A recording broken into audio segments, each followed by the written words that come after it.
One Tel-Utan Nurth 2 years before the beginning. The Nurthine uttered some of the usual gibberish before he died. He pointed at his enemies with his dust-caked fingers and jabbered, spitting out curses on their families and dependents, and particularly miserable dooms on the heads of their children far away. A soldier learns how to ignore insults, but there was something about the Nurthine way of cursing that made Soneca blanch. The Nurthine lay on his back on a slope of dry, red sand where the blast had thrown him. His pink silk robes were stiffening in places where his blood was drying rapidly in the late afternoon sun. His silver breastplate with its engraving of stylized reeds and entwined crocodilia winked like a mirror. His legs lay in a limp position that suggested his spine was no longer properly connected. Soneca trudged up the dry bed of the wadi to inspect him. A terribly dark, terribly blue sky met the red horizon. The sinking sun picked out the facing edges of rocks and boulders with a bright orange sheen. Soneca was wearing glare shields, but took them off out of courtesy so that the Nurthane could see his eyes. He knelt down, the small gold box around his neck swinging like a pendulum. "Enough with your curses, all right," he said. The troop stood around him on the slope, watching, their weapons ready in their hands. The desert wind brushed their embroidered waist-length coats and made them flutter. Lon, one of Soneca's Bashors, had already snapped the Nurthine's falx with his licknight and flung the broken stump away over the rim of the wadi. Soneca could still smell traces of the licknight spray in the warm air. "It's over," he told his enemy. "Will you speak to me?" Looking up at him, grains of sand stuck to his face. The Nurthine murmured something. Bubbles of blood formed at the corners of his lips. "How many?" Soneca asked. "How many more of you are there in this sink?" "You," the Nurthine began. "Yes, you are carnal with your own mother." At Soneca's shoulder, Lon raised his carbine sharply. "Relax, I've heard worse," Soneca told him. "But your mother is a fine woman," said Lon. "Oh, now you lust for her too?" asked Soneca. Some of the men laughed. Lon shook his head and lowered his carbine. "Last chance," said Peto Soneca to the dying man. "How many more?" "How many more of you?" replied the Nurthine in a dry whisper.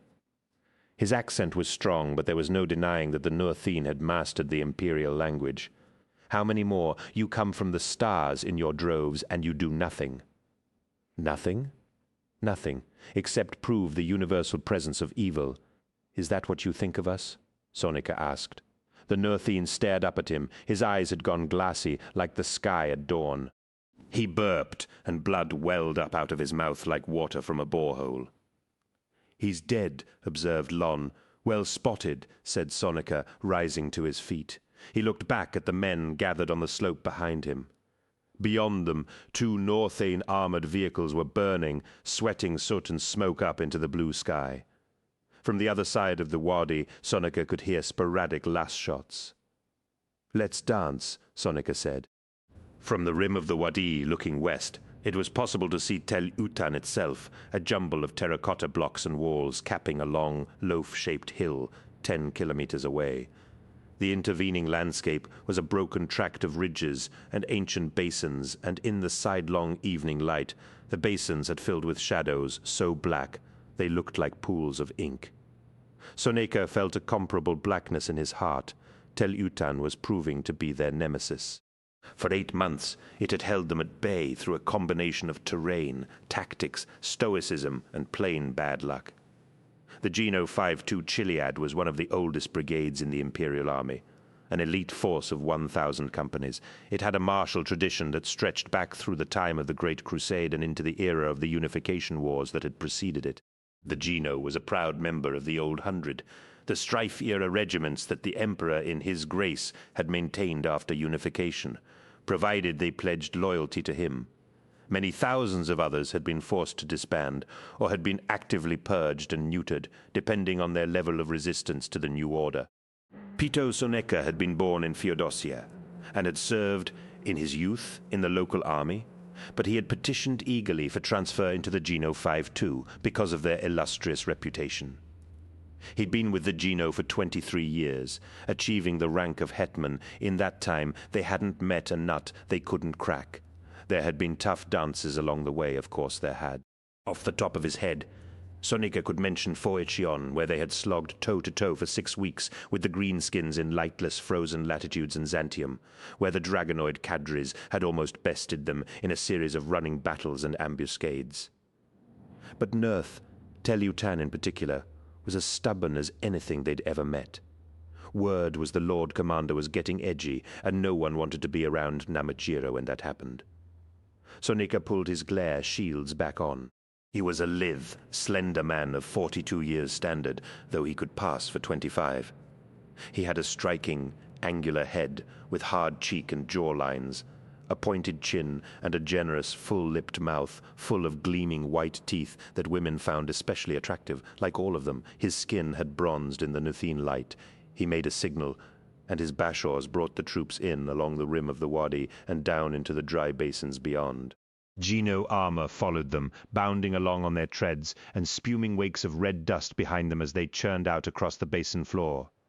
Soneka's centaur was waiting, its engine revving, but he waved it on. This was a time for walking. There was half an hour of daylight left. Night, they had learned to their cost, belonged to the Nuthine. Soneka hoped to run his troop as far as the forward command post at CR-23 before they lost the light. The last tangle with the Nuthane had slowed their advance considerably. Dislodging them from this country was like pulling out splinters. Soneka's troops looked very fine as they strode forwards. The Geno uniform was a bulky, tight-buckled body glove of studded leather and armor links, with a waist-length cape of yellow murdicaxi, a Terran silk, much rougher and more hard-wearing than the pink silks of the Nuthane. The ornate leather armor was marked with devices and trimmed with fur, and the backs of their capes were richly embroidered with company emblems and motifs. They carried lightweight packs, munition slings, long sword bayonets, and the bottles of their double water rations, which clinked against the lignite cylinders they had all been issued with. Standard weapons were laser carbines and RPG sowers, but some men lugged fire poles or support cannons.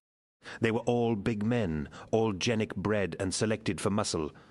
Soneka was slight compared to most. Their headgear was spiked helms, either silvered steel or glossy orange, often edged with brims of fur or neck veils of beaded laces.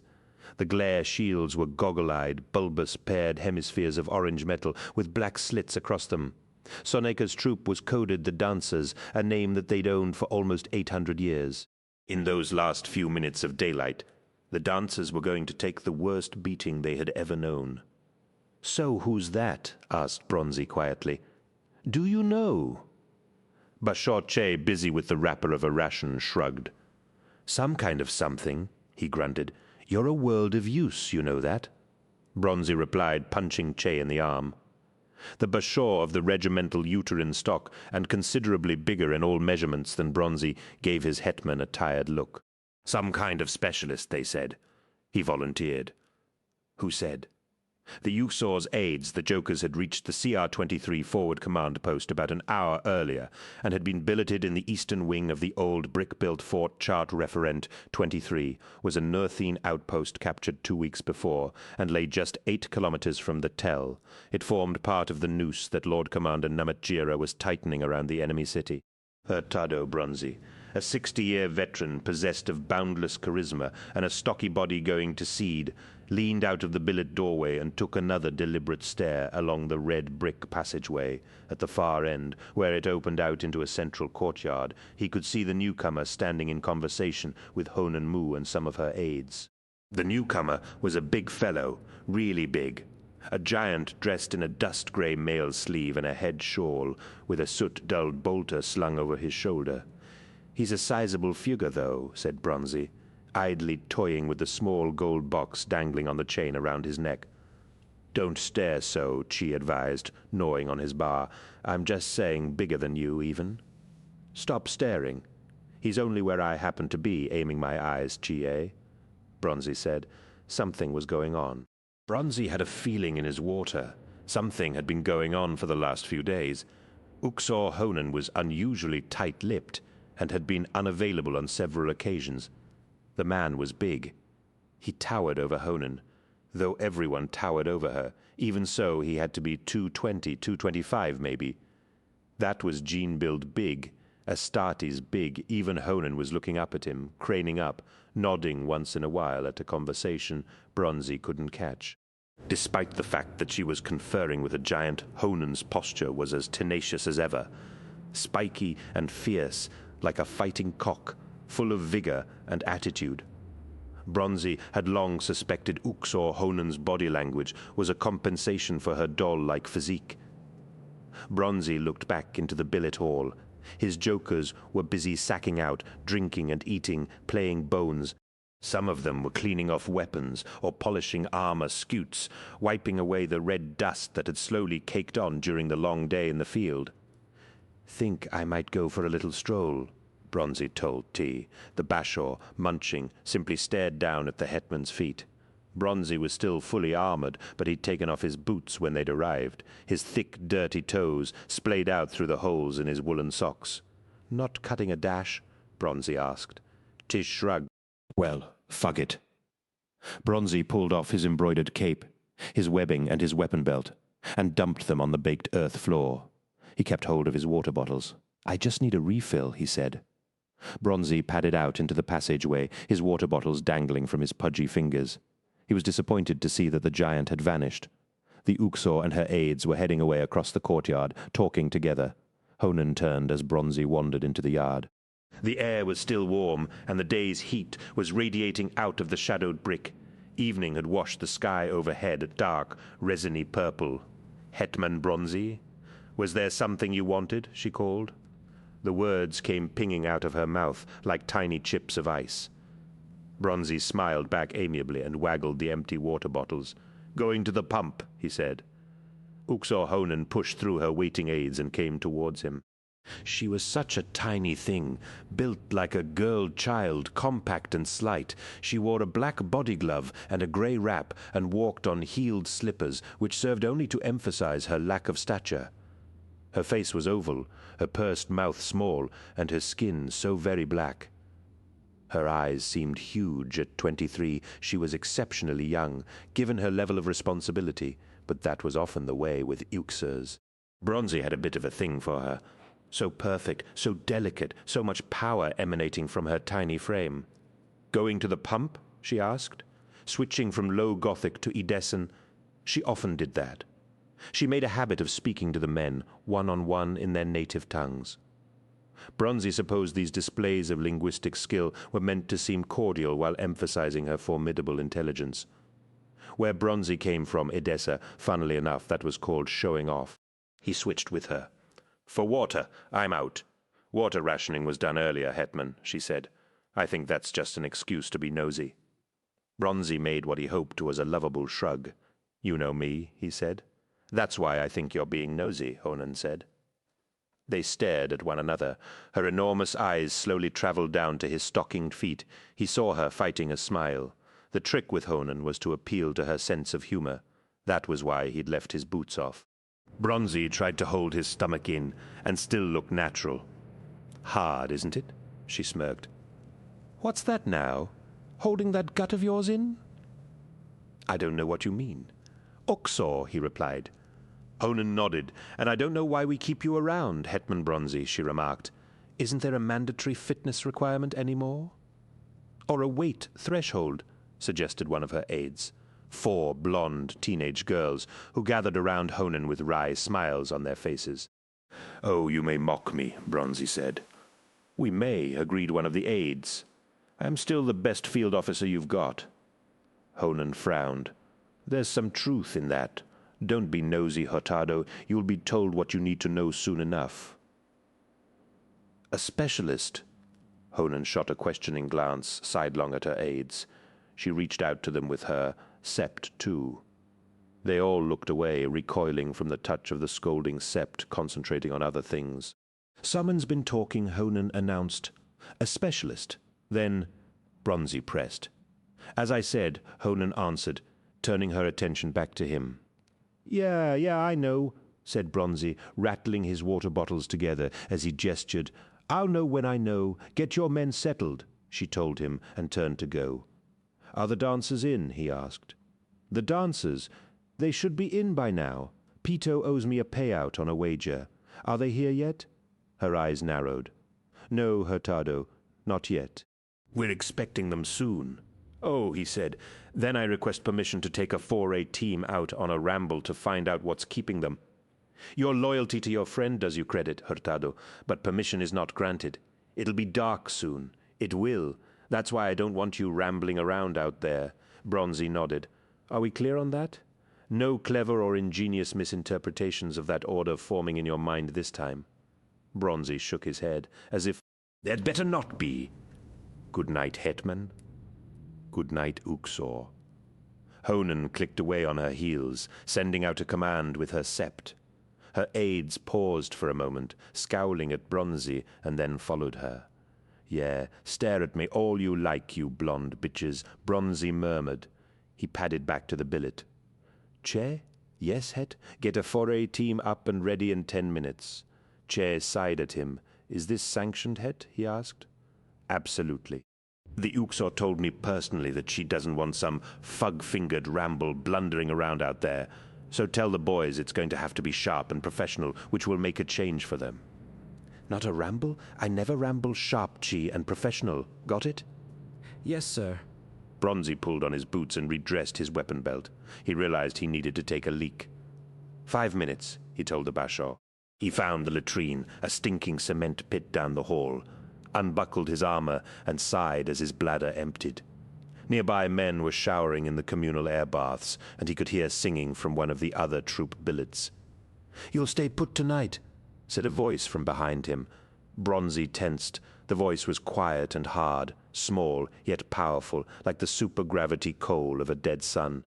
I think I'll finish what I'm doing, actually, he replied, deliberately not looking around, and deliberately keeping a tone of levity in his voice. You will stay put tonight. No fun and games, no bending the rules. Are we clear?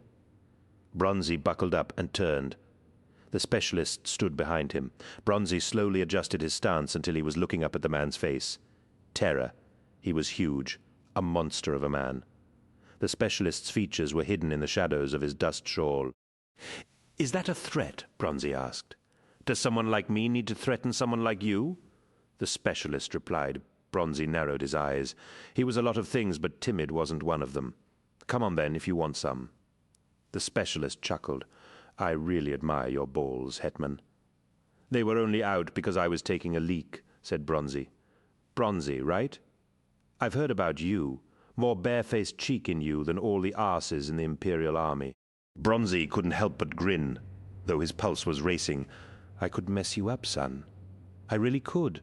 You could try, said the specialist. I would. You know, yes, I have a feeling you might. Don't. I'd hate to damage a friend. Let me be clear. There are things going on tonight that you must not mess with. Don't let me down by pissing around. Don't get involved. You'll understand soon enough. For now, right now, Hetman, take my word on this. Bronzy kept his stare going. I might trust you if I could see your face or know your name. The specialist paused. For a moment, Bronzy thought he was actually going to pull down his shawl and show his face. I'll tell you my name, he said. Yeah? My name is Alfarius. Bronzy blinked. His mouth went dry. He felt his heart pounding so fast it trembled his torso. Liar! You liar! That's a pile of crap. A sudden brilliant flash made the chamber blink white for a second.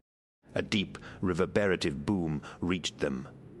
Bronzy ran to one of the slit windows outside. In the dark, he could see the flashes and light blooms of a major battle flaring behind the ridge.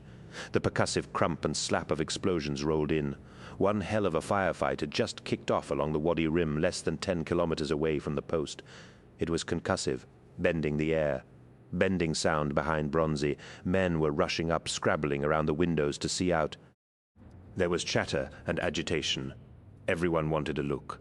Pito. Hurtado, Bronzy murmured. He turned away from the window slit in the rippling light show, pushing his way back through the mob of men to find the specialist. But the specialist had already vanished. The world had come off its hinges. For the first few seconds, Pito Soneca thought his company had been caught up in some sort of freak hailstorm. Thousands of luminous projectiles were raining down out of the twilight into the basin, like spits of fire or a cloudburst of little shooting stars. Everyone exploded in a searing fireball as it impacted. The overpressure was knocking men to the ground. Sonika reeled as fiery detonations went off all around him like grenades. The bang of the first few impacts had deafened him. He saw men thrown burning into the air by blooming flashes. He saw 3 of his company's tanks quiver and then explode in wickering storms of shrapnel fragments as the sizzling pyrophoric deluge struck them. It wasn't a freak hailstorm.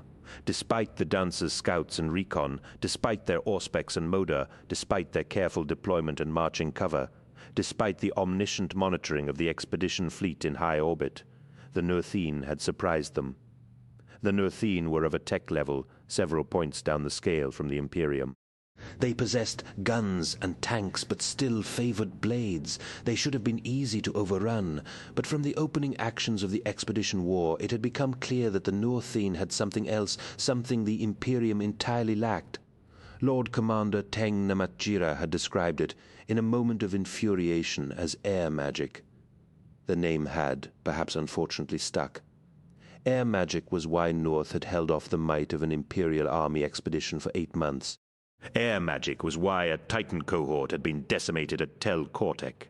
Air magic was why a 6th Torrent Division had disappeared into the desert sink at Gomanzi and never returned. Air magic was why nothing flew above Tel Yutan, why every attempt to destroy the place with airstrikes, missiles, orbital bombardments and troop drops had failed, and why they were being forced to assault the place on foot. It was Peto Soneka's first direct taste of air magic. All the horror stories that had leaked back from regiment to regiment and company to company were true. The Nurthane had law beyond the Terran range. The elements obeyed them. They were casters in of devils. A shockwave threw Sonika over on his face.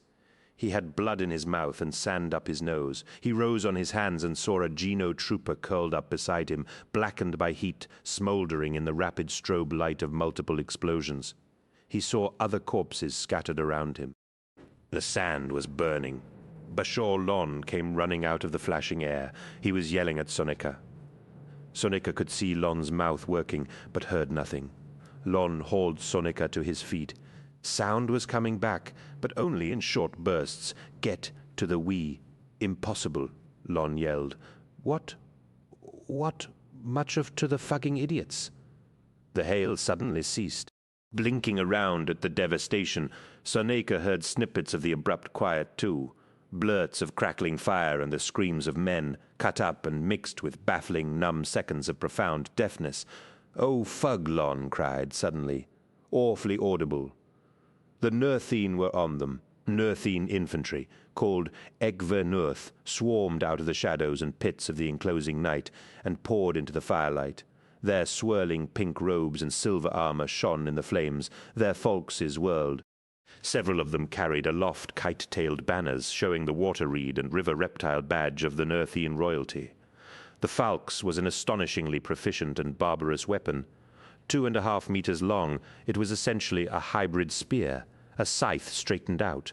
Half its length was a straight hand grip, the other half a long blade with a slight bias hook, the inside curve of which was razor sharp. Spinning and sweeping a falx like a flail, an expert Ekvernurth could lop off limbs and heads, and even bisect torsos. The blades went through almost any metal. Only lignite could break the blades, but it was impossible to use it in combat. Lignite canisters came out when the fight was done to neuter the fallen weapons of the enemy. A spray of liquid nitrogen froze the metal brittle so that it could be shattered underfoot. Ekvernurth rushed at them from the ditches of the sink. The first dancers they met were scythed down by the long, whirling blades like tall corn. Arms and heads flipped into the air. Arterial blood squirted. Truncated bodies fell like sacks. A few carbines fired, but it was hardly a proper reply. Sonika started running forwards. "Wake up! Wake up!" he howled. "Gun them down! Use your guns! Don't let them in!" They were in already. The night sand was littered with Geno corpses and body parts. There was a fine haze of blood in the warm air. Sonika could taste it. His hearing was back, and his ears were filled with the hiss and chop of butchery and the screams of his men. He kept running. He fired his carbine one-handed, drawing his sword bayonet in the other. An Ekvernurth ran at him, and Sonika blew his face off. The man cartwheeled backwards. A falx swung and Sonika sidestepped, kicking its owner's feet out from under him, so that he fell on his back. Sonika ran the Nurthine through with his bayonet. He dropped on one knee, raised the carbine to his shoulder, its barrel resting on the fork of his blade grip, and picked off 2 more of the charging enemy with aimed shots. Their pink robes trailed out as they crashed backwards. Lon was beside Sonika along with 3 other men, firing in sustained bursts. Their shots made bright darts in the air. Ekvahurth toppled and fell, one on fire, another with his ribcage blown wide. "Dancers! Dancers! This is the dancers!" Sonika yelled as he fired. "CR-19, we need help here. Immediate major incursion. Stand by, dancers!" he heard an Uxor's voice reply. "We are aware, retasking units to your position." "Now!" Sonika yelled. "Now we're being slaughtered." One of the men beside him suddenly fell sideways, split in 2 from shoulder to groin. Pressurized blood escaped in all directions at once. Sonika wheeled and saw an Ekvenorth spinning his falx back from the blow to strike again. Sonika slashed with his sword bayonet in an attempt to block. The long blade of the falx, just a blur of blue metal in the violet twilight, went through Sonika's hand in a line across the base of the thumb, severing his fingers, his thumb and the upper half of his palm, and snapping the grip of his sword bayonet. The blow was so clean that there was no pain at first. Sonika staggered backwards, watching the thin sprays of blood jetting out of his ruined hand. The falx circled again, tracing a glitter in the air. It did not land. Another falx blocked it. Blade struck blade, and the attacking falx shivered away. A dark figure slid into view and killed the Ekveneth with a single explosive shot. The newcomer was a huge brute, done up in a dark mail sleeve, his head and shoulders swathed in a shawl. He carried a falx in one hand and a bolt gun in the other. He looked down at Sonika. "Courage," he said. "Who are you?" Sonika whispered. Lon had run to Sonika's side. "Get this man's hand bound," the big man told the bashaw. He turned back to the fight, rotating the falx expertly in his left hand like a baton. He wasn't alone.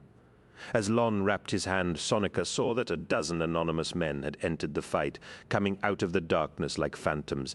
Each one of them was inhumanly large, his face hooded in a desert shawl. Each one carried a bolter and a falx.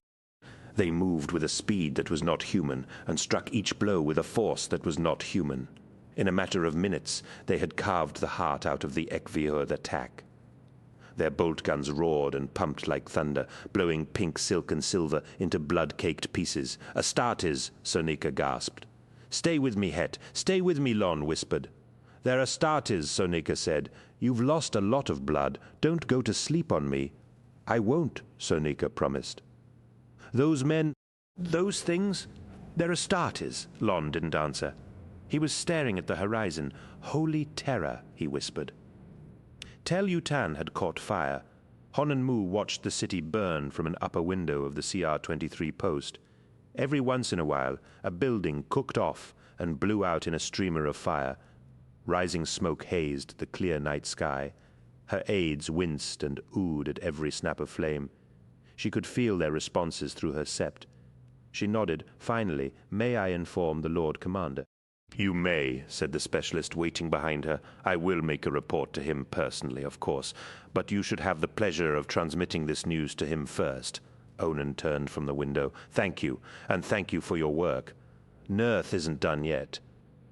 "There is much to do," the specialist told her. "I understand." The specialist hesitated, as if he slightly doubted this. "Our paths may not cross again, Uxor Honan Mu," the specialist said. "There are 2 things I want to say. The Emperor protects is one of them. The other is a word of admiration for the Geno 5-2. You have bred good soldiers in the finest genetic tradition. You ought to know that the old genic legacy of the Chiliads was an inspiration the Emperor acknowledged in creating us." "I didn't know that," said Honan, surprised. "Ancient history, pre-unification," said the specialist. "There's no reason you should. I must go now." "It has been a pleasure making war with you, Uxor Honan Mu, and with you, though I still don't know your name. I am Alpha Legion, lady. Given your septive powers, I think you can guess it." The specialist left the post through the back halls, walking through shadow. He moved silently and quickly. Near the north gate, he stopped in his tracks and turned slowly. "Hello again," said Hurtado Bronzi, stepping out of the darkness with his carbine aimed at the specialist's chest. "Het, My compliments. That was a genuine feat of stealth. Bronzy shrugged. I do what I do. Can I help you? I do hope so, said Bronzy. Does that thing have to be aimed at me? Well, I don't know. I feel a lot more comfortable like this. I want some answers. I have a feeling only gunpoint is going to get them for me. Gunpoint will simply get you killed, Het. All you need to do is ask. Bronzy bit his lip. You've taken the tell. I see. Yes. Fancy work. Kudos to you. Did it have to cost so many lives? Meaning? Asked the specialist. I heard the dancers got cut to ribbons tonight. Was that part of your plan? Yes, it was. Bronzy shook his head. Fug, you admit it. You used my friends as cannon fodder and... No, Het. I used them as bait. What? Bronzy's hands shook on the grip of the carbine. His finger tightened on the trigger until it found the biting point. Don't look so shocked. Life is all about secrets, and I'm prepared to share one with you. Honesty is the only really valuable currency. I'll tell you this truth, on the understanding that you trust me. I can do that, said Bronzy. The Nurthane are quite toxic in their power. No conventional assault was going to break them. They are possessed by chaos, though I don't expect you to know what that word really means. My men needed to get into Tell-Utan, and that meant forcing the Nurthane into a distraction. I regret that your friends, the dancers, were the ideal choice. Tactically speaking, they drew the main force of the Nurthane aside so we could enter Tell-Utan. I did ask my men to spare and protect as many of the dancers as possible. That's honest, I suppose. Brutal. Callous. We live in a brutal, callous galaxy, Het. Like for like is the only way we can deal with it. We must make sacrifices, and no matter what others say, sacrifices always hurt. Bronzy sighed and lowered his weapon a little. Suddenly it wasn't in his hands anymore. It was bouncing off the far wall, broken in two. Never aim a weapon at me again, said the specialist, suddenly in Bronzy's face, pinning him against the wall. I won't. Good. Are you really Alpharius? Bronzy gasped, aware that his feet were swinging in the air. With his free hand, the specialist pulled back his shawl and allowed Bronzy to look upon his face. What do you think? He asked. When Soneca woke up, flocks of Casevac flyers were dropping into the flame-lit ruin of the basin. Wing lamps flashing, the whole night was lit up by the burning doom of Tell-Utan. Soneca looked around, blearily. His hand hurt like a bitch. Air crews were bundling the walking wounded, and the stretcher casualties up the ramps of the waiting ships. Soneca looked up at Lon. How many? He asked. Too many, said a voice. 3 dark figures stood nearby, like a tragic chorus. They were silhouettes in the firelight, their bolters slung across their bodies, their shawls drawn up. Too many, Het, said one. We regret their loss, said the second. War requires sacrifices. A victory has been achieved, but we take no pleasure in your losses, said the third. You're Astartes, aren't you? Soneca asked, allowing Lon to help him to his feet. Yes, said one. Do you have names? Soneca asked. I am Alpharius, said the first. Soneca inhaled hard and dropped quickly to one knee, along with Lon and the other Geno men. Lord, I am Alpharius, said the second figure. We are all Alpharius, said the third. We are Alpha Legion, and we are all one. They turned and walked away into the billowing smoke. 2. Visages, Nurth. 5 weeks later, they retired and spent the last of the summer at Visages, playing bones and other games, sitting out in the heat.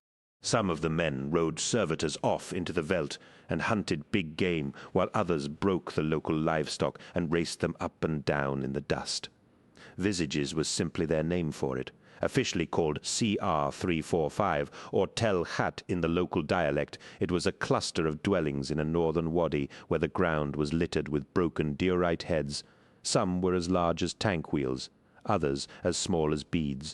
No one knew who had carved the faces, or why they had done so in so many contrasting scales, or why the sculptures had been smashed and the heads alone scattered as spoil, nor did anyone care. There was wine, sent as a reward for their pains by Namachira, and peck in bountiful quantities, courtesy of the same source. They diced and raced and gambled, played Sveristike, laughed out their pain, and swam in the warm blue pools hidden in the cliff-face caves. Sonika's hand healed.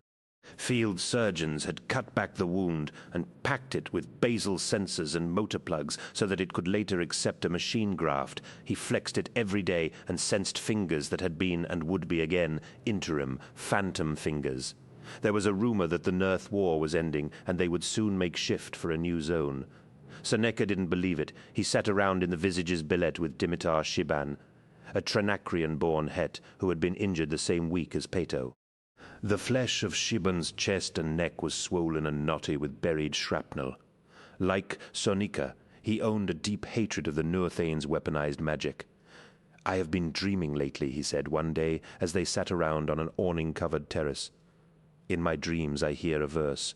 They had each sniffed a pinch of peck from the gold boxes around their necks, and Sonika was pouring wine from a gombrune ware ewer. "A verse, huh?" asked Sonika. "I'll tell you how it goes, shall I?" "You remember it then?" "Don't you remember your dreams word for word?" Shiban asked. Sonika thought about it, then shook his head with a smile. "Never," he said. Shiban shrugged. "Fancy that," he said. "This verse," Sonika prompted, sitting back to sip his wine. "That? Oh, it goes. From the hag and hungry goblin that into rags would rend ye, and the spirit that stands by the naked man in the Book of Moons defend ye." Shiban broke into laughter as soon as he had finished his rendition. Sonika looked at him. "I know that," he said. "You do?" chuckled Shiban. "Really? My mother used to sing it to me when I was a boy. She called it the Bedlame Song. There were other verses that I now forget." "Really? What does it mean?" Sonika shrugged. "I have no idea. Shiban's company was coded the Clowns, and their banner was a howling skull clad in white and rouge vaudevillian grease paint. Shiban had been hurt by a Nurthane splinter bomb during a wadi fight east of Tel Utan, and he'd been obliged to leave the Clowns under the field command of his head Bashaw, a man Sonika came to know as Fugging Strabo is keeping his head. "And beloved Terra, let Fugging Strabo not be getting my poor boys killed." "You worry too much, Dimmy," Sonika told him. "Oh, so you'd be happy leaving your troop in the hands of your Bashaws, would you?" Sonika empathized, due to the bad mauling the dancers had taken. The entire company had been retired to Visages, injured and healthy alike. Shiban, however, had been sent north with 30 or so wounded of his clowns, the rest of the company deemed intact enough to continue operations. Sonika wondered how he would have felt if he'd been forced to leave the dancers with Lon. He trusted Lon with his life, Shah and Atix too, all the dancer Bashaws. Still, he appreciated Shiban's edginess. They were sitting feet up under the awning in the late sun of an endless afternoon. They were playing the head game, a pastime of their own devising. A man ran up the dusty slope towards them, a clown stripped to the waist, red-faced and sweating from too much exertion in the sun. He saluted in front of the two reclining officers. "Sirs." "Hello, Jed," said Shiban. "Let's see it." The clown Jed held out a deerite head. It was chipped and incomplete, about the size of a grapefruit. Sonika really missed grapefruit. Shiban looked at Sonika. Sonika raised a considering eyebrow. "Put it in place, Jed." Shiban invited. The clown walked across the hot sand in front of the awning, panting hard, and bent down over the line of heads laid out in the sun. They were arranged in graduating size, seed and pea-sized at one end, fist and apple-sized at the other. The head Jed had brought was clearly the largest. He set it down triumphantly at the end of the row. "Point, clowns," said Shiban. Sonika nodded graciously. "Get a cup, Jed," said Shiban, and the clown ran off eagerly to help himself to the cold wine on the stand behind them.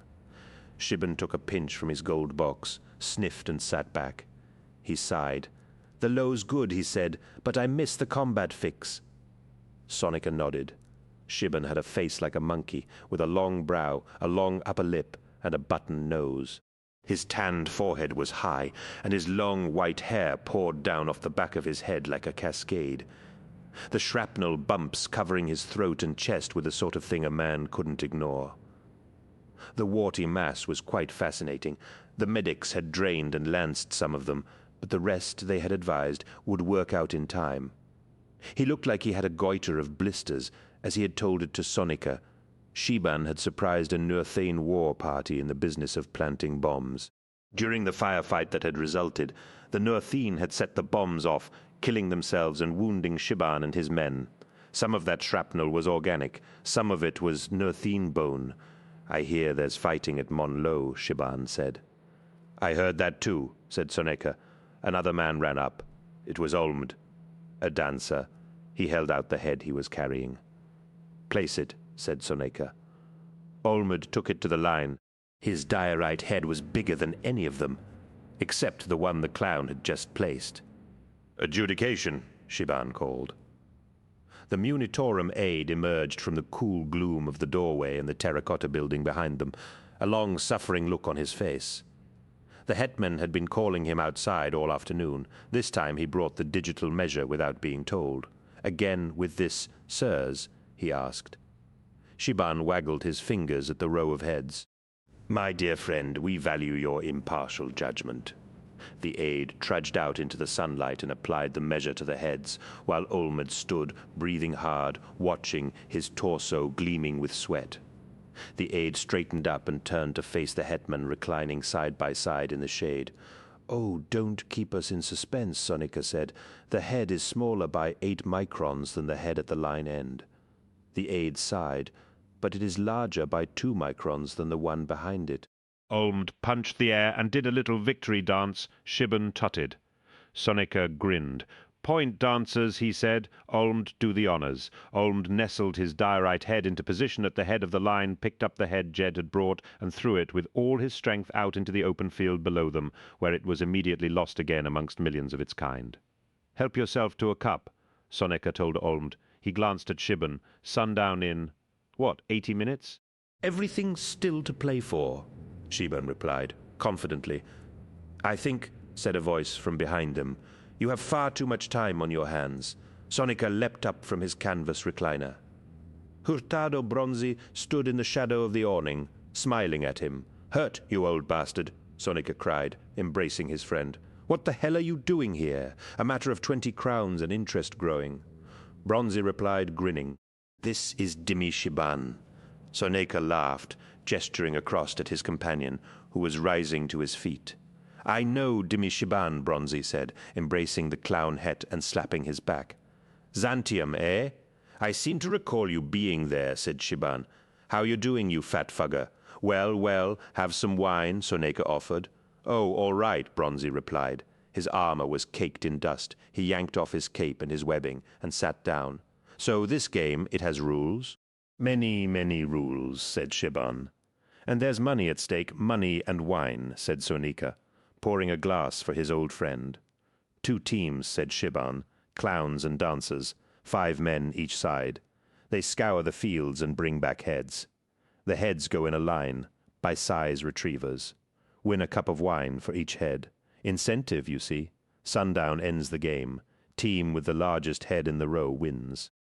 "So just get your boys to roll in one of those big buggers," Bronzi said, pointing at the boulder-sized heads resting in the sand 100 meters away.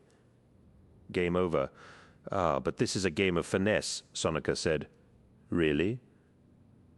Bronzi smiled, sipping from his wine cup. Shiban nodded. "If a team brings in a head that is demonstrably smaller than the largest, but larger than the next in line, the larger head gets thrown out." A very broad grin spread across Bronzi's face. "A game of finesse, indeed. Who's winning?" "I am," said Sonika. Bronzi took out his purse. 4 crowns on Shiban by sundown, he said. Sonika won that day's head game in the very last minutes before dark, when Boshol Lon casually wandered in with a head that displaced the clown's latest triumph.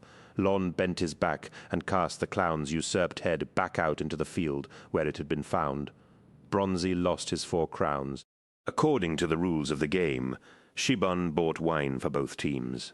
"So what are you really doing here, Hurt?" Sonika asked later on. "Let me see that hand of yours," Bronzi replied, and studied Sonika's wound as it was displayed. "H&H, you'll be good, Hurtado, I asked you a question." "I got a furlough," Bronzi said, sitting back in the still of the evening. The air went cold very suddenly after dark on Nerth, closing in like lapping black water. They huddled in around the lamps and the peat-fired heaters. 5-day pass, signed by Uxor Honen herself. "Just wanted to come check on you. That's not it," said Soneka. "Why is that not it?" Soneka smiled and waved to Lon to bring them a fresh bottle. "Since when did Hurtado Bronzi not have a secret agenda, huh? You wound me, Pito. You wound me. Can't I come here selflessly to look up an old friend and inquire of his welfare?" Soneka stared at him, a wry smile on his face, waiting for the punchline. "All right." Bronzi admitted there was something else. "Excuse me, Het," a voice cut in. They looked up. A Munitorum aide, the very same aide whose time and patience they had abused so thoroughly during the afternoon's game, was standing beside them. "Yes?" asked Soneka. "The staff medici apologizes for this interruption. Sir, there is a dead dancer she would like you to identify." Casevac had brought the corpse to the cold store at the far end of the Visages' camp. The cold store was a long mud brick building throbbing with refrigeration units. Soneka and Bronzi wandered up in the chilly dark, aware of the stars draping overhead like dust on a desert shawl. The frozen, stiff bodies of Gino dead were piled up inside like firewood. Each one was wrapped in a plastic shroud. Pairs of bare, pallid feet stuck out of the ends of the stacked shrouds decorated with toe tag labels. The Hets walked in past them, ignoring the gross stink of embalming chemicals. The corpse in question was waiting for them in the next room. Not yet preserved, it was laid out on a stainless steel gurney, with drip trays slotted in to catch the noxious seep. It had been dead in the desert for several weeks, and it had bloated. The face was lost in one raw, black graze, the uniform frayed and faded, the torso limp and slack where gut gas had previously bloated it. Soneka and Bronzi stood in the chilly light and shivered as they regarded it. "That's no dancer, I know," said Soneka. His words made smoke in the sub-zero air. "Oh, but he's certainly one of yours, Het," the staff medicae insisted. Medicae Ida was a tall woman, wearing a long surgical gown, the apron front of which was smeared with stains. She'd been a combat Uxor in her youth, but age and experience had seen her graduate to the Medicae branch as her perceptive skills dulled. Bronzi wondered if Ida missed her Uxorhood, missed her command of Gino men. It seemed so from her tone. "He's not," Soneka insisted, peering down at the corpse. "Well, I don't know how you can tell that, sir," Ida said. "His face is missing." "He'd know," said Bronzi. "Where was he found?" Soneka asked, placing a hand on the corpse's wax-cold shoulder. A surgical cloth had been spread over the abdomen to obscure the ravages of the autopsy. "The Tel Utan Wadi," Medicae Ida replied. Soneka shook his head. "He's not one of mine. I'm not missing anyone. The lists were in weeks ago." "But he is wearing dancer insignia," Ida insisted. "Here, the collar pins, and here the brooch." She pointed. "He is dressed as a dancer." "Have you tissue-mapped him?" Soneka asked. "Not yet," Ida admitted. "Then you'll see the truth. This isn't one of my men." Senior Medicae, Ida sighed. "I know that, Het. I just wanted you to confirm it before you." "What?" Bronzi demanded. "Before I alert the Chiliad Uxors, Hetman Soneka. Is there any reason you can think of why one of your men would have no heart?"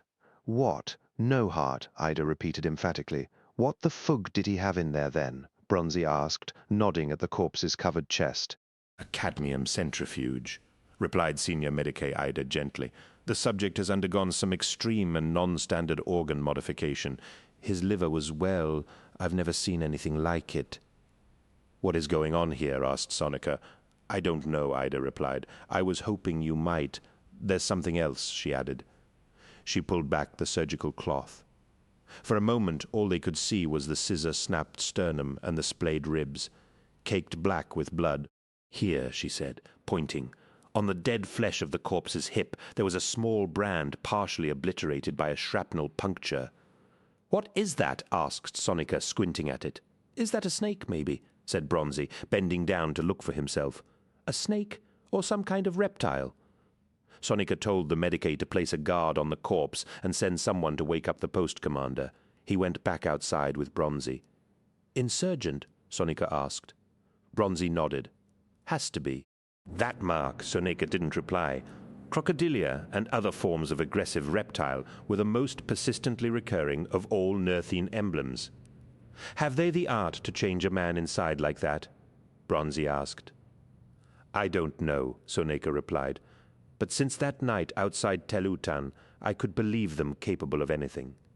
Bronzy wiped his mouth with the back of his hand.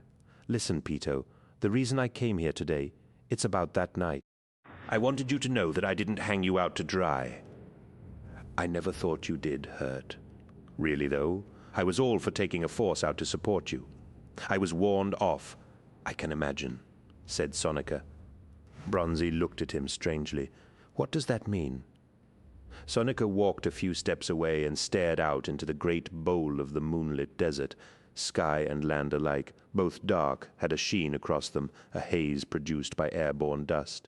"My men were used as a tactical sacrifice to break Telutan open, Lon, and a few others know, but I've told them to stay tight-lipped. I've kept the information quiet for reasons of morale." "How do you know this?" asked Bronzy. "Because the men who sacrificed us told me to my face," said Sonika. "And me," Bronzy replied. "You saw them then." "The specialists, the Alpha Legion," said Sonika. He looked at Bronzy. "So many stories over the years, and then to meet them, the most secret and cunning of all the Astartes." "I was this close to him," Bronzy said. "As close as I am to you. He warned me off and told me why, and then told me to keep my mouth shut about the whole thing." "Who? Alfarius?" Sonika smiled. "They were all called Alfarius, hurt." Bronzy shook his head. "This was the Primarch, Pito. I swear it, I saw his face. I believe you," said Sonika. Terror, but what kind of war are we fighting here? A war of lies and disguise and dissembling, Bronzy answered. Why else would that legion be involved? I'm not entirely sure of the significance, said Kozlov, the post commander. He was a brigadier in one of the Crimean support regiments charged with running the campaign's rear party operations. "Neither are we," said Bronzy, "but the fact remains that we have the body of an unidentified combatant showing signs of non-standard anatomical work and a brand mark like a reptile. We know that subversive and covert tactics are being employed in this zone," said Sonika. "How do you know that?" asked Kozlov. "That's classified," Bronzy said carefully. "If the Nerthine have infiltrated our companies, High Command needs to know about it." Sonika went on. "The body needs to be examined so that others like it can be identified. This could break the war, man. This could be one of the key reasons those devils have us on the back foot all the time." Kozlov took a deep breath and stood up behind his camp desk. The habitant was sparsely equipped and lit only by a pair of lumen packs. "Far be it from me to argue with two frontline hets," he said. "What do we do?" Sonika and Bronzy agreed that Honan Mu was the first point of contact. If infiltration was widespread, they had to tread carefully. They had to start with someone they knew they could trust. Someone, as Bronzy pointed out, who had dealt with the specialists and therefore understood the gravity of the matter. Kozlov granted them access to the Visage's post's main Vox transmitter and personally activated the command-grade cryptogrammics using a biometric key he carried around his wrist. "The channel is secure," he told them, and left the chamber. Bronzy picked up the speaker horn and threw the transmit switch. CR-23. CR-23, this is Joker Lord broadcasting in encrypt. Stop. The Vox speaker emitted a series of dull metallic clicks and then settled into a deep background hiss. Bronzy repeated his signal. 10 seconds passed, and then the answer came. Joker Lord, this is CR-23 reading. You encrypted. Stop. The voice was cold and clear, as if the speaker was standing in the next room. Apart from a slight trebly quality caused by the cryptogrammic coding, they couldn't have asked for a stronger, purer link. CR-23, I need to speak to Uxor Mu urgently. Code Yanibeg 5. Stop. Confirm code. Please stop. The Vox answered him. The connection was so clean, the words sounded as if they were polished. Confirm code Yanibeg 5. Stop. 1 moment. Joker Lord. Stop. Another wait. 2 minutes of liquid hiss this time. Bronzy glanced at Sonika. Joker Lord. This is Honan, Bronzy. This had better not be one of your entertainments. Stop.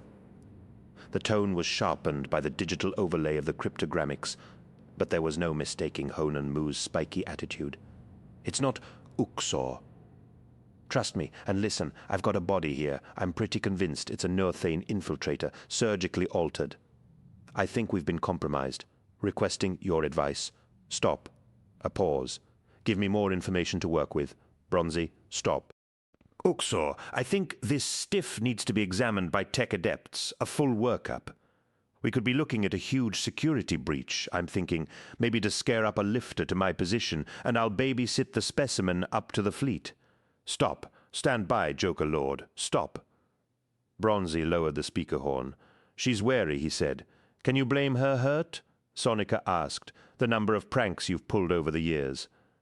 They were both beginning to sweat, despite the night chill.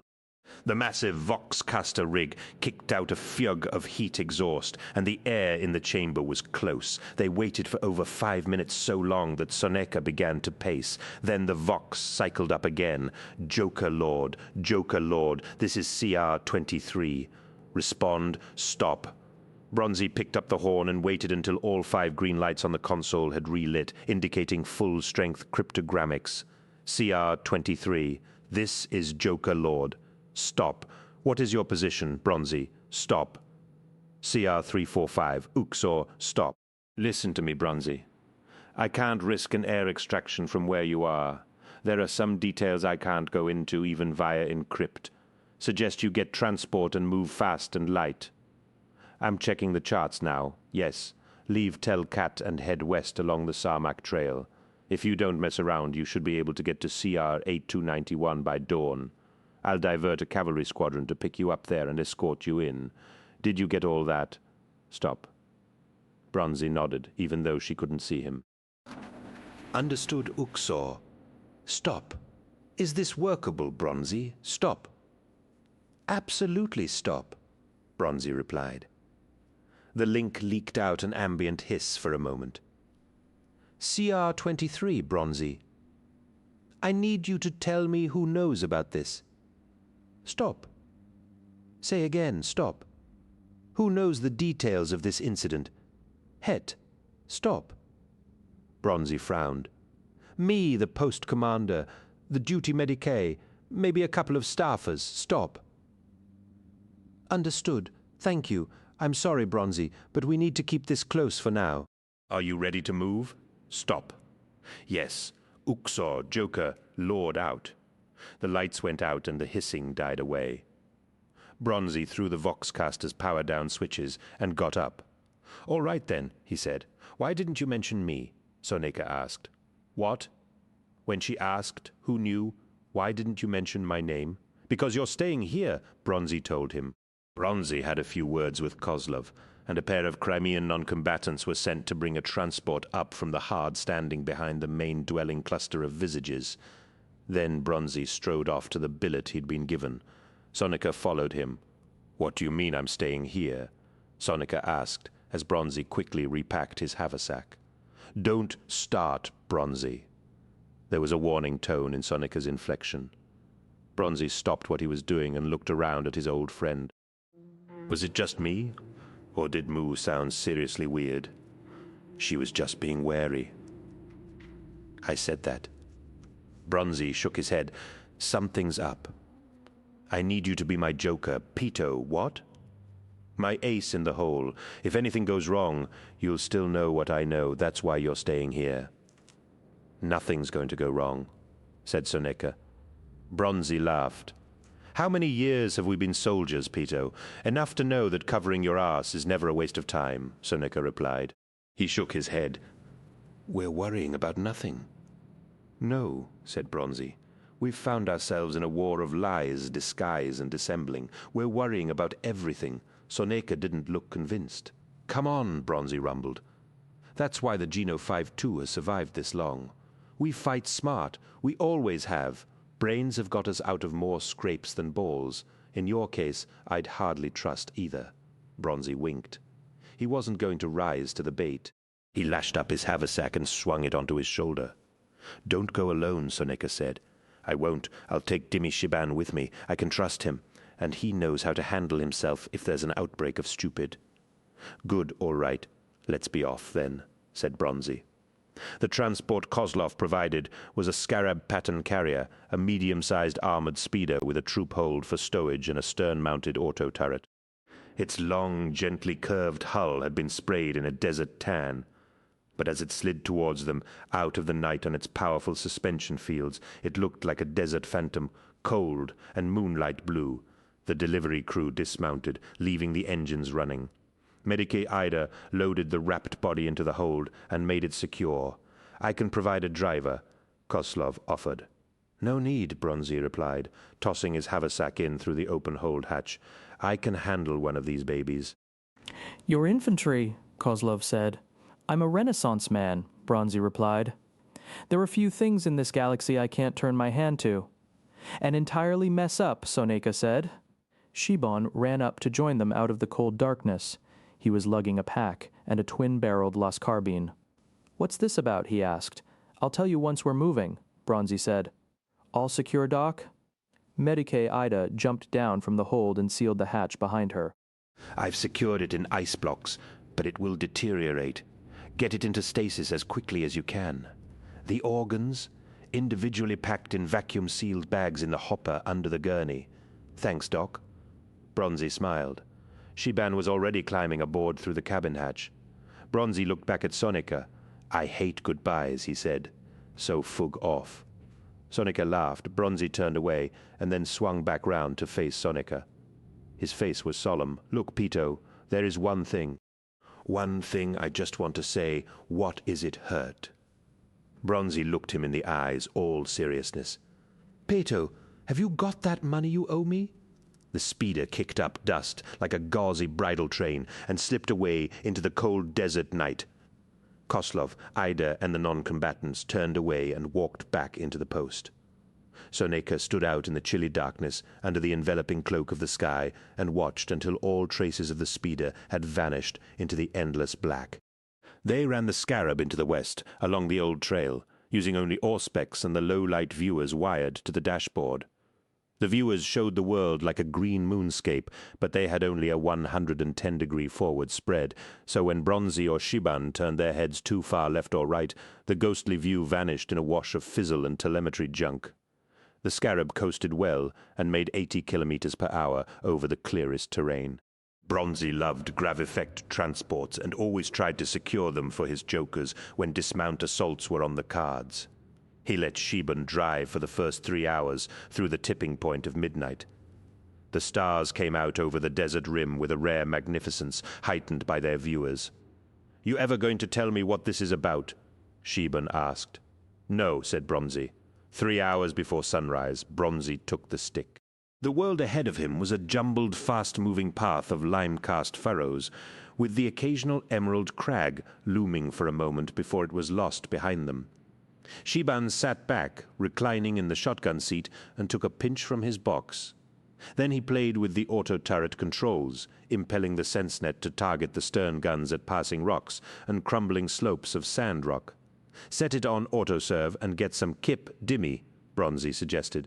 Shiban yawned and promptly fell asleep, rocking in his leather cradle. Bronzy envied him. It had been years since he'd been able to manage the old Geno trick of crash sleep, the hypno-suggestive shutdown that allowed a man to catch a wink under any circumstances. Bronzy had been trained that way, but the knack had left him. He kept his hand closed around the bucking stick and watched the ghost-green world outside flash by. The sun came up, a slow, terrible firestorm rising from the south. All of the landscape's shadows stretched out, long and painful, and Bronzy took off the viewer. White light filtered in through the cabin's chipped and crazed windows, and he decided to rely on Auspex alone. 20 kilometers now. The cursor on the cab's light map display moved slowly towards its destination. Zonica woke with a start. Nothing special there. The dull afterglow of pain in his hand had woken him that way every morning since he'd arrived at Visages. He sat up on his bunk. Dawn light, already hot and bright, speared in through the gaps around his rattan blind. He'd been having the strangest dream. He'd been playing the head game with Dimmy, and Lon had brought him a good piece. He'd taken the diorite head out of Lon's calloused hands and looked down at it to judge it. The carved face had been Hurtado's. It had grinned up at him. "Tell me this, Pito," the head had said. "All these broken heads, are any two faces alike, or are they all different?" "I don't know, Hurt. Get out of my dream. It's important. Do they all look the same? Are they all different? Doesn't that matter, doesn't it?" Sonika had lobbed the head away into the wide scree field of broken heads. He'd done it with his left hand. His left hand had had fingers and a thumb. "Fug," Sonika said, coughing. He had dust in his throat. That was par for the course at Visages. He looked down at his incomplete hand and felt the missing fingers waggle. He had slept naked. He pulled on his breeches, socks and boots, and went out into the early light, bare-chested. A hard rind of sun was cresting the edge of the crags. The sky was off-white, like old ivory, and the landscape was a pink wash, broken by hard black shadows bending to evade the sun. It was going to be a hot one. He could already feel the air baking. The local livestock, some of them still saddled from the previous day's racing, wandered free, grazing the patchy grasses. Sonika walked towards the well, rubbing his face with his good hand. He needed a shave and a grapefruit. The livestock all looked up at the same time. They stared in the same direction, some of them still chewing, and then broke and scattered. Geno instinct pulled Sonika back into the cold shadows of one of the terracotta huts. He looked around, suddenly, very alert. Where were the sentries, the perimeter guard, the overnight patrols? The pink wash of the landscape moved. Semi-visible figures scurried forwards out of the desert rim. Sonika swallowed hard. He turned and ran back through the shaded maze of dwellings towards the post commander's habitant. He wanted to raise the alarm, but he didn't want the enemy to know he'd raised the alarm. Kozlov had a silent signal device that trembled every post-resident's wrist cuff. Sonika slipped into the hot darkness of the habitant. Kozlov sat at his camp desk, staring at Sonika in surprise. "Commander," Sonika whispered. "Emergency alert now." Kozlov didn't move. He continued to stare back at Sonika with the same look of mild surprise. "Commander Kozlov?" Kozlov's eyes did not follow Sonika as he moved forwards. They continued to stare at the tent flap where Sonika had entered. Kozlov didn't move at all. Sonika threw himself sideways. The falk swung by the Ekvenerth, concealed behind the inner tent flap, missed the hetman by a matter of centimeters. The blade chocked through the ground sheet into the dirt beneath. Sonika rolled and came up on his feet. The Nerthine yanked his long blade free and charged him. "Alarm! Alarm!" Sonika began to shout. "Enemy in the camp!" He dived headlong over the desk to avoid the lunging blade and fell into Kozlov. Kozlov toppled backwards off his seat, his camp table collapsing under Sonika's weight. Blood ebbed slackly out of Kozlov's nose and mouth. He continued to stare in mild surprise at the roof of the tent. Sonika rolled off the still warm corpse and fumbled frantically to release Kozlov's service pistol from its holster. The Northine whirled his falk so high it ripped a slit in the tent roof. He swung it down. Sonika threw himself to one side. The descending blade cut clean through Kozlov's left shoulder. "Alarm!" Sonika yelled again, diving away. Outside, he heard shouting and the sudden sporadic bark of last weapons. Sonika threw a saddlebag at the advancing Nerthane, and the whispering falks struck it aside. He scrambled backwards, hurling a writing case. The falks splintered it, and a shower of pens, nibs, and blotting patches spilled out. Sonika ducked again, and the falks tore a wide gash in the tent wall. Geno training took over. As he landed, Sonika groped for a weapon, any weapon, and found a writing quill that had fallen out of the writing case. Sonika seized it, tested its weight automatically, and threw it like a dart underhand. It embedded itself, nib first, in the Ekvenerth's left cheek. The Nerthane yelped and lurched backwards. Sonika leapt up and grabbed the haft of the falx. He kneed the Nerthane in the groin. Now the bastard really staggered. He howled, his grip on the falx weakened. Sonika tore the weapon out of the Ekvenerth's hands and swung it. The Ekvenerth's head rolled clean off his shoulders in a puff of blood. The body folded up and the head bounced off the ground sheet beside it. Gripping the falx, Soneca strode across the habitant to the master alarm control. He smacked it, and sirens began to wail all across the visage's post. He walked back to Kozlov's body, staked the falx blade down in the ground, and pulled out the service pistol, a heavy lass model. 2 Nerthane raiders burst in through the habitant mouth, and Soneca shot them both in the face. They walloped over on their backs, their silver plates dotted with droplets of blood. Pandemonium had erupted outside the command tent. The waking Imperial troops, roused by his shots and the blaring sirens, were scrambling to fight off the Nerthane intruders. The dawn air whizzed with gunfire and the swook of impacting blades. Soneca heard awful wails of pain. With the pistol in his good hand, he went outside into the baking air. A Northane ran at him, falx raised. Soneca blew the man's throat out with a single shot and dropped him on the sand. All around him, las carbines rattled on auto. The shouts and yells were deafening. He ran towards the cold store. Bodies littered the ground outside the mud brick building. Imperial soldiers, mostly half-dressed, sliced into pieces. He went inside and shot down the 2 Northane he found there. One fell forwards against the stacked, frozen bodies in their shrouds, and wrenched off his breastplate as he slid down. The breastplate landed in front of Soneca, rattling to a stop. He saw the engraved reed emblems and the snapping crocodilia. "Get out!" A voice gasped. "Run!" He turned. Medicae Ida stood behind him. She clutched at the falx that stapled her through the chest to the cold store wall. Her gown was soaked in blood, her own for the first time. Medicae, Soneca yelled. "Too late for me," she wheezed, and died. A Northane raider burst in behind them, and Soneca spun around, firing a shot that silenced the man forever. More followed, falxes raised. Soneca began to shoot. By his weapon's digital display, he had 20 shots left, 19, 18, 17. Bronzy brought the scarab to rest and hit the dampers. The sun was up, fierce and bold. "Wake up," he told Shibban as he unstrapped his harness. Shibban groaned. Bronzy jumped down out of the speeder and looked around. His stomach was grumbling. Where the hell was Honan's promised cavalry? The cratered desert spread out all around him in the burning light of the rising sun. He saw a figure toiling up the trail towards him. A tall figure wobbled by the heat haze. Bronzy waited 2 minutes, 3. The figure came closer, becoming properly visible. It was a space marine in full battle plate. The armor was indigo blue, trimmed in silver, with green markings on the immense shoulder plates.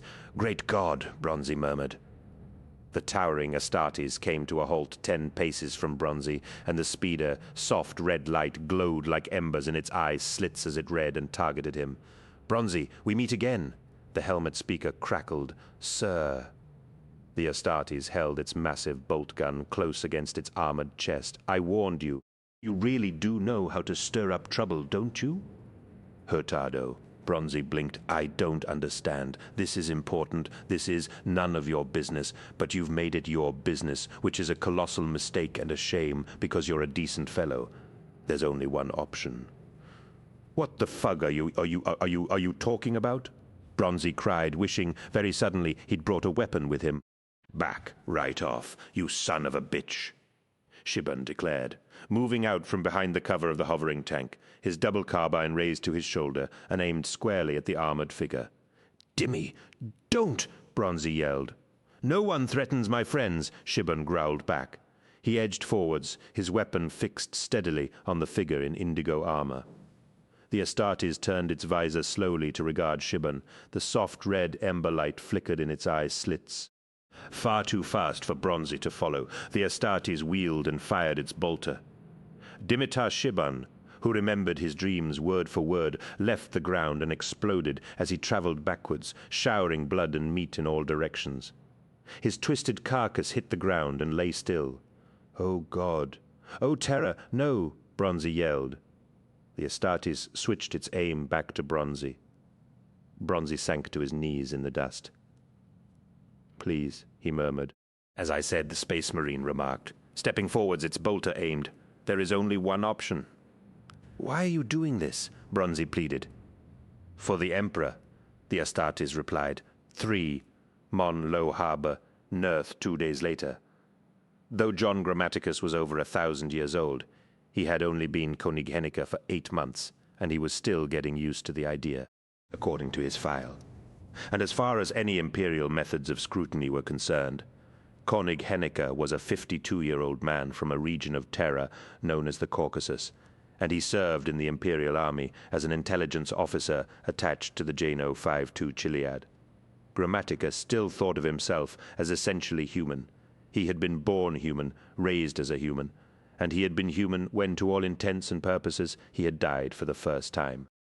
Definitions became a little more complicated after that. One thing was certain: at some non-specific point after his first death, probably as the result of a slow process rather than a sudden change of heart, he had stopped being quite so steadfast in his devotion to the interests of his birth species. He was still unashamedly fond of the human race, and was a stout apologist for its less edifying qualities. But he had been with the Cabal for a long time, and they had shared the acuity with him, at least in part. These days he saw what his birth race had once been wont to call the long view. Grammaticus was one of the last few humans still working as an agent of the Cabal. Over the centuries, the Cabal had recruited a good many human go-betweens, but most of them were long dead, forgotten, or disavowed. The Cabal had been recruiting human agents for as long as there had been humans to recruit, a fact that Grammaticus always found particularly hard to reconcile. At the very start of human history, before writing, before Ur and Catalhuyuk, before Mohenjo-Daro and Thebes, before the construction of the lost monuments, the Cabal had visited Terra and encountered a breed of unprepossessing, unpromising mammalian hominids, busy making its first axe marks on the trunks of ancient woodland trees to mark out its first boundaries. The Cabal had seen some particular quality in those mammalian hominids. They had recognized that the hominids would one day rise inexorably to play a pivotal role in the scheme of all things. Mankind would become the greatest weapon against the primordial annihilator, or it would become the primordial annihilator's greatest weapon. Either way, the Cabal decided that the unprepossessing mammalian hominids developing on that backwater world were not a species to be dismissed. Grammaticus knew that this fact frustrated most of the Cabal's inner circle. They were old kins, every damn one of them, and regarded all the upstart species of the galaxy as inferior ephemera. It pained them to accept that their destiny, all destinies, lay in the purview of creatures that had been simple, single-cell protocytes when the old kind cultures were already mature. Gahet had once told Grammaticus that the Cabal had made its first subtle advances towards the human species long before the advent of the Age of Terror.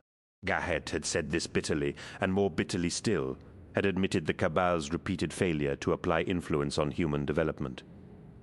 "You've always been feral, stubborn brutes," Gahet had said, shockingly dogmatic in your self-worth.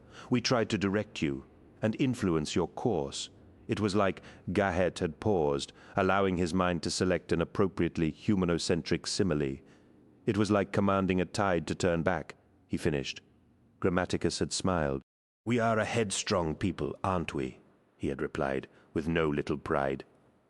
"Did you not think it might have been easier to cull us before we grew teeth?" Gahet had nodded, or at least he had flexed his secondary nostrils in a mannerism that equated to a nod. "That was not our way then. We all deemed such notions as gross barbarism. All of us except Slauda, of course. Of course. And now? Now I regret we did not abort you when we had the chance. Destruction has become our only tool in latter days. I miss the subtle methods. Almost all of the humans recruited down the years had proved to be unviable or flawed. Most had been disposed of. Grammaticus believed that he had succeeded where so many others had failed because of his gift. John Grammaticus was a high-function psyker. "The Uxor will see you, Het Henneker," the subaltern in the fur shako announced.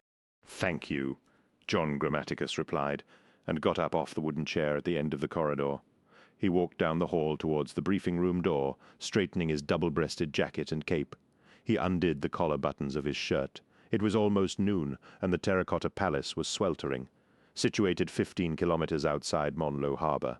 The palace had been commandeered as a control station for the advance. Its ancient walls held the day's heat like an oven. Reed screens soaked in water had been fixed over the windows to keep the palace interiors cool and fresh, but they were beginning to dry out.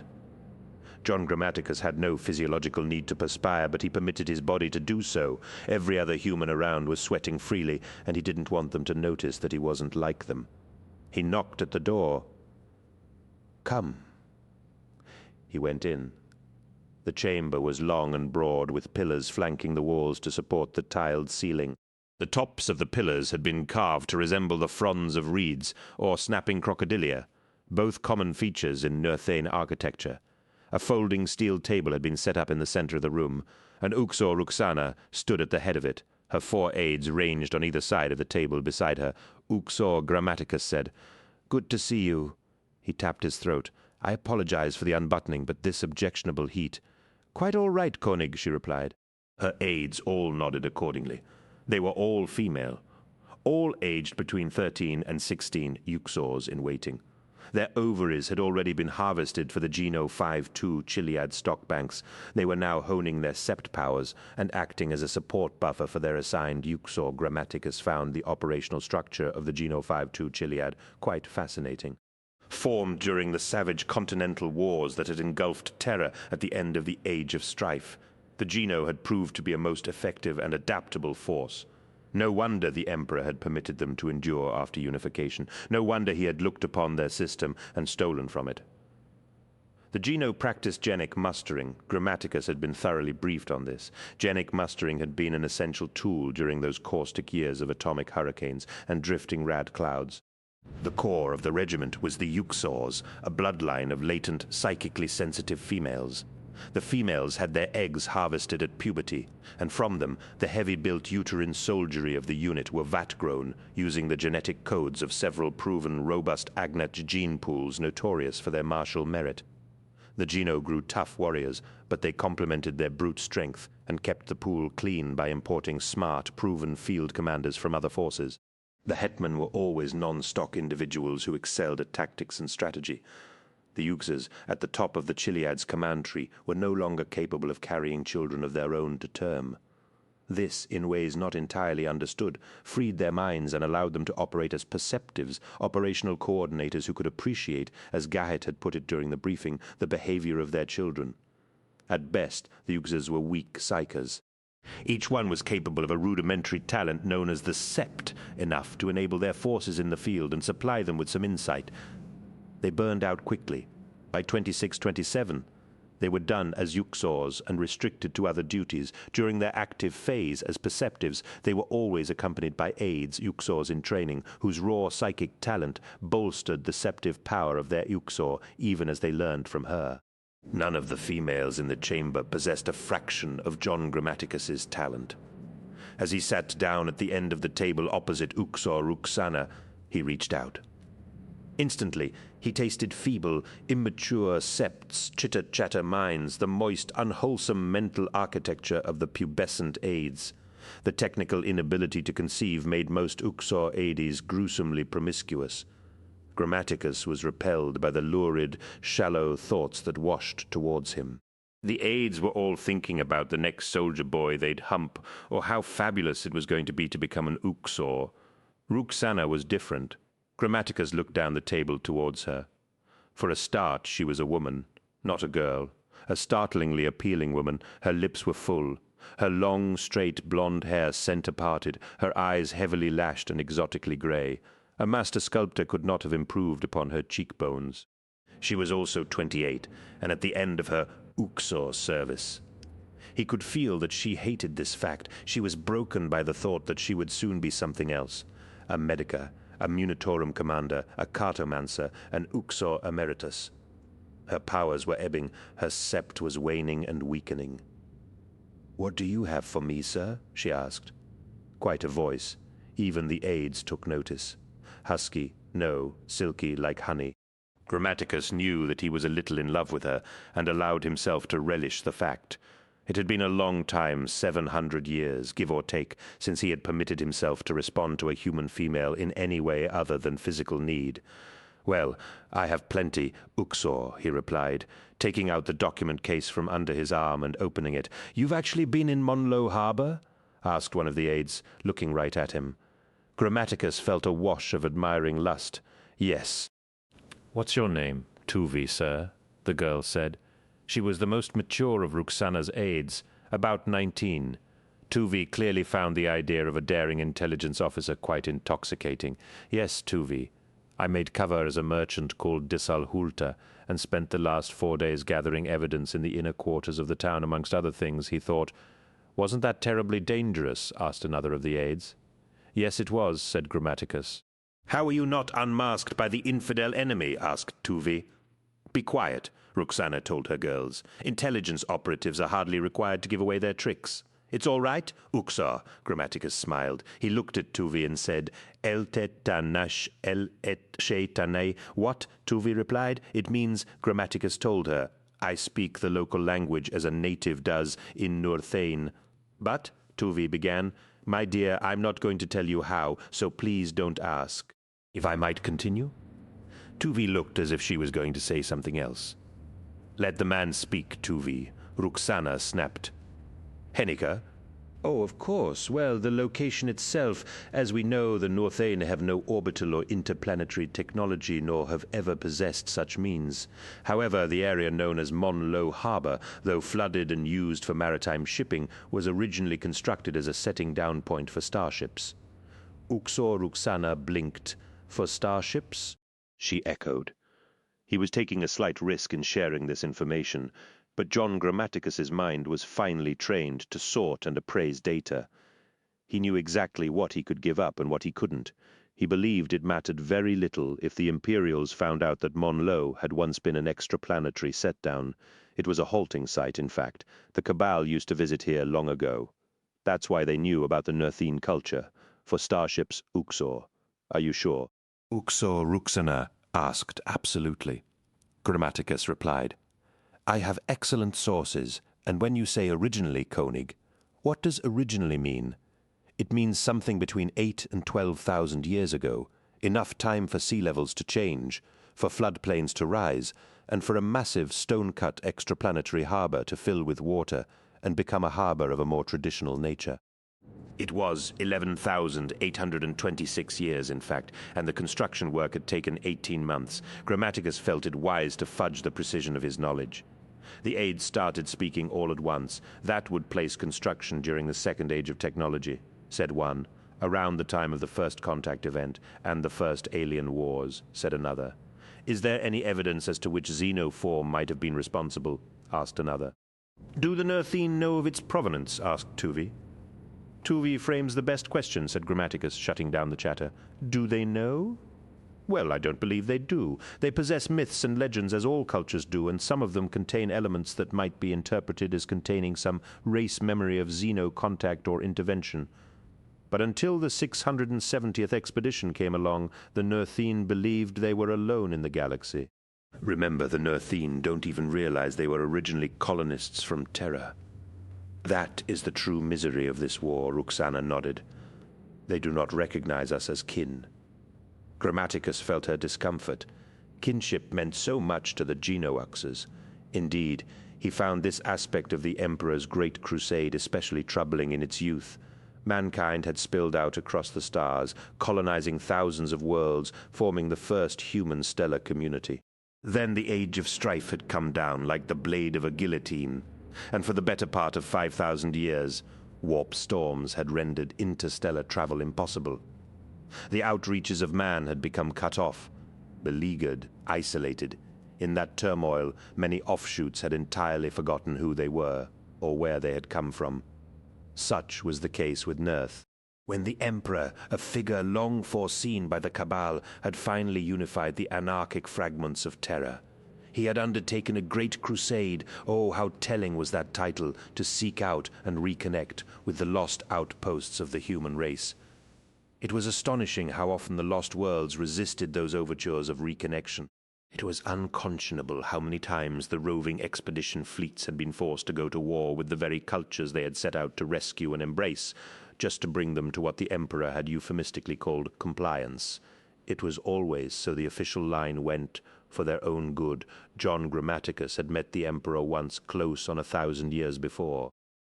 The Emperor had been just another feudal warlord then, leading his thunder-armored troops in an effort to consolidate his early Strife-Age victories and pave the way to eventual unification. Grammaticus had been a line officer in the Caucasian levies, a significant force inveigled by truce and pact to support the Emperor's assault on the territorial holdings of the Pan-Pacific tyrant Dume. After a bloody conquest at Bactria, Grammaticus had been one of 100 Caucasian officers invited to a triumph at Pash, hosted by the retinues of the Thunderbolt and Lightning Army. During the festivities, the Emperor, even then he had been known only by that objectionable epithet, had grandly toured the tables to personally thank his foreign allies and the leaders of the mercenary clans. Grammaticus had been one of hundreds present to receive his grateful handshake. In that moment of contact, he had seen why the Emperor was a force to be reckoned with, a psyker of towering, unimaginable strength, not really human at all by any contemporary measure of the fact. Grammaticus, who had never met anyone else like himself, had shuddered and felt like a drone insect in the presence of its hive king. The Emperor had felt Grammaticus in the same passing second of contact. He had smiled. "You have a fine mind, John," he had said, without having to ask Grammaticus his name. "We should talk and consider the options available to beings like us." Before any such conversation could happen, Grammaticus had died, that painful, stupid first death. Looking back, Grammaticus wondered if he would ever have been able to influence the Emperor's course if he'd lived. He doubted it. Even then, in that tiny moment of connection, it had been clear that the Emperor was never going to turn away from the road of catastrophic bloodshed he was set upon. One day he would unleash upon the galaxy the most dreadful killing machines of all, the Astartes. How ironic it was that Grammaticus's current task was to broker cooperation with one of those fearsome Astartes legions. Gahet had once remarked to Grammaticus that the Emperor was the only human who would have ever made a viable addition to the Cabal's inner circle. He sees the long picture of it, Gahet had said. He understands the vast, slow cycle and is content to allow it to run its course. He appreciates the epochal dynamic of true and thorough change. "Have you ever met him?" Grammaticus had asked. "No, John, I haven't." "Then you have no idea what a bloodthirsty bastard he really is." Gahet had smiled. "That's as may be. But he understands that the primordial annihilator is the true enemy of everything. So perhaps we need a bloodthirsty bastard on our side." "Koenig!" "I'm sorry, Uxa," Grammaticus said. Ruxana smiled down the table at him. "You were quite lost in thought." "I was. I apologize. Where was I?" It is my belief that the extraplanetary harbor was built by some Xenos kind several hundred years before this world was colonized by the original human-out ships. As far as the Nerthine are concerned, it has always been here. So it is an intriguing aside and not pertinent to our combat evaluation." "Indeed not. But for all their parochial mindset, the Nerthine have an appreciation of extraplanetary matters. They have lived in fear of first contact, of discovery by beings from other worlds in their doctrine. Our arrival proves to them the universal presence of evil. There is no dealing with them. None at all. No, Uxa, he wanted to tell her that they were dealing with a human culture that had succumbed to the corruption of the primordial annihilator. But he knew she simply wouldn't understand what chaos meant. Very few humans did. Grammaticus did, because he had shared the Cabal's acuity. He had a feeling deep in his gut that the Emperor knew all too well. So why hadn't he told any of his children? Why hadn't he forewarned them about the deathless abomination they would encounter if they ventured out into the stars? The briefing turned to matters of fortification and placement. Grammaticus had brought the plans he had carefully hand-drawn. Discussion began on the best practice of attack on Monlo. Tuvi surprised him by suggesting the most perceptive tactical solutions. She would be a full Uxor soon, with a pack of aides of her own. Ruxana let her lead the plotting, nodding contentedly at her stepdaughter's excellence. As the talk went to and fro, Grammaticus decided willfully it was time to switch places.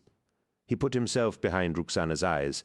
She was far too preoccupied to resist or even notice, and looked back down the table at himself. He saw what she saw. A well-made man of mature years, strong in the back and arms, with a very handsome face and grey hair. The man wore a scarlet dress coat with ornate double frogging down the front, and he was perspiring very slightly. Not bad, thought John Grammaticus, not bad at all. It wasn't the body he'd been born with, but at least it pretended to be from the Caucasus, which was where the first John Grammaticus had been born towards the end of the 29th millennium. If we are going to commit to an attack, Tuvi was saying, we need to know more about the enemy disposition in these lines and along the north wall here and here. I wasn't able to collect data, Grammaticus replied, but you're right. I'll be going in again tomorrow. In 3 days I should have the information you need. Good, said Roxana. She paused. You're going inside again? I think it's necessary, Uxor. Then may the Emperor protect you, Tuvi said, and several of the aides echoed her. Oh, I'm quite sure he won't, Grammaticus thought. That's all for today, Roxana told her aides. Be off with you. I'll finish the brief myself. Grammaticus sensed annoyance and disappointment as the aides filed out. The door closed behind them. There was a long silence. Where were we? Uxor Roxana asked. You were about to undress, he said in Demotic Scythian. Was I indeed? She laughed, answering in the same language. I had no idea you were fluent in my native tongue or knew me to be of Scythian extraction. You're very clever, Koenig. You don't know the half of it, he thought. I'm fluent, instantly, in every tongue, every language I encounter. It's my particular talent and my curse. I'm sorry to be forward, he said, again in Scythian, but I've seen the way you look at me. And I've seen the way you look at me, sir. Is it so bad? Roxana smiled. No, Koenig, it's flattering, but I'm no aide cadre, hussy. I'm not about to disrobe for some sordid little tryst in this briefing room. I'm not sure I'm going to disrobe for you at all. Grammaticus allowed a smile to cross Henniker's face. My dear Uxor, he said, the simple doubt expressed in that sentence is all I could ever ask for. In the old times, in the time of inchoation, races built their fastnesses in places of safety and left the darker places unexplored. It had been the primitive instinct of man to behave this way. It had kept him safe from the wolf and the saber cat. Grammaticus wished his species had kept hold of this instinct and not forsaken it. The darker places were darker places for a reason. He was fairly certain it was the eternal influence of the Emperor that had quashed that particular taboo. He thought of Terra's old maps with their quaintly phrased notations of warning. Here be dragons. That had always been a shorthand motto of man's ignorance of the darker places of his universe. What did you say? Roxana asked, rolling over sleepily. Nothing, he replied. You said something about dragons, Koenig. I may have... There are no dragons, Koenig. It was late afternoon. The palace compound had sweltered out another day, so close to the sea everyone could smell it, yet so far away its cooling influence did not reach. The sex had been exceptional. The emotional intimacy had almost reduced him to tears. He hated allowing himself to get so close. 700 years was a long time, long enough for him to forget the consequences of proper connection. He had felt her hunger, her appetite to prove she was still something of significance, even though her Uxorhood was sloughing away like dead skin. He had allowed himself to love her and allowed her to reciprocate, and now he faced up to the consequences of that decision. Koenig? She didn't even know his real name. He wanted to tell her. Do you have to go back in? She asked, rolling over and lying sidelong. Her lithe, naked body made him stir, but he resisted the temptation. Yes, I'm sure we can do the rest of the tactical plan with drone spotters and the fleet appraisal. You can't. You need me in there. John... Oh, no, what? She asked, sitting up. He rose to his feet. Nothing, my love. My love, that sounds very serious. John. Not now. You've gone quite pale, Con. Are you all right? He paced away from the bed, barefoot, towards the washroom. I'm fine. Absolutely fine. I just need a sip of water. Roxana rolled onto her back and stared at the ceiling. Don't be long, she called. Grammaticus entered the washroom, closed the door behind him and paused for a moment, head down, leaning his hands on the edges of the stone basin. Not now. Really, not now, he moaned softly. The stone was cool under his palms. He poured some water into it from the jug. All the while he could feel the old chipped mirror hanging on the wall behind him. He turned around. Gahet looked out at him from the mirror's cloudy surface. "You have taken a wrong step, John Grammaticus. The intimate bond you have made with this female is impairing your mission. Go away, John. You are risking everything. You know what's at stake. What are you doing?" "We're being human for a change," Grammaticus replied. "John, we have eliminated agents for less. I'm sure you have not in the old days, but in these latter days I'm sure you have. I am not threatening you, John, plus. Yes, you actually are," he told the mirror. "The galaxy must live." Right, and can't I be allowed to live in it a little?" Gahet's face faded slowly. Grammaticus rinsed his face in cold water from the stone basin. "Bastards," he spat. Before dawn, in a cool mauve twilight, the escort arrived to take Grammaticus back to the insertion point. He had already been up for an hour, ritually packing and repacking his small bag. He told the escort to wait with the vehicle and finished his chores, sipping tepid black caffeine and eating some preserved fruits and spelt bread left over from the night before. She surprised him by waking up. "Were you planning on leaving without a goodbye?" "No?" He lied. "Good." Ruxana brushed a strand of long blonde hair off her face and looked him up and down. He had dressed in a simple desert suit of soft brown kidskin, with army-issue boots and a canvas jacket. "You don't look much like a native." "That part comes later. All she was wearing was the sheet from the bed." "Well, goodbye, then. The Emperor protects." "Let's hope so," he agreed. "Try to come back," Ruxana said. "I'd like to see you again." "I'll come back," he replied. "Not lying this time, because I want to see you again." Uxor Ruxana smiled and tilted her head slightly to one side, regarding him. "There's something about you, Koenig. It's as if you see right into me. That's because I do," he said. The escort, a young Geno Company bashaw, and 3 sleepy troopers were waiting for him in the rear yard of the palace compound. The ride was a light speeder, the hull of which had been sandblasted back to bare metal by the environment. "Sir," the bashaw saluted as Grammaticus walked out of the lit doorway into the darkness of the yard with his bag over his shoulder. It took a second to place the man's background accent. Indonesia, Purwakarta Administrative District, perhaps one of the Cianjur hives. "What's your unit?" Grammaticus asked in Bahasa Malay. The bashaw blinked in surprise and smiled. "Arachne, sir," he replied. "I didn't know you were a panpack, sir. I'm not. I'm from all over." They got in and rode out of the yard and through the descending levels of the ancient desert palace, via checkpoints, gateways, and night-watch barricades where sentries lurked beside sputtering braziers. Their rifles hooked through their folded arms, papers and biometrics were routinely checked. The Nerthine had a subversive streak. Experience had taught the Imperial Army that the Nerthine had spies of their own. Saboteurs, too. It felt odd to be a spy checked on the way out.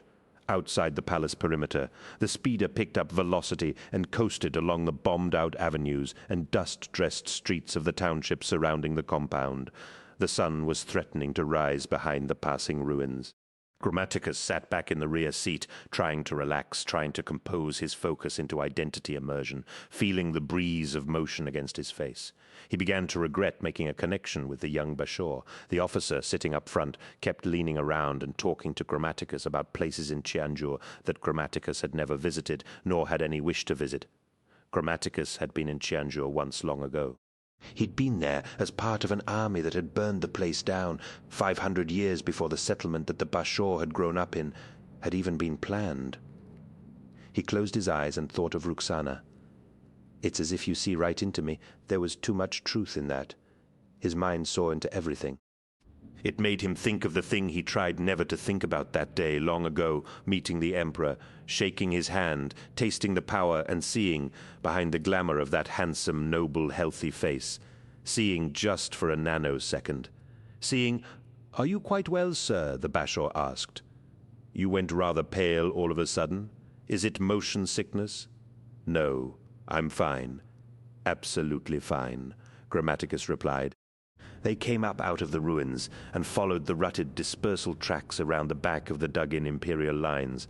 The sun was rising, crisping the lower edge of the sky, in the lee of the earthworks. For kilometer after kilometer, gun emplacements made sulking silhouettes against the dawn, and millions of bivouac tents covered the ground like blisters, breakfast fires glowing.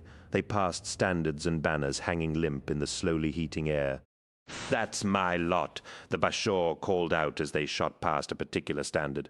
Grammaticus turned his head to look and saw Arachne, a mousy but surprisingly large-bosomed girl, if the banner's image was any guide, weaving her complex web of fate and destiny. The insertion point was an outfall of the city's antique sewer system, some 18 kilometers west of the palace. It had been exposed by shelling about 3 months earlier, and was well guarded. Apart from the Geno sentries, automated gun servitors watched it, unblinking day and night. The Nerthine guarded the other end just as proficiently. But Grammaticus wasn't going all the way to the other end. The Bashor introduced him to the point officer, a ruddy-faced hetman called Marino. Marino wanded the servitors to default passive and stood watching with the Bashor as Grammaticus slithered down the shattered embankment into the maw of the outfall. Darkness, as had so often been the case in his life, embraced him.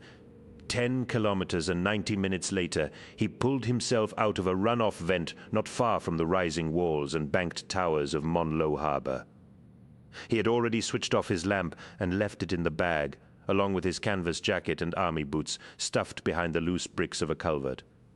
His journey along the dark chute had provided him with almost enough time to complete his identity immersion. He was no longer König Henneker. He was Die Sol Hulta in all. He had taken very few real measures to disguise himself, a wrap of pink silk over his desert suit, felt shoes in place of the army boots, a desert shawl expertly pulled around his head. His skin was tanned, though not as dark as the average Northane, and a strict Northane observer of the Packhel would have worn his hair tied in a net under his shawl and anointed his scalp, armpits, groin, and belly with scented oil. Grammaticus never went to such extremes, even though his imperial spy masters recommended he should. He knew that his mind was more than capable of smoothing over most epistemological blemishes. Besides, the anointing oils smacked of a ritual offering to the primordial annihilator, something he was not prepared to undertake. He fastened the hooked knife worn by all Nerthine to his underbelt, then strapped on the broad overbelt with its 3 pouches for fluid, mineral, salt, and currency. He washed his hands in the trackside dust to blacken his fingernails.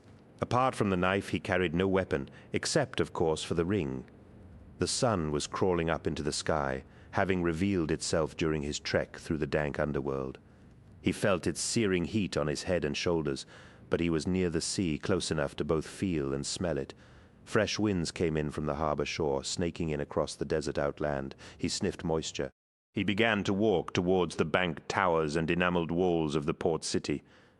Others were doing the same. War or no war, life went on. Straggles of traders and merchants, some with trains of pack animals, were heading into Monlo from the hinterland, hoping to do business at the city markets. Migrant workers were walking to the port in search of employment. Refugees and displaced citizens were coming to the gates, fleeing the imperial advance. Grammaticus fell in with them. As he walked, Grammaticus began the psychic litany in his head, the final progression towards immersion in another dialect and culture base. I'm John Grammaticus. I'm John Grammaticus. I'm John Grammaticus pretending to be König Henneker. I'm König Henneker. I'm König Henneker pretending to be Die Sol Hulta. I'm Die Sol Hulta. I che Die Sol Hulta lem pretending. Elche Die Sol samman Hulta lem tane ek. Elche de sal samman hulta lemtane. Ek, who are you, fellow? One of the Ekvehan North warriors at the city gate asked as he approached. The Ekvehan North had been resting his falx against his silver breastplate, but now he raised it. Some of his companions did likewise. Others were stopping and searching some water merchants heading in out of the desert through the ancient arch. I am Die Sol Hulta, Grammaticus replied in demotic Northane, making the obeisance of all the sunlight to the Ekvehan North. I am a merchant. Falx held ready across the left shoulder to strike. The Ekveanerth stared at Grammaticus. Show me your palms, your face, and your brands. Grammaticus made as if to do so. I'm safe, and you've seen all you need to reassure you, he sent at the same moment. The Ekvianerth nodded and waved him into the city, already sweeping the incomers for his next subject. Grammaticus had shown him nothing. Monlo was waking up. As a city girded to the expectation of assault, it never truly slept, but its habits followed a circadian ebb and flow. The outer walls were well defended by squadrons of Ekvianerth, by iron mortars and bombasts, and by platoons of the regular Nurthadra ground troops. They loitered in unruly, spitting gatherings around the heavy steps of the city's thick walls, or stood on the walls' fighting platforms, watching the distant, unmoving enemy through spyglasses. Deeper in the city, the rhythmic pulse of life was easier to discern. Markets woke up. Merchants announced their wares. Morning devotions were declaimed by strong-lunged priests. Water carriers called their services as they wandered the plazas and the winding cobbled streets and lanes. Grammaticus retraced his steps, trying to recall the specific layout of the place as he had experienced it the first time. Passing merchants and elders nodded and made all the sunlight gesture to him as they acknowledged his status. He made the gesture back. Grammaticus wanted to get into the northern suburb, an area called Kurnal, so he could get a good look at the city's north wall. Tuvi would appreciate his efforts. He stood aside to let a Grox cart trundle past. Street washers cleaned the cobbles with bristled brooms and pails of water, using spades for the animal dung. They sang as they worked. The faience-tiled walls of the port city glimmered around him in the morning sun, showing reeds and reptiles in mosaic. The Nurthine had no street names, just pictorial emblems. He looked at a particular symbol, a great monitor lizard, delineated in cherry-red tiles, and knew with a trained certainty that he had never seen it before. He'd made a wrong turn. Monlo was so complex, so interwoven, it was hard to recall the specific plan. It was like Arachne's web, mousy, big-bosomed Arachne. He was the needle. He fancied her needle moving through the net of fate. He halted and took a moment to consider. His internal compass was out. He checked with the rising sun and established where east was. He slowed his breathing and allowed himself to perspire for a minute, just to stabilize his body. He had his bearings again. He'd just gone a street too far west. That was all. Karnal district was over to his left, except it wasn't. He halted again, refusing to allow panic to dig in. A water carrier came up to him and offered a ladle of water. "No, thank you," Grammaticus said. "God love you anyway," the carrier replied, moving on. Grammaticus shuddered.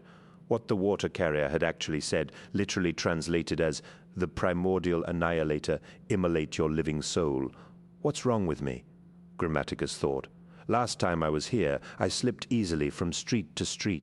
This time, I'm behaving like an amateur. My head is swimming. This is stupid. He crossed through 2 more busy streets, looking for familiar landmarks. It felt as if Kurnal district was further away than ever. It was as if something was distracting him, baffling his abilities. On impulse, he reached into the bag of mineral salts hooked to his broad overbelt and closed his fingers around the mimi seed hidden in the salt inside. The seed was the size of an earlobe, set into a small silver clasp. Gahet had given it to him.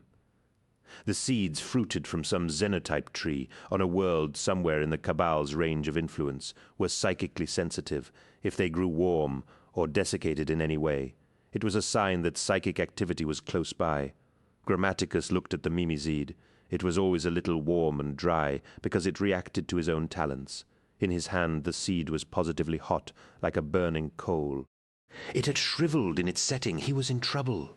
The memiseed screamed a warning that something was nearby, perhaps something hunting him. Dizal hulta. Grammaticus looked over his shoulder and saw a portly merchant waving to him. The man had been standing in conversation with a group of his brethren on the steps of a counting house, but he left them to hurry over. Grammaticus quickly put the memiseed away. "What is his name?" "His name? You've met him before?" "Sal, my good fellow," the portly merchant declared, making the sunlight gesture and adding a bow. "I have missed your face at the market these last few days. What news of the firebrick deal we sketched out on our last meeting? Has your supplier delivered?" "Hedek? Hedek Rutun. That was his name. Hedek, my good fellow, I am pained to respond that my supplier has become a goat's maw. Grammaticus answered politely, taking more than it gives. "It turns out I can't deliver on that fire brick deal. I apologize." Hedek waved his pudgy hand. "Oh, don't worry. I quite understand. In these times of hardship and oppression with the alien siege at our door, things like this happen." He looked at Grammaticus more earnestly. "You have my fetish, my gene print." "Yes, good. We can deal in future. I look forward to receiving your envoy." "I am always your servant, Hedek," Grammaticus mumbled. He made the sign of all the sunlight, and added the gesture of the moon's entire as he ended the meeting. He strode on down the length of the street, feeling as uneasy and lost as before. Then he hurried into an open square, where the foot traffic was lighter, hoping the freedom of the space would give him room to clear his head, and perhaps even identify the source of the psychic activity the seed had detected. Clarity obstinately refused to come. Grammaticus paused, and slowly raised his eyes. He was standing in the Pakhel Awan North, the square of the preeminent temple in Monlo. High above him on the temple's tympanum, a bas-relief frieze showed the four properties of the primordial annihilator: death, ecstasy, mortality, and mutability, blending together into one huge, ghastly symbol of unity. What gross mistake had led his feet here? What clumsy misturn? This was the last place in the city he would have visited voluntarily. The tympanum symbol seemed to pulse, to throb, pressing his eyeballs back into their sockets. Sunlight flared and buzzed. He gagged and forced hot reflux back down into his gut. His previous visit hadn't been anything like this. It was as if the city had become aware of him and his role as an intruder, and had become a web spun to trap him. Something was playing with him. The vomit wasn't going to stay down. He hurried off into an alley away from the temple precinct and bent over in the shadows to release the acid liquid. It rushed out of him in a geyser. He barely had time to drag his head shawl off. He sank to his knees, trembling and spitting. Two figures, two men who were just dark shadows, were moving down the alley towards him. They weren't rushing, but there was a purposeful, urgent stride to their gait. Grammaticus got to his feet and made off in the opposite direction, with equal purpose, not quite running. Three more figures rounded the opposite end of the long, winding alley and came towards him. What were they? Militia Ekvanorth? Agents of the Pakhel Awan, the temple's zealous doctrinal clerics. The alley had a couple of side turnings along its length. Grammaticus took the first and broke into a run as soon as he was out of sight of the figures closing in on him. He reached a dead end, a closed courtyard behind some tall, fine town houses. He heard footsteps approaching behind him. He tried the doors and found all of them bolted, except a heavy gate of painted wood where green reptiles intercoiled and made helical patterns. Grammaticus pushed the gate open and ducked into the blessed cool and darkness of the room beyond it. He closed the gate and drew the bolt across to hold it. He waited, listening to the muffled footsteps and voices outside. A gigantic hand, gloved in steel, reached out of the darkness and picked him up by the neck. It turned him around and slammed him back against the wall, holding him by the throat. Grammaticus was being throttled, his feet kicking off the ground. The steel hand pressed him back against the wall. Terracotta brickwork ground into his back. "I have a suspicion," a deep voice said, coming out of the darkness. "You've been looking for me, John, Grammaticus." It knew his name. That's possible!" Grammaticus gasped, "though it might depend upon who you are." "My name, you know my name, you treacherous bastard. My name is Alpharius, House of the Hydra. Monlo Harbor, Nerth continuous." The pounding blood vessels in Grammaticus's head felt as if they were about to burst. His windpipe had closed. "Let me go," he sent desperately. The steel-gloved hand released its grip, and Grammaticus fell awkwardly onto the tiled floor. Hurt and dazed, he forced his mind to work fast. His eyes were becoming accustomed to the cold blue darkness of the chamber. He could see the giant shadow of his captor, and the hot red glow of a visor, but he could not read a mind. Something was screening it. Nevertheless, his urgent commands were getting through. "Step back and keep your hands away from your weapons." The giant shadow above him took a step backwards. "Stop him doing that," the shadow's deep voice growled. There was someone else in the room, in this bolt hole that had not been safe at all. Grammaticus saw the second person as a hooded figure, though he could not actually see the man with his eyes. The figure was hooded in his mind. Grammaticus tried to rise, a piercing liquid squeal, like a wet finger sliding on glass, stabbed into his neocortex. Pain fired through his autonomic nervous system and sizzled down his spine. He grunted and fell back against the wall. He is fierce. Strong and well protected, the hooded figure said out loud. Too much for you? Asked the giant shadow. No. Then keep him down. The squeal increased in power. Grammaticus convulsed. We're going to have a conversation, John, the giant shadow said, bending down and looming close. I want some truth out of you, or so help me, I'll simply crush your psych-cursed skull. Yes, are we clear? Grammaticus nodded. The agony was immense. He could feel blood running out of his nose and over his top lip. Good. Cher is going to release you. That will be nice, won't it? When Cher releases you, no mind tricks. Are we still clear? Yes, Grammaticus hissed, his throat bruised and sore. Let him go, Cher, the giant commanded. The squeal went away and took the worst of the pain with it. Grammaticus slumped forwards onto his hands, gasping. Lights, the giant's voice ordered.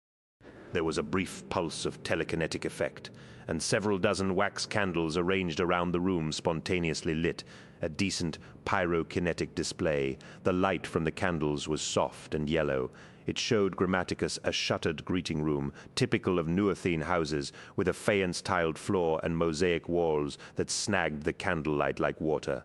It also showed him his antagonists, an armored transhuman giant and a standard human in black, whose face Grammaticus couldn't see, even though the man wore no physical mask or hood. Your name is John Grammaticus, the giant asked. If you say so, I can get Cher to start again, if you prefer. Grammaticus shook his head. Spots of his blood dappled the tiles around him.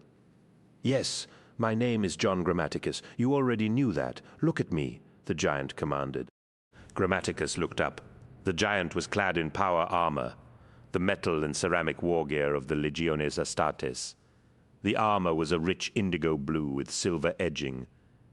Green heraldry had been marked on the shoulder plates. The helm was the very latest baleen snout version. Dull red light shone inside the visor slit. To the left of the towering Astartes stood the mind-hooded figure, small by comparison. "No, me," said the Astartes. "Look at me. Ignore my psyche. Better." I, Grammaticus began. Quiet, said the Astartes, raising a massive index finger. You're going to tell me what I want to know, not what you want to say. Grammaticus nodded. You've been looking for me. That's why you keep coming into this city. You knew I'd be here. Grammaticus nodded again. How did you know that? Because we invited you here, Grammaticus replied. You invited me here. Who's we? The cabal I work for. The Astartes turned to look at the hooded figure. Once again he said. The squeal speared into Grammaticus's head and made him shriek. What is the cabal? The Astartes asked. Grammaticus sobbed. He could barely answer. I don't know they are eternal, and they... That's not really very good, said the Astartes. Maybe I should just shoot you. The cabal is the only hope, Grammaticus pleaded. Go on, please. Stop it now, Cher, the giant instructed. The squeal died back. Whose only hope? Asked the Astartes. Mine, yours, mankind's. Grammaticus sighed. You're talking about the Imperium. Grammaticus shook his head.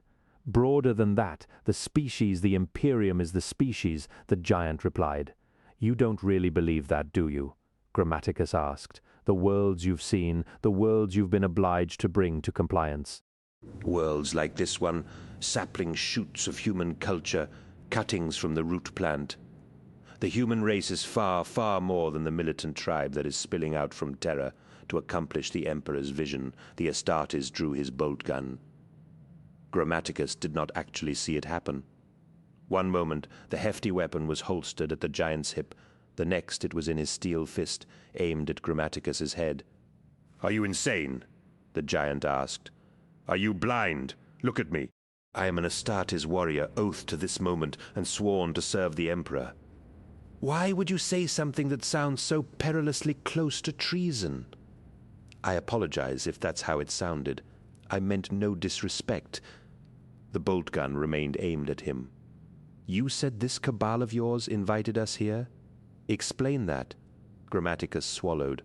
Of all the Astartes legions, the Cabal believes the Alpha Legion to be most receptive to its message. Why?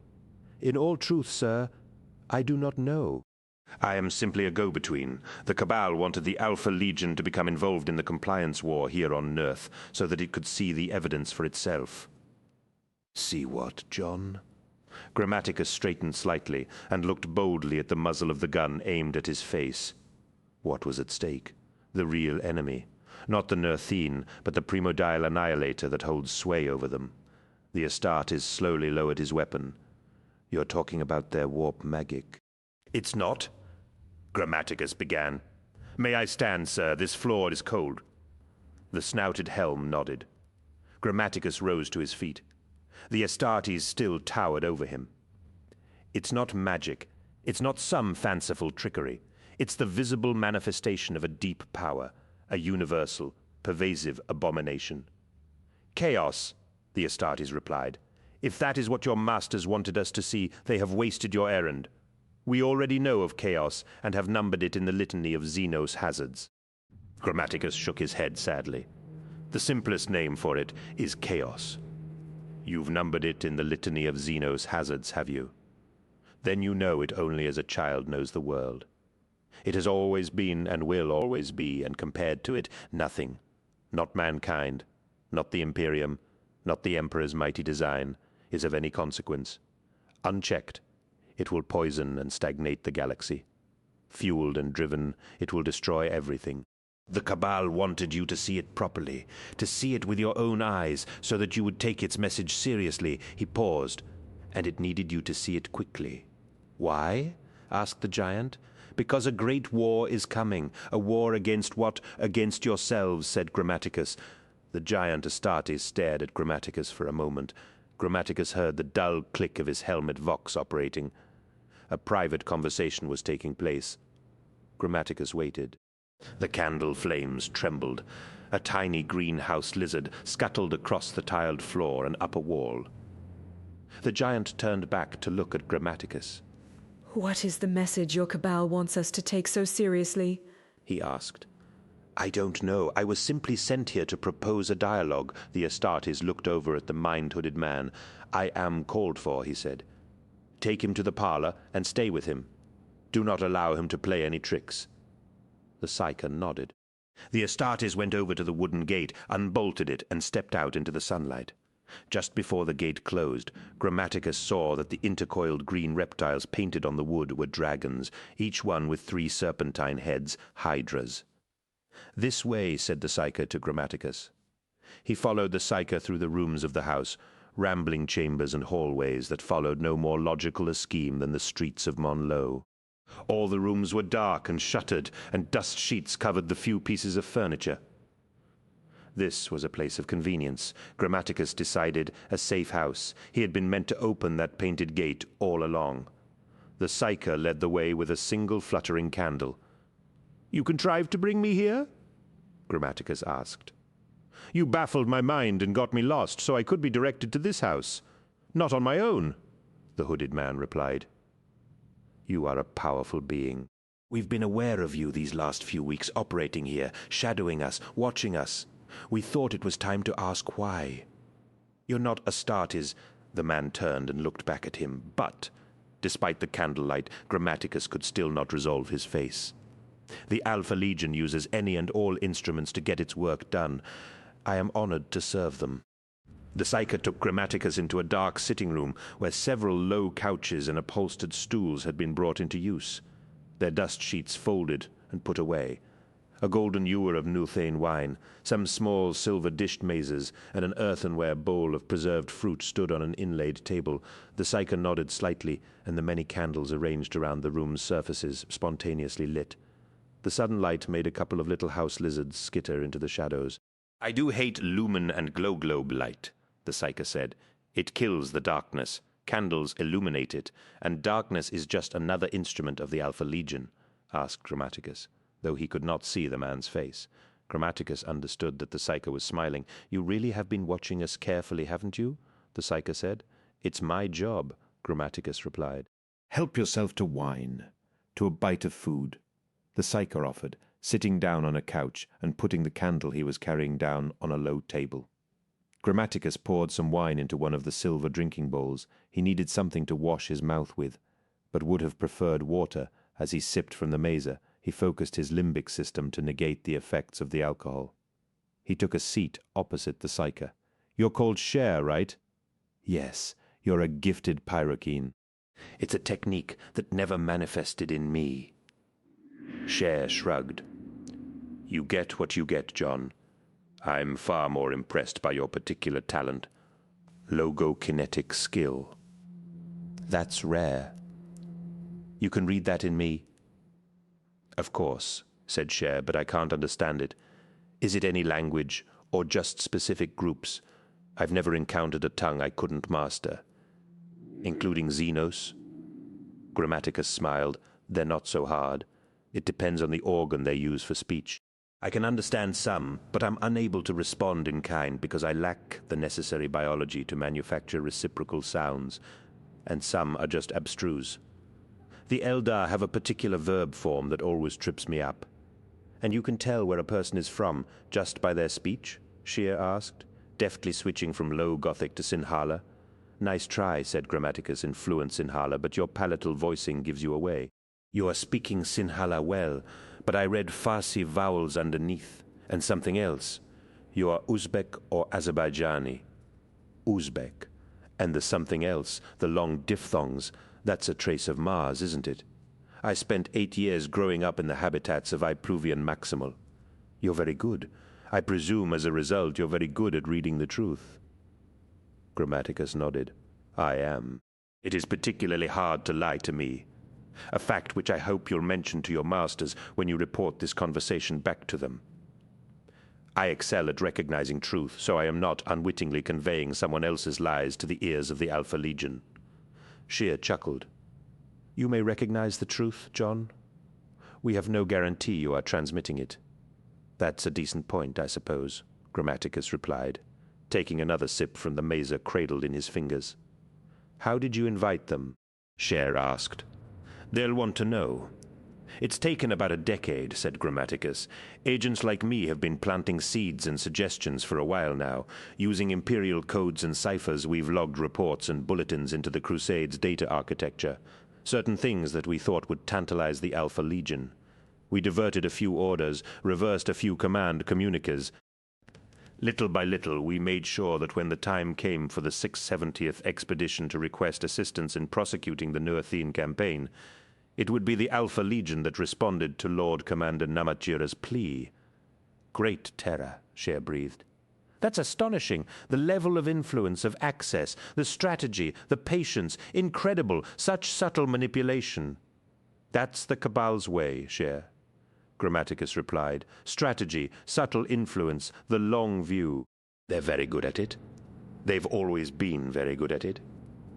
They could have simply asked. Grammaticus laughed. It hurt his bruised throat. "That's not their way. Besides, would the Alpha Legion have said yes?" "Not in 1,000 years," Cher agreed. "Look, I'd be careful how I explained that to them, if I were you. The Alpha Legion prides itself on knowing everything. They prize knowledge above all things, and hate the idea of anyone knowing more than they do. That's how they win their battles. In fact, the only thing they hate more is the idea that they're being manipulated." "So noted, thank you. I had already foreseen that as a stumbling block." Grammaticus put the empty mazer down on the tray by the ewer. "You're no slouches when it comes to manipulation, though. You got me today.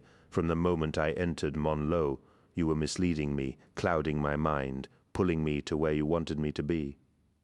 "Well, not quite," said Cher. "Don't be so modest. You admitted it to me just now." Cher looked up at Grammaticus in the candlelight. His lack of a coherent face was hard to look at, but Grammaticus could read alarm.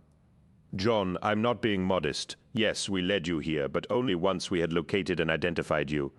That was just before you entered the Temple Square on Red Monitor Street. Before that, we weren't aware of you at all." "No," said Grammaticus. "It was before that. Cher got up. "John, are you telling me that you were being influenced from the moment you entered the city today?" This is important, John. Was something on to you right from your point of entry? Grammaticus swallowed. His guts suddenly felt as if they were full of ice. Yes? He said, "Damn," Shear murmured. "That wasn't us. That wasn't us. They made you. Shear, be quiet, please. We may have just been seriously compromised." Shear walked over to the parlor door and bent his head, talking urgently into a vox microbead. Grammaticus waited, his head spinning slightly. An awful creep of realization was coming over him. The Cabal and the Alpha Legion had not been the only forces playing games that morning.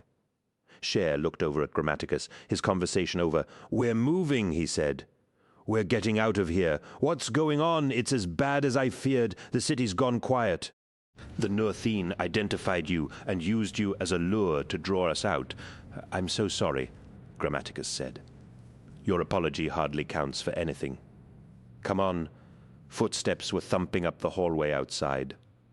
The door opened and 3 men came in. 2 were standard humans, dressed in mail sleeves and head shawls, carrying crude pattern lascarbines. The third, attired identically to the other 2, was a gene-big beast lugging a bolter. "We're quitting the house," the gene giant told Shear.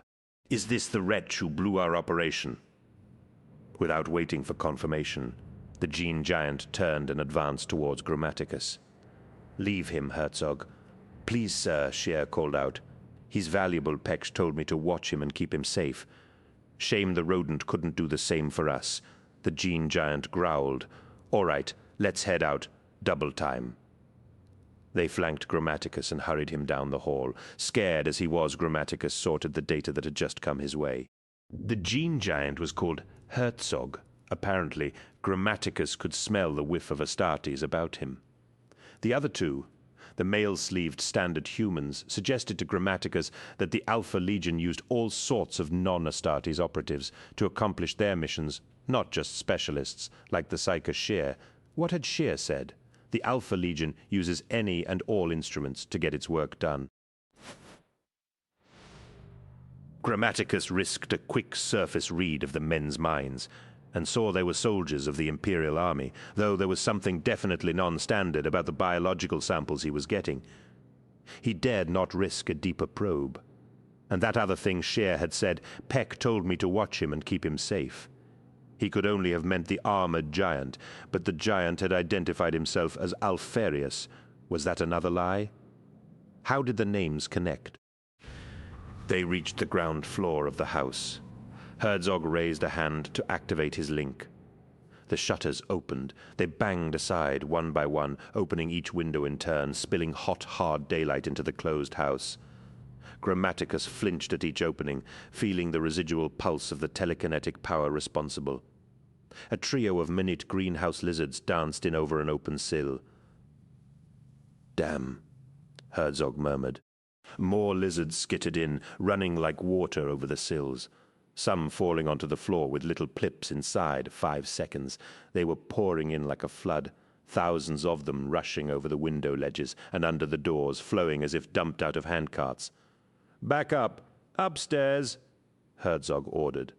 They thumped back up the staircase. The tide of lizards behind them quickly covered the tiled floor of the hall and began to pour like green water, disobeying gravity, up the stairs.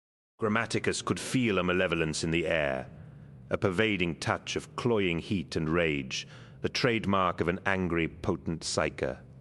"We're in trouble," he whispered. The others ignored him, except for Shear, who glanced in his direction. For a brief second, Grammaticus saw Shear's face, the face of a startled young man with fine features. Shear was so unnerved he was letting his psych hood slip. Rivers of pattering lizards were pouring in through the upper windows, too. The shutters on the first floor had been yanked open. Tiny, sinuous green shapes rippled across sheet-wrapped furniture and spilled along the tiled flooring. "Oh, hell's teeth!" One of the mail-sleeved operatives gasped. "Second floor," Herzog ordered. "Make for the bridge." Herzog's mind was unguarded by distraction. Grammaticus skimmed its surface and saw that the bridge was a brick walkway linking the house to its neighbor. He started to run. They all started to run.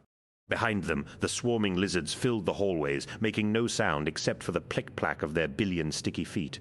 The running men, led by the Astartes, reached the second floor. The torrent of lizards was running up the walls, coating the ceiling with a carpet of scurrying bodies.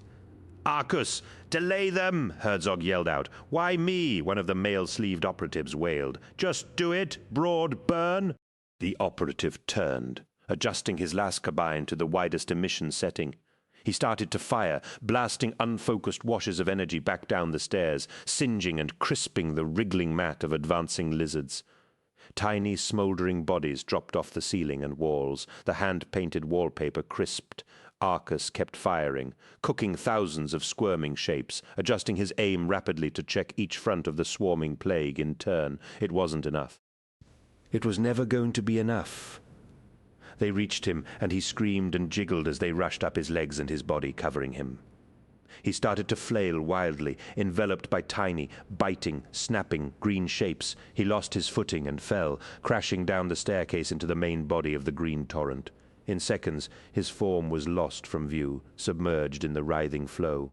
Ignoring the grim demise of his operative, Herzog ran down the hallway, his moving weight creaking the old floorboards. He reached a door and halted, preparing to kick it in. Before he could, the door splintered in towards him, throwing him backwards. A snout 2 meters long shoved its way through the shattered opening. Sheer yelped. The crocodilian was a massive thing, the sort of creature that simply had no business existing on the second floor of a domestic house. It rammed its way forwards, its colossal skull swinging left and right as it came on. Its huge, scuted body and immense tail trailed back across the bridge into the neighboring building. The house shook under its gigantic mass as it moved. Herzog tried to drag himself back out of its path. Sheer retreated, slipping over on the scurrying house lizards that were darting underfoot. Grammaticus grabbed him and hauled him to his feet, smacking the wriggling, biting things off Sheer's robe with his bare hands. The remaining operative fired twice at the advancing monster. The crocodilian lunged forwards, extending its white-scaled neck, and took the operative like a grazer at a waterhole, snatching him up in a huge V of jaws. The man tore open, screeching, as the jaws shook him apart like a straw doll. Herzog, on his back, fired his bolt gun and blew out one of the crocodilian's eyes. It thrashed in pain, slamming its vast body to and fro into the walls of the bridge and the corridor, shattering plaster and shaking the building. The mangled corpse of the operative tumbled out of its jaws, and it snapped forwards. Seizing Herzog by the leg, mail rings cracked and pinged away as the gigantic teeth bit down. Herzog roared. Grammaticus had never heard an Astartes cry in pain before. He decided he never wanted to hear the sound again. He pushed Cher aside against the moving wall of lizards and adjusted his ring. It was an old-kind digital weapon, a gift from Gehet. He triggered it, an incandescent blue beam lanced out from it and exploded the crocodilian's brain case in a wet blast of meat, bone, and tissue. "Come on," Grammaticus yelled. Herzog pulled his leg free of the ruptured jaws and got to his feet. Limping, he led Grammaticus and Cher across the bridge. They had to clamber over the apparently endless bulk of the dead crocodilian. It was still twitching. They reached the stairs of the neighboring house and headed down. Herzog's leg was badly lacerated from the bite, and he was faltering. Behind them, they could hear the advancing patter of the lizard tide. The first few green shapes were appearing above them, scurrying out across the ceiling, some falling like drops of water down the stairwell around them. "Where did you get that?" Herzog yelled at Grammaticus. "What? That weapon? Does it matter?" "You could have used it on us earlier," Sheer said, scrambling down the stairs beside Grammaticus. "The fact that I didn't might persuade you that I'm serious." Grammaticus replied. They snatched open the main street door of the house and came out into bright sunlight and into the middle of a gun battle. 2 Astartes warriors in full power armor, one of them, Grammaticus was certain, the giant who had questioned him earlier, were exchanging shots along the dusty sunlit street with gangs of Nurthadra ground troops. Crowds of braying Nurthane civilians were urging the Nurthadra on, hurling cobbles and other missiles. 6 mail-sleeved operatives, anonymous in their desert shawls, were supporting the outnumbered Astartes. Last rounds and ballistic loads streaked up and down the narrow thoroughfare. "Petch!" Herzog called out. The armored giant glanced around. So, not Alfarius, then, Grammaticus thought, unless Peck was some nickname or surname unknown to the Cabal. "Get out, Theus," the giant yelled. "We'll hold them here and rendezvous as soon as we can." "For the Emperor, Peck," Herzog shouted, pausing to add his bolt of fire to the fight for a moment. "Let's go," he declared, turning to face Cher and Grammaticus. They began to run again, covering the sun-heated cobbles, the sounds of the firefight behind them echoing along the overhanging walls. "Where to?" Grammaticus found the courage to ask. "To wherever is safe," Herzog replied. He was still limping badly. "I don't think there's anywhere safe for us in this town," Cher grunted. "No, neither do I," agreed Herzog, thanks to him. He glared at Grammaticus. "This was not my doing," Grammaticus insisted as he ran. He checked his stride suddenly, flinching as he sensed the stomach-churning ripple of psyker activity again. Cher had felt it too. "What?" he began. The street ahead of them split as if torn open by a fierce earthquake. The road surface burst upwards and cobblestones flew like hail. A vast monitor hauled itself up out of the ground in front of them, pulling its bulk free of the cloven street and the earth beneath. Cobblestones, hardcore and soil spilled out around it as it emerged. Its skull alone was the size of a life pod. Its tongue, long, dry, and forked, flickered in and out of its extravagantly massive maw. The tongue was as pink as Nerthine silk. The monitor was covered in cherry-red scales. They could smell the carrion stink of its jaws, feel the tremor of its advancing steps. "Here be dragons," Grammaticus whispered. "What?" Cher yelled. "Here be dragons." It was no longer a quaintly phrased notation of warning, no longer the shorthand motto of man's ignorance of the darker places of his universe. Dragons were real, not ambiguous scrawls on fading maps. Grammaticus could see into it, past the giganticized body it wore, past the scale and flesh and muscle of the Varanidae genus form it had chosen, or been instructed, to take. He could see the absolute fury of its daemon heart. Herzog began to fire, slamming bolt after bolt into the red monster's head. Blood splattered from the snout, and 2 or 3 teeth were blown out of their sockets. The dragon lunged. The Nerthine monitor dragon emerges. Cher screamed and lashed out with his pyrokinetic talent, and flames swirled along the reptile's back and flanks in wild, flaring streams. The immense beast began to thrash as its scales scorched. Flames traveled down its length, engulfing it in a molten inferno too bright to look at its whipping, burning body and tail, convulsed furiously, and smashed into the surrounding buildings, bringing down their facades in thunderous torrents of brick and dry mortar. Dust rose in solid, gagging walls. Grammaticus lost sight of Herzog and Cher. He began to run. Behind him, the death throes of the burning dragon sounded as though they were demolishing the entire city. Grammaticus kept running. He didn't look back. 5, Monlo Harbor 3 days later. "Why is the city screaming?" asked Namatjira. No one had an answer for him, nor had they an answer to his next question, which was, why is this offensive turning into a total farce? Anybody? Anybody? They shifted uncomfortably, the high officers of the Imperial Army regiments at the Monlo front. Namatjira had summoned them to attend him in the largest meeting hall of the Terracotta Palace, and they were wary of his displeasure. Lord Commander Namatjira had a famously choleric temper. He also had one of the finest martial records of any army commander in the Great Crusade, 103 successful campaigns of compliance, the last 24 of which had been achieved as commander of the 670th Expedition Fleet. Nerth was to have been the expedition's 25th, making it officially 670-25, or the 25th world brought to terms by the 670th Fleet. That achievement now looked to be in serious jeopardy. Namatjira was a tall, dismayingly handsome man, with heroic features like the noblest classical statue, and skin so black it possessed a smoky sheen. He wore a frock coat of chrome plate armor over a deep-water blue uniform and black riding boots with ornate chrome spurs. A floor-length cloak of painted silk hung off one of his shoulders, and a soldier standing to his left carried his fur shako with the reverence ordinarily accorded to a holy relic. The soldier was a veteran of the feared Lucifer Blacks, so called because of their coal-dust velvet coats and jet body plate. The Lucifers, an Ishian-raised elite brigade as old and celebrated as the Byzant Janizars or the Sidthu Barat, were all but extinct. Most of their strength had been depleted in the last years of the Unification Wars, and lacking the structural resilience of the Geno-Chiliad, they had never rebuilt. During the Crusade, they had served a ceremonial role, providing companion retinues for distinguished commanders like Namatjira. 5 other Lucifers stood behind the Lord Commander, their hands on the pommels of their sabers. One carried a standard from which dangled the many laurels and sun discs, all stamped out of sheet gold that enumerated Namatjira's triumphs. Another held the golden lead of the Lord Commander's pet thylacine, a regal, lithe beast with a dappled and striped mahogany pelt. "Anybody?" Namatjira asked. There were almost 100 high officers and uxas in the chamber, the senior unit commanders of the Serid forces deployed at Monlo, some 750,000 men.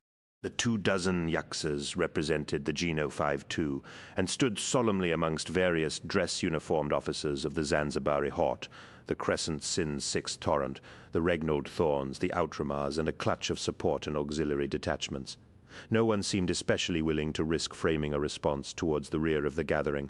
Honan Mu watched the Lord Commander carefully. She had only arrived in Monlo the day before, bringing with her the Geno forces freed up by the conclusion of the Tel Utan offensive.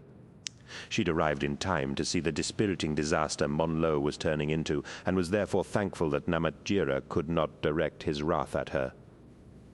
What was happening at Monlo had not occurred on her watch. She pitied Nitin Dev, a major general in the Zanzibari Hort and a damn fine warrior in Mu's experience. Dev held overall field command of the Monlo theater. Namatjira looked directly at Dev. "Major General?" he asked.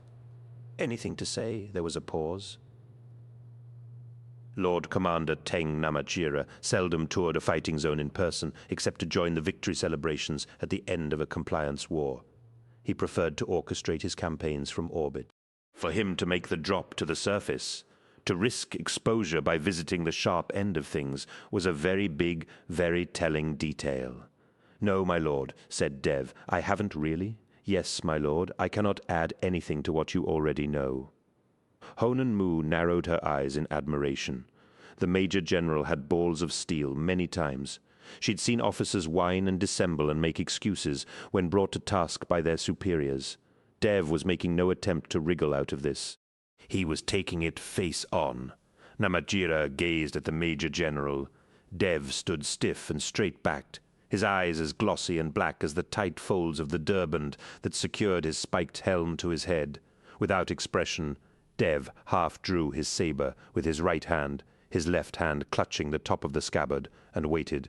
Dev was showing he was prepared, at a simple nod from the Lord Commander, to snap his sword blade against the braced scabbard, to symbolize his disgrace and discharge, forfeiting forever his rank and rights.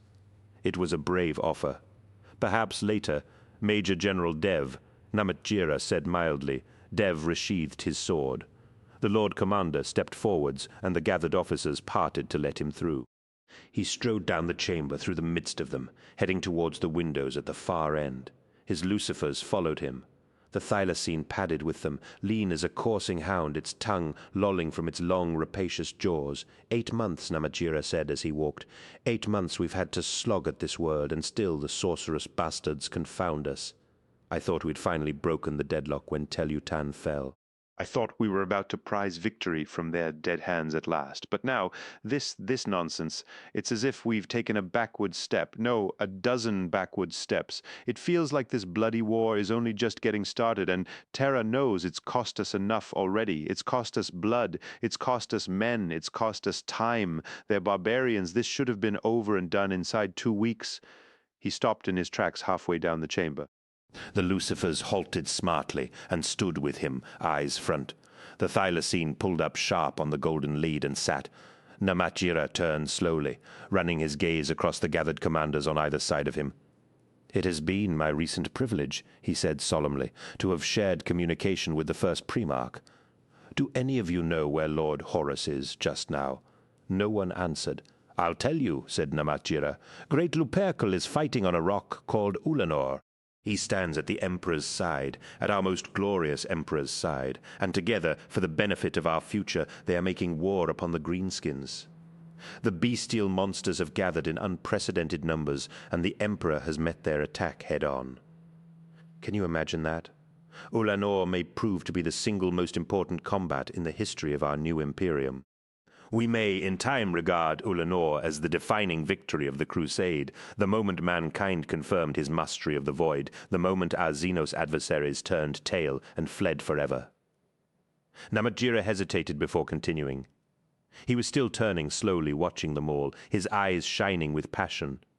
And in the thick of it, the first Primarch finds enough time to contact the Crusade commanders, to check on their progress and encourage their efforts. What do I tell him? What? Do I tell him, good luck with the Greenskin horde? We're having a terrible problem with a bunch of subhuman peasants. He let the words hang. He raised his hand and gestured towards the ceiling with outstretched fingers. Out there, immortal combats are being waged in the name of humanity. The stars are quaking with the Emperor's might. Yet this is the best we can do. He started walking again and reached the window. The chamber was high up in the palace, and afforded a good view out towards the city of Monlo. The officers and Uxors gathered in behind him. There was no doubt, even from that distance, that the city was screaming. According to Honan Mu's sources, the port city had started its eerie screaming during the early morning, 3 days previously. Within half an hour, the besieging forces had realized something momentous was afoot. Dark clouds, like the stain of vapor from a slumbering volcano, had spread above Monlo, and a wind had picked up. Oddly, despite the wind, the cloud cover in the broad sky above had slowed down, as if the planet had become retrograde on its spin. All of the astrotelepathic resources of the fleet had gone blind or suffered sudden trauma shock. Word was, a powerful psychic force had been born in Monlo, the last bastion of the Northine. The city had begun to emit a howling scream, a scream audible to both the regular soldiery camped outside and the minds of the fleet's wounded sensitives. The screaming, both acoustic and psychic, sounded like the anguish of the damned. The Uxors and their aides had suffered particular discomfort, but everyone had been affected. Vox links had been impaired, and many army units had been rendered nervous and undisciplined. Assuming that some calamity had stricken the city, Major General Dev had ordered an immediate attack to take advantage of the situation. The attack had stalled when significant portions of the besieging force had simply refused to advance. Other stories had surfaced. Plagues of lizards and frogs had been seen around the city's sewer outfalls, and petals of sloughed snakeskin had blown into the Imperial lines on the wind. Forward observers claimed to have seen giant things, great saurian shapes, moving around in the dust storms that had whipped up outside the city walls. Orbital scans revealed that the basin of Monlo Harbor had turned pink overnight, perhaps due to algae infection, and that the pink stain was spreading out of the harbor area into the open sea. Still, through it all, the plangent screaming had continued. Quitting the main chamber, Namatjira retired to his private quarters. He left one of his Lucifer Blacks to announce a list of the persons he wished to meet with personally. Attend Major General Nitin Dev. The Lucifer called out in his thick Iskian accent. Colonel Sinhal Manesh, Colonel Aide Priya, Princeps Amon Jeveth, Uxor Ruxana Said, Uxor Honan Mu. Honan Mu froze. What? Do you know what this is about? Honan Mu asked Ruxana as they walked briskly along the hall to the Lord Commander's quarters. They didn't know one another especially well, having served in different theaters during their careers. Honan was much younger and much shorter than the long-limbed Ruxana. She was also much stronger, perceptively, and rather despised Ruxana, though she didn't mean to. The older Uxor was in the last days of her command, and her sept powers were eroded. To Honan Mu, Ruxana embodied the inevitable frailty that awaited all Uxors. I have no idea, Mu, Ruxana replied. This is a mess, though, isn't it? Honan Mu replied, scampering her little feet to keep pace with Ruxana. Oh, quite a mess indeed. I understand you had some success, though. Tel Utan? Honan Mu shrugged. I was lucky. Define luck, sister. Honan Mu glanced up at Ruxana. Ruxana's strong features were almost entirely veiled by her long blonde hair. That is, I'm afraid, confidential, Honan replied. They had left their respective bands of aides waiting in distant anterooms. At the end of the corridor, a stern Lucifer opened a door and let them into the Lord General's suite. Namatjira sat on a low couch, with data slates and furls of reports scattered around him. The thylacine lay at his feet, and he scrunched at its scalp and neck with his fingers, making it tilt its head back and purr. Major General Dev lurked in the background like a reprimanded schoolboy. Lucifer Blacks flanked the room. Princeps Amun-Jeveth was leaving as the Uxors arrived, heading back to his Titan Legio with a fierce scowl on his face. Colonels Manesh and Priya were standing to attention as they weathered Namatjira's abuse.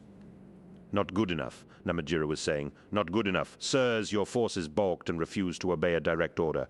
I want to see some damn discipline." "Yes, sir," they mumbled. "Proper damn discipline, you hear me? You hear me? I aim to bring this compliance to a swift and brutal end, and when that end comes, I want your men in at the kill. No questions, I tell you to advance. You advance. Do not fail me the way you did Dev." "Yes, sir. Get out of my sight." The officers hurried away. The thylacine opened its huge jaws and yawned languidly. Namatjira studied a data slate one of the Lucifers handed to him, and then looked up. "Uxors?" he smiled. "Come close." They came forwards, side by side. "First of all," he said, "I want to build the full picture here.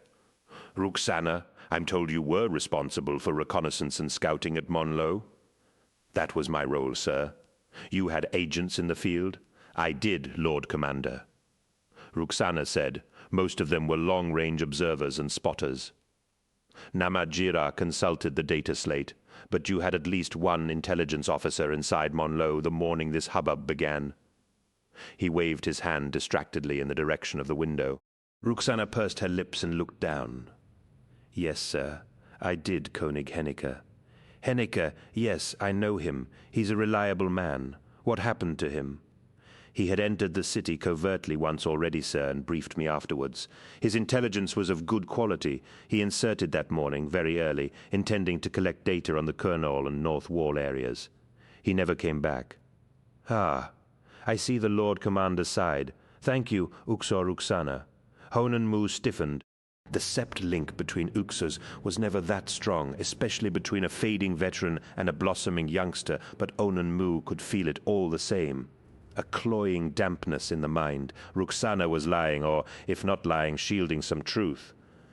She looked at Ruxana. The other woman did not meet her eyes. She turned to go. "You might as well stay, Uxor Ruxana," Namatjira told her. "You'll hear of this soon enough." He looked at Honan Mu. "Uxor Honan, my compliments. You, of course, know something these others do not. Tell them, because it's about to become common knowledge." Honan Mu cleared her throat. "Tel Yutan was taken thanks to the secret contrivance of the Alpha Legion," she said. Major General Dev's mouth dropped open. Ruxana blinked. "That's right, the Astartes have sent forces to assist us," Namatjira said. "Not before time, Lord Alfarius has committed units to help us break this struggle. We will meet with him tomorrow openly." Namatjira rose to his feet and looked at them. "In his messages to me, the Lord Alfarius has confided that the first Primarch personally urged the Alpha Legion to assist with this compliance. Furthermore, he has recognized that there is something about Nurth that defies conventional attack and claims to possess special techniques that will remediate the Nurthine's ghastly wizardry. Those techniques seem to work at Tel Yutan, as Uxor Honan will testify. Let's hope they work here too." Namatjira looked around at Major General Dev. "So it's all right, Dev," he smirked. "The Astartes are coming to rescue your reputation. I'll take care of my own reputation." "Thank you, sir," Dev replied. "Good man. Well-spoken, Mu. You're the only one of us who has dealt with the Legion face to face. What do you make of them?" "I have found them to be highly effective, sir," Honan replied. "They are Astartes, after all." Namatjira nodded, but seemed unconvinced. "I cannot help wishing," he remarked, "that it was a different Legion coming to our side. One of the first. The old breed Lord Alfarius and his warriors are comparative newcomers, with only a few decades' experience." I know they're Astartes, and our beloved Emperor does not found a Legion without full confidence in its abilities, but still." "What is it that troubles you particularly, sir?" Honan asked. Namatjira frowned. "They're not like the other legions." "They don't fight like the other legions. They practice war in the most insidious way. Gilliman has said to me on more than one occasion that he finds their methods underhand and discreditable. They are sly and devious and unnecessarily opaque." Perhaps, Dev ventured. That is why Lord Horus thought them ideally suited to this devilish war. Namatjira nodded. Perhaps all I know is they were already operating here, undisclosed, before I knew anything about it. Name me one Lord Commander who would be pleased to discover other men fighting his wars for him without invitation, consultation, or consent. It certainly lacks respect, replied Dev, for them to have got involved without your knowledge, sir. Respect be damned, said Namatjira. What about strategy? How can I properly orchestrate a war if I don't know what a part of my force is up to? The potential for contradiction and misunderstanding is unacceptable. It amounts to manipulation, and that's the Alpha Legion's trademark. I do not appreciate being played. He sat back down and stared thoughtfully at his pet. It makes me wonder about this present fiasco. I do hope it's not significant that the moment the Alpha Legion embroils itself in my affairs, things go to hell in a land speeder. There were preparations to be made. The Lord Commander dismissed them, and Major General Dev left the room with the two Yaksas. Dinas? Namatjira called when the door had closed behind them. One of the Lucifer Blacks moved quickly to his side. The Blacks did not walk. They padded as silently and fluidly as cats. As if recognizing an alpha male, the thylacine got up and moved out of the man's way. "Uxor Ruxana?" the Black asked. Namatjira grinned. "You noticed it too?" Dina's chain looked identical to the other Lucifer Blacks in the room. The brigade made no great show of rank or duty markings. Only an expert in late-strife-era regimental ephemera would have recognized the trio of embossings on his left shoulder plate that identified him as a Bajolur captain. It was obvious in her body language, sir, Chain said. The set of her head, the position of her feet. Hiding something, undoubtedly. Namatjira nodded. Yes, I thought that. Place her under scrutiny. These are depressing times, Dinas, when we have to watch our own shadows. There are shadows in our shadows, sir, Chain replied, citing an old Iskian proverb. This war has become a business of counterfeit and duplicity. We manipulate and are in turn manipulated. The Lord Commander shook his head sadly. It is the latter I seek to avoid. Place her under scrutiny, Uxor. Ruxana stopped in her tracks and looked back. The palace hallway was busy with mustering troops and servants hurrying with platters of food. A servitor was lighting the night lamps. Honan Mu stood a few steps behind Ruxana, staring at her. Was there something else, Mu? Ruxana asked. I'm sorry you lost your agent, Mu said. So am I. Is everything all right? Honan Mu asked. What do you mean? The tiny girl shrugged. I don't know you, Uxor, but I am your friend. I sensed a tension in you back there. Ruxana combed her long, straight hair back behind her ears with her fingers. We were called to attend an angry Lord Commander, Uxor. I think tension may have been inevitable. Mu nodded. Are you accusing me of something? Ruxana asked. Of course not. I was simply offering my support, Uxor to Uxor, if support were necessary. It's not, but thank you. They nodded to each other. Tomorrow, then. Tomorrow. Honan Mu stood and watched Ruxana walk away until she was lost in the crowd. Then she turned and went to locate her waiting aides. They rose like hungry fledglings as she entered the anteroom, snapping and yabbering all at once. Settle, Mu ordered. What's happening? Neferti asked. What did the Lord Commander say? Jani wanted to know. Settle, she repeated, snapping with her sept. They fell quiet. Tifane? Mu said. The oldest of her blonde aides looked up brightly. Yes, Uxor. Go and find Boone for me. Boone, really, Uxor. Just go and do it, girl. Mu snapped. Tifane darted away, slamming the anteroom door behind her. The other aides began whispering and chattering to one another. I will not see the Chiliad disgraced, Mu thought to herself. I simply will not permit it. If there is canker in our ranks, I will root it out before it comes to light. The Geno Chiliad, worthy old 100, will clean its own house. I will not leave it to others to purify us of contamination. Uxor, Jani called. What? There is a hetman waiting to take audience with you.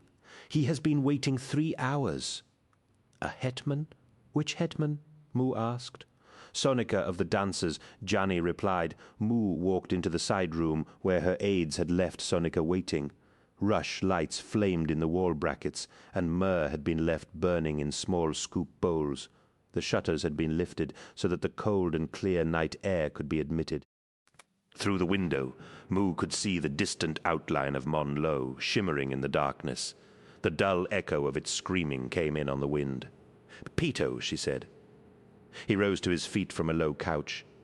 He had been cleaned up a little, but there was no disguising the fact that he was thin and unshaven.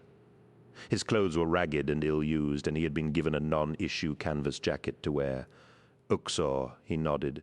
She went straight over to him and hugged him, her small embrace barely encircling his upper arms. "Oh, I thought you were dead," she cried into his chest. "So did I," he admitted. She stepped back to look at him. "I was told Tel Kat was a massacre, a surprise attack. They said no one made it out of the Nerthine ambush." "Virtually no one did," he replied. "I got lucky. With Lon and Shah and about a dozen others, I fought my way out. It was a terrible day. He paused. "We were almost dead every step of the way. We fled into the hills behind the Tell and laid low in the cave pools for a day and a night. When the place went quiet, we dared to come out. The Nerthane had gone. Everyone we found had been butchered, so we trekked across country, made it to CR 668, and picked up a transport there." Mu sat down on one of the couches and reached out with her sept. Neferti came in immediately. "Food and wine, girl, right now," Mu ordered. Neferti ran off to do her Uxor's bidding. "They've brought me food and wine already, Honan," Sonika said, sitting down on the couch opposite her. "You're starved. You need more," she replied. "You say Lon made it? Shah?" He nodded. "Both of them, 8 other troopers. We lost Attics, Gaz, all the other Bashors. It was a slaughter." He wiped his good hand across his mouth. A faltering smile appeared from under it, as if by some conjuring trick. "The dancers have danced their last, I'm afraid. Uxor." She hung her head. "At least you're alive, at least that." He drew a breath and stared at her. "What happened about the body, Honan?" he asked quietly. "About the what?" "The body." She hesitated. "I don't know what you mean, Peto." He frowned at her. "Yes, you do. The thing Bronzy voxed you about from CR 345, voxed. When was this?" His eyes grew narrower. "About a week ago, the day before the massacre. Bronzy spoke to you on encrypt for several minutes." Onan Mu returned his look cautiously. "I swear on the Emperor's life, Peto. I have no idea what you're talking about. I took no call from Hurtado." She looked at him as if he were slightly mad. Peto Sonika felt an odd sensation, as if the world were gently swallowing him up. The last 5 days had been little short of hell, but he'd weathered everything by focusing on one thought. Bronzy's words. "My ace in the hole." "Where's Bronzy?" Sonika asked. "Look," said Honan Mu. "There seems to have been an unfortunate lapse in the channels of communication. Why don't you start from the beginning, Peto?" "There's been no lapse," Sonika thought. "We spoke to you. I heard your voice on the Vox set. You were the only one who knew, and the next day Tel Kat was annihilated." "Oh shit, you're part of it." The chamber door opened behind Mu. "Uxor, you sent for me." Mu looked around. Franco Boone stepped into the room. He ambled forwards, smiling at Mu, then blinked in surprise as he recognized Sonika. "Dancer Het?" "God's grace have me. I thought you were dead, man. Apparently not," Sonika said, forcing a smile onto his face. "Franco Boone, the Genuhip. What the hell is he doing here? Unless he's part of it too." "We were just talking," Mu said. "Peto was telling me how he'd survived the ambush. I'd like to hear that myself." Boone grinned. "Juicy stuff, I bet. What happened, Sonika?" "I heard it was bloody." He sat down on the couch beside the Uxor, looking at Sonika eagerly. Boone was a powerfully built man, with a nose like an axe's blade and a small tuft of black beard on his chin. He was uterine, but his abnormally high IQ, an atavistic aspect that was occasionally generated by the Chiliad's genic pool, had qualified him for the special role of Genuhip. Genuhips were the strict regulators of the Chiliad's ethos, specially empowered to maintain levels of conduct and morale, and to enforce discipline and punishment. In another age, Boone might have been called a political officer. Peto Sonika decided it was time to shut up. "It was bloody, sir, but I've been out in the desert a long time," he said, "and I fear a lack of food has addled my brain, not to mention the wine the Uxor's aides have been plying me with. Forgive me. I'm all out of sorts. I'll tell you the story some other time." "Peto?" Mu said. "What was that other matter? Something about Bronzy and a body." Sonika shook his head. "I'm sorry. I think I may be slightly delirious. I keep doing that. Lon'll tell you I keep talking about dreams as if they're real. It's the fatigue. Forgive me, Uxor. I need sleep." He rose to his feet. "I'll find a billet and dream this off tomorrow. You may get more sense out of me. Peto?" "Are you sure you're all right?" she asked. "Good rest to you, Uxor," he said, and closed the door behind him. Sonika strode away down the hall. He was perfectly wide awake. His world was unraveling from a point he didn't think it could possibly unravel from. Just for the time being, he realized, there was no one he could trust. "Would you like to explain that curious moment?" Boone asked, once Sonika had gone. Boone helped himself to a cup of wine from the tray Neferti had just brought in. "I'm not sure I can," said Honenmu. "I think Sonika was a little too tired for his own good. He was saying something about Bronzy." Boone smiled, "and a body, as I heard it. I know. It makes no sense, the poor man. He must be so strung out. Sonika wasn't why you summoned me, then?" Boone asked, leaning back and sipping his wine. "Not at all. So why am I here, exactly?" Mu told him of her encounter with Uxor Ruxana. "She was clouding something with her sept," Mu said, something she didn't want the Lord Commander to know. "If there's treachery within the Chiliad, we have to deal with it ourselves, for the sake of our regimental honor. This must not become an exterior issue." Boone nodded. "You don't seem surprised, Franco. Someone's been playing games with us since we arrived on this damn planet." Boone said, "I've been aware of it. All the Genuhips have. Insurgency. The enemy is trying to pick us apart from within by means of guile and subterfuge. Subterfuge is like an iceberg. All the real weight is hidden under the surface. Let me look into it. I'll find out what Uxor Ruxana is hiding." Ruxana entered her quarters and bolted the door behind her. She went into the bedchamber and froze.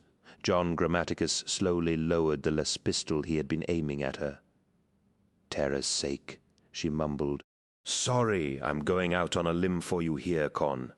I know you didn't tell anyone." She made a face at him. "No. No one knows I'm here. No." He nodded and sat down on the end of the bed, the pistol across his lap. "I'm sorry, Ruxana," he said. He'd been saying that a lot, ever since he'd sneaked back into her chambers 2 nights previously.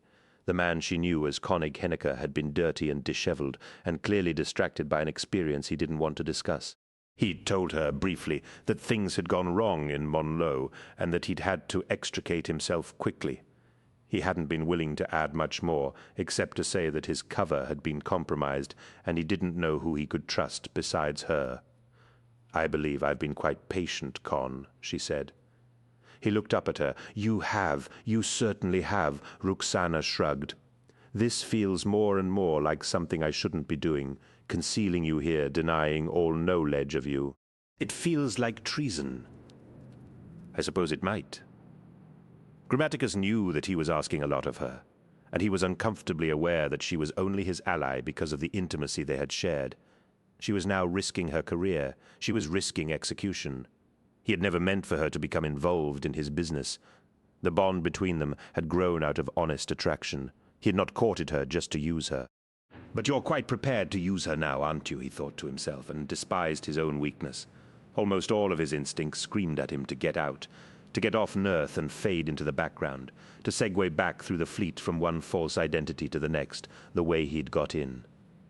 But that would mean abandoning the mission. and he simply couldn't bring himself to do that because he knew how vital it was.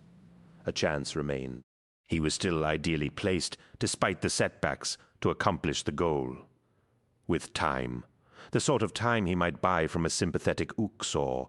He could broker the contact and put the Cabal's scheme into play. It would require sacrifices. Grammaticus wanted to make certain Roxana wasn't one of them. He owed her that much, which meant he had three choices: abort and get out, use her cruelly, or bring her in on the truth. "I can't hide you much longer, Con," she said. "I know." "Why don't you go to the Lord Commander?" "I can't." "When are you going to tell me what this is about?" Roxana asked. Grammaticus rose to his feet, stared at her, and carefully considered his choices. 6 Monlo Harbor North the next day. The sky was sapphire, the dusty earth cinnamon. Under the alien sun, the expedition's Imperial Army forces formed a corridor: to one side, the Geno-Chiliad, the Zanzibari Hort; to the other, the Outramars, the 6th Torrent, the Thorns. Ranks of armored warriors stood ready, 90 deep, their banners and standards fluttering in the wind. Battle tanks and armored speeders elevated their weapon mounts in salute. Horns bawled into the morning. Kettle drums clattered incessantly. Ammon Javeth's Titans formed a towering backdrop, backlit by the scalding Northine sun. Overhead, the slow skies turned. The wind made a reptilian hiss, and the noise of the drums almost drowned out the sounds of screaming coming from the city 10 kilometers away. Namatjira was wearing gold plate armor, with a fan of ostrich feathers around his head and a 10-meter cape of peacock eyes held out behind him by his slaves. Liquid gold had been delicately painted onto his face by his cosmeticians, and it had dried to form a tissue-thin mask. He held a silver Mughal mace in one hand, the sunlight glinting off its many jewels, and a golden ritual sainty in the other. The torso of his armor was engineered with 2 extra pairs of cybernetic limbs, and these spread to clutch a pair of daggers and a pair of sabers. 6 arms extended. Namatjira resembled the death goddess of ancient Sind myth. The Lucifer black companions surrounded him, swords drawn, holding stiff ritual poses of defense. The thylacine lay at Namatjira's feet in the dust, licking its coat.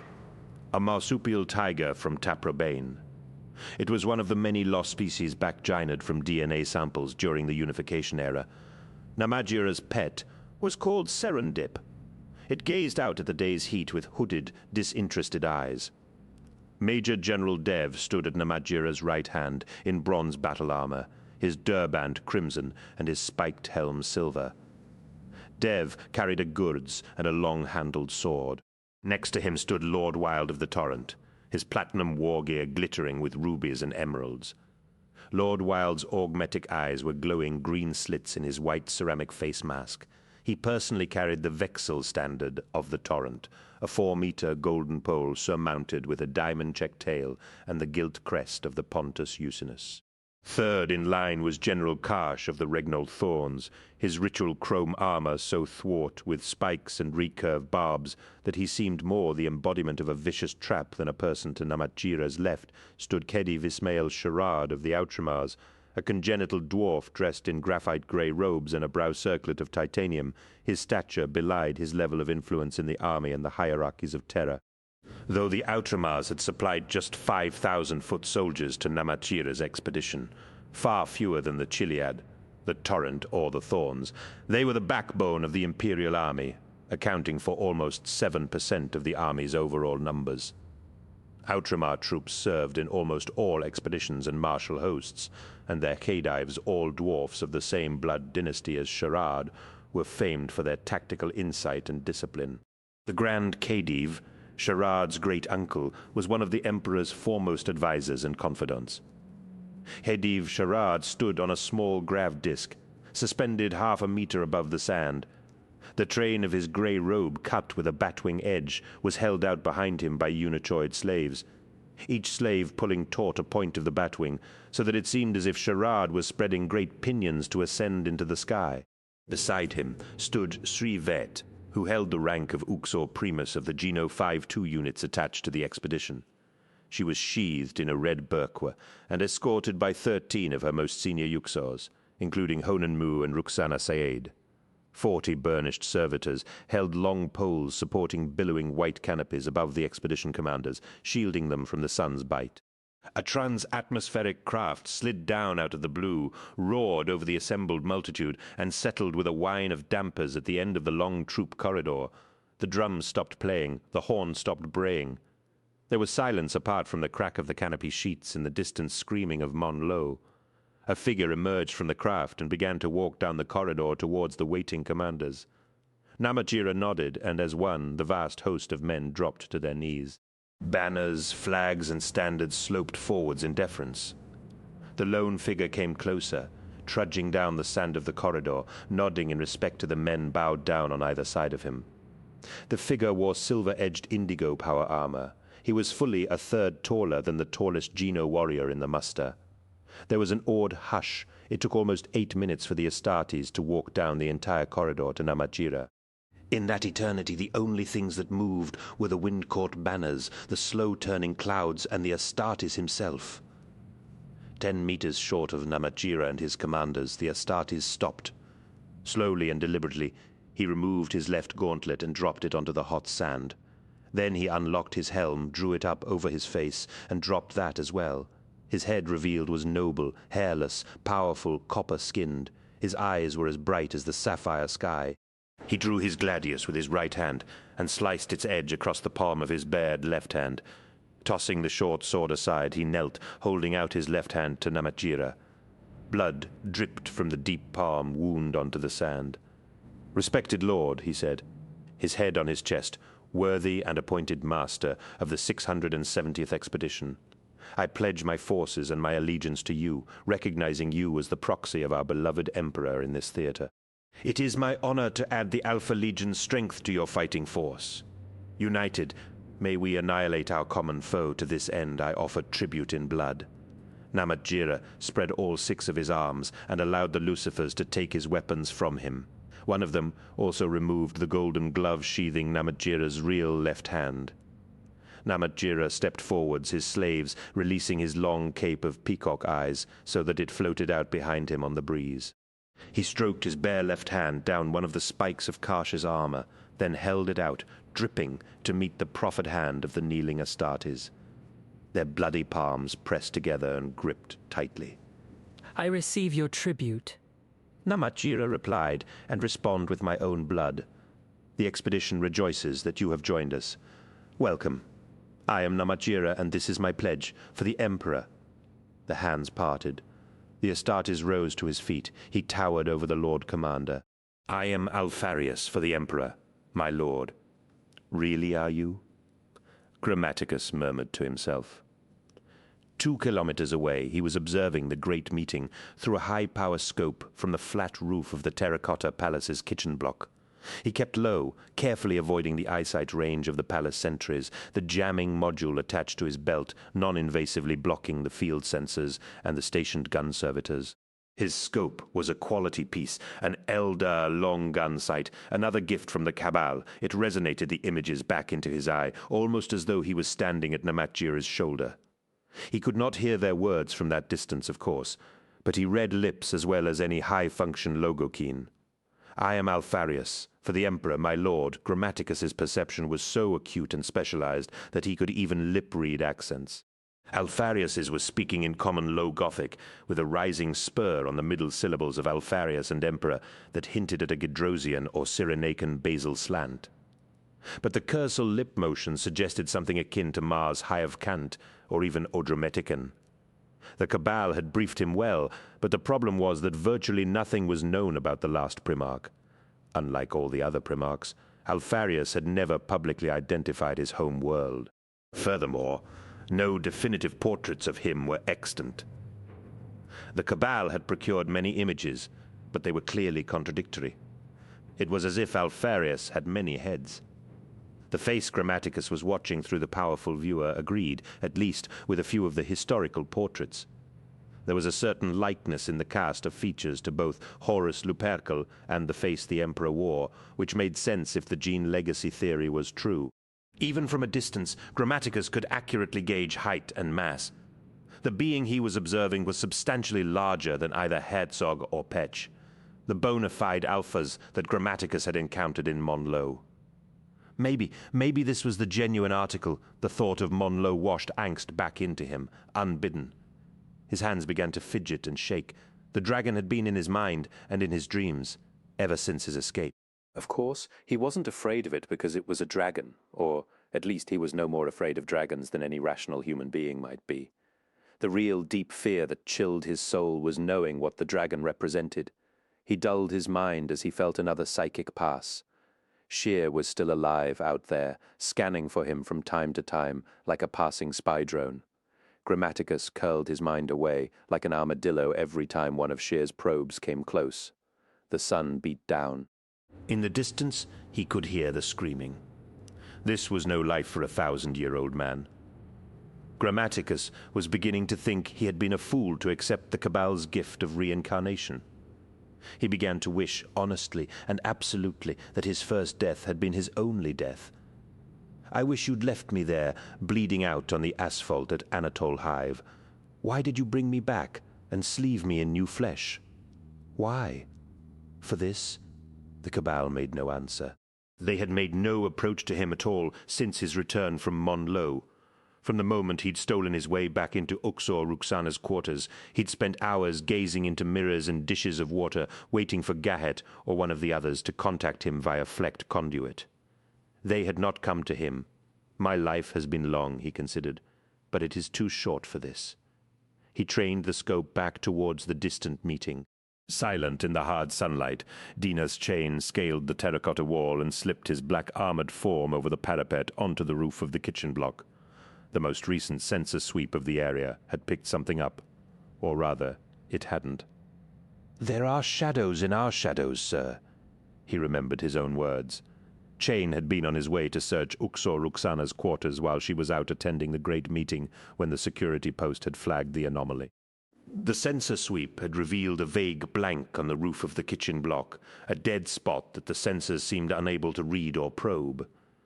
The adepts manning the security post had dismissed it as an imaging artifact, but Chain had not been so quick to judge. In his opinion, the reading suggested someone or something well-veiled, a presence announced by its very absence. Dina's Chain was a wary man. He had been a soldier longer than he had been an adult. Born on Zeus, one of Terra's myriad lost colonies, a planet that had been locked in a brutal global war for almost a century, Chain had grown up on the losing side. Its economy bankrupted by the war effort, its industries shattered by saturation bombing, its menfolk decimated, his birth nation had begun to turn in desperation to its remaining assets. It conscripted its womenfolk and its children. Aged 11, Chain had found himself wearing the uniform of the National Youth, carrying an auto rifle and en route to a border outpost to fight. The youngest soldier in his company had been 7. The troop leader had been a boy of 14. They had held the outpost for 26 months. The troop leader had been killed after 3 weeks, 2 days shy of his 15th birthday.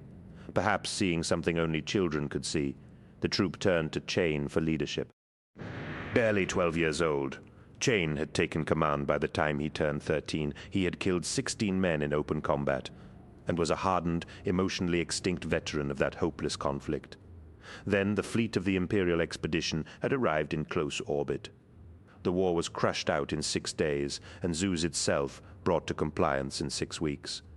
It was one of Namajira's earliest actions. The brutalized child soldiers were gradually rounded up during the subsequent cleansing campaign, and the fiercest of them paraded before Namajira for his amusement. The Lord Commander had always said that there had been something in Chain's face that had marked him out from the other pugnacious, filthy war urchins.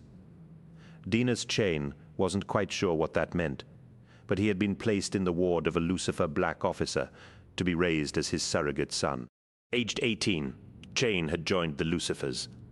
20 years later, he served as the Bayoleur of Namajira's companion bodyguard and was one of the most decorated and respected warriors in the regiment. Namajira had a good eye for natural-born warriors. Chain crouched low, drawing his short, curved sword of folded Toledo steel. The palace sensors were feeding directly into his visor, conjuring subtle green tactical displays in front of his eyes. There was the blank, the absence, 20 meters left, at the rim of the roof. He coiled like a cat and pounced. The rim of the roof was vacant. There was no one there. Nothing. No, not nothing.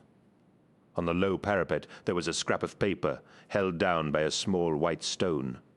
The scrap read, "Better luck next time." "Hey, we're missing everything," said Lon, nudging him. Sonika woke. "What? We're late." "It started.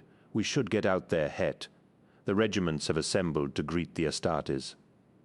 Sonika sat up. He was in the hospital wing of the Terracotta Palace, where he'd taken a cot to be with the last of his men, the last 10 dancers. The wing was sweltering hot and smelled of stale urine. "You all right, Het?" asked Shah. "Yes, I'm fine. We may not be a company anymore," said Lon, "but I say we go out there and stand in the line like men, like dancers." "Yeah," agreed Jin. "You got the flag?" asked Lon.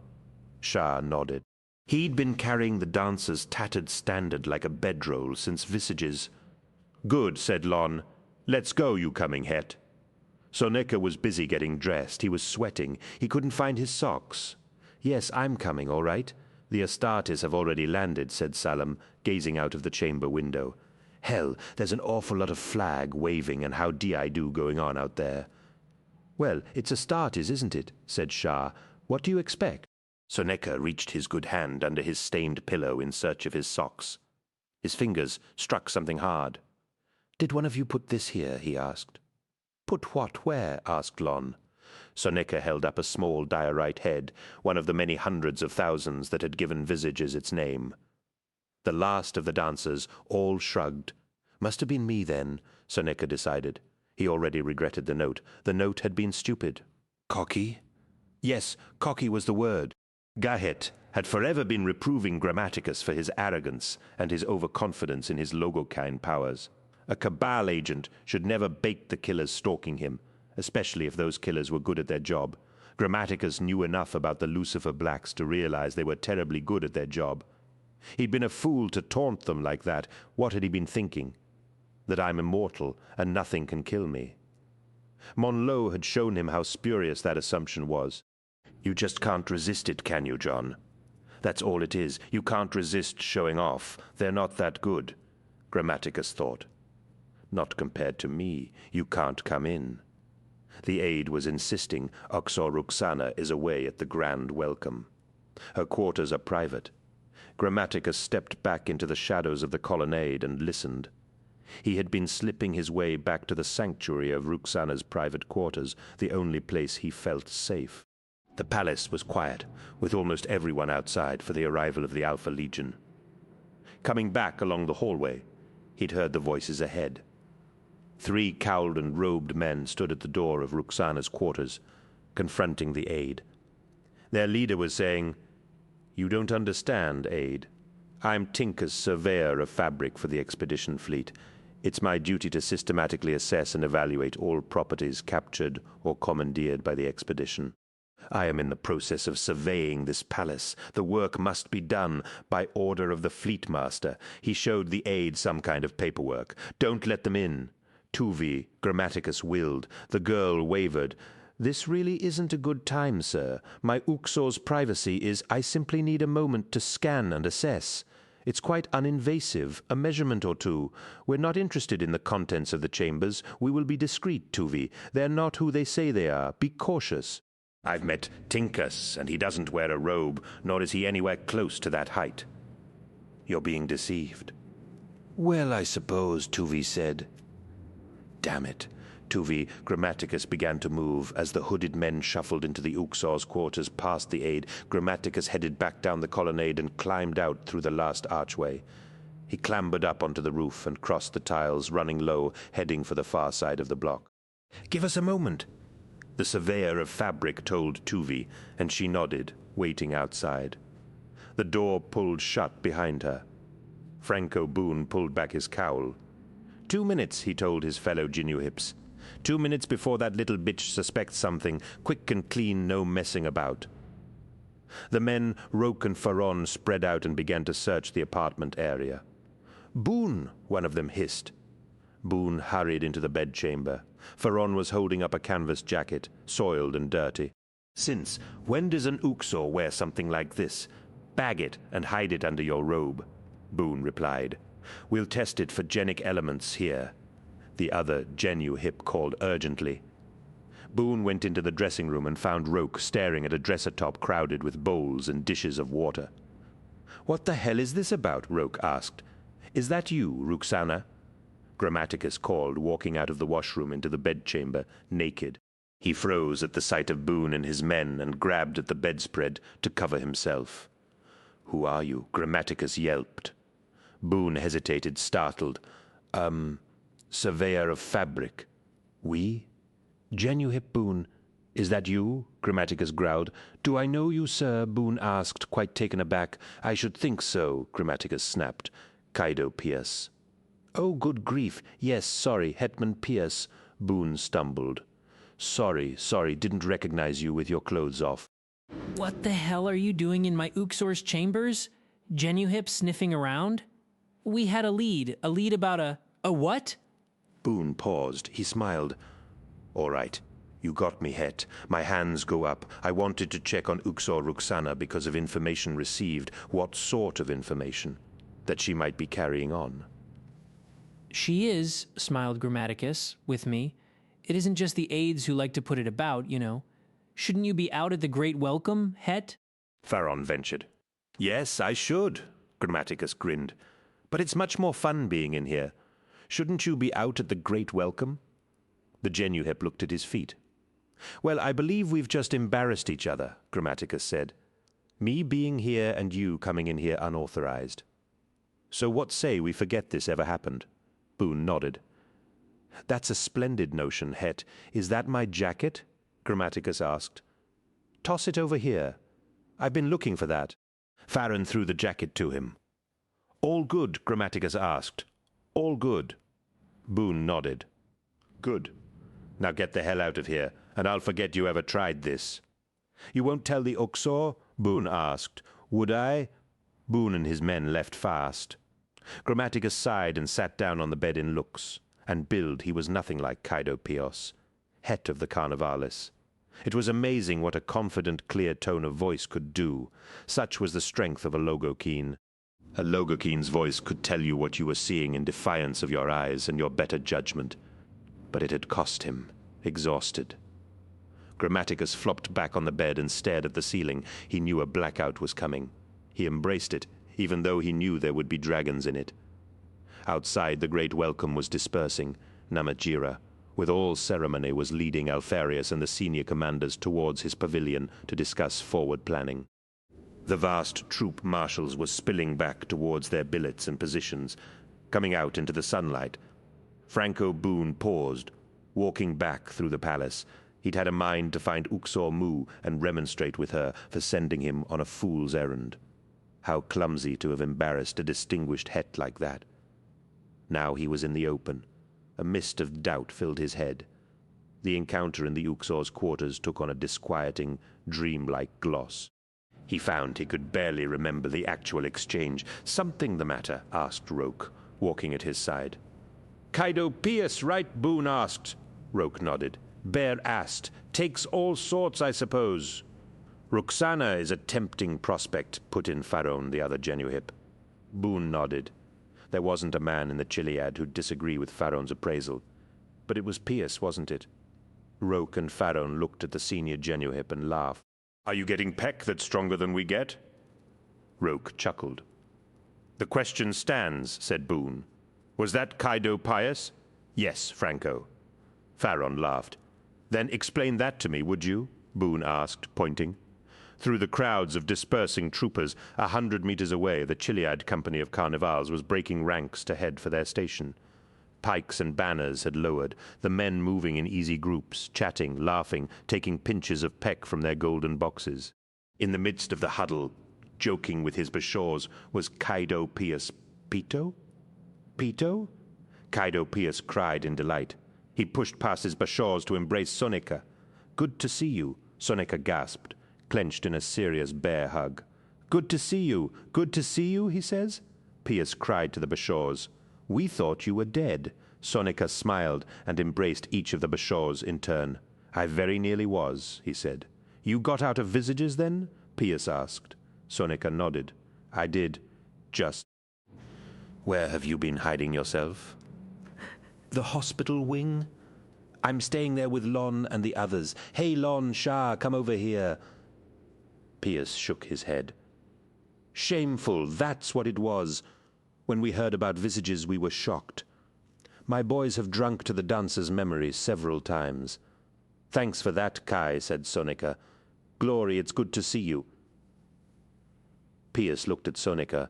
"Come back with us to our billet. We'll drink and talk of old times." "Later, Kai. I'll come and find you." "Where are you posted?" "Line 15 north, under Uxor Sanzi's sept. I'll join you later, all right? We'll look out for you, Peto." Pius cried, already disappearing in the moving mass. Sonika was pushing on through the shambling ranks, past the banners of the Threshers and the Arachne. He could see another banner up ahead, above the moving tide of troopers, the Jokers. Sonika pushed his way forwards until he reached the ranks of the Jokers. He had a terrible, queasy feeling. "Hurtado?" he whispered. 50 meters away, through the flowing throng, Bronzy turned and looked back at him. The Joker's het was flanked by Che and Leng, his massive bashaws. For a moment through the moving crowd, their eyes locked, Sonika and Bronzy. "Hurt! You're alive! For terror's sake! Hurt!" Bronzy frowned. Then he turned away and was lost in the tide of bodies. "Hurt?" Sonika stood still as the river of soldiers flowed around him. He wondered if he should follow Bronzy. He decided that was probably a very bad idea. 7, Mon Lo Harbor, Nerth. The evening of the day, Dinas Chain had been intent on scouring the palace for the author of the insolent, provocative note. He had not risen to its bait or allowed himself the distraction of anger, but it had usefully focused his mind. Chain held a frightening grip over his emotions, a skill he'd mastered between the ages of 12 and 13. He did not allow emotions to rule his behavior, ever. Instead, he channeled them as fuel for his actions. He returned to the security post to review all the feeds from the palace's sensor lattice, but one of the adepts had brought him a coded message from the Lord Commander, summoning him with immediate effect. The Lord Commander was holding his first meeting with the Master of the Alpha Legion in his pavilion, and wanted the Lucifer Black Bajolur to witness and observe the proceedings, have this run through full genic and biometric testing, he told the adept, handing him the note. "Report to me directly on my link, misplace this evidence, and I'll have you shot." The adept hurried off to do Chain's bidding, a sick and anxious expression on his face. Chain made his way to the pavilion. A vast edifice of void-shielded silk marquees. It had been erected on a low tell south of the palace precinct. The first streaks of evening were discoloring the sky, and the shadows had gone soft and long, as if they were melting. Thousands of filament lights and crystal shades had been strung like climbing ivy around the structure of the pavilion, and they twinkled in the dusk like the lights of a distant hive. They reminded Chain of the god wars of the imperial palace on Terra, the mountainside bastions and soaring ramparts, illuminated by billions of slit windows and the great beacons of light that sent vast beams of radiance into the top of the sky. That was a monument no man could see without experiencing an emotional response, not even Chain. In the older days it was said that the antique Great Wall of Zhongguo could be seen from near orbit. The Imperial Palace could be seen from Mars. Chain entered the pavilion via the security portal and submitted himself for checking and searches. On Samaranth 2 years earlier, a security detail at the pavilion portal had waved him through, not wishing to interfere with a Lucifer Black. Chain had ordered the detail's immediate execution. A Lucifer Black uniform could be stolen or copied. No one could be given access to the Lord Commander until he had proved he was who he appeared to be. Chain paused briefly in one of the outer tents to converse with Aemon and Belloc, two of his most trusted Lucifers. He explained the business of the note to them and told them to return to the palace and continue the search. Their conversation to an outsider would have seemed odd. There was nothing convivial or comradely about it. Brief statements and instructions were exchanged or given. Lucifer Blacks related to one another in a dry, utilitarian shorthand, dealing only in facts. They expected one another to fill in any speculative blanks and make their own conjectures. Chain had already decided what the note meant, and was fully confident that Eamon and Belloc had grasped the implications too, from the bare facts he had relayed. As had been suspected, a process of espial was active at Monlo, within the weave of the Imperial fortifications. The spies were good, able, intelligent, and well-equipped. Their loyalties were unclear. Chain had suspected the Nerthine, but no Nerthine would have left a note in Low Gothic unless the Imperials had massively underestimated the enemy's capacity for psychological warfare. The note meant many things, but most of all it meant overconfidence, and that was a fatal weakness in any person, a weakness of emotion.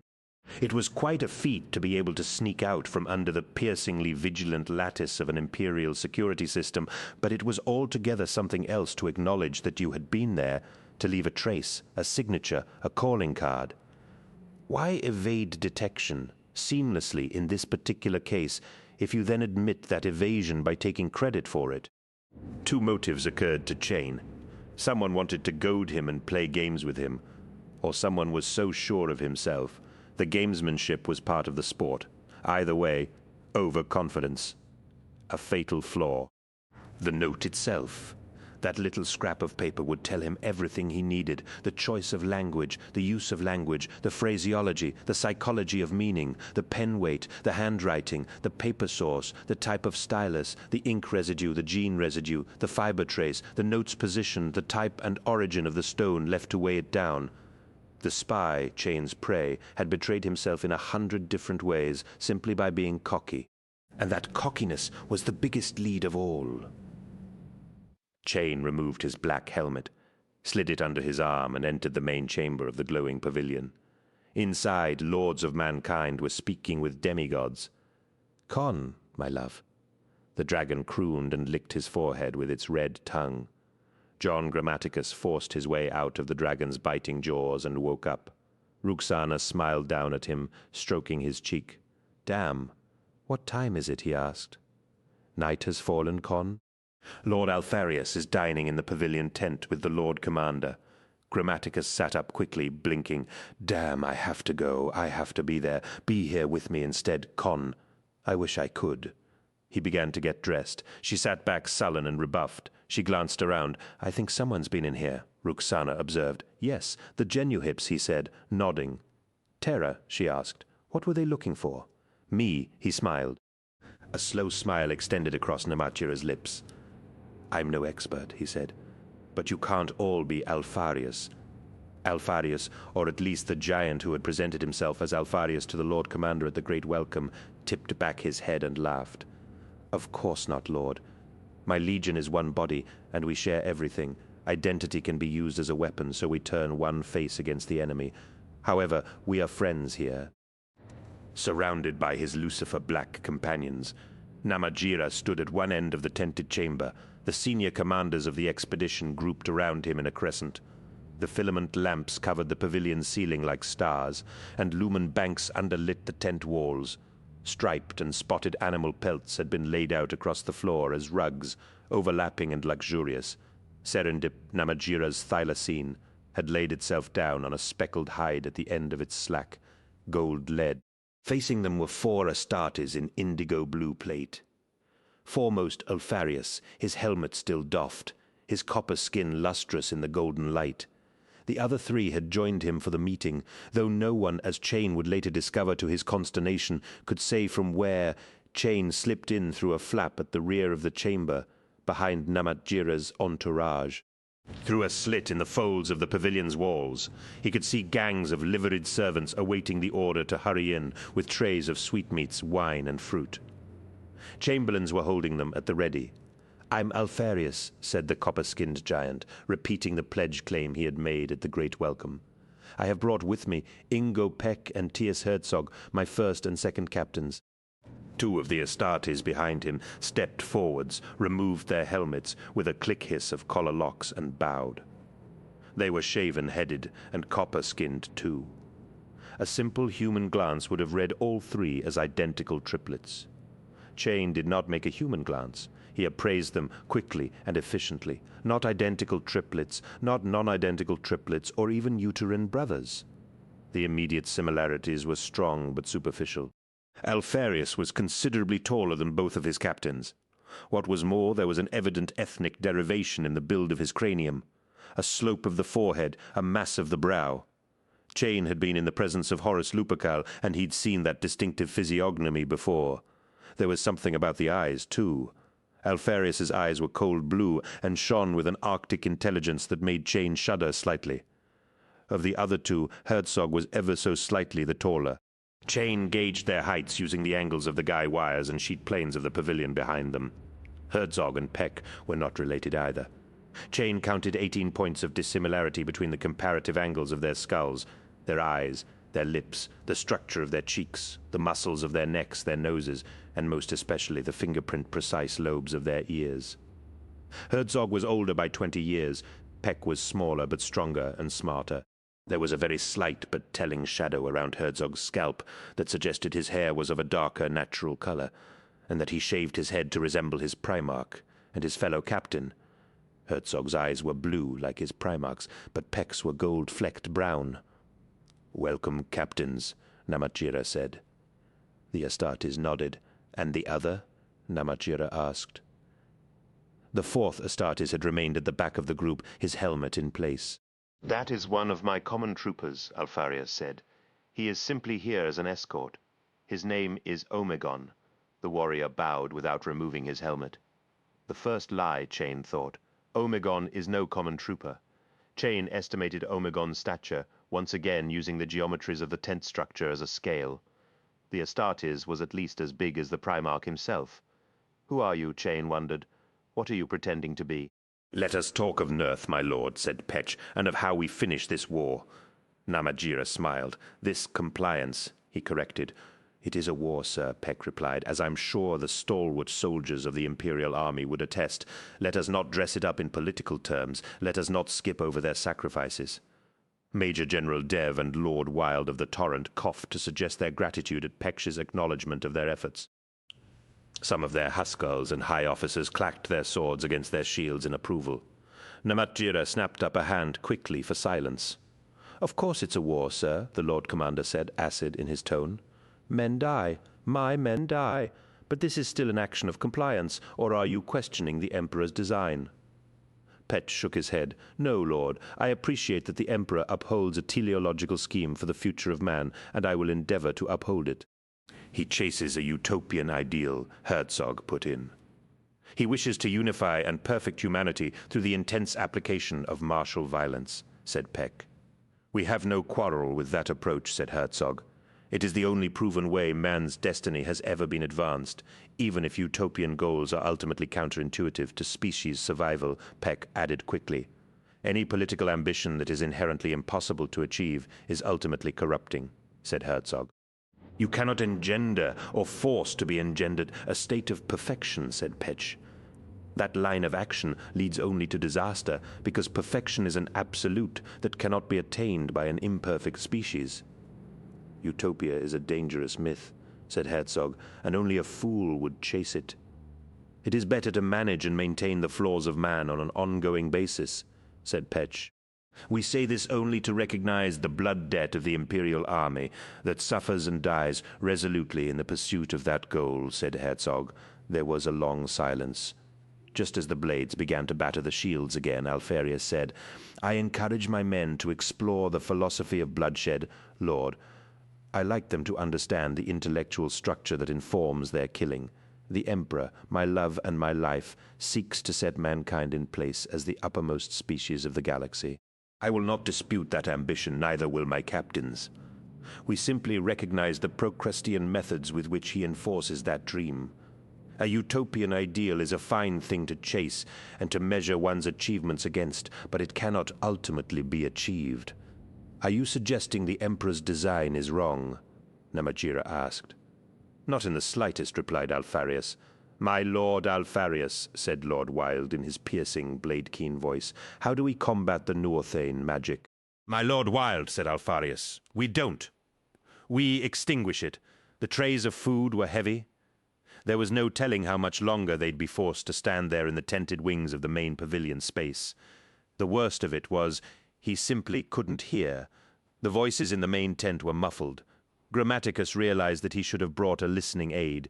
He thought he'd be close enough to hear the proceedings for himself. He needed a revised plan quickly, or the significant risk he was taking would be for nothing. "Sir?" he whispered. One of the chamberlains came down the line to him. "What's the matter, boy?" the chamberlain asked. Some of the other platter-laden servants in the line looked around. "How much longer, sir?" Grammaticus asked. "As long as it damn well takes," the chamberlain replied. "Sir," said Grammaticus, "this sauce is curdling." "It needs to be set on the heat again, or it will spoil. I dare not, for my life, serve bad food to the Lord Commander and his guests." The liveried chamberlain nodded. "Back to the kitchens with it. Be quick. They'll be calling for us soon." "Yes, sir," said Grammaticus, and left the line, running with his platter towards the back flap of the tent service entrance. Outside, in the dark, he paused and dumped the platter and its contents into a spoil bin. No one noticed him. Outramar guards were distantly patrolling the edge of the pavilion's perimeter. He slipped into the dark blue shadows of the desert night. Grammaticus pulled off the servant's tabard and discarded it. He hadn't disguised himself as one of the feast servants in any detailed way, trusting his logokeen to get him by. But knowing he would be under scrutiny for several minutes, he had stolen a tabard to wear over his tight armored body glove to reinforce his logokeen disguise. He took a pair of low-light goggles from his thigh pouch and put them on. The world around him was instantly rendered in fuzzy, caustic shades of red and ochre light. He read the rows of taut cables that stretched from the side of the pavilion like millipede legs, anchoring it to the ground. Between these physical lines he made out the web of intangible ones, the sensor beams and harmonic tripwires that protected the skirts of the great tent. Invisible to the naked eye, these thin beams would set off a multitude of alarms if tripped. Grammaticus adjusted his goggles to pick them up, tuning them to a harmonic value he'd cribbed from Ruxana's codebook without her knowledge or permission. He skirted forwards, along the flank of the pavilion, looking for another way in, ducking under and stepping over the rigid cables and the ghost beams alike. In several places he had to stoop, or even crawl to avoid breaking the luminous strands. Most projected diagonally down from small emitters attached to the lip of the tent's roof, but others followed the ground or ran parallel to the pavilion, snaking between emitters spiked in the sand. The goggles guided him. This endeavor was a great deal more demanding than evading the field security lattice on the kitchen block roof. The beams were active and live. 3 times he froze, realizing he was about to interrupt a beam with a leg or a shoulder. There was no obvious vent or egress. Grammaticus found an open spot and knelt down. He put his ear against the skin of the tent, using its taut acoustics to bring the voices inside to him. He could hear voices in conference. Lord Namachira's tone was easy to detect, as was Lord Wild's. Grammaticus identified the voice that had to belong to Alpharius, and listened to the way it sounded for the first time. There was a quality to it that was quite distinctive. They were talking about the Northane magic and how to combat it. It both amused and distressed Grammaticus to hear the condescension in the Primarch's tone as he explained the notion of chaos to the Lord Commander and his retinue. What he was saying was such an oversimplification. The Alpha Legion barely understood the nature of chaos, yet here was its leader presuming to teach even less well-informed souls about it. The Alpha Legion were the ones who had to learn, and soon. Grammaticus was concentrating so hard on listening that he detected the Lucifer Black behind him, with only seconds to spare. Grammaticus stood up and turned. The Lucifer, who had come up behind him quite silently, was raising his saber to strike. "Fool!" Grammaticus hissed. "It's me!" The Lucifer stopped in his tracks and quickly lowered his sword. "Chain?" he asked. "Sir?" "Yes." Grammaticus snapped. "Return to your patrol. Chain." Grammaticus logged the name in his memory for future reference. "Apologies," the Lucifer replied. "I obey." The Lucifer turned to melt away into the night. He hesitated. Shit, thought Grammaticus. His logo-keen skills had wrong-footed the Lucifer Black for a moment, but only a moment. Clearly the elite companions possessed iron-willed, unsuggestible minds. The Lucifer had already questioned the encounter and realized he had been tricked. The Lucifer Black was armored. Grammaticus was not. Grammaticus couldn't count on landing a clean, quick kill blow, nor could he risk using his digital ring weapon. The energy flare would set off every alarm within 10 meters. As the Lucifer turned back, Grammaticus threw a wolf paw jab that crushed the Vox hub bulge on the side of the Lucifer's jet-black helmet, preventing him from signaling an alert. The Lucifer began to shout, but his voice was muffled by the helmet's padded snout. Grammaticus rammed another jab in under the chin of the helm and crushed the man's larynx, rendering him mute. Grammaticus briefly hoped that the larynx punch might also prove to be a killing strike, but the Lucifer was made of stronger stuff. His saber was still drawn, and he slashed at Grammaticus. Grammaticus blocked the blade with the adamantium strips woven into the forearm sleeves of his body glove and drove the palm of his right hand flat into the Lucifer's breastplate, a tension-reflexive strike that the Eldar called the Ilthrad Teic, or breathless touch. The Lucifer lurched, his breastplate cracking. As he stumbled backwards, Grammaticus looped his left hand around the Lucifer's right wrist and whip-snapped it, forcing the saber out of the man's grip. It landed on the sand, a bare centimeter short of one of the ground-level sensor beams. The Lucifer was not yet done. Grammaticus had been forced to close tightly, and the Lucifer head butted him. Grammaticus lurched backwards, pain engulfing the center of his face as the helm crunched into him. He staggered and barely avoided an overhead beam. The Lucifer fumbled and drew his sidearm, his broken right wrist, forcing him to use his left hand across his body. As soon as the las pistol came clear of its holster, Grammaticus threw a spin kick that sent it skidding away into the night beyond the tent. He flinched as the tumbling weapon passed between two strands of the invisible security web. This had to end, fast, before something got tripped. They were so tightly boxed in, it was like fighting inside a spider's web, and any wrong move would bring the spider pouncing down on them. The Lucifer threw a steel-shod fist at Grammaticus, who ducked left and chopped a passing body blow into the Lucifer's ribs. Grammaticus's hands, trained and subcutaneously strengthened though they were already sore and bloody from punching armor. Grammaticus tried to get behind the Lucifer, but the Lucifer caught him and clenched him in a chokehold. It would have finished the fight, except that the Lucifer was struggling with just one working hand. Grammaticus grunted and corded his neck muscles to ward against the Lucifer's choke.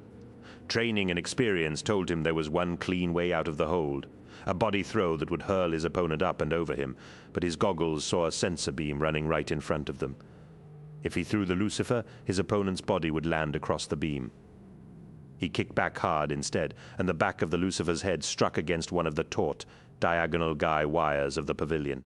The impact snapped the Lucifer's head forward, and he involuntarily butted the back of Grammaticus's skull.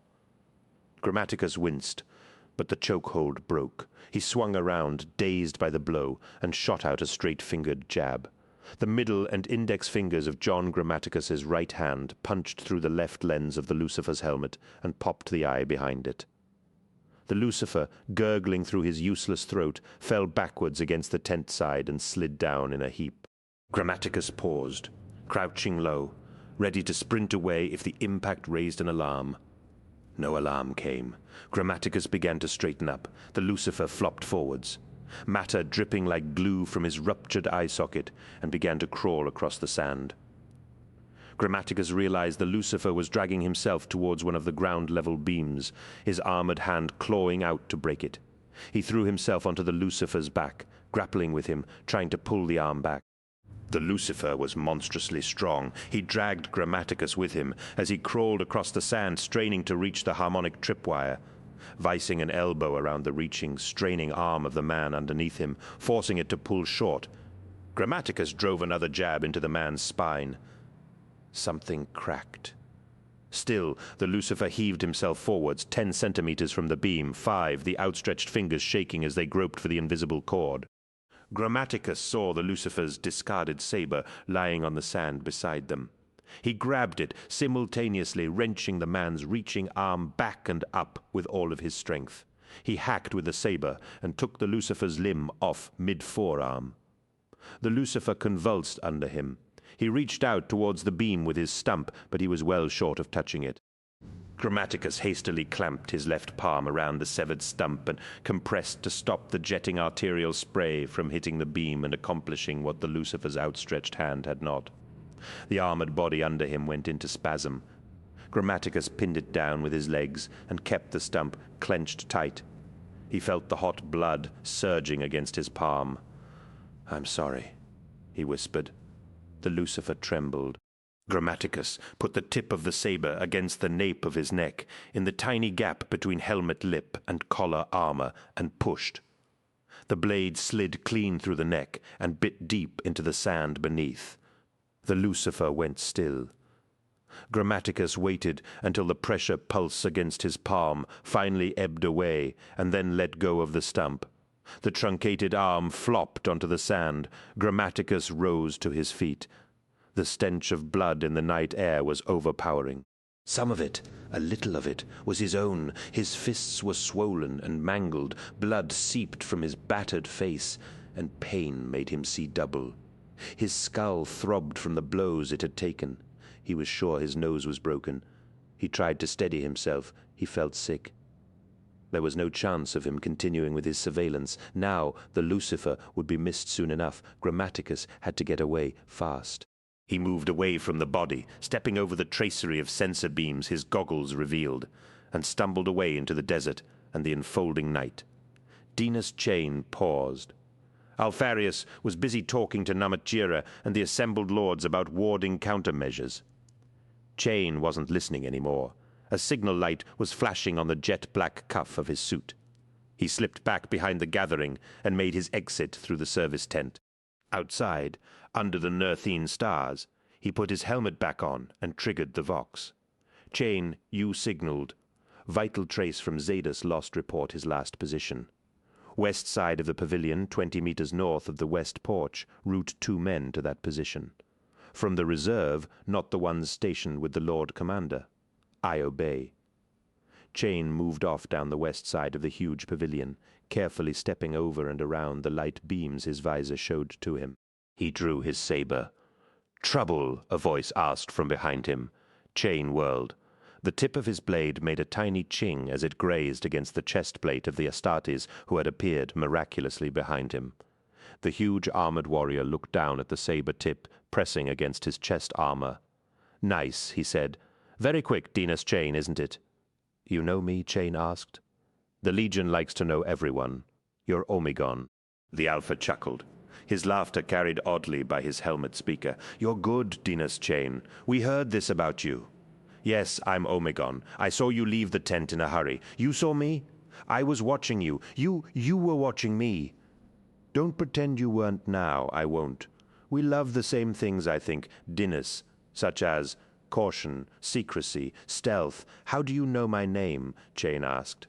"The names of the Lucifers are never published. Oh, come on, Dinas. Do we look like amateurs to you?" "No. You can put that away, I think," said Omegon. Chain withdrew his saber. The tip had actually buried itself in the Astartes' chest plate, and it took a tug to remove it. "Any other man I'd have killed for less," said Omegon, looking down at the dent. "And by the way, that's all you get." Chain shrugged. "Why did you leave the pavilion in such a hurry?" "One of my men is down." "Let's see, shall we?" The Alpha Legionnaire led the way. Chain realized with alarm that the Astartes was cheerfully striding through the serried sensor beams, breaking them without setting any of them off. Chain followed, hopping and stepping over the harmonic tags. "Something on your mind?" Omegon called over his shoulder. "You are invisible to our security lattice," Chain replied. "Like I said, Dinas, do we look like amateurs to you?" He paused. 2 men were approaching. The 2 Lucifers Chain had sent for. Chain raised a hand to indicate they should stay back. Omegon crouched down. "Is this your man?" he asked. Zadus lay face down beside the tent wall in a patch of blood-stained sand. His left arm had been severed above the wrist, and he had been pinned to the ground with his own sword. The hilt of it was almost flat to the nape of Zadus's neck. "Yes," said Chain. He bent down beside the Astartes. "Quite a fight," said Omegon, pointing idly. His assailant crippled his Vox to mute him. "Right wrist is snapped, probably a disarming move." Omegon wrenched the saber out and rolled the corpse, muted him too, larynx punch, the eyes gone as well, spines snapped between the 3rd and 4th vertebrae. "See? Someone did a good job here." Chain nodded. Zadus had been one of his best. I thought you Lucifers were meant to be tough. Chain bridled. The Astartes laughed. Relax. I know you're tough. I just meant whoever did this, he did it with his bare hands. What? That blood there on the Vox bulge. That's the assailant's. He crushed it with his fist. You can read that? Rudimentary typing via optics. Yes, I can read that. We should take a sample for proper genic analysis. But on first look, I'd say your man was taken out by an unarmored human. Chain straightened up. Tell me, Dinas, said Omegon, looking up at him. Who do you know that could do a thing like that? No one, Chain replied. His reply was honest, but he had his suspicions all along the earthwork of the Imperial fortifications. Huge watchfires crackled, and a million campfires twinkled between them. Overhead, a cloud-scudded night sky turned slowly retrograde. The night air was hot around their campfire. Under their lank banner, the Carnivales were laughing and passing the bottle. So Lon made it? Kaido Pius asked. Pito Sonika took a swig from the bottle that came by and nodded. He did, like I said. Good old Lon, laughed Tink, one of Pius's bashaws. Nothin'll ever kill Lon. Sonika nodded, took another pull from the bottle, and handed it on. Behind him somewhere, men were playing loud ngawa on hand drums and gimbris. Someone had thrown incense flakes into the campfires and sweetened the smoke. Ah, but it's good to see you, Pito, Puis said, taking a swig of liquor and then belching triumphantly. You too, Kai? Sonika laughed. What will you do? Asked Bashaw Jens. Sonika shrugged. I don't know. Find another outfit that can use a few officers. I'm not worried about myself. I just want to make sure Lon and the others get placed all right. Room for you all here, said Pius. Sonika shook his head. No room for two hets like me and you in this outfit. Kai! He chuckled. We'd end up fighting to the death. Maybe, admitted Kaido Pius. You know it? Maybe. You know it, Kai. Terra, you're a good friend and generous to a fault. I thank you for that. But I'm going to hold out, maybe rebuild the company. Maybe petition the Yuxors for a new one, Fug. What is this we're drinking? Jen's homebrew, Pius replied regarding the bottle he was clutching groggily. It's basically pure alcohol, with a secret mix of herbs and spices, Jens added. My Jindar's special recipe. You Jindar clearly had sanity issues, Sonika told him. Pius snorted. I've been meaning to catch up with Hurt, said Sonika. I haven't seen him since I got here. He's around, right? The Jokers are here, Pius nodded. Yes, Bronzy's here. The Jokers are camped at line 10 south, I think, said one of the Bashaws. What about Dimi Shiban? Sonika asked, trying to make the question sound natural. You seen him? No one had. Despite the liquor in his system and the blazing fires, Sonika felt cold. Well, my friends, he said, getting to his feet unsteadily. I have to drain now secret mix or no secret mix. Pius and his men laughed and booed Sonika as he meandered away from the campfires in search of the latrine trench. The raucous Maghrebi rhythms of the Ngawa fell away behind him, and the hot, scented smoke thinned into cold, spare desert air. That's Sonika, said Roke, passing the night vision scope to Boone. Boone took a look for himself, training the scope down the embankment towards the field of campfires. Yup. So he's hanging out with Pierce, is he? He's got no one else to hang out with, said Roke sourly. All of his dancers are bones in the desert. We should have ourselves a word with Pito Sonika, I think, said Boone. Why? Roke asked. We're watching Pius, aren't we? Pius is the one you've got the twitch about. Boone shrugged. I know, but Sonika was acting real funny last time I saw him, and now he turns up here, breaking bread with the very man we're watching. I got a twitch, all right, Roke, come on. Boone signaled to Farron, and the three Genu hips moved off quietly down the slope. Sonika stood on the clapboards over the latrine pit, undoing his fly with his one good hand, wrinkling his nose at the rising stink of ammonia. He swayed as he urinated behind him. The Carnivales huddled around the crackling fires, laughing and shouting. Amber smoke hazed up into the soft darkness of the backward sky. Something made Sonika look around. He buttoned up quickly, dearly wishing he could clear his swimming head. A man was walking towards him along the edge of the latrine gutter, a silhouette backlit by the dancing campfires of the billet behind them. "Who's that?" Sonika called out. "Who is that?" He hoped Kaido would hear him, but the men around the campfires were making too much noise. "How's it going, Sonika?" the man asked. The man was in shadow, but his teeth glinted in the distant firelight as he smiled. Sonika knew him. Farron, one of the Jinuhip's bulls. "I'm fine," said Sonika. He turned to walk away in the opposite direction and found Roke blocking his path.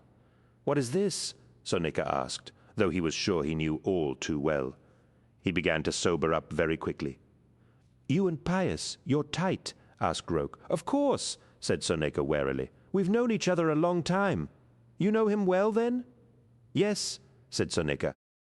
The line of questioning was not going where he had expected it would.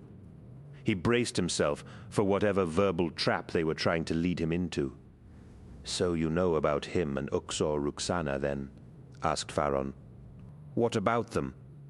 "You know," Roke leered, "Kai and Ruxana? That almost made Sonika laugh. You've got that wrong. If they were carrying on, we'd all know about it." "Why?" asked Roke. Because if Kaido Pierce had nailed something that fine, he'd be bragging about it to everyone." "Maybe Kaido Pierce isn't who he seems," Farron said, coming in closer behind Sonika. "We met Kaido Pierce earlier today. At least we think we did." "I don't know what you're talking about," said Sonika. "Have you boys been at the homebrew tonight?" "What's going on with Pierce?" Roke asked, unamused. "What's he into?" asked Farron. "You know him? What's he got involved in? Are you involved too?" "Is that why you're being so evasive?" I'm not." "What's the story, Sonika? How come you survived Visages when every other bastard there got cut to ribbons? Someone looking out for you, someone tip you off. Listen, you," Sonika began. "What's all this stuff about a body?" Roke asked. Sonika sank his shoulders, as if about to cave and confess to something. As Roke leaned in, Sonika caught him by the arm and pushed him into the latrine pit. There was a splash followed by furious, spluttered curses. Farron lunged at Sonika and took Sonika's left elbow in the teeth for his trouble. Sonika began to run. Farron came after him, hurling as much abuse as his floundering partner down in the pit. Sonika scrambled up the embankment in the dark and found the billet road. Torch beams chased him. "Stay right there, Sonika," a voice called out. Sonika knew it. Jinuhip Boone. He started to run away from the beams and heard the crack of a las pistol. A bright puff of dust lit up the ground near his feet. "Next one goes in your head." Sonika Boone yelled, "Stay right where you are." Sonika didn't slow down. He sprinted along the billet road, looking for cover. Blazing lights suddenly came on and blinded him. He skidded to a halt, shielding his eyes against the glare. He heard the rumble of a turbine engine. A door opened. "Get in!" a voice yelled. Sonika blinked behind the headlights. He saw Bronzy glaring at him from behind the wheel of a battered staff speeder. "Just get in, Pito," Bronzy repeated. "For Fug's sake." Sonika got in, and the speeder ripped away into the darkness, leaving the pursuing Jinuhips far behind. 8, Monlo Harbor, Nerth, continuous. "Where are we going?" asked Sonika after a while. Bronzy was driving in silence, steering away from the army billets and out along a crude track that ran into the scrubland south of the Terracotta Palace. "Bronzy, don't ask questions, Pito," Bronzy replied. "I think I will." "This is bigger than you, Sonika, so shut the fug up. You're supposed to be dead. You don't seem too delighted to discover I'm not." "Of course I am," said Bronzy. "You're my tightest friend. Of course I'm pleased you're not dead." "But this complicates things." "What things?" "Just shut up, all right. Just consider this to be your old mate rescuing you from the unpleasant attentions of the Jinuhips. How did you know they were on to me?" "Because I've been shadowing you all day." They left the established track and went cross-country, following dry watercourses between the dusty tells. Bronzy ramped up the speeder's lift. The vehicle's main lamps picked out the thorn scrub and dunes in their path in a frosty glare. The further they got from the lights and fires of the vast Imperial encampment, The bigger and blacker the night sky became, and the lonelier it felt. After 20 minutes, Bronzy decelerated and aimed the speeder along a deep wadi. At the end of an arid creek stood an old ruin, a place that might have once been a temple, or just as easily a byre for livestock. Someone had lit a fire inside. Bronzy stopped the speeder and killed the drive. "Get out," he said. "Follow me, don't be an idiot. I can protect you, but only so far. Please bear that in mind." "What are you saying?" "I'm saying they wanted to kill you to keep things tidy. I asked them to give you a chance, so this is my reputation on the line along with your life. Don't fugue this up for either of us by being stupid." They walked across the sand from the speeder to the ruin. Sonika could smell fuel bricks burning. The flame light inside the place flickered and danced the shadows. They went inside. A small fire of fuel bricks and dry thorn sheaves was blazing in the middle of the baked earthen floor. A man sat beside the fire on a lump of tumbled stone, cleaning his fingernails with a dagger. "This is Thana," said Bronzy. Thana looked up at them, his face expressing very little interest towards either of them. He wore the uniform of a Bajola in the Outramars. His face was blemished down the left side by an old lass burn. Even without the burn, his face would have been mean and tight. "You took your sweet time," he said. "Yes, well, I got it done," Bronzy replied. "You're Sonika?" the man asked, still fiddling the tip of his blade along his fingernails. "Yes. You came out of Visages alive?" "Yes." The man pursed his lips. "That makes you either tough as a bastard or very lucky. Little of both, maybe." Thana rose to his feet and sheathed his dagger. He brushed dust off the front of his uniform. "I'm going to ask you a few questions," he told Sonika. "You give me the right answers? Things will be thoroughly civilized. You give me the wrong ones, no amount of tough bastardy or luck is going to see you out of here." Sonika smiled. "Did they change the rules? I don't remember there ever being a time when an Outramar Bajolur got to threaten a Genohet like that." "Yes, they changed the rules, all right," said Thana. "Trust me." "I have no reason to trust you," Sonika replied. "Yes, you do," said Bronzy. "Me." The fire crackled. "I'm waiting," said Sonika. "Who have you told?" Thana asked, "about the body at CR 345. "No one. Come on, you're not fooling me." "Who have you told?" "No one," Sonika insisted. "Not even my men, the ones I got out of Visages with." Bronzy knew, I knew. Everyone else who knew about it died at Visages, except Dimi Shibban, and I don't know what happened to him. Sonika looked at Bronzy. "What happened to Dimi Hurt? You'd be the one to know that. What happened to him?" Bronzy stared at the floor and didn't answer. "So you haven't told anyone? That's what you're saying?" asked Thana. Sonika nodded. "What about Uxor Mu?" Sonika shrugged. "All right, yes, I spoke to her about it when I got in yesterday, but she already knew. Did she?" "Bronzy and I voxed her from CR 345, and—" "When you told her?" Thana cut in. "Did she act like she knew about it?" No, Thana nodded. Sonika cleared his throat. The flickering fire was beginning to play tricks on him. He kept tensing, as if seeing things out of the corner of his eyes, shadows in the shadows around the edges of the ruin. There was someone out there. "Look," he said. "I don't know why she decided to deny it." I assumed she was confused or had her own agenda.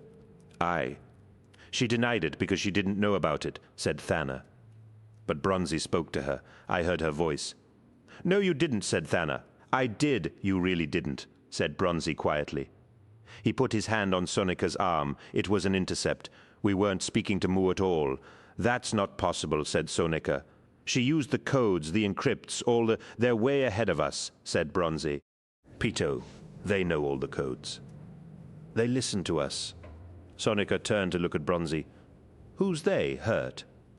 "What the hell is this?" Bronzy glanced at Thana. Thana shook his head. "One of you had better start making sense." Sonika growled. "Pito," Bronzy warned. "I'm serious with this. Hurt. Someone explain this now. What happened to the body? Did you deliver it?" "Yes," said Bronzy. "I made the rendezvous. I handed the body back to the people who'd made it." "I don't know what that means," snapped Sonika. "I don't know what the fugue that means, Bronzy. What happened to Shiban? Where is he? Is he dead?"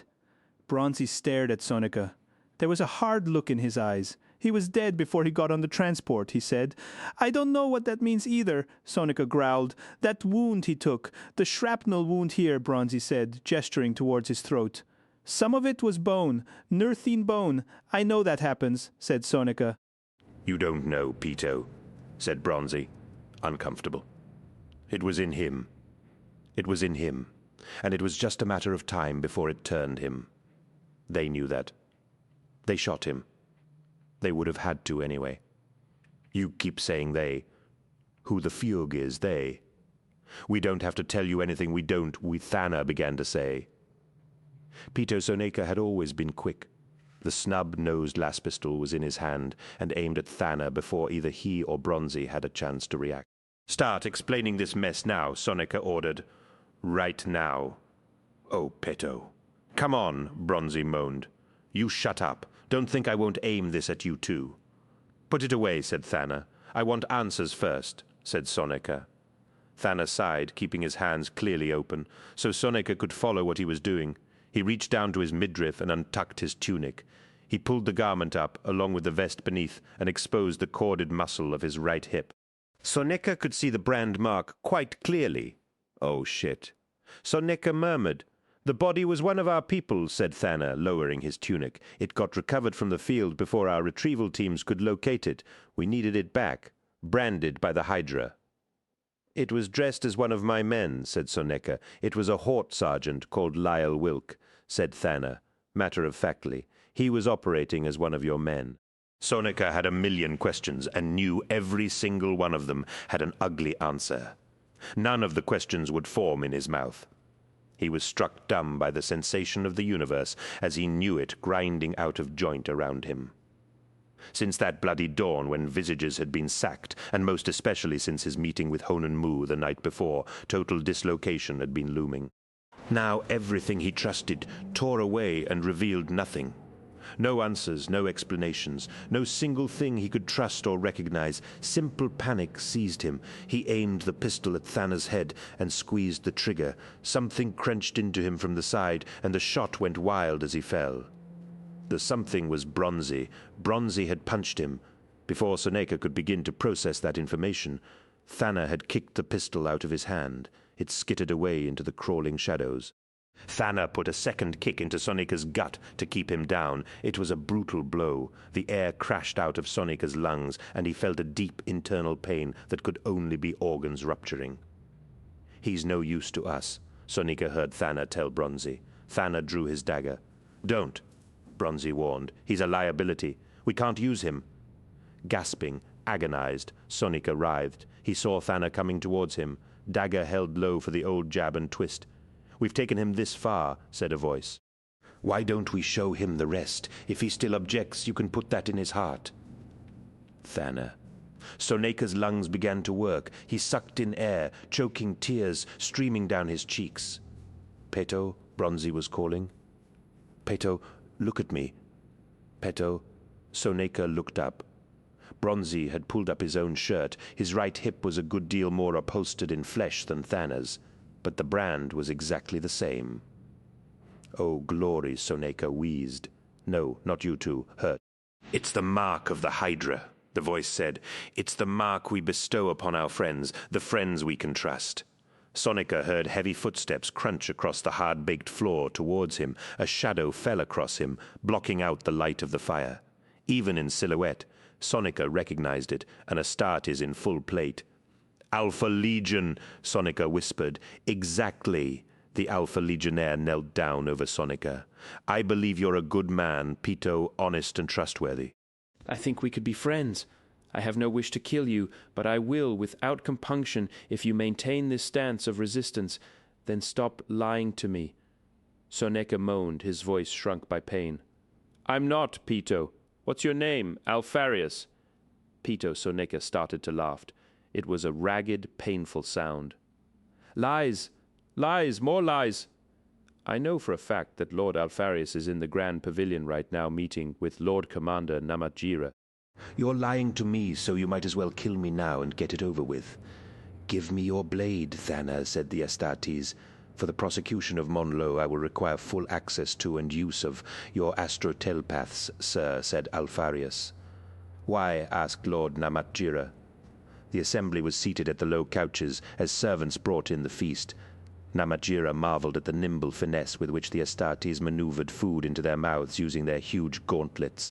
Despite their bulk and crude size, these beings were dexterous and refined.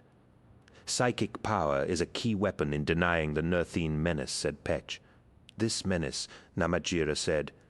You have spoken already of this force of chaos, but I fear it sounds like Dark Age nonsense and superstition. Alfarius smiled expertly, shucking a piece of shellfish that was dwarfed by his motorized glove. He slid the pink flesh into his mouth. You have seen it at work, my lord. How do you account for it? Lord Wilde insists on referring to it as magic. It's not magic, said Herzog, and yet it is, said Peck. It is the very quantity that mankind has called magic since the very start of his history. What Ingo and Theus mean, said Alfarius, is that there is a primal power in our galaxy that defies comprehension. It is foul, and it is powerful, and it exists sidelong to our frame of reference. It resides in the warp. And this, you say, is chaos? Asked Namatjira. We use the word chaos. But that term is very imprecise. It is a primordial force, and may be used by those who have fallen under its influence. You've seen it before?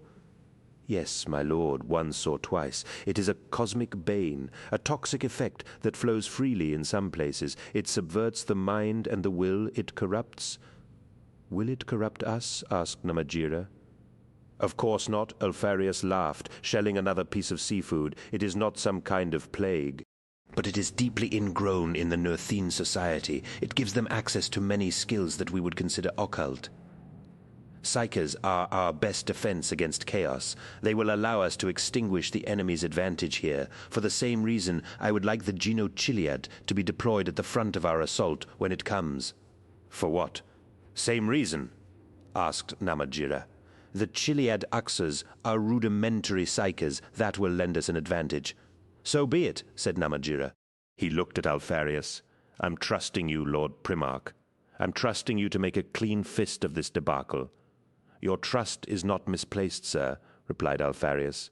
Dinas Chain appeared behind Lord Namatjira and whispered in his ear. Namatjira nodded. My apologies, Lord Primarch. Much as I find this conversation fascinating, I must withdraw now. There are matters to attend to. Alfarius nodded. I understand. I too must go. Omegon has signaled me. Thank you for this feast, sir. It was a true and warm welcome. They rose. A hush fell. Everyone, Namatjira called out. Everyone, please continue to enjoy this evening. Let nothing spoil your hard-won relaxation. My lord Alfarius and I must withdraw to consider the days ahead. Eat and drink to your surfeit. Approval ran around the vast tent. It has been my pleasure to meet you all, said Alfarius. I am convinced that together we will finish this compliance in under a week. Ladies, gentlemen, feast well. He raised his cup and drank deeply. A servant took Alfarius's empty cup from him. Lord Commander, Alfarius nodded graciously to Namatjira. I have learned a great deal tonight, Lord Alfarius. My view of the cosmic order has been altered. I hope we may speak further on this subject. Of course, Terra rest you and the Emperor protect you, said Namatjira. They left the pavilion in opposite directions. The carousing continued behind them. By the south porch, Namatjira exited into the cold night. His Lucifers were waiting for him. Report, said Namatjira. Have you uncovered anything on Uxor Ruxana? No, said Shane, but there is definitely a foreign agent at work in our midst. The spy has slain one of my men right outside the pavilion. He's too close and too good. We need to purge our ranks at once. Namatjira nodded. See to it. You have my full sanction. By the way, what did you make of the Astartes, Dinas?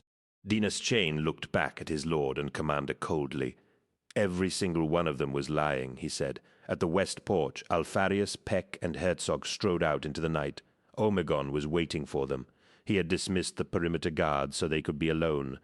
The four hulking armored figures fell into step and began to cross the open dunes towards their lander in the cool violet darkness. How was I? Asked the Astartes, who had played the role of Alfarius all night. Imperial, Petch replied. Masterful, said Herzog. But then, you do have a certain advantage, Omegon. Besides, I think you enjoy playing the part of Primarch. Don't we all? Chuckled Peck. So, Sheed, said Omegon, glancing at the Astartes who had worn the name Omegon in his place that evening. What's the story? Sheed Ranko, master of the Alpha Legion's Terminator Elite, was an especially large Astartes who doubled well for both Omegon and Lord Alpharius in diplomatic circumstances. He shrugged his massive plated shoulders. Grammaticus was here trying to spy on the meeting.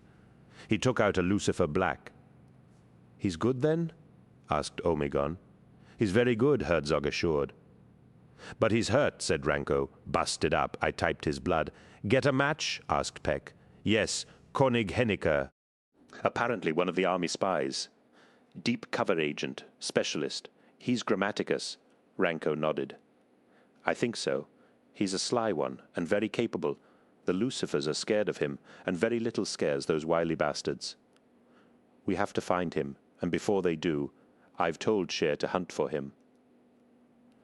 What are we waiting for? Asked Herzog. Where's Alpharius? Omegon asked. Out in the dune wastes, Sheed Ranko replied, tiddying up another loose end. 9, Monlo Harbour, Nerth, just before dawn, the next day. By sheer strength of will and the straining muscle power of his arms, John Grammaticus forced open the jaws of the dragon that was swallowing him and tumbled out of its furnace maw onto the cold sand. He was too weak to fight any more, but that was all right. The dragon had gone away, as all dream things do when a person wakes.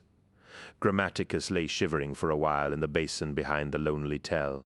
The injuries he'd taken the night before were worse than he had realized. His hands were torn raw, and most of his fingers refused to bend, either because they were too swollen or because they were broken.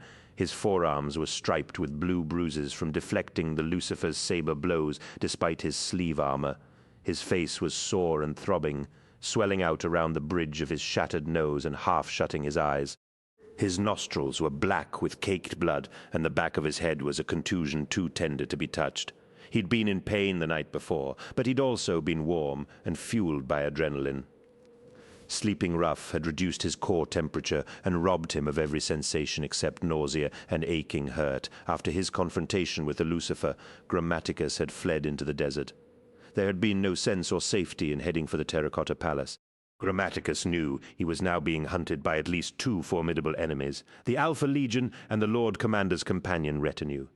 He'd found a place to shelter out in the Dune Sea, and had gone to sleep speculating on how best to resume his mission. However, in the freezing dawn, shivering and hurt, Grammaticus was starting to believe his mission was no longer viable. What little chance there might have been to redeem himself and finish his work had probably vanished. He feared he was too hurt and too compromised to risk continuing. Perhaps it was time to abandon the mission and get out. The Cabal would just have to find another way of accomplishing its designs. He got up, unsteadily. Thin light was beginning to pour over the horizon as dawn sliced its way into the sky. It would be bone chill for another hour or so, then the sun would rise fully, like a bleached spot on pink blotting paper, and the land would bake, and then he would be dead. But John Grammaticus had not fled blindly into the empty desert quarter. He read charts as well as he read lips before immersing himself in the Monlo offensive. He'd spent 3 days reconnoitering the desert edge 20 kilometers south of the palace. He'd methodically dug in contingency bolt holes, each one ready to play its part in whatever exit strategy he might be forced to use. Yes, he decided. It was time to go now. More than time. He'd done his best, and he'd failed. He'd been a fool to stay on as long as he had, especially after the business with the dragon. His expectations had reduced to 3 simple possibilities. He could escape alive and attempt to persuade the Cabal his failure on Nerth was not an eliminating offense. He could escape and hide from the Cabal for as long as his wits held out. Or he could die in the desert. The Cabal was not the forgiving master it may have once been, but the first option seemed the best, nevertheless. He prayed he was still useful enough as a toy to be spared. He walked west for a kilometer, glanding a little boost to wake himself up and sharpen his senses. The chemical boost helped numb the throb in his arms, his knuckles and his skull. As his mind cleared, he took stock and verified his position using landmarks that he had patiently memorized during his reconnoiter. a pile of 6 flat stones, a pronghorn skull, decades old, a patch of scrub that looked like a map of the old Crimea. In just under 15 minutes he found the pool. It lay at the bottom of an especially deep wadi, a slick of leftover winter rain that the long summer had not yet quite evaporated. The pool was less than a meter deep at its center, and the water had reduced down to a brackish brown silt. It was unpotable, but pure enough to clean himself with. He winced as the mineral salts in the water burned and sterilized his wounds. He groaned through gritted teeth as he sluiced the liquid against the back of his skull with his wounded hands. The first rays of the rising sun began to stab into the cold blackness of the gully like laser spears. Grammaticus gingerly traced the wadi wall around to a place marked with 2 lumps of onyx. He dug the sand away clumsily with his damaged hands and pulled out the kit bag he'd buried there. It was a standard army clip-lock satchel, woven from waterproof canvas. Inside were 2-liter bottles of rehydration fluid, a pack of ration bars which he began to eat immediately, a Medicae capsule, a collapsible knife, a las pistol with 2 spare charge clips, 3 chemical flares, an autolocator, a clean body glove rolled up around a plastic-wrapped sheaf of documents, and a write-enabled data slate. He sat down, munching on one of the ration bars and taking the odd swig of fluid from one of the bottles. He sorted through the documents, 2 pre-prepared alternate identities, along with 2 sets of blanks that he could make up quickly using the genic traces loaded into the data slate. He ran through one of his exit strategies. The food and fluid would get him as far as his next cache of supplies, 8 kilometers south. Then he'd use the autolocator to call in a rescue ship from the fleet. The flares would help the ship find him. They'd be all too keen to pick up a precious Geno 5-2 Hetman lost in the desert edge, and that was precisely what one of his pre-prepared documents said he was. He'd been careful to make up a set using the ident of a Het missing and lost during the last few weeks. Petto Albari Soneca, Het of the Dancers, missing in action since the CR 345 raid. Grammaticus idly practiced a Feodosiac accent. He could carry that off. No problem. By the time anyone realized he wasn't Petto Soneca, he'd have vanished behind 2 or 3 other stolen identities and become lost in the data labyrinth of the fleet. Then, what? A berth on a supply vessel heading towards the core regions. Something simple. Something unfussy. 100 ships came and went every day, servicing and supplying the huge demands of the advancing 670th Fleet. He'd be gone on one of them before anyone knew it, and on some backwater colony, 90 light-years away, he'd step off and disappear forever. He thought about using the Medicae capsule to tend his injuries, then considered that dirty wounds would reinforce any survivor story he attempted to weave. Grammaticus sighed and began to repack his bag.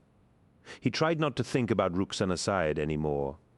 Gahet, that old bastard, had been quite right. That had been a wrong step. It hadn't impaired his mission so much as it had impaired her chances of survival. It was likely that she would pay the price for his disappearance. Once again, he despised his own weakness. He had used her so badly, so knowingly, and yet the sad truth of it was that he had genuine feelings for her, perhaps. Once he was back in the fleet and functioning under a new identity, he might arrange to have her recalled. He'd get her out and take her with him. Of course, that risked exposure. Perhaps too much exposure. "I'm a coward," he told the desert out loud, tears on his cheeks. "You are," the desert replied. Grammaticus leapt to his feet, his heart pounding. He fought to get his broken fingers to take hold of the las pistol and aimed it. At nothing he snatched around, chasing the source of the voice. The pistol braced. "Show yourself," he sent. "I'm right here, John." He looked down at the stained pool. The Cabal was using it as a fleck. It wasn't Gahet this time. This time they'd sent Slaudar. "You've been quiet a long time," Grammaticus said boldly, despite the fact that the vision of Slaudar terrified him. "I called for you and no one answered. Now you come." Slaudar nodded. His reflection was extraordinarily pure, like a hologram cast up from the pool's water. The autarch gazed at Grammaticus through the slits of his glinting, bone-white helm. He was as slender as he was tall. The white feathers of his giant wings caught the advancing light. A few meters in front of the towering white figure stood Glatro, Slaudar's little Exchesian interpolator. "What do you want, Lord?" Grammaticus asked. Slaudar murmured something. "He wants to know why you're giving up when we're so close to our goal." Glatro translated into common peep-fif quite unnecessarily. Grammaticus spoke the Eldar tongue well enough. "I'm compromised. You must understand that." "I can't get any closer. I can't do what you want me to do." Slaudar did not reply. He continued to stare at Grammaticus. "You are terminating your mission?" asked the little Exchesian in peep-fif. Grammaticus switched to the Eldar tongue, ignoring the hunched insectoid and looking directly at the autarch. "I said, I can't—" "He knows what you said, John," said Glatro. The Exchesian had to move its mouthparts rapidly and nimbly to approximate human speech sounds. "He thought the Cabal had trained you well, briefed you fully, shared its acuity with you. You did, but he thought you understood how vital this gambit was. I do, but why are you giving up John?" Grammaticus shook his head and tossed the last pistol back onto his pack. "I'm no good to you. This situation is no longer viable. I've tried to get close to the Alpha Legion, and I can't. They're too wary. You should deploy another agent and try elsewhere. Another legion, perhaps." "Are you planning for us now, John Grammaticus?" Glatro chose not to translate Slaudar's question. Instead, he relayed it straight. The question was simple, but framed in the Eldar accusative form. It felt like a death threat. "I would not presume, Lord," said Grammaticus, shuddering. 2 years sidereal. That's all we have before it starts," Glatro said, relaying Slaudar's whispers. "A decade, maximum, before it ends. This is our window, our one chance to turn your feckless race into an instrument of good. You've never liked humans much, have you?" "Honored Lord?" Grammaticus asked. "Monkey," the autarch said contemptuously. "You are weed spaches, afterbirth, runts," the Exchesian glossed. "No, tell me what you really think," Grammaticus said. Sluadar muttered, "You are the blight of the galaxy, and you will be its doom or its deliverer." Glatro relayed, "I do so love our conversations." Grammaticus smiled. "It's so rewarding to speak to a being who perceives my entire species as a momentary aberration in the galaxy's evolution." "Aren't you just?" asked Slaudar, in thickly accented Low Gothic. "You know what? Fug you, you uptight Eldar bastard. Piss off and hide in whatever corner of the cosmos you deem safe. Leave me alone. Stop flecting up and abusing me." Grammaticus spat. His spittle landed in the pool and caused a ripple that spread out and broke around Slaudar's armored shins. "John," asked Glatro, "whatever made you think he was flecting himself here?" Grammaticus backed away quickly, stammering, "No, no, no." The autarch took a step towards him, past the cowed Exchesian, roiling the pool's sediment with his feet. Grammaticus lunged for his pack, but the Eldar, as had been the case since the start of time, was far too fast. A blur of white, it reached him in a second and seized him by the throat. Long, bone-armored fingers bit into Grammaticus's neck and pinned him down. "Please, please! Ah!" Slaudar tightened his grip on Grammaticus's throat. "Do not plead, Monkey.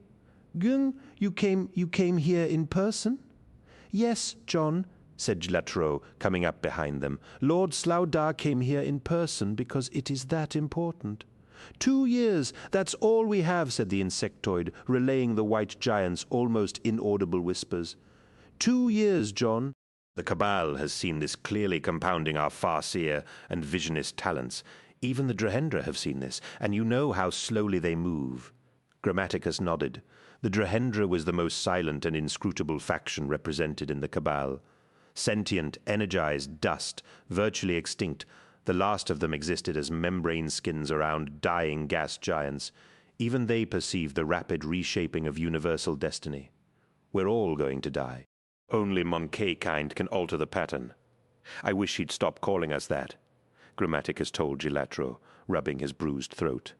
It will be called a heresy, Slaudar replied through his interpolator.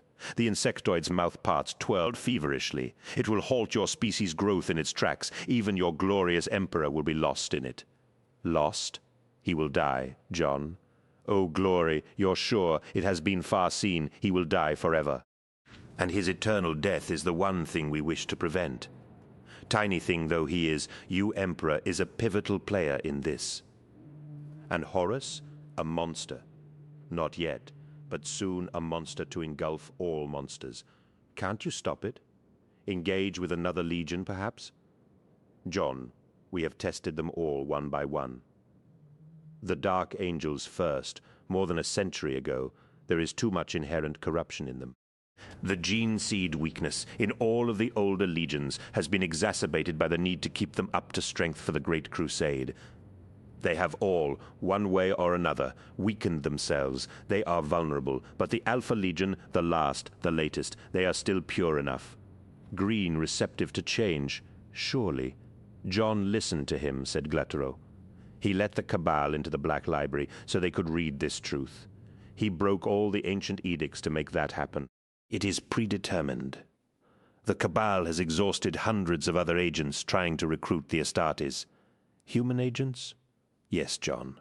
Human agents. Agents of all species. John, the Alpha Legion, is our last hope. They are latecomers. Their gene seed has not been diluted by the Terran and alien wars. John, we must, Slaudar spoke, cutting his interpolator off. Your first death, he said, speaking in the Eldar tongue, knowing Grammaticus had no need of an interpreter. My first death, Grammaticus answered in kind. Anatole Hive, I never asked you to save me, Autarch. You chose to do that, remember. You chose to re-sleeve me in flesh and make me your agent. Don't you dare start calling in favors that I never asked for. There was a long silence. I must, John, Slaudar replied. He began to whisper again. This is no longer about the mission, Gelatro translated. The mission is still vital, but another factor has entered the scheme, an unpredicted one. What? Asked Grammaticus. It is something previously invisible to the Cabal's acuity. The Cabal chose Nerth as an ideal opportunity to demonstrate the effects of the primordial annihilator to the Alpha Legion. It turns out it is, perhaps, too much of a demonstration. I don't understand, said Grammaticus. What do you mean? This is why I have come in person, said Slaudar quietly. We have lately discovered, said Glattereau, that the Nurthane possess a black cube. 10 Monlo Harbor. Nerth, later that morning, chased by her aides, Honan Mu, strode out into the bright sunlight that was bleaching one of the terracotta palace's wide inner yards. She walked like she always walked, as if she was late for something important, and nothing would stop her. Other Uxors, along with senior Hets, were gathering in the yard, chatting in small groups or reading data reports. The morning briefing with Shrivet and Major General Dev was due to start in half an hour, and expectations were high, with the full strength of an Astartes task force now in play, commanded by the Legion's Primarch. No less, everyone anticipated a swift escalation in operations, a major assault, most likely, and soon. It was common knowledge that the Lord Commander was entirely pissed off with the Monlo Theatre and expected the Alpha Legion to take it quickly and cleanly, and so end his troubles. Her aides were all gabbling at her. The day was bright but cold, thanks to a blustery wind blowing in off the desert. The sky seemed to be moving backwards even more slowly than before. The vapor stain above Monlo was as dark and immobile as ever, but the screaming seemed to have diminished a little, or had at least been baffled by the desert wind. The sound lurked at the edge of hearing like tinnitus. Honan Mu came to a halt. "Shut up," she snapped with her sept, and her aides shut up. "One at a time now," she instructed. 2 attempted incursions along the earthwork overnight, said Tiffin. One at CR412 around midnight, repulsed by a contingent of the Outrimars after a patchy firefight. The other at CR4116, seen off quickly by the Knaves Company. Losses? None on either occasion. Uxor said Johnny force estimations. Mu asked. Both incursions were made by Northudre raiders, Lili said, numbering no more than 30 individuals, lightly armed Skiritai units, desert rogues, each force probably led by an Equinorth elite. They melted back into the desert as quickly as they could. They are testing our lines, probing for weaknesses, said Johnny. Honan Mu looked at the girl snidely. Johnny hung her head. Which, of course, you had already appreciated, Uxor, she murmured. Anything else? Asked Mu. There are sketchy reports that a spy was driven away from the pavilion last night, said Tifane. Define driven away, said Mu. An insurgent agent got close to the pavilion during the Lord Commander's meeting with the Astartes, said Neferti. He was discovered and fled, probably into the desert. This is unconfirmed, asked Mu. It is simply a rumor. The Lord Commander's staff seem unwilling to admit that such an outrage occurred. No wonder an agent getting that close, said Mu. The rumor also suggests that said agent may have taken out a Lucifer Black, said Erica. Honan Mu redirected her gaze at Erica. The girl did not shy away from Mu's hard stare. Mu liked Erica's strength, far younger than Tifane. Mu's senior aide, the youngest of them all, Erica showed great promise. She reminded Mu of herself, unabashed, strong, willful. The enemy agent killed a Lucifer? Mu asked. Erica nodded. Right outside the tent wall, and no one inside heard anything. Of course the Lord Commander's staff is denying this, but you know how word gets around. I happen to know a Balyolur in the Outramars who said he saw the body being whisked away, said Lili. I can imagine how you happen to know the Balyolur, thought Mu. Shit, she whispered. A Lucifer got burned, though the Lord Commander's staff has refused to comment on the rumor, said Tifane.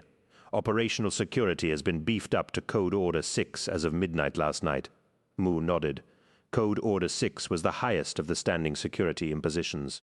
We have learned that the Lord Commander has authorized the Lucifer Black Companions to conduct a full security purge on all army units, said Jani. Everyone should make themselves available for interrogation by the Companions at short notice. The Lord Commander is clearly keen to root out the spy in our midst before any assault begins. That's exactly what I would do. Mu sighed. I need to clear things up before that happens, she thought. I need to clean the Chiliad ranks quickly and effectively, before the damn Lucifers find our regiment wanting. I know in my bones that a weakness resides within us. Ruxana, that silly bitch, she's hiding something, and I will find it before our entire old 100 is shamed and disgraced. She looked up at the sky and watched it slide back on itself, slowly and unnaturally, like a picked feed of ice collapsing into melt water played in reverse. The desert wind tugged at their cloaks. Uxor, asked Neferti. Wait here, please, Mu said, and strode off across the yard. Her aides lingered where they had been told to linger, whispering and nattering. Jinyuhip, Mu said. Franco Boone looked around at her. He had been standing in conversation with Uxor Sanzi and her aides. Uxor, he nodded. I was just about to come looking for you. A word, said Mu. They walked away from the gathering throng to the south side of the yard under the shade of the colonnade. Something stinks, said Boone, keeping his voice low. Go on, she replied. Let me ask you this, said Boone. Uxor Ruxana, you told me she was covering something. Could it be an affair with Hetpius? Mu gazed at him. Maybe. I don't know why she'd hide it. Who would care? Boone shrugged. He took hold of the golden box hanging around his neck and took a pinch of peck. The thing is, he said, sniffing, we went to scope out Ruxana's lodgings to follow up on your lead. We found Het Pius there, bold as brass and twice as naked. Mu laughed. She felt relieved. If that was all it was, if that explained Ruxana's behavior, then she had been worrying for nothing. There's your answer, she said. I apologize for putting you to such trouble. Boone's dark look had not gone away. The trouble's only just started, Uxor, he said. As it turns out, it couldn't have been Pius, unless Pius can be in two places at once. Whoever it was, they fooled me, and two of my best bulls good and proper.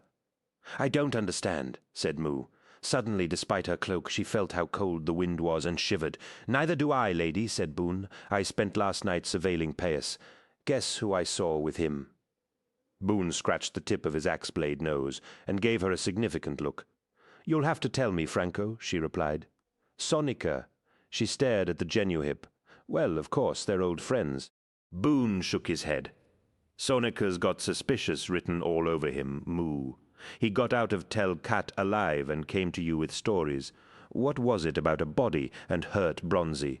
Sonica, Pius, the pieces don't fit. I'm sure they do, she assured him. Boone shook his head again. Not in any way I feel comfortable with, Uxor. Mu pursed her lips and glanced up at the slow sky, squinting at the light. Pito's story was a fabulation, she said. He admitted it himself. He was delirious after his ordeal, and we approached him for a quiet word. Boone cut in. Just a quiet word. He fought us off and fled. Mu didn't reply. He's hiding something, said Boone. Sonika's in league with Pius, or whoever it is that's pretending to be Pius. I'd laugh it off, but we're in the deep and stinky here. The companions are closing us down, a purge. If they dig up any real dirt, our heads will roll, literally. You know how forgiving Namatjira can be. He'd merrily eviscerate the Gino if it meant making an example of a traitor. Mu looked at Boone so directly that he was forced to avert his gaze. Franco Peto Soneca is not the problem. He's a good man, a damn good man, who's been through hell these past weeks. He was shaken and delirious when we spoke to him. He's no spy. He ran because you scared him. I'd stake my life on it. Boone finally found the bottle to look straight back at her. He ran Mu. He fought us off and ran. He vanished, and as of this morning, Bronze is missing too. His Bashaws don't know where he is. They haven't seen hide nor hair of him since dawn yesterday. He's dropped off the scope. I swear they're in it together. Mu, Soneca, Pius, and Bronzy. 3 of our best hets. We're not talking junior guitards here. They're encrypt-cleared hets. They know the army's entire playbook. If it turns out they've gone over, the scandal will finish the regiment. Honan Mu pulled her cloak around her to fend off the worst of the wind. "Franco, would you please come with me?" she asked. She led him along the colonnade to a shadowy stone stairwell that led up onto the flat roof of one of the buildings overlooking the yard. Up on the roof, the wind was stronger and the light brighter. 2 men were waiting for them at the edge of the roof space. They got to their feet as Mu and Boone approached. Boone blinked in consternation and drew his sidearm. "Hurtado, Bronzy, Peto, Soneca, consider yourselves under detention and—" "Put that away, Franco," said Mu. "They're here under their own recognizance. They asked me to arrange this meeting so that they could speak to you directly." Boone lowered his gun but did not put it away. "I'm waiting," he said. "Jinuhip," Bronzy said, making a casual but respectful namaste in Boone's direction. "My old friend Pito has an apology to make to you. Haven't you, Pito?" Soneca nodded. "I was a fool to run last night. Really, a complete fool. I was a little bit crazy. My mind was all over the place. I'm sorry for that. Jinuhip Boone—" "Not good enough," said Boone. "He's telling the truth," said Bronzy.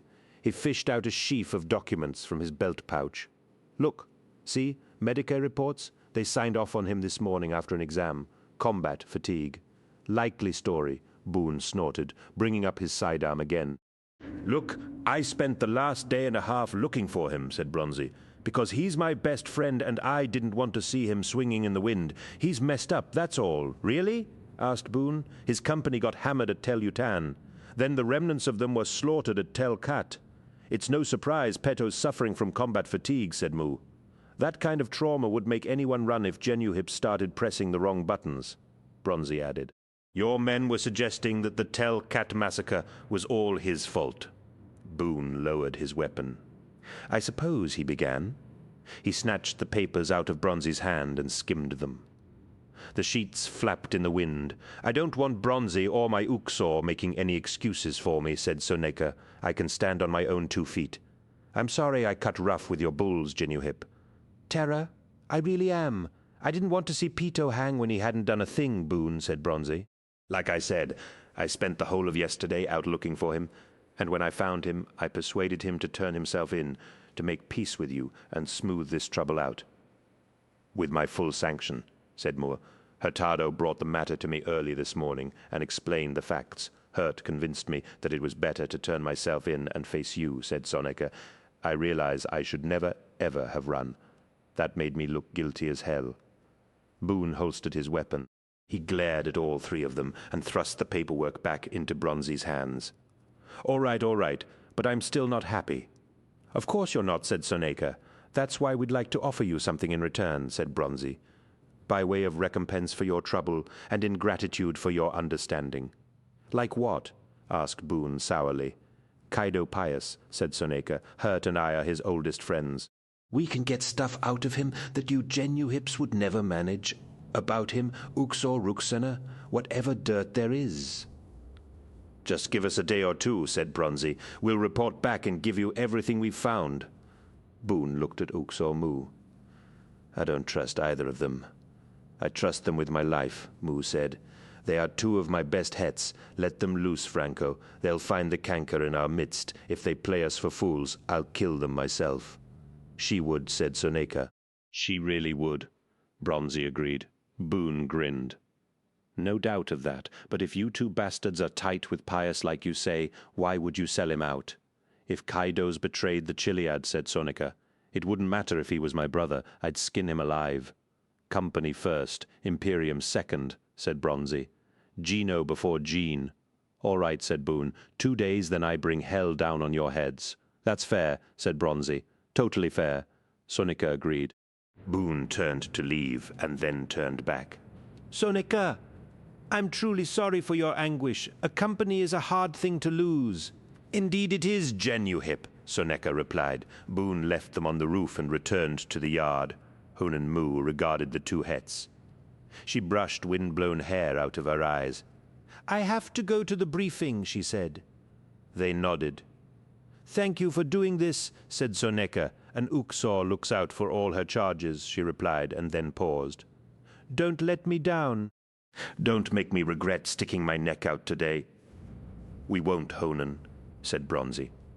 All right, she said. I want the Chiliad's house swept clean in 24 hours before the companions start picking at our loose threads. Start with Ruxana. Like I said, she's covering something. That's why I sent Boone after her in the first place. If we find anything, you'll be the first to know, said Soneca. And we can all go and tell Boone together, smiled Bronzy. As a matter of interest, do you think Pius is compromised? Mu asked. Kaido asked Bronzy. Not for a moment. And Ruxana? Bronzy shrugged. Mu turned to go. Oh, Pito, she said, your Medici papers notwithstanding, are you fit for posting?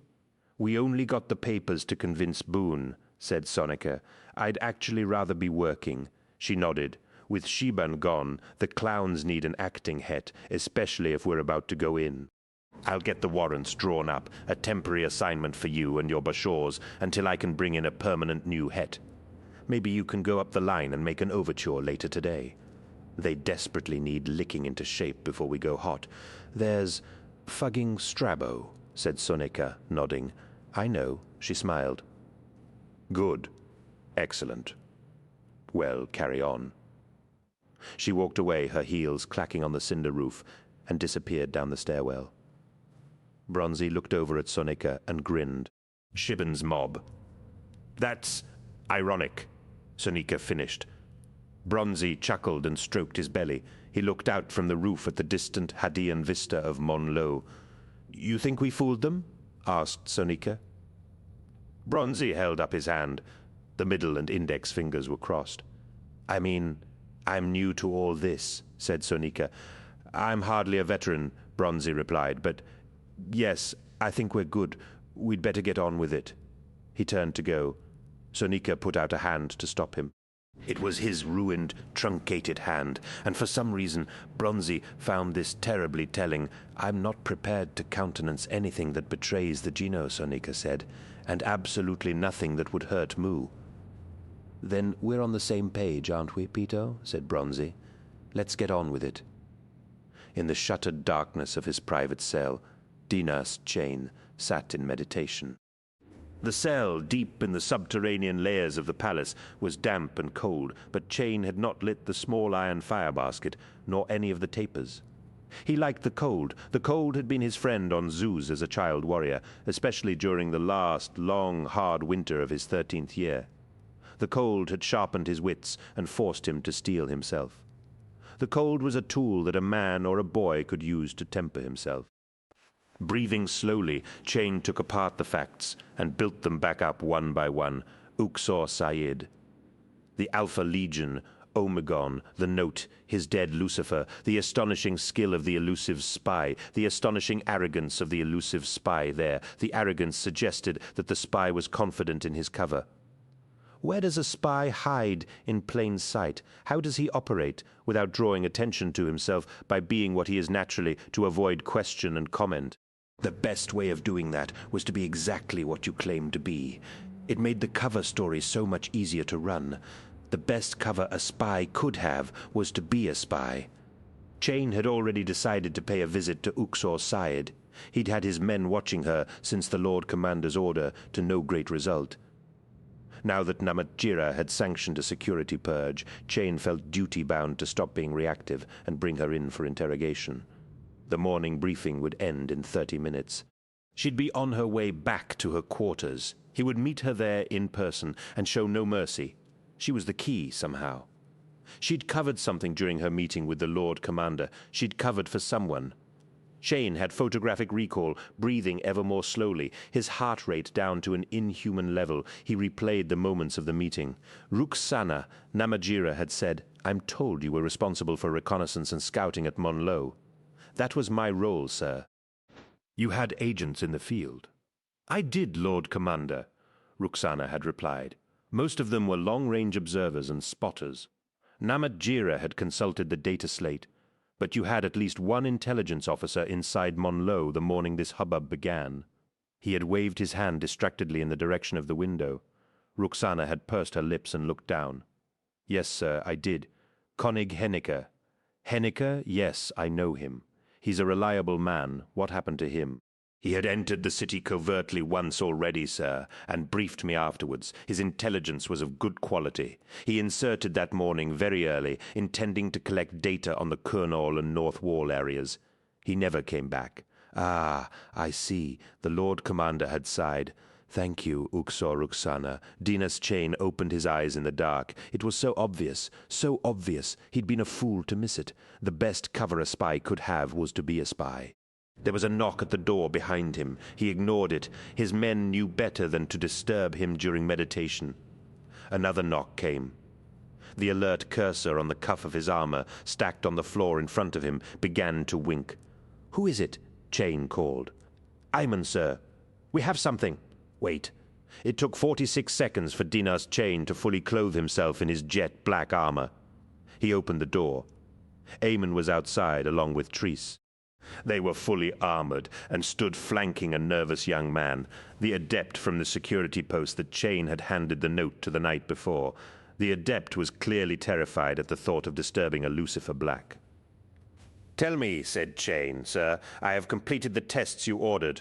I have run a comparison check on the handwriting base of all expedition personnel." "I have a match, sir. It's Konig Henniker," said Chain. The adept blinked in astonishment. "Yes." "How could you possibly know that?"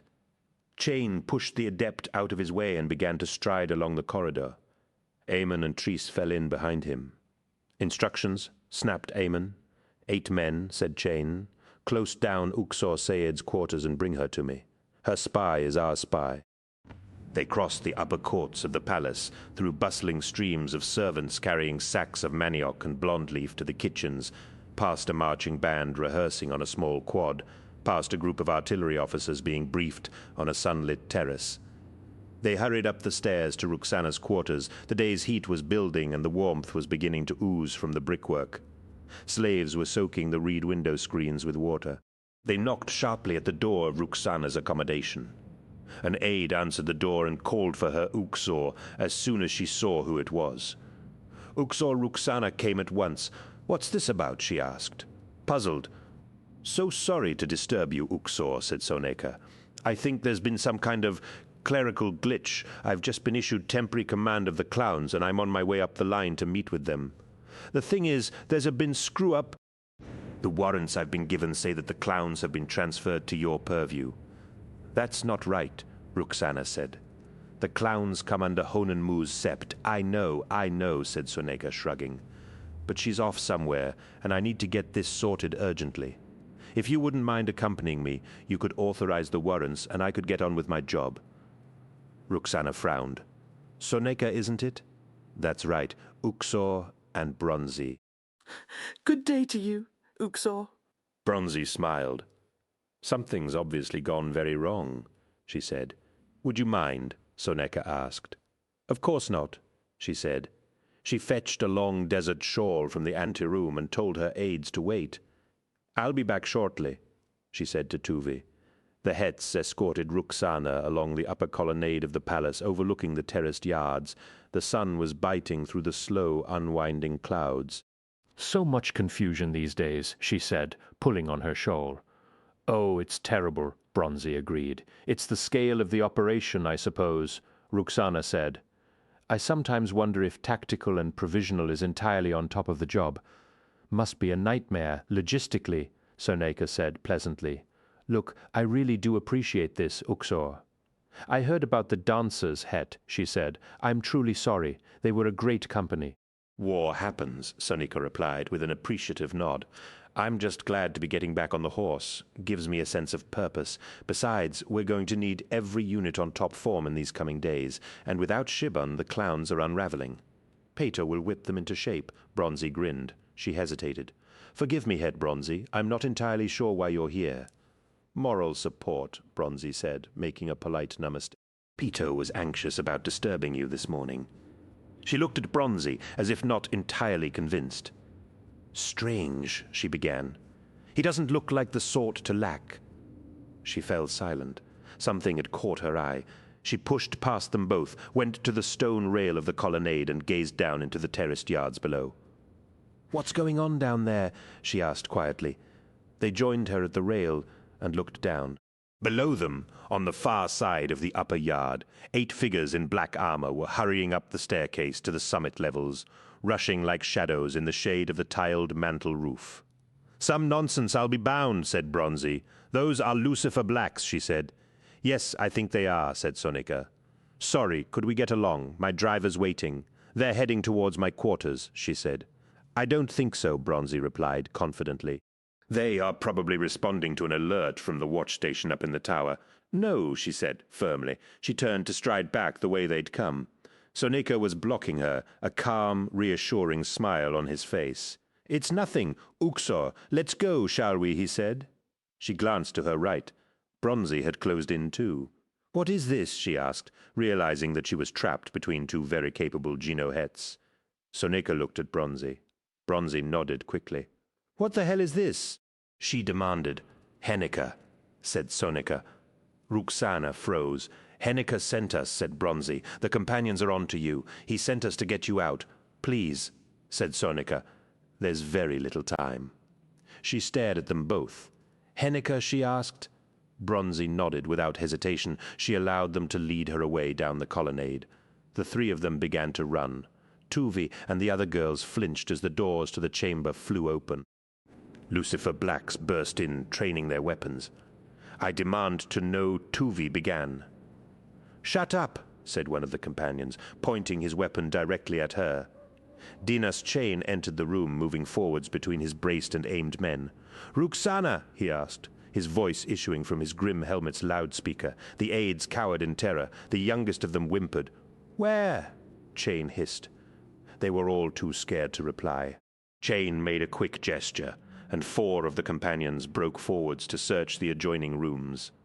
Chain looked directly at Tuvi, who was comforting the youngest aide, a girl, barely 13 years old. "You are the leader?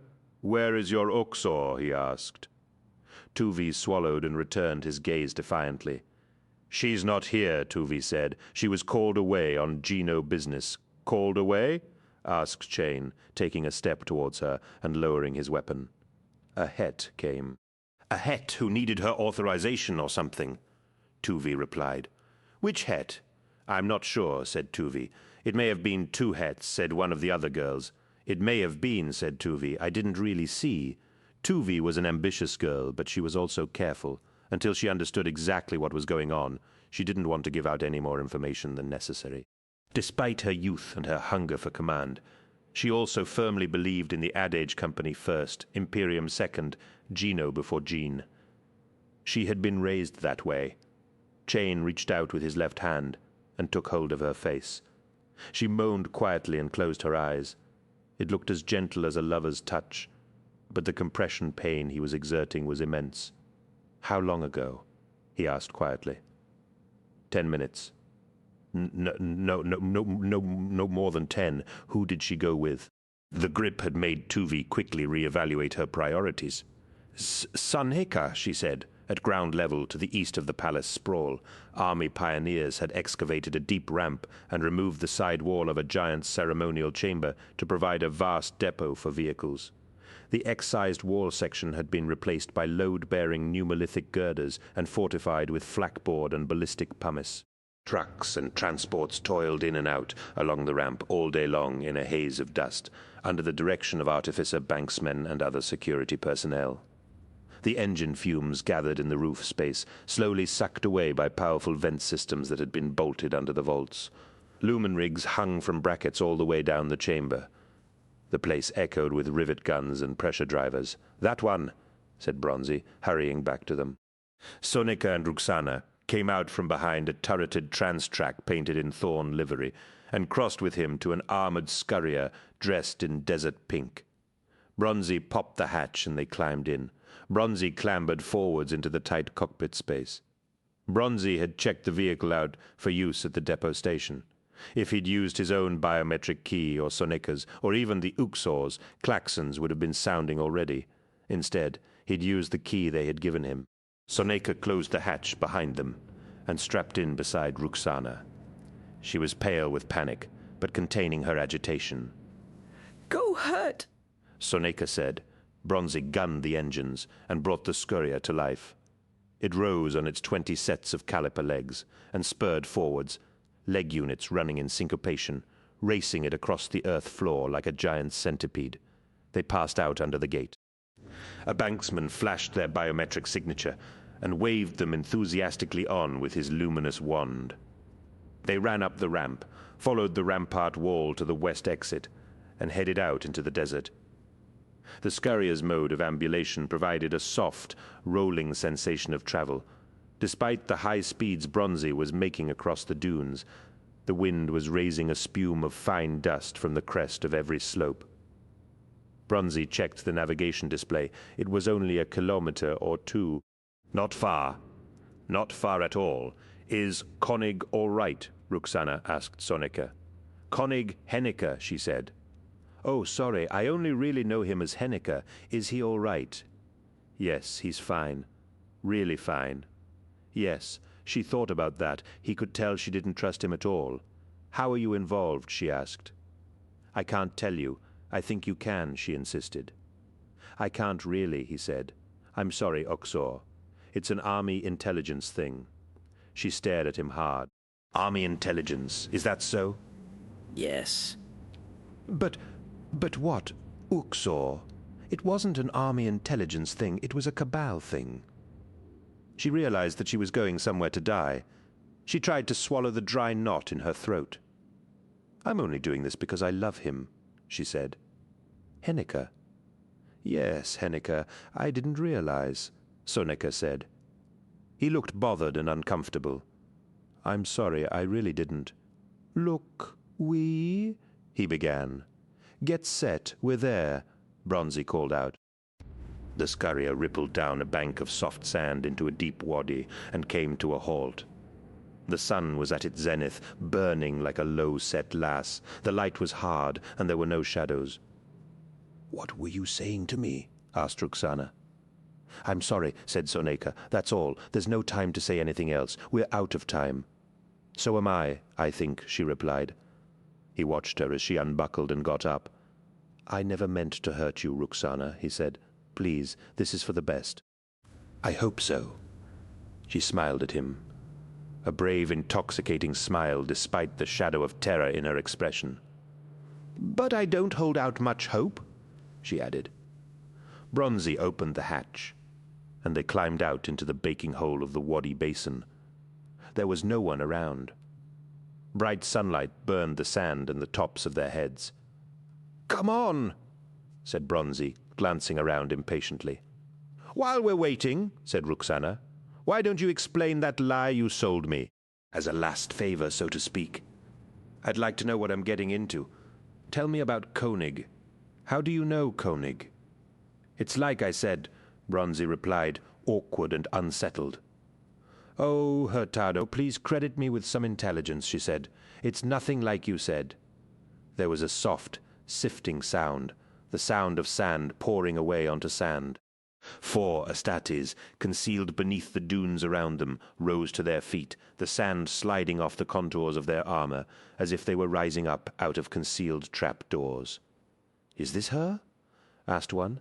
"Yes, Lord," Bronzy replied. Sonika realized that Roxana had begun to tremble badly. "We'll take her from here," said another of the Astartes. "Oh, glory," Roxana whispered. "Please, it's all right," Sonika told her urgently.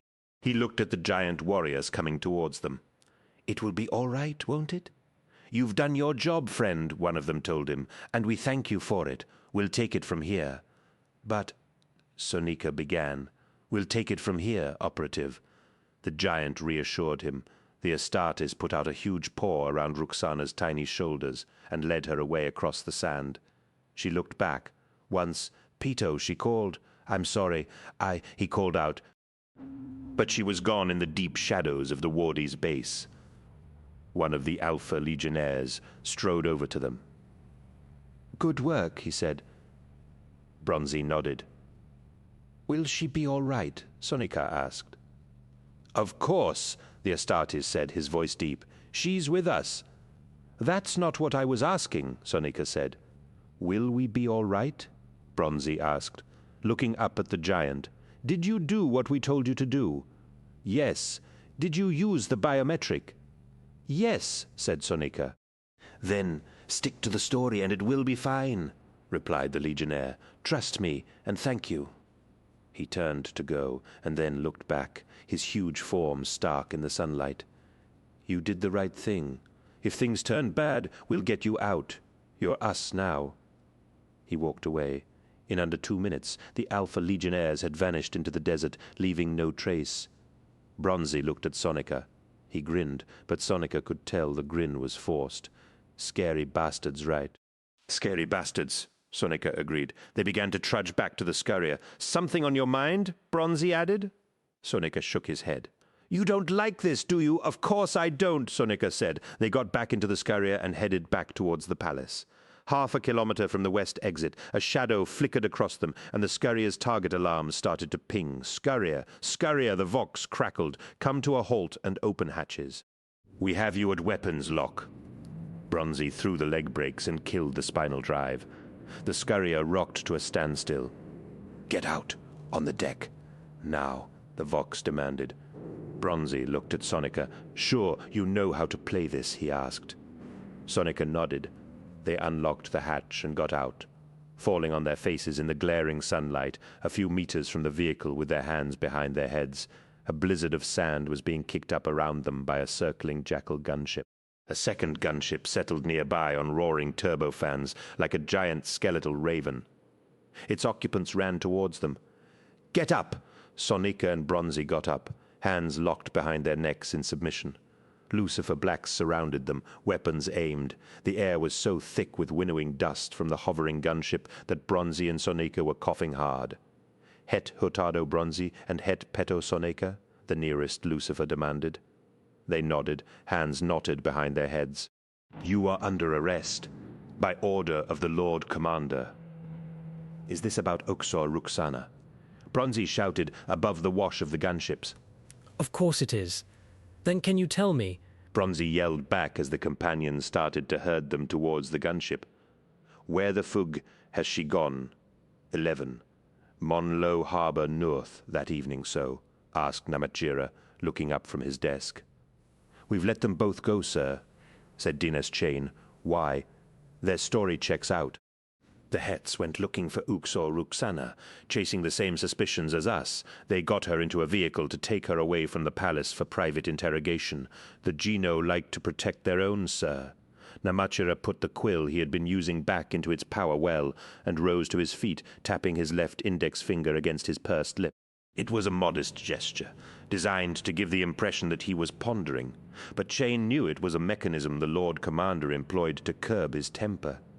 He watched as Namatjira wandered towards the chamber window into the pool of soft light cast by the setting sun.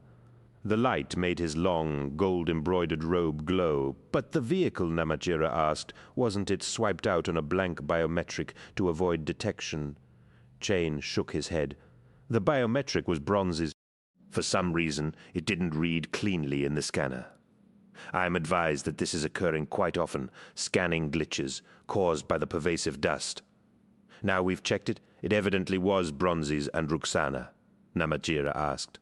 He patted his thigh, and his thylacine got up from the rug and trotted over to him. What about her? She broke free and fled into the dunes. She broke free from 2 frontline hets. I believe they underestimated her resolve, sir, said Chain. When we questioned them, the hets both seemed frankly embarrassed that she had escaped. They were searching for her when we found them. Do you believe any of this, Dinas? I have no reason not to, Lord. The facts match up perfectly. However, I will admit that I am uneasy whenever that happens. You have them under scrutiny? Yes, Lord. Namatjira sank down into a crouch and tenderly scrunched the thylacine's ears with both hands. It closed its eyes in pleasure. What about Ruxana? We're questioning her aides, but they don't seem to have been aware of any indiscretion, and we're searching for the Uxor, obviously. Can she survive in the desert? Without supplies or protective clothing? No, not more than a day. I expect all we'll find of her is her bones. Bronzy poured snaps into 2 glass cups and handed one to Sonika. Bronzy held out his glass to Clink, and Sonika did so reluctantly. Here's to the skin of our fugging teeth, said Bronzy, trying to make light of it. He'd been trying to make light of it for a long time. Sonika's mood was low, and Bronzy hated that. Here's to Ruxana. Sonika replied, May some power protect her from the fate we delivered her into. Bronzy shrugged and drank to that instead. They'll treat her well enough, Pito, he said. They only want answers. They are not sentimental creatures. Hurt, Sonika replied. They use any means they can to achieve their goals. They let my dancers get slaughtered just to throw the enemy off guard. What on terror makes you think they'll use Ruxana any less clinically? Bronzy couldn't come up with an answer. Sonika took another sip and regarded his glass. This comes so easily to you. Doesn't it hurt? Why is that? Bronzy sniffed. I don't know. It's the Astartes, I suppose. To be chosen by them, to be singled out by them for service. That's an honor in my book. The Astartes are the image of the Emperor whom I adore and to whose work I have devoted my life to serve them, is to serve him. There is no finer duty. Whatever happened? Sonika asked. To company first, Imperium second, Gino before Jean. Bronzy made a sour face and lifted his meaty shoulders. That's just something we say, isn't it? I thought it was something we believed, Sonika replied. Bronzy finished his drink and poured another. The Emperor is the Emperor, he said, and the Astartes are his chosen, the brightest and the best. I'm comfortable working for them, provided they're on our side, said Sonika. Bronzy snorted. What does that mean? Sonika shook his head. Nothing. I have a gut dislike of this sordid intrigue. Hurt, I'm a soldier, not a spy, and lately I've been wondering which of those words best describes the Alpha Legion. Bronzy shook his head and decided it was high time to change the subject. He looked Sonika up and down approvingly. Formal looks good, he said. Been a while, Sonika replied, adjusting the cuff of his dress uniform. When are you off? 15 minutes. The clowns are lucky to have you, said Bronzy. The chamber door behind them opened without any knock. Moo marched in, followed by Franco Boone. Drink? Bronzy asked lightly. She glared at them both. Boone walked past Moo and helped himself. That was your idea of delicate.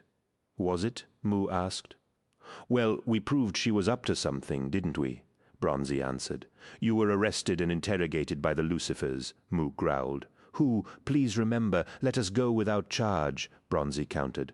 How did Ruxana escape? Moo asked. How would you have escaped us, Honan?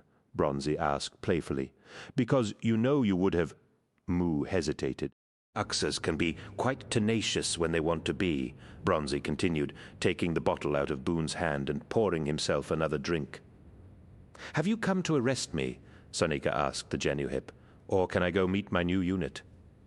You're all right, Boone said. I'd have liked a cleaner end to this matter, but it's worked out decently. Ruxana was a bad seed, but the Chiliad has saved face. How? Asked Mew in a mocking tone. These two were caught in the act of chasing her, Boone said levelly, knocking back his drink.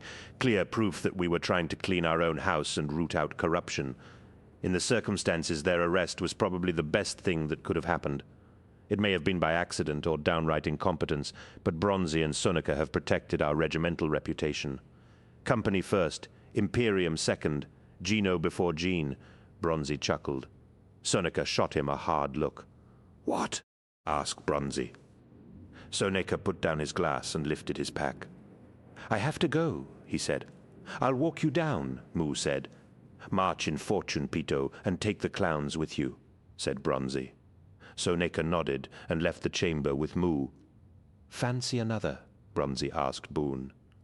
Boone stared back at the het, hard-eyed. "Pierce, he's clean." As the proverbial, Bronzy replied, "Whoever Ruxana was in bed with, he was playing games with you. A subliminal veil, a mind trick, maybe. I don't know. Pius is solid." Bronzy waggled the bottle. "So, go on then," said Boone.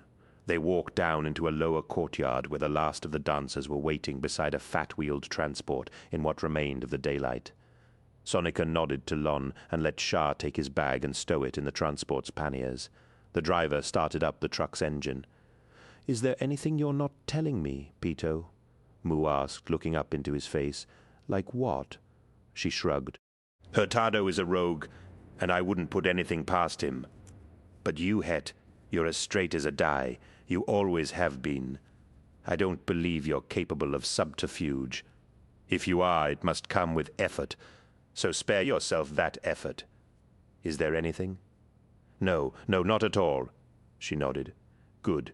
Get on your way. Whip the clowns into shape and march in fortune. I'll look for your preliminary report tomorrow. Yes, Uxor. If they give you any grief, call me in to straighten them out." "Thank you." "It won't be necessary. Don't let the dancers haunt you, Peto," she said. "You're not carrying some curse that will infect the clowns, too. New start, fresh page, get the old 100 fit, and ready for the hell that's about to break." "I will." Mu smiled. She paused, and then stood up on tiptoe to kiss his cheek. "I know you will," she said. Sonika climbed into the transport, and it rolled away down the yard towards the gate. The tiny, childlike figure of Honan Mu stood in the lengthening shadows and watched until it was out of sight. "So we're clowns now, are we?" asked Lon over the grumble of the transport's engine. "Seems so," said Sonika. They rocked in their seats as the vehicle lurched along the uneven track. "You all right there, Het?" asked Shah. "Yes," said Sonika. "Why? You keep rubbing at your hip? You got a sweat sore or a dust blister?" "No," Sonika said, shaking his head. "It's just this damn formal jacket chafing." Sonika turned aside and looked out of the dirty window vent at the passing desert, which was staining with a startling maroon hue as the sun finally slipped out of the sky. The Hydra brand on his hip was still raw and fresh. The cave was cool and remarkably angular. Ruxana presumed it had been cut out of the rock with melters or some kind of precision drill. It was a cube, 10 meters by 10, lit by a series of lumen orbs placed around the base of the walls. The light they gave out splashed up the dark walls and made her feel as if she was underwater or on some airless moon. The air smelled of dust and cold stone. The air smelled of hopelessness. She was shivering and terrified, and the terror magnified her body's reactions, reinforcing the drop in its core temperature. She tried to slow her breathing. They had seated her on a wooden stool, her hands cuffed behind her back in the middle of the cave. Then they had left her alone. It felt as if hours had passed, but she suspected that it was merely a few minutes. A figure came in through the cave's only egress. He was larger than it was possible for any regular human male, a giant, an Astartes giant. He was dressed in a simple dark body glove that somehow emphasized his huge build and muscular strength more pointedly than any suit of power armor could have. His head was bare, noble, hairless, powerful, copper-skinned. His eyes were as bright as a sapphire sky. He came across the cave floor slowly and stood in front of her. She looked up at him. "Uxor Ruxana Said?" he asked. The sound of his voice made her think of slow, glowing embers. His words issued as gently as honey dripping from a spoon. "Yes, I am Alfarius, Primarch of the Alpha Legion." "I know who Alfarius is. she replied, feeling a tremor of panic in her chest that she could barely control. "Do you know why you're here?" he asked. She nodded. "Say why, please, König Henneke," she said. "You're looking for König Henneke, and you think I know where he is. Do you, Uxor?" She shook her head, dearly wishing her hands were free so that she could press them against her chest and persuade her heart to slow down. "We'll see. Do you know what König Henneke's real name is?" Ruxana looked up at the giant sharply. "I see you do not." No one could fake a response like that.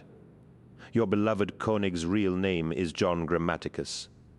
"John Grammaticus? John Grammaticus? What about the Cabal? Uxor, what do you know of the Cabal?" "I don't know what that is," she replied. "I see you do, just as you couldn't have faked the first response. You couldn't conceal the second. You know about the Cabal." Ruxana bit her lip. "He mentioned it, that's all." Alfarius stared down at her. His expression was almost benign. "Help me, help you, Uxor. Where is König Henneke?" "I don't know. I really don't. He was with me for a while, but he vanished yesterday, just after the grand welcome. I don't know where he is." "We'll see," said Alfarius. He nodded. A much smaller, robed figure entered the chamber and came to stand at the Primarch's side. Ruxana blinked and tried to focus. Though she could see the robed figure plainly, she could not resolve its face. "This is Cher," said Alfarius. "He will help you exorcise your doubts. Brace yourself," he added. The central security center of the Terracotta Palace was a large, low-ceilinged chamber filled with whirring and flashing cogitators and bustling adepts.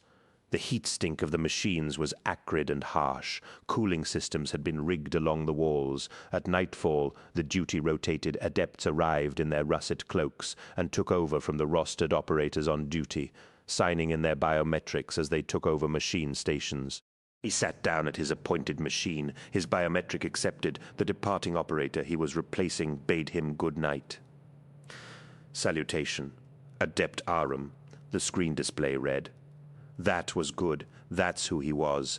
Adept Arum, typed in his access codes. Data flowed in a sudden gush across his lithographic screen. He pulled his russet robe closer and leaned in to study the graphics. "Attend."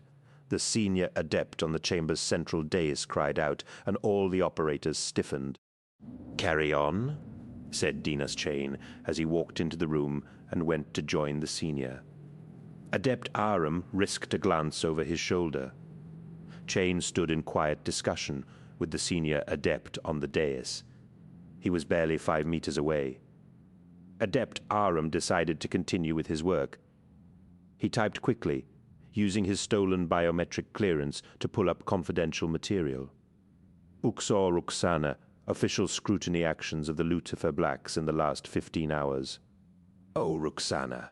Oh, my love, what have I done to you?" "You," said a voice at his shoulder. Adept Arum looked up quickly. Dinas Chain was standing over him. "Sir," Arum asked. "Why are you accessing this material?" Chain asked. "I was told to sir by my superior. It is a request from the Uxor Primus of the Geno Chiliad, trying to clean house, I suppose," said Chain. "I imagine something like that. The Chiliad are very conscious of the fact that they have been found with a traitor in their ranks." Chain nodded. "All right, carry on, process your findings to the Uxor Primus, but copy me the details first." "Sir?" "That's an order." "Yes, my lord." Chain turned away and went to resume his conversation with the senior adept. Adept Arum continued to type. He pulled up the interrogation report submitted by the companions that afternoon. There were 2 names. He depressed his station key and rose to his feet. Both the senior adept and Dinas Chain looked over at him. "Adept, the senior adept asked request permission to access the docket archive." "On you go, Arum," nodded the senior adept and turned to continue his conversation. Adept Arum left the chamber. In the hallway outside, he threw off his russet robe and ditched his biometric. John Grammaticus tucked them away in an alcove out of sight and walked away down the corridor in the lamplight. 2 names, Soneka, Bronzy, Dinas Chain, cut the senior adept off suddenly.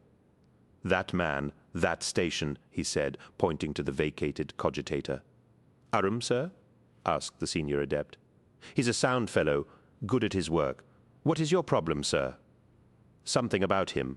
Something familiar," murmured Chain. "Sir?" "I'll be right back," said Chain, and left the station. Outside, the hallway was empty. 12.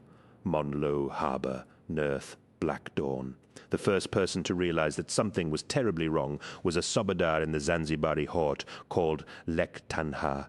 Tanha had woken early, before first light, with a sore head and an ardent wish to continue sleeping. A solid sort, dependable, he had pulled on his boots and his cape and climbed the bank of the earthwork from the camp to oversee the watch change. He took a restorative pinch of peck.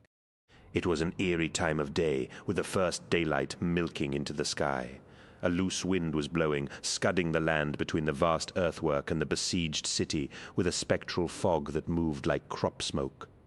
Tanha checked his sidearm, took another little furtive pinch, and conversed with 2 of the duty officers.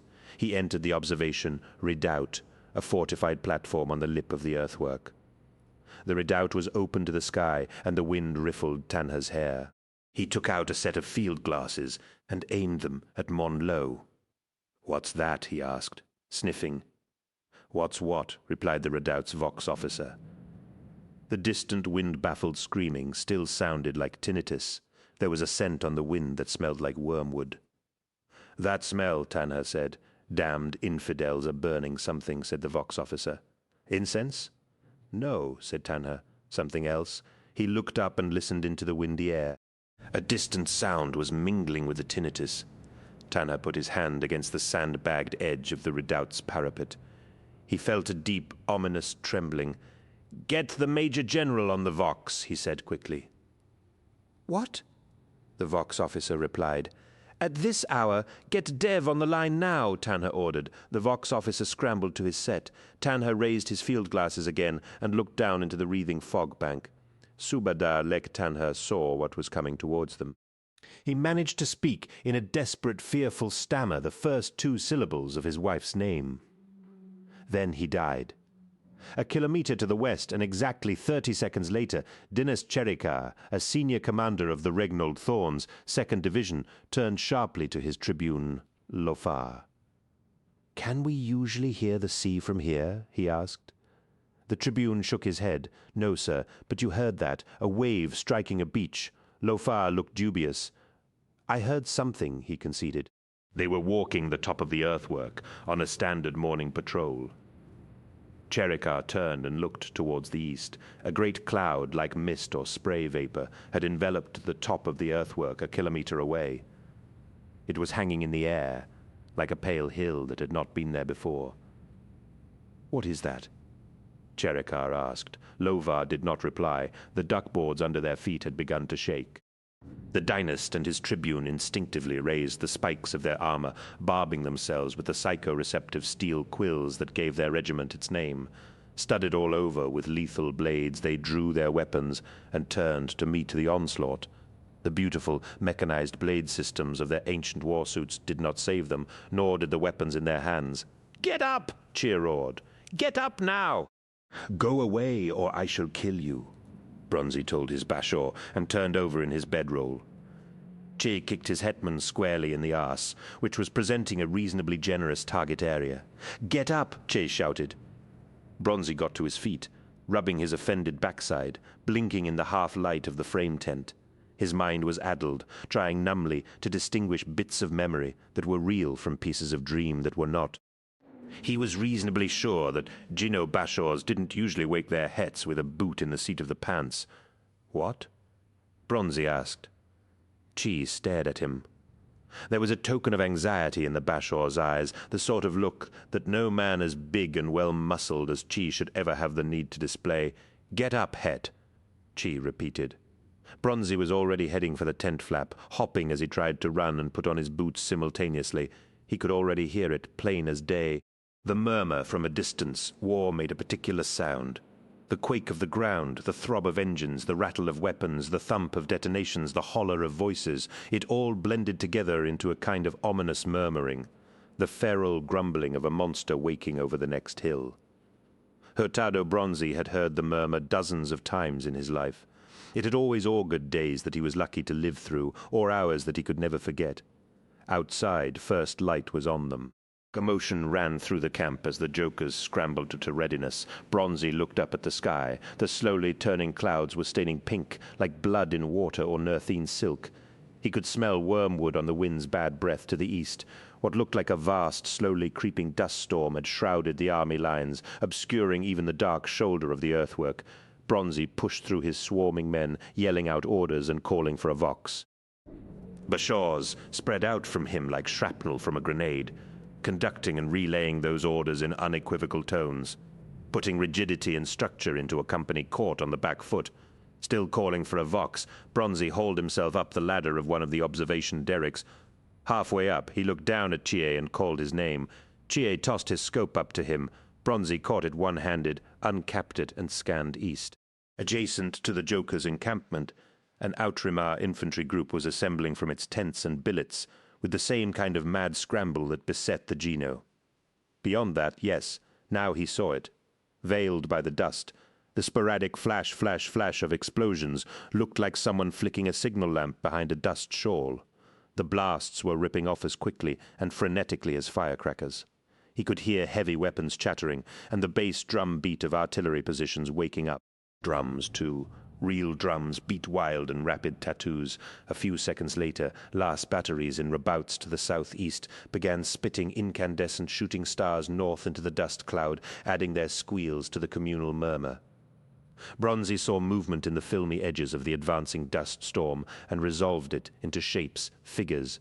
Holy fug, he whispered. Once during his childhood in Edessa, Bronzi had witnessed a blight swarm on the move. For centuries, great tracts of Osrhoene and the Mesop Delta had been seeded with genic cereals as part of the Emperor's program to improve food yield for the regenerating world, and surge years of insect overbreeding were triggered every few decades by overabundant harvests. The swarm had darkened the sky, turning day to night, a dense river of locusts 70 kilometers long. He had never forgotten the sound of 1,000,000,000 wings, a purring noise like the murmur of war. He had never forgotten the sight. He was reminded of it forcibly. The Nerthine was spilling out of the roiling haze in huge numbers, a blight swarm of charging infantry and racing cavalry sweeping in over the earthwork and down across the Imperial lines like an avalanche. Ekveonorth warriors led the host, their whirling falxes glittering in the curiously dull light. A tide of Nerthadra followed them. Through the dust and broken light, their pink silks looked black, like the bodies of milling, teeming locusts. Bronzi saw swaying standards of reeds and crocodilia, banners of lizard skin trailing like friable green metal, nodding totem staves depicting scaled tooth and biforked tongue. There was no regimentation, no order of battle. Nerthine cavalry charged along in the midst of the massed foot troops. He saw individual lancers, whooping and howling, mounted on galloping monitors the size of grocs, giant caimans, dull as coal, their scutes and teeth plated in gold, trudged forwards bearing howdahs full of Ekveonorth archers on their broad backs. Primitive gunpowder rockets whooped out of the host like fireworks, exploding amongst the army encampments. Fletched darts fell like rain. The murmur was no longer a murmur, it had become a roar. Bronzi leapt off the derrick ladder and landed amongst his men. Whichever army component had been camped east of the Outrimar infantry group's billet had already been swallowed up by the Nerthine storm, and Bronzi had seen enough to know that the Outrimars were falling in droves, falling like genic crops beneath a hungry blight swarm as the storm swept on across their position. Bronzi reckoned that he had less than 5 minutes before the Nerthine assault reached him. A cad formation, he bellowed to his bashaws. 6 lines, cannons to the front, mortars to the ridge there. Relay this. Relay it. The jokers moved like an intricate mechanism forming structures across the land south of the earthwork. 2 lines of alternating pike and carbine rifles solidified along the northern edge, behind the livestock corrals and the latrines. Cannon crews grimaced as they struggled to heave their heavy weapons, ammo crates and tripods to new positions. Men ran past him, lugging the iron tubes of mortars across their shoulders. "Forwards! Forwards!" Bronzi yelled at the rifle cadres. He was waving his saber above his head. Chish appeared and passed Bronzi a vox horn. "Jokers! Jokers! Jokers!" Bronzy yelled. "Mass incursion at CR-88 and eastwards, reporting mass assault at this time. We are preparing to resist. Support requested. Joker, Lord, we are aware," the Vox replied. "Stand ready. March in fortune. We are redeploying strengths to your position." "Standing by," Bronzy snapped. He tossed the Voxhorn back to Chi. "Get the fugging banner aloft." Bronzy looked back at the doom rushing to engulf them. He realized it wasn't the crowing enemy forces that he really feared, despite their numbers, but the slow dust cloud that came with them and disgorged them, towering 10 times higher than the earthwork ramp. It was like a mountain about to fall on him. The chamber of the terracotta palace secured for central operations had turned into an undignified scrum of shouting, gesticulating personnel. A crowd of Yuxas and senior officers had invaded the place, demanding information as they jostled to get a look at the main strategy display, a hololithic chart table that dominated the center of the room. Some of them were half-dressed, their eyes puffy with sleep. Some were still buttoning tunics or fastening robes. Around the chamber walls, the Vox adepts of tactical and provisional called out reports from their cogitator stations in voices that overlapped the queries of the crowd. Incursion reports CR-88 and eastwards. Massive numbers. Support stations engaging. We have no response from CR-89 and CR-90. Get a station report from the 4th Hussars, reporting losses at CR-91 and... Say that again! Again! Losing your feed. CR-93. Reports contact. Silence. Major General Dev entered through the west door. Take your places and behave according to your ranks, he snarled. Uxas and officers alike, cowed by his tone and his authority, fell silent and straightened, respectfully. Dev's adjutant took the Major General's helm and sword from him, and Dev stepped forwards to the table, peering at it. "They took us by surprise," he asked. "Completely, sir," said the senior adept. "Assessment?" The Major General asked, leaning on the edge of the chart table and peering down. The glow from its surface underlit his face. "We're still waiting for orbital appraisal," the senior adept replied. "There is an atmospheric peculiarity that—" "I'm not waiting for orbitals," said Dev sharply. "Someone give me a decent assessment." A major incursion has breached the earthwork in an 11-kilometer line between CR-88 and CR-96 Wadi Gez, so-called the Little Sink, said Shri Vet, the Uxor Primus, tracing her finger across the hololithic chart.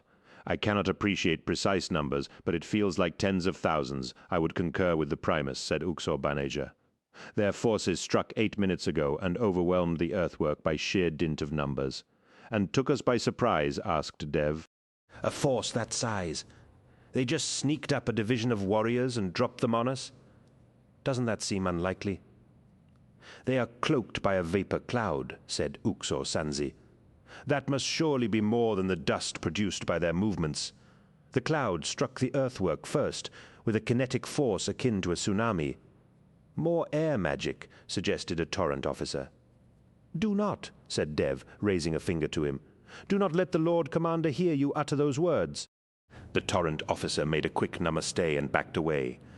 Dev glanced towards the Yuxas around the table. "Thank you for your frank appraisal, Yuxas. How accurate should I consider them to be?"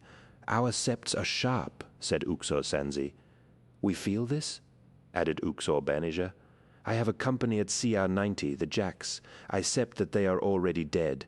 Dev nodded. "I am sorry for your loss, Uxor Baneja." Baneja nodded back and, tearful, accepted Srived's consoling embrace. "Everyone will be mourning losses before the day is out, sir," said Srived. "We are mobilizing the armored cavalry at CR-713. Dynast Keel of the Thorns announced, and the Outramar reserves at Tel Sherek.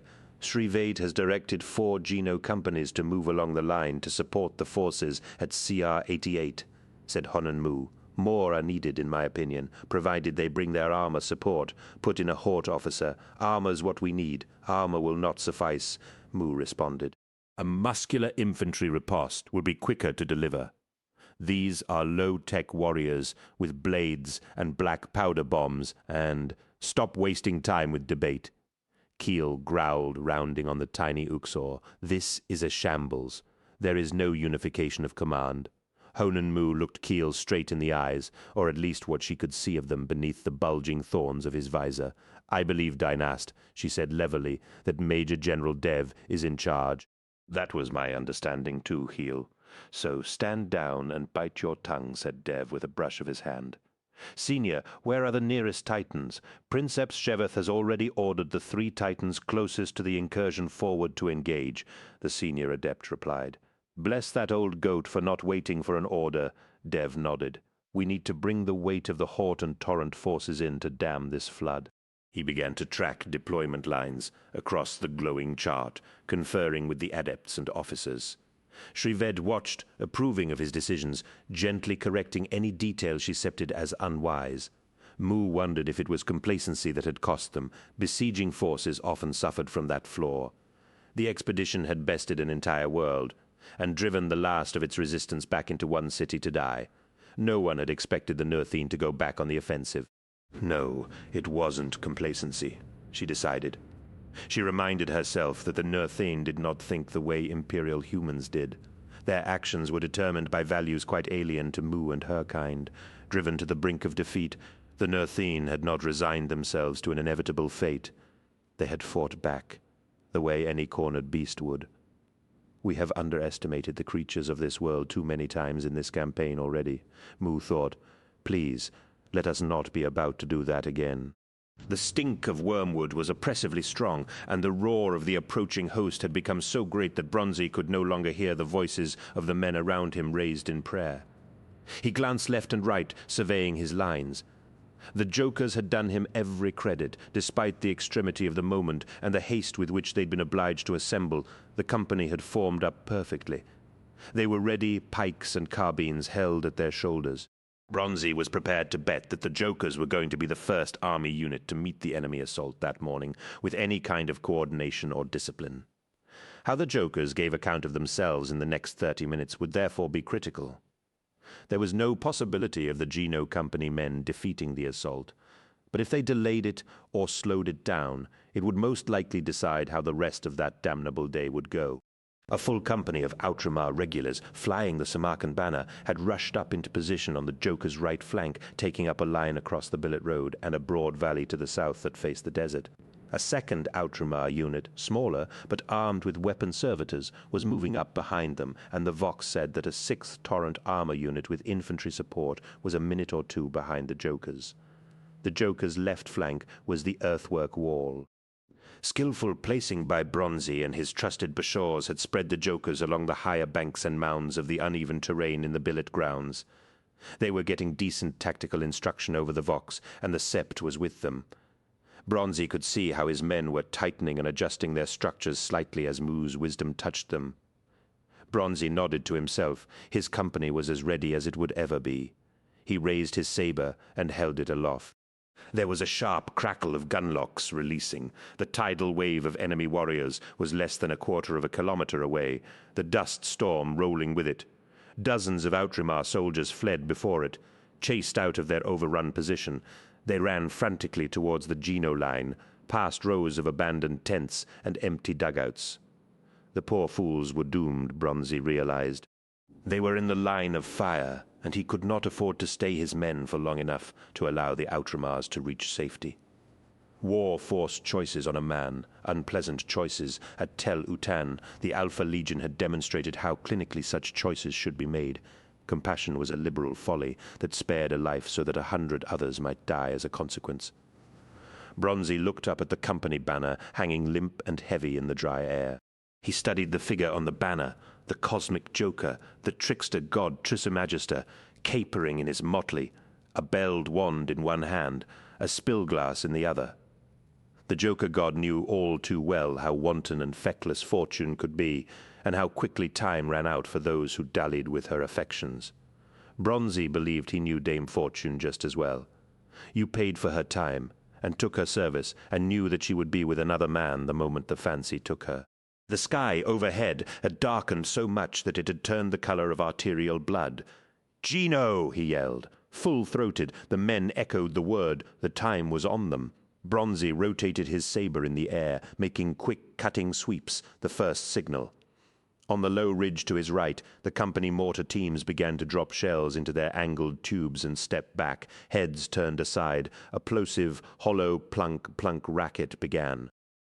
Mortar bombs whizzed up and over onto the enemy formation, expertly ranged. Bronzy observed the thumps and flashes as they struck with a nod of satisfaction. Each blast cast up white smoke and flailing bodies. He soared his raised saber back and forth. The second signal, the tripod-mounted cannons and crew-served weapons began to chatter, and pulse tracer and blinding las at the oncoming foe. Sections of the leading ranks were demolished. Smoke and bloody steam furled back across the Nerthine press, and chunks of shredded meat rained down on them.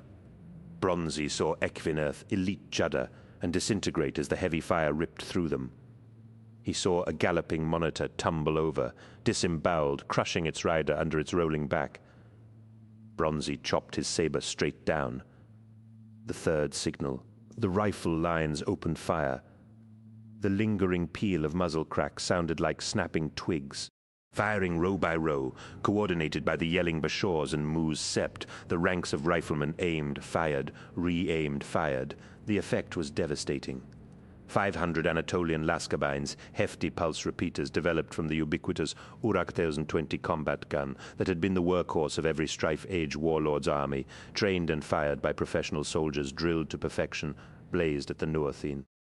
The Jokers were especially famed for the quality of their marksmanship, a fact that Bronzy took a great deal of personal pride in. Every Joker rifleman was a crack shot by army standards. There wasn't a damn one amongst them who couldn't hit a moving game bird at 900 meters. Bronzy regularly fielded requests from other regiments asking for the loan of a rifleman or two to conduct training programs. He bitterly regretted that Giano Faben and Zeriko Munzer, his two best marksmen, were not at his side that morning. He'd loaned them as tutors to a Gedrosian regiment on Salkazor 15 months earlier. The last he'd heard, they were en route back to him by pack ship. Training tour over. Giano and Rico were missing all of the fun, the lucky bastards. The fusillades expertly slaughtered the first 8 ranks of the Nerthine host, bringing down infantry and reptile riders alike. Though a handful of the fleeing Outrimars had been clipped too, Bronzy was gratified to see that his men's vaunted skill had spared most. Frantic Outrimar survivors were dashing into the Geno lines, weeping and screaming for sanctuary. Chia looked at his het. "Keep them firing," Bronzy mouthed over the din. "Sustain order until there is no distance left." Chia nodded. Bronzy lifted his saber and held it out straight in front of him at head height. The fourth signal. The pikemen, laced in between the rows of rifles, took a step forwards with their left feet and declined their weapons into a murderous fence. Strengthened by sheaths of gravimetric force, the telescopic pikes extended until each one was 10 meters long. The pikemen kept the arches of their right feet braced over the grav counterweights in the spikes at the bases of their hafts. The lass spines on the tips of the pike blades began to sizzle with kicing power. "Run onto that, you bastards," Bronzy thought. "Then you'll discover how badly a Geno company can maul you." As if obeying his will, the Nerthine host did exactly that. The front edge of the vast blight swarm spilled across the last few meters of open ground, losing men to the sustained rifle volleys at every step. 10 meters, 5, 2, and still they came, despite their losses. For every Nerthine casualty, there were 2 more men behind to take his place and die in turn and be replaced by 4. The Nerthine reached the pike fence. The first of them was split apart, sectioned and chopped. The next waves became impaled bodies skewering onto pike blades like living souvlaki. The Geno pikemen leaned into the weight and multiple impacts, some grunting as their elongated poles hoisted whole bodies off the ground, writhing like speared fish, others struggling and collapsing as the crude mass of corpses pulled their pikes down. Gravitic counterweights shorted out under the demands put on them, and hafts splintered as the gravimetric sheaths supporting their outlandish lengths evaporated. Pikemen started to use broken sections of their weapons to jab and flay at the pressing tide. Now we're in it, Bronzy thought. The concussion of the Nerthine charge meeting the Geno line sent a ripple of shock back through Bronzy's ordered files. For a moment, the Jokers held, like a dam before floodwaters, but the pressure built rapidly. The Nurthine piled in, hundreds upon hundreds of them, packing tighter and tighter against the Geno barrier. In the gaps where the pike fence had broken, Nurthane warriors lunged and shoved and stabbed. Jokers fell down, cut open by whirling falxes, or toppled against the rows behind them. Carbines fired, point blank, and scattershot pressed back by the layer of the dead, and dying in the buffer of the front ranks.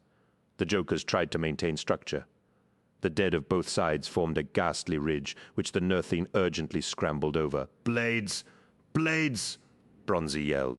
Bashar Foe, one of his senior men, turned to relay the order. An iron dart punctured his head, and he dropped on his face. Nurthane arrows were suddenly coming down like torrential rain. Every man in Bronzy's field of vision was struck by a dart. Bronzy felt one slice his right thigh, and another embed itself in his left boot. He roared and threw himself forwards. Saber in one hand, Parthian revolver in the other, sense departed, instinct took over. He fired his pistol and saw an Ekvenhurth's head spray apart. He stroked with his sword and took the top off a skull. Something hit him in the gut. Winded, he wheeled and eviscerated a Nurthane with his blade. He shouldered another aside with his bulk and shot the devil in the head to make it count. Turning, he stabbed another through the chest and had to twist hard to pull his sword free. 20 seconds in, and his gun was out. He threw it at a Nurthane and snorted as it bounced off the man's skull. He drew his other sidearm, a shot-loaded backup piece with a pepperpot snout of 6 barrels. The Nurthine cavalry came crashing through the dense forest of fighting bodies with an indiscriminate momentum that trampled both Nurthine and Imperial underfoot. The reptile riders bucked and lurched above the heads of the infantry, like horsemen driving their steeds across a swollen river. Pikes caught some, hooking them out of their saddles, and the riderless beasts ploughed on, snapping and thrashing. More iron darts whizzed down out of the haze, dropping men by the dozen.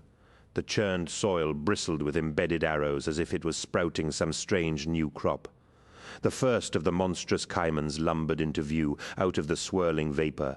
Bronzy had never seen animals so enormous, dull-eyed heads the size of ground speeders, bodies the bulk of Imperial tanks.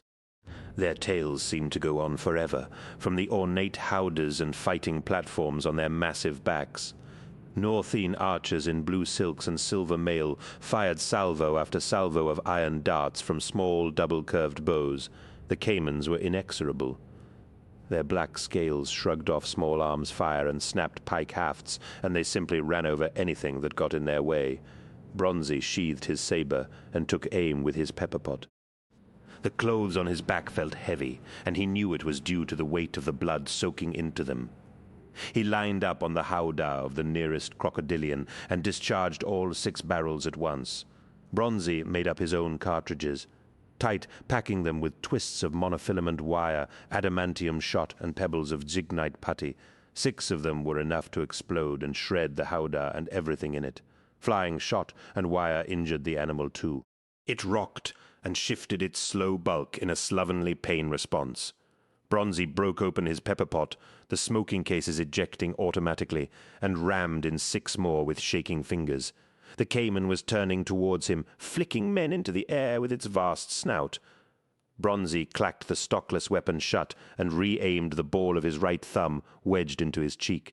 He fired again, and the tiny lethal debris of his rounds blew out the creature's throat and right shoulder in a shower of meat and blood. It crashed over, its snout gouging into the ground like a plowshare, and its hindquarters kicked out in spasm. The tail whipped around, and 3 dozen bodies, caught in its stroke, flew into the air. He was about to reload, but there was no opportunity. 2 Ekvenhurth came at him with their falxes. He managed to block the first swipe with his spent weapon and then let go of it to wrestle with the Nurthine. The man was screaming at him, but Bronzy had hold of his falx and jerked him close to dish out a headbutt that crushed the man's nose. The Nurthine became more pliant, and Bronzy used his grip on the falx to heave the warrior around as a shield. The other Ekvenhurth had committed a swing of his falx at Bronzy, and the blade cut through his kin's back instead. The falx belonged to Bronzy. Suddenly he pulled it out of the dead fingers, rotated it, and thrust it at the second Ekvenhurth. The long blade plunged in through the man's left cheek, and the tip came out of the back of his head. Bronzy jerked the unfamiliar weapon free and slashed wildly at a third Ekvenhurth who was closing to his left. The blow missed, but the Ekvenerth toppled over dead anyway. Chi grabbed Bronzy by the shoulder. His pistol shot had slain the enemy warrior. Back, Het! Chi yelled. We have to get back. Bronzy knew Chi was right. It was turmoil. All semblance of row and order had vanished, and the Jokers were being broken up into melee units as the Nurthane poured in. The mortar positions had been abandoned and overrun, and over to the right flank, the Outramars seemed to have collapsed entirely. The rolling wall of dust that came in with the Nurthane like a shroud was washing softly in across the Joker's stand. They had done all they could. It felt to Hurtado Bronzy that they had been fighting for 30 or 40 minutes. But in fact, it had been little more than 10. The Sept was urging the Geno fighting men to fall back and reposition. Do it, Bronzy yelled to his Bashaw. Disengage and fall back. He was nursing a fancy that his men could pull away and regroup as skirmishers to harry the Nurthine flanks. But the dust was enveloping them, and there were Nurthine warriors everywhere. He realized that they would be lucky to get away alive. There was no sign at all of Lord Namatjira's infamous rage. He patiently studied the minute-by-minute reports Tactical was providing in a composed, reflective manner. It was a curious trait, one that had undoubtedly contributed positively to Namatjira's ascent to the highest military rank. In the grip of a genuine crisis, a glacial calm surrounded him. Lord Namatjira had no time or energy to waste on tirades or recriminations. Those would come later, after the fact. In the heat of open war, a cold, analytical focus was required. Our first line of resistance, which included the Joker's Geno Company, has been smothered, Major General Dev told him. Outramar 234, Outramar 3667, and the Hort 18th have all been lost or put to rout. Namatjira nodded. Major General Dev and the senior officers waited for him to speak. From all sides came the low murmur of the adepts and the hum of cogitators.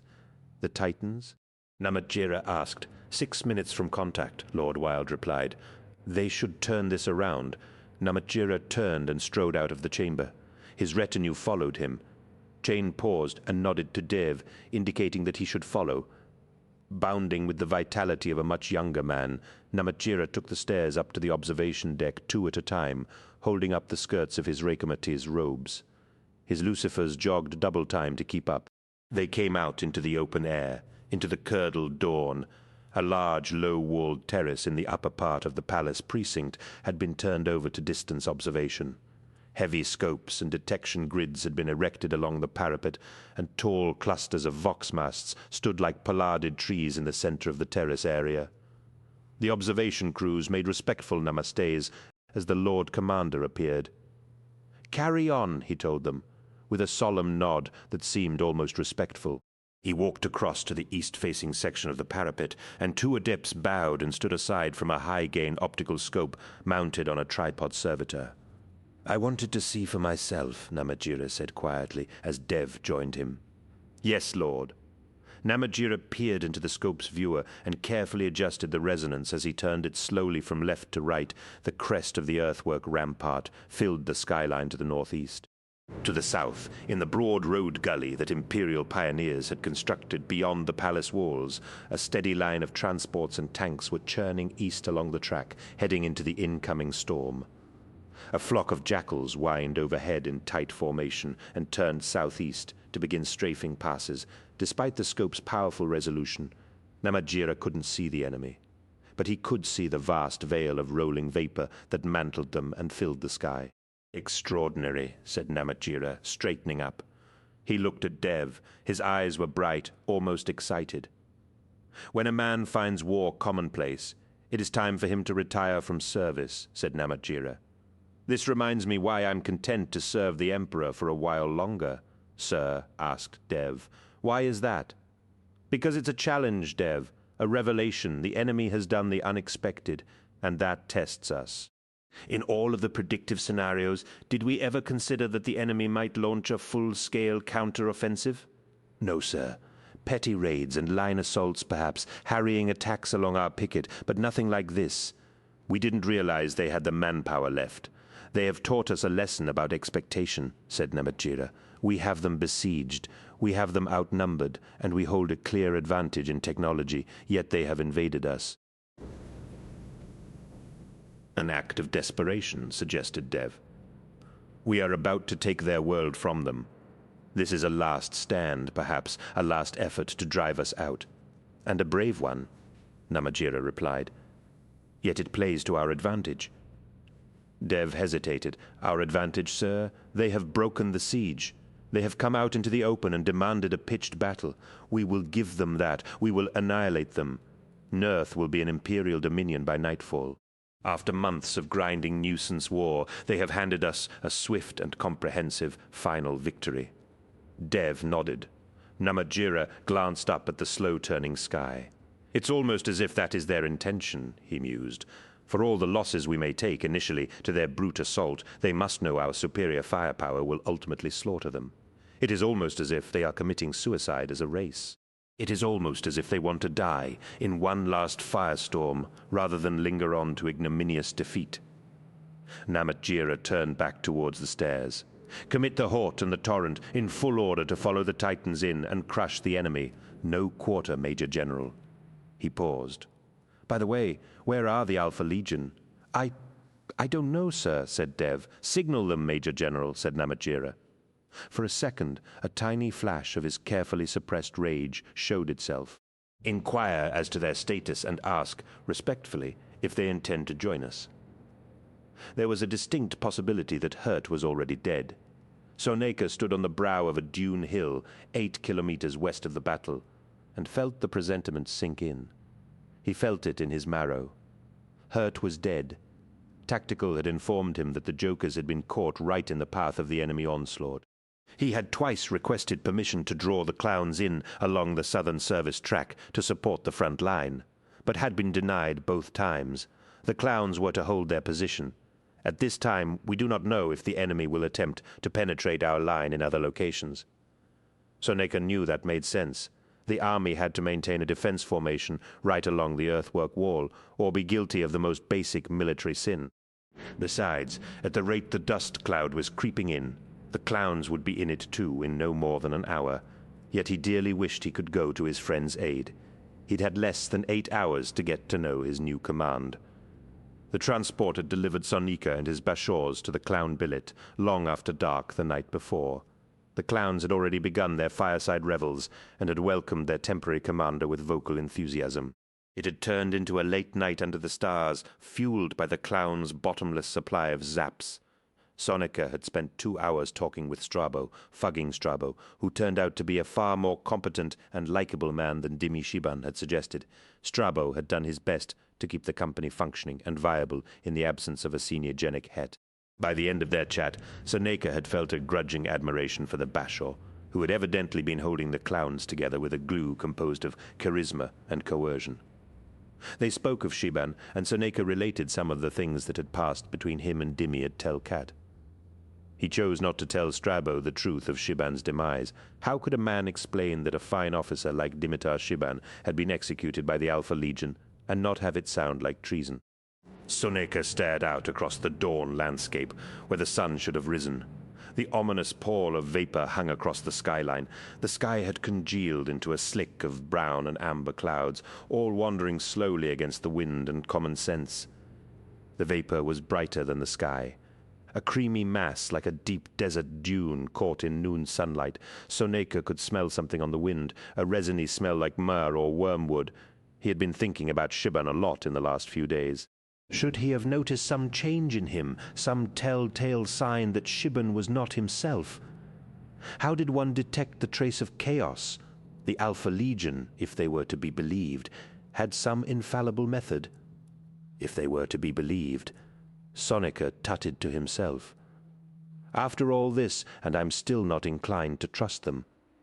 Drinking with Strabo the night before, Sonika had remembered an idle conversation he'd had with Shiban at Visage's. It had meant nothing at the time, but in hindsight, Sonika wondered if it was some kind of sign or symptom from the hag and hungry goblin that into rags would rend ye, and the spirit that stands by the naked man in the Book of Moons defend ye. I know that, Sonika had said. You do. Shiban had replied, really, my mother used to sing it to me when I was a boy. She called it the Bedlame Song. There were other verses that I now forget. Really, what does it mean? Soneka had shrugged. I have no idea. He still had no idea, except for the awful feeling that it had been the shards of Nuathane bone lodged in Dimi Shiban's throat, shaping the words, and not Dimi Shiban at all. Those shards of bone had been polluting his friend, corrupting him. The Alpha Legionnaires had seen it instantly and turned their weapons on him. Chaos had laced its poison claws into Dimi Shiban's soul. If that was true, why did Sonika know the verse? Why had his mother known it to sing it to him? Sir. Sonika snapped out of his thoughts and looked to his left.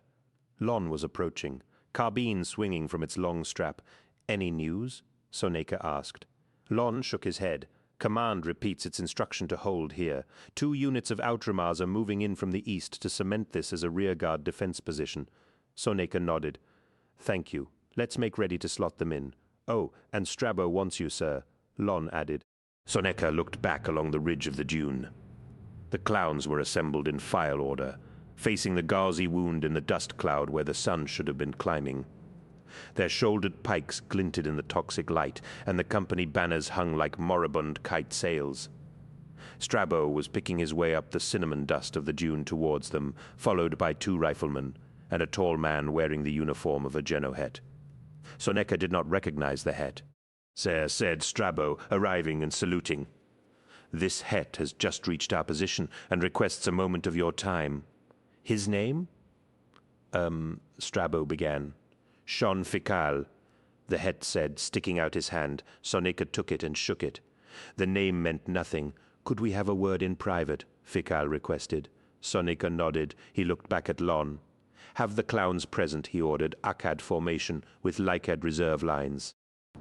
When they get here, draw the Outramar forces around to the south and have them draw in along our left flank. Then we'll meet with their officers. Relay that to all, especially. Fugging Strabo? Strabo asked. Sonika grinned. Yes, especially him. Lon and Strabo laughed and turned back down the hill to the waiting company. Shon Fikal asked Sonika, drawing the Het aside. And what company does Shon Fikal serve?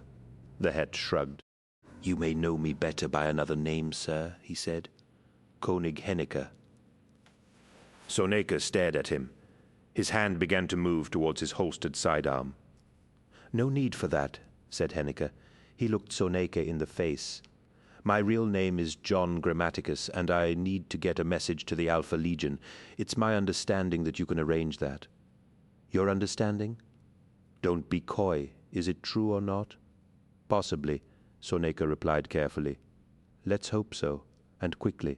This is the Black Dawn, and we have very little time left. Bronzy reached a tell 2 kilometers south of the fighting line, with about half of his company.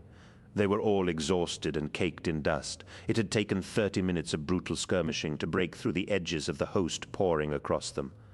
Their heads were ringing from the demented melee, and Bronzy knew he wasn't the only one who couldn't clear his mind or stop his hands from shaking. 2 Outramar units had made it to the tell, fragments of demolished strengths, along with a score of torrent gunners, who had been forced to abandon their artillery and flee. Bronzy took charge of the lot of them, reporting numbers and position to command. He had his Bashaws check that the bewildered gunners were armed, even if it was simply with a knife or a broken wheel spoke. Through his scope, Bronzy could see a long fan of Imperial armor drawing up across the desert from the west, trailing individual wakes of dust from their churning tracks. They were Zanzibari Hort, in full force, pushing up from the marshalling fields at Wadi Sun. He wondered why they seemed to be hanging back. It was Major General Dev's habit to plunge his fast armor into enemy infantry cohorts like heavy cavalry, and they were certainly gathering in significant enough numbers to make a difference. But they seemed to be dawdling a kilometer or so west of the enemy rush. The explanation appeared. Dull giants loomed out of the west through the ochre dust, trudging slowly up out of the great An Aket Wadi. They rose into view out of the desert sink, burnished monsters that walked like gods. Jeveth's titans had reached the fighting line. There were 3 of them. The driving dust was such that their distant shapes were obscured from view several times, despite their scale. Bronzy could hear the occasional metal creak or squeal of their vast, lumbering chassis. They strode through the waiting formations of Hort armor at a relentless pace, dwarfing the heavy tanks and gun platforms, and line abreast, advanced on the Nerthine host. The first of them began to fire. Bronzy winced and lowered his scope. The pulsing flashes of the Titan's limb mounts were dazzling bright, and left a neon after-image on his retinas. "Great terror," he murmured. Titans of the Legio Xerxes, striding to war, fat beams of luminous energy began to rake out of their cannons and were quickly supported by huge pumping bolts of light like shooting stars and sooty blurs of hard ordnance. The Titans seemed to smoke from head to foot, but it was just dust coming off them. The sustained recoil vibration of their weapon arrays was so great that the dust and sand accumulated during their trek to the front was shaking off their vast plated forms in powdery swathes. Bronzy could hear the shriek and wail of their lace weapons and the brisk thunder of their machine cannons. The sounds rolled to him, out of synch with the flashes and light bursts. He'd seen Titans at war before, and the sight never failed to fill him with awe. He was always unprepared for the astonishing rapidity of their rate of fire, the zipping, torrential pulse and spit of green, amber, and white light that unloaded from their forearms and shoulders. The ground ahead of their slow advance began to ripple and distort as it sprouted sudden forests of blooming dust, thrown up earth and writhing fireballs. A juddering, flickering carpet of destruction spread out before them, billowing dark smoke and vaporized sand back into the edges of the pale fog that the Nerthane had brought with them. Bronzy could feel the relentless, plosive concussion of the onslaught quaking his viscera. The ground was shaking. The men around him started to cheer and bellow, but Bronzy could feel their dismay. It was not a scene that a man could witness without an involuntary shiver of fear. He wondered how many of the screaming enemy had perished in the first second, how many in the second or the third. It was impossible to see. Even with his scope, he could resolve nothing except the churning smoke, the serried flicker of furious impacts, the sudden chains of fireballs, igniting and expanding and overlapping. For a split second, he glimpsed a dark shape that had to be a giant caiman rise up out of a flurry of detonations and then crash back like the hull of a sinking ship. The smell of wormwood had gone in its place. Was the reek of superheated gases, of physolane, of molten, vitrified sand, and of burning flesh. The Titans plowed on, stepping through the seething, burning devastation they had wrought. Like men walking through low mist, their bombardment did not relent. Behind them, the Hort armor began to spur forwards, and Bronzy heard the distant slap and howl of tank guns beginning to hammer. The Titans reached the edge of the Nerthine storm cloud and waded into its pale fog. For the first time since dawn, that ominous pall began to recoil and fold back on itself, as if the three huge war machines were a fresh breeze out of the desert, slowly blowing the stain away. Soneca led Henneka, or whatever his name was, down the wadi to where the company's support vehicles sat. He felt a deep unease, as if he was embarking on some unconscionable betrayal. He also knew it was far too late to consider such niceties. He'd made a choice, and he had to live with it. "They're looking for you," he said. "Who is?" asked Henneka. "Everyone," Soneca replied. "I know. I also know who I want to be found by, the Astartes." Henneka nodded. "Why?" asked Soneca. "It's complicated. The simple answer is that I believe they will listen to me. Your masters in the Imperial Army would simply execute me as the Nerthine agent they believe I am." Henneka looked at Soneca with a strange smile. "Except they're not your masters, are they?" he asked. "Not anymore. I mean, you don't answer to them first, do you?" Soneca did not reply. "How did that happen?" Henneka asked. "Have you been an operative for a long time? Or was it a recent thing? Did they co-opt you or coerce you?"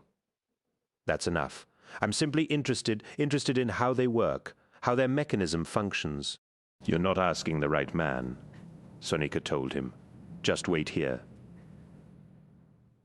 Henneka nodded and remained where he was. Soneca walked over to an open-topped staff track and told the driver to go for a walk. "Sir?" "I need to use the Vox," said Soneca. "Clearance only." "Yes, sir," the man said, and jumped out of the cab. He wandered away in the direction of a group of drivers sitting in the shade of a transport. Soneca switched on the track's Vox unit and let it warm up. He kept glancing over at Henneka, but the man showed no sign of disappearing. When the Vox was up to power, Soneca reached into his pocket and took out his biometric. He looked at it for a moment. It would be an easy thing to slot it in. Contact Mu and make a report. An easy thing, company first, Imperium second, Geno before Gene. Was it really too late for that now? He sighed, put the biometric down on the top of the set, and typed a 7-digit channel code into it instead. The Vox whispered for a moment, and then a voice answered. "Speak and identify." "Linnean 841, said Soneca. The Vox murmured. As Soneca watched, the encryption lights on its display lit up, one by one. "Speak." "Is this link secure?" Soneca asked. "You can see that for yourself. Is this link secure?" "Yes, Peto, be assured of it. Do you have information for us?" Soneca swallowed. "I have Konig Henniker." There was a pause. "Repeat, Peto." "I have Konig Henniker," Soneca said. "In your custody?" asked the Vox. "In my company. He surrendered himself to me 10 minutes ago. He says he has a message for you, vital, apparently." There was another pause. "What is your location, Peto?" Soneca read out his chart referent. "Bring him to us. I can't just bring him to us. Listen to me. I'm on active station. My company is in the field. Have you seen what's going on out there? We have. I can't just leave my post. I have a duty.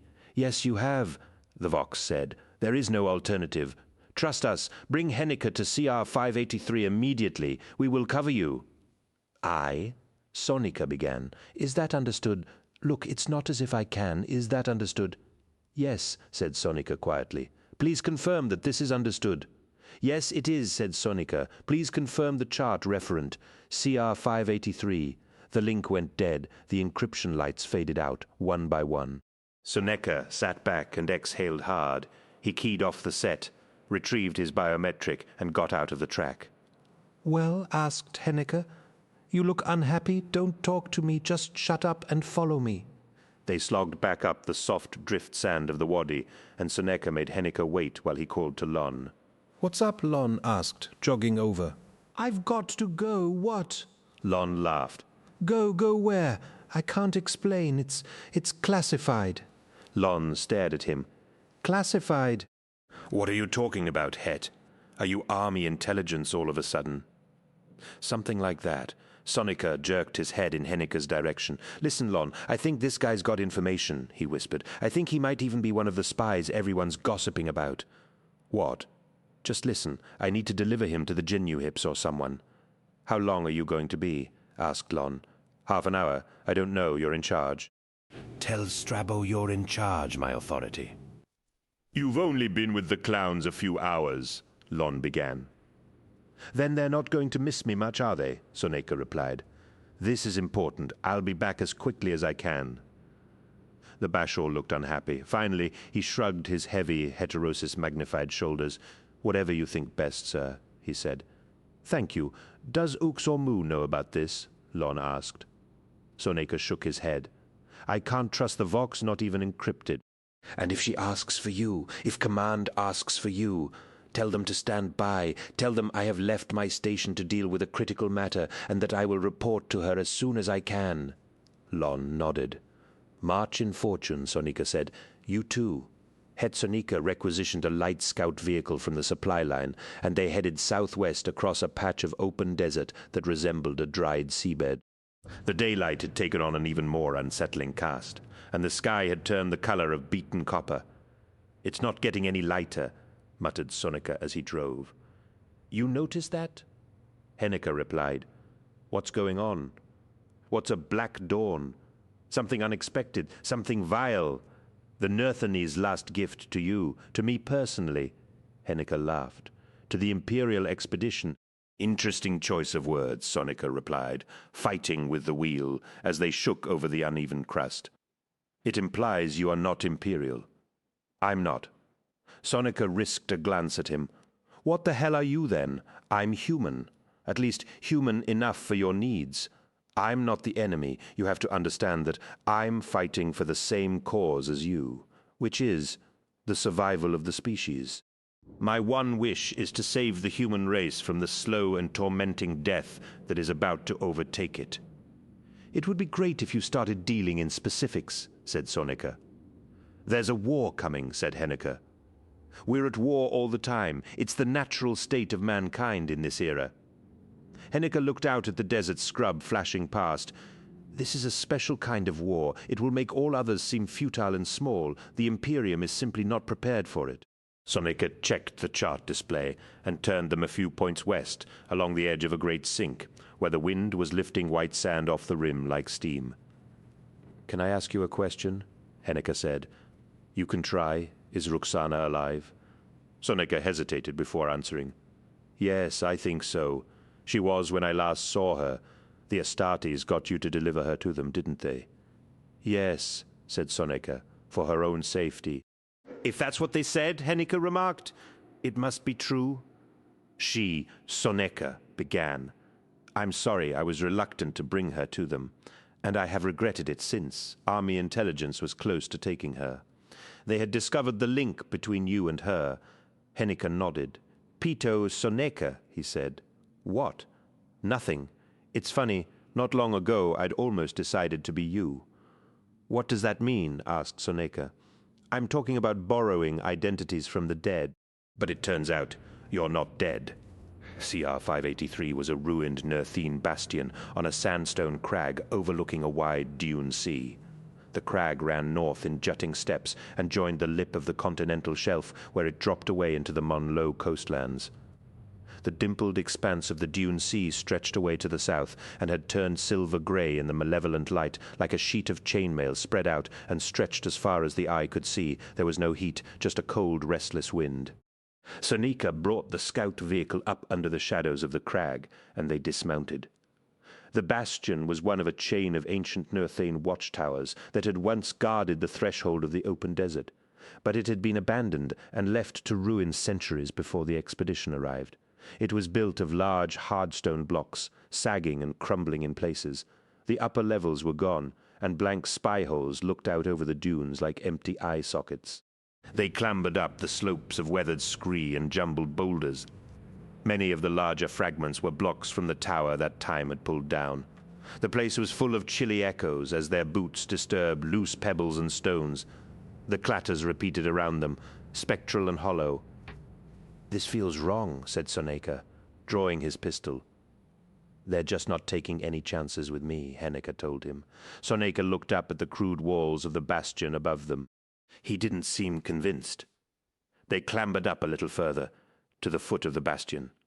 "There, you see," said Henniker. "This is the right place," he pointed. A small but distinct mark had been heat-scored into the face of a loose block just ahead. The symbol matched the one branded on Soneca's flesh. "Another house of the Hydra," Henniker muttered. "What?" Henniker pushed past him and climbed up a bank of sand silt to the tower's open gateway. As he passed the marked block, he touched it. "Still warm," he called back. "They haven't been here long." They walked under the heavy stone lintel of the gate and entered the tower.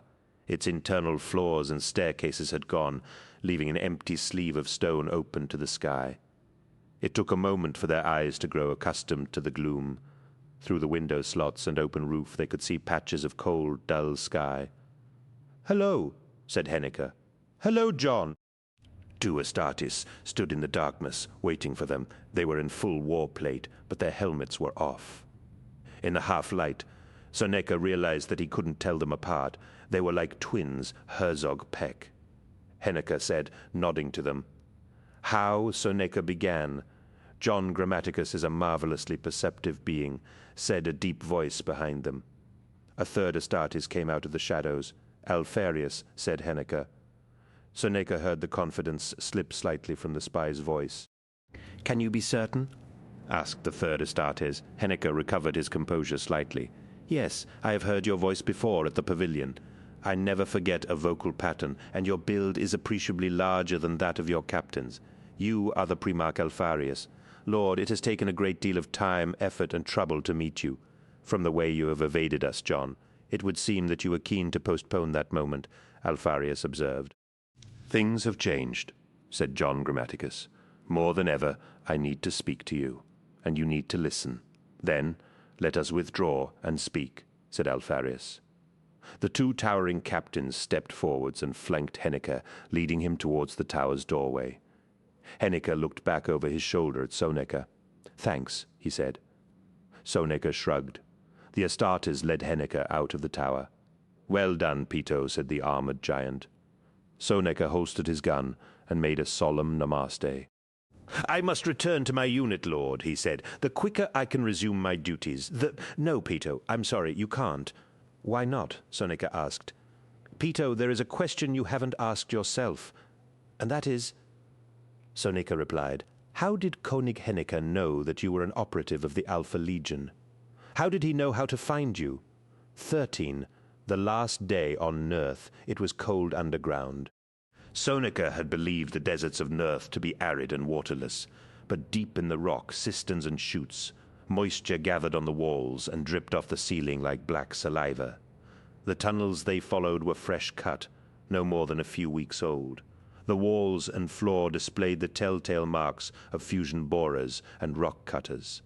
How long had the Alpha Legion been here, Soneka wondered, and just how much careful preparation had they made before revealing themselves formally? Quite suddenly, as it seemed to Soneka, they left the darkness of the tunnels and the echoes of their footsteps behind and came out into the open air. He looked around, blinking. They had emerged into a deeply scooped bowl of rock. A crown of fossil dry cliffs rose all around overhead. The copper clouds bloated and knotted into tumorous shapes, and there was a foul reek on the wind. Even the Astartes seemed to notice the way the climate was rapidly deteriorating, as if the planet was sick and distempered. "This world is unraveling," remarked Grammaticus. Alpharius cast him a look. It was Soneka's first opportunity to see the Primarch's features in daylight. His face was handsome and strong, his scalp clean-shaven. In the strange light his dark skin appeared greenish-gray, and his eyes hard tungsten. John Grammaticus was busy studying the details of their surroundings. He could not see Cher or any of the Alpha Legion's pet psychers, but he could feel at least 2 of them close by, watching him, ready to shut him down if he ventured so much as a millimeter outside his own skull. In the rock bowl below, Grammaticus saw 20 Alpha Legionnaires, the most he had seen in one place. They were armoring into their plate, checking their bolters, and uncasing support weapons from steel drop canisters. A dozen or so regular humans moved amongst them, assisting with the armor fittings or fetching munition packs and tools. Most of the regulars were dressed in army uniforms of various kinds, but some wore the shawls and robes of local desert costume. None of the Astartes or the operatives looked up as the party emerged from the cliff tunnel. On the far side of the deep bowl, a heavy dropship crouched on thick, claw-footed stanchions under dense camouflage netting. The dropship was of a non-standard pattern, or at least no pattern, Grammaticus was familiar with. John Grammaticus could feel the low throb and warble of powerful Vox transmitters. He could smell communication all around him, encrypted flows, eddies of communication, estuaries of data flowing into information seas. The Alpha Legion was on a war footing, and this place had to be just one of many bolt-hole reserves preparing to mobilize. Time was running out. "My Lord Primarch," Grammaticus began. Ingo Peck shot him a hard look, and Grammaticus fell silent. Alpharius turned and walked away from them, down the stone litter of the slope to the floor of the basin where his warriors were making ready. One of them rose, half-armored, and began to speak with him. Grammaticus watched with mounting interest. They were too far away for him to overhear, and the angle was wrong for him to lip-read, but he could discern their body language. Moreover, he could compare them. The warrior Alpharius had gone to talk to was big, even by the standards of hybrid vigor exhibited by Astartes. He matched the Primarch in every dimension. Their body language duplicated, down to the slightest gesture, and their faces, they were like twins. Grammaticus wondered if he had been wrong or deliberately misled in his identification. Who was the Primarch here? Who was Alpharius? How many layers of deception had the Legion woven about themselves? "Who is that?" he asked Peck. "Who do you mean?" the first captain replied sullenly. The brother speaking with Alpharius. Peck looked at Herzog, who shrugged. "Omegon," Peck said. "Omegon?" Grammaticus echoed. "Commander of the stealth squad," Herzog said. He and Petch laughed as if at a private joke. Grammaticus realized he knew what it was. His eyes widened. He knew he had to test this. He reached out with his mind. A telekinetic scream tore into his head and blew the roof off his skull. He squealed and fell on his face. "No, you don't," said a voice. The voice belonged to Scheer. Sonika started forwards in alarm. Henneke had suddenly convulsed and collapsed. "It's all right, Pito," said Peck calmly. "He just got a little too inquisitive." "I don't understand," said Sonika. "He didn't do anything. Nothing you could see," Herzog advised. Henneke lay on his face in the dust, twitching and moaning. Blood leaked out of his ears. "Have you killed him somehow?" Sonika asked. "It'll take more than that to finish the likes of him," said Herzog. He raised his heavy bolter in a manner that suggested he knew at least one reliable alternative. Sonika pushed past the massive second captain and bent down beside Henneke. Herzog laughed at the affront and glanced at Petch. "Het's got some balls." "That's why I picked him," Petch replied. Sonika rolled Henneke over into the recovery position and made sure his airway was clear. Froth drooled from the corner of the downed man's chewing mouth. "Just breathe, Henneke," he said. "Just breathe slowly." "I know," the man gurgled. "Shush, I know," Henneke insisted in a wet voice. "I know how to recover from a psychic attack. Give me a moment." He opened his eyes. One had become very bloodshot. "It's John, sir." "What?" "My name. My real name. It's John. It always has been." Sonika nodded. Alfarius and the warrior he had been talking with were walking up the slope towards them. "Time to talk, then, John Grammaticus," said Alfarius. "He's hurt," Sonika protested. "He's sound enough," said the Astartes at Alfarius's side. Alfarius raised a hand. "Your sympathy does you credit, Peto. Thank you." With Sonika's assistance, John Grammaticus rolled over and sat upright, wiping his mouth and looking up at the towering figures. "You're so alike," he said. "It plays to our strength," said Alfarius. "Anonymity and shared identity. We all make an effort to look alike." Grammaticus chuckled and coughed. "That's not what I meant. To the eyes of non-heterosic humans, all Astartes look alike," Herzog said. "You cannot read our features or distinguish our dissimilarities," said Peck. "To you, we are inhuman things stamped out of a single mold." Grammaticus shook his head. "That's not what I meant either." Leaning on Sonika, he rose to his feet. "You're two alike. More alike than the rest. Face, voice, build, mannerisms like twins. You cannot possibly read or distinguish the subtle differences in—" Alfarius began. "No, I can, I really can. That's what I do," said Grammaticus. "Yes, you all look alike to simple human eyes. They look alike to you, don't they, Pito?" "Every one of them," Sonika replied. Grammaticus nodded. "You look the same to Pito, but I can see him. He's 3, maybe 3.5 centimeters taller than the man beside him. He has heavier cheekbones, he has a thicker neck, and a propensity to grow hair. Those two are alike, except around the eyes where it is telling." "Gene stock traits," said Peck. "No," said Grammaticus. "Cosmetic efforts to resemble one another. Except you." He looked at Alfarius and Omegon. "You really are identical. The differences between us are simply too subtle for you to detect," Omegon said. "I doubt that. I really doubt that. Which one of you is Alfarius?" "I am," said Alfarius. "Very well, let me rephrase the question," said Grammaticus. "Which one of you is the Primarch?" Alfarius smiled. "I think it's high time we started asking the questions, John. You came looking for us, hunting for us, and you found us. Then you did everything you could to evade us. Now you come to us again? Why?" "I was sent to broker terms with you with the Alpha Legion," Grammaticus replied.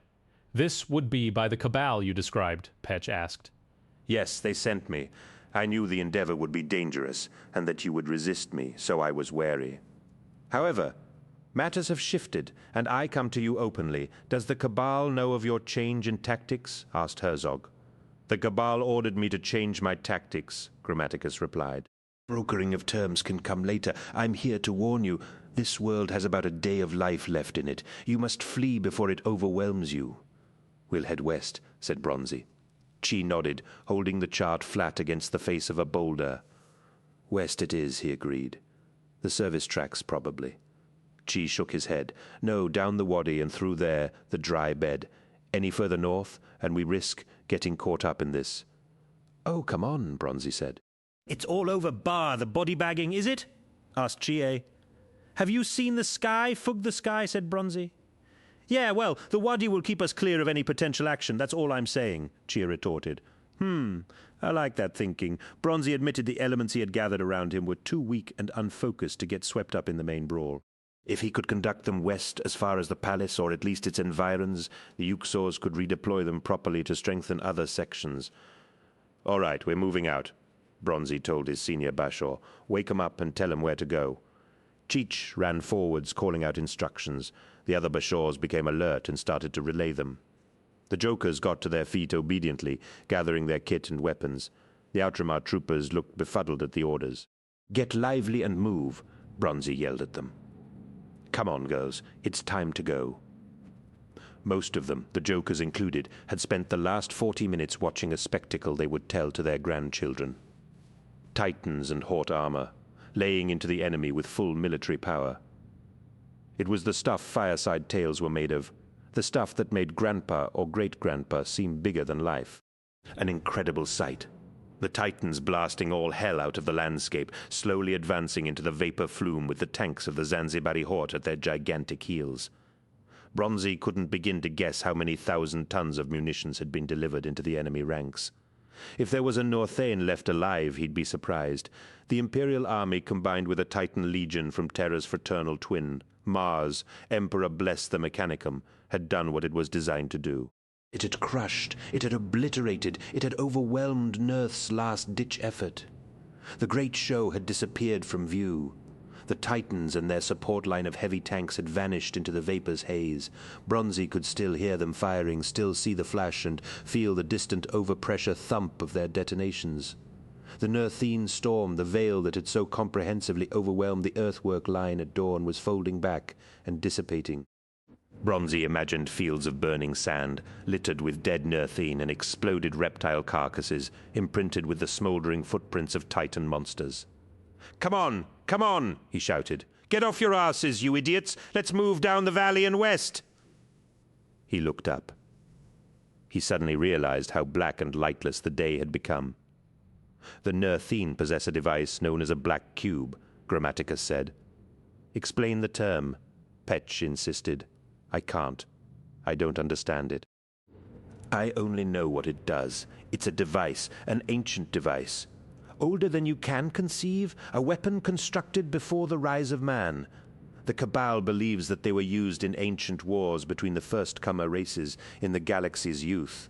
Another portentous myth with no basis in Herzog started to say, "Listen to me," Grammaticus cried out. He was using his voice at its most formidable and persuasive. There was no longer any time for restraint. He had to make them listen and understand.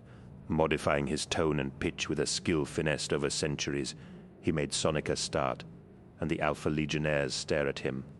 The Cabal believes there are no more than 5 of these infernal devices left in existence, he said.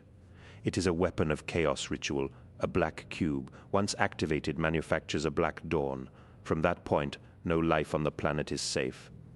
"How is a cube activated?" asked Peck. "By blood," said Grammaticus. "By the sacrifice of blood. Don't you see? The Nurthane want you to kill them. They want you to slaughter them. That activates their weapon." A gust of foul wind swept around the rock bowl. Down in the bottom of the basin, the armoring Astartes and their operatives had stopped in the midst of their activities. Some had risen to their feet. They were listening too. "How do we stop it?" asked Alpharius. "You can't. Not now," said Grammaticus. "Then what?" "You must abandon this enterprise," said Grammaticus. "You must quit this world immediately and retreat to a point of safety. There is still a chance to save the Alpha Legion. Furthermore, if you are persuasive enough, there is still a chance to save the expedition forces. Namatjira won't just—" Alpharius began. "You're a Primarch," snapped Grammaticus. "One of you is, at any rate. Use your influence, and even a Lord Commander will listen. Either that or cut your losses and leave them to their doom. The important thing is, the Alpha Legion is far too valuable a resource to be lost in such a senseless manner." "You're here to save us then, are you, John?" asked Omegon. "Why do you care so much?" asked Alpharius. Grammaticus sighed. because I was sent here as an ambassador to open a dialogue between you and the Cabal. I've told you this already. I told it to Petch. I've said it until I'm sick of the words. The opportunity for subtle persuasion has gone. Come with me, flee this world, escape this doom, and I will take you to a place of revelation. I don't run from a fight, said Alpharius. I am committed. I don't just cut my losses and walk away when I'm oathed to a moment. Don't you? Grammaticus and the Astartes glanced at Soneca. Did you speak, Pito? Peck asked. Soneca hesitated. Yes, I said. I meant that's what you do. That's what I've seen you do. Alpharius's eyes narrowed. Peto. Pragmatism, unsentimental pragmatism, seems to be your defining quality. Forgive me, I'm not questioning your honor or courage. But you do what you have to.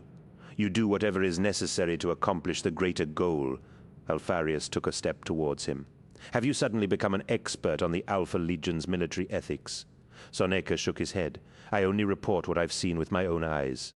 Without qualm or reservation, you do whatever is necessary to win. The dancers I left in the sand at Tel Utan will attest to that. You make us sound clinical and ruthless, said Alpharius. You are the most effective fighting mechanisms Terra has ever produced, said Grammaticus behind him. Is that so bad a description? There was a long silence, broken only by the breath of the noxious wind. Alpharius stared at Omegon, then nodded curtly. He turned to Herzog and Peck. Signal the Legion to stand down and prepare for immediate withdrawal. Rapid evacuation pattern. Unit by unit, standard reconstitution policy. Alpharius glanced at Grammaticus. What is a safe distance? The edge of the system would be prudent, Grammaticus replied. Alpharius turned back to his captains. Standard reconstitution policy, he continued, in the heliopause. Do it now. They both saluted and moved off urgently, muttering streams of orders into their suit mics. Signal the Lord Commander, and tell him I will attend upon him in 30 minutes, Alpharius told Omegon. Then he turned to face Grammaticus. Grammaticus looked up into the Primarch's eyes. If it turns out that you have played us in any way, John, Alpharius said, if this proves to be a trick or a ruse, I will personally oversee your execution, and then I will hunt out and exterminate your precious Cabal. That, sir, is entirely reasonable, replied John Grammaticus. One vicinity of 42 Hydra, 5 months after the fall of Nerth. The lock plate beside the hatch knew his hand, read it with a soft blink of light, and the hatch slid open. He picked up the heavy canvas satchel, slung it over his shoulder, and stepped through. Good day to you, John, he said. John Grammaticus smiled. Hello, Pito. Is it another day already? Already, indeed, replied Pito Soneca, putting the satchel down on the steel table. One would hardly know, said Grammaticus, true to form. It had become a refrain between them, varying only slightly from day to day. A shorthand of comradeship. The cell was crude, but large enough for a man to waste hours in it pacing up and down. A cot, 2 chairs, the table, a basin in the wall, and a chemical toilet were its only features. There were no windows, and the lights were on permanently. After weeks of quiet complaint, Grammaticus had been allowed an eye shade so that he could simulate night. Soneca never closed the hatch behind him. It remained open for the duration of each visit, tantalizingly open. A deliberate psychological effect, he presumed. Soneca did not close the hatch behind him, because he had been told not to close the hatch behind him. With its recycled air, the lingering scent of the toilet and the bad lights, the cell was charmless and unpleasant, but despite the environment he was required to live in, Grammaticus was always clean and respectable. They gave him a change of clothes every 3 days, and he washed at the basin.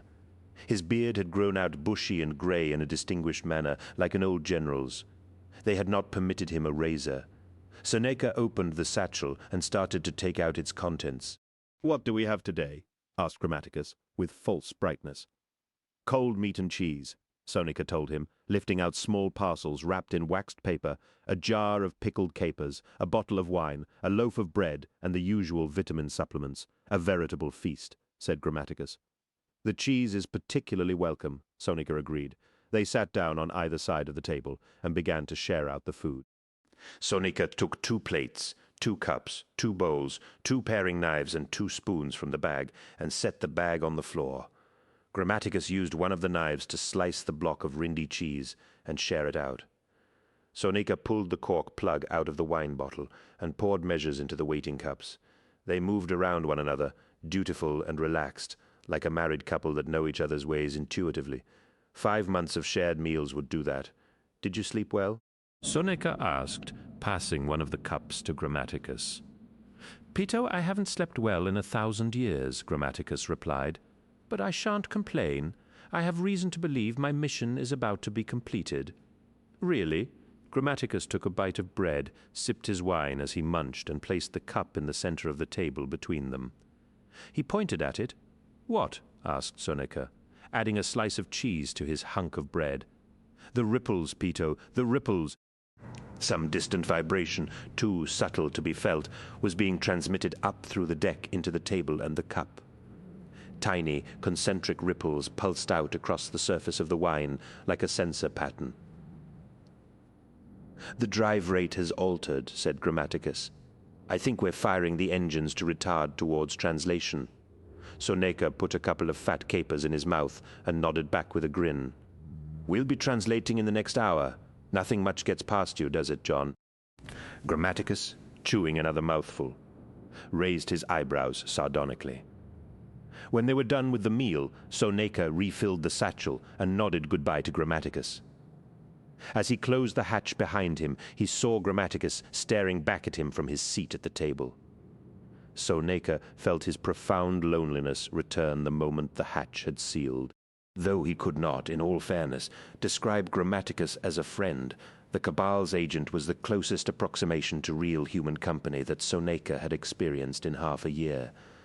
Living amongst Astartes was a strange experience, and the novelty had long since worn off. The first captain was rehearsing close combat techniques in his chambers. Dressed in a sleeveless body glove, he stepped and turned smoothly through a sequence of passes, blocks, and ripostes using a hardwood practice sword. Around him, 8 operatives echoed his moves in perfect unison. The matching precision was impressive to watch. Sonika stood in the hatchway for a while, observing the session, until Peck signaled a halt with a brief nod. The operatives filed out past Sonika. One of them was Thanner. The man Bronzy had taken him too on that fateful night. Thanner acknowledged Sonika with a slight tilt of his head. There was no camaraderie between operatives. Each of them existed in his own quiet, driven world of service and duty. Sonika had not expected to engage with the Astartes, for they were a breed apart, and the distinctions between them and regular humans perfectly obvious, but the behavior of the operatives puzzled him. They were all human still, humans drawn together for a common purpose. But they shared nothing. Sonika had never known a company of men to remain so disparate. The normal habits of military comradeship were missing. No one ever spoke of who they had been or where they had come from. No one ever shared a drink or a humorous story. In their way, they seemed less human than the Astartes. Petch beckoned Sonika over. "How is John today, Pito?" he asked, placing his practice sword back on the rack. Much the same as ever, contained, patient. "He has deduced that we are at the point of arrival. That seems to have lifted his spirits slightly." Petch nodded. "Anything else?" Sonika shrugged. "Yes, one thing.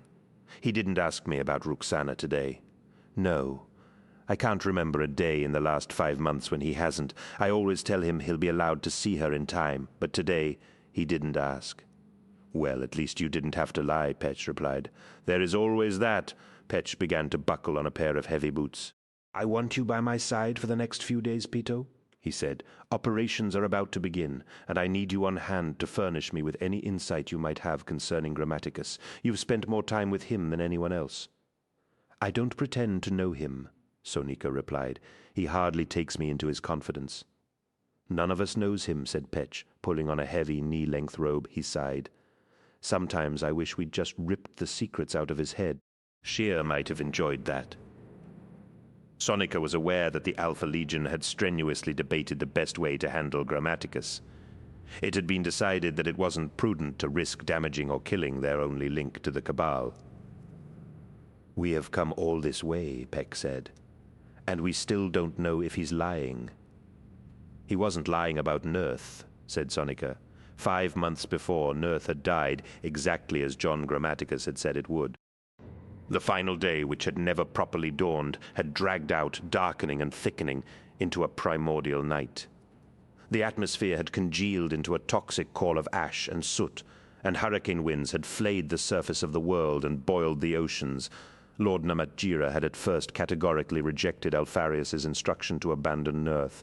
He had laughed derisively in the Primarch's face at the very idea of giving up on the hard-won victory presently in his grasp. His scornful laughter had grown hollow as conditions worsened, however, and it had become clear, even to him, that it would be suicide to remain. Gripped by a fury as fierce as the gathering damnation storms, Namatjira had ordered the retreat. Turmoil had followed. No force the size of the 670th expedition could be deployed or withdrawn easily, even under emergency protocols. Waves of landers and heavy lifters braved the vicious wind shear to set down at makeshift extraction points, where army companies had hastily gathered Imperial strongpoints and vehicles were abandoned. Entire units struggling to make their way to evacuation rendezvous were lost forever in the encroaching blackness. Some lift ships, fully laden, failed to make it back through the blizzarding atmospheric froth to orbit. Others returned to the fleet with their holds empty, having been unable to locate a landing site or anything worth rescuing. The panic-fueled nightmare of evacuation had finally been called off after 17 hours. Almost half of the expedition's strength failed to make it off Nerth alive. The logistical difficulties of extracting heavy vehicles meant that armor companies suffered particularly heavy losses.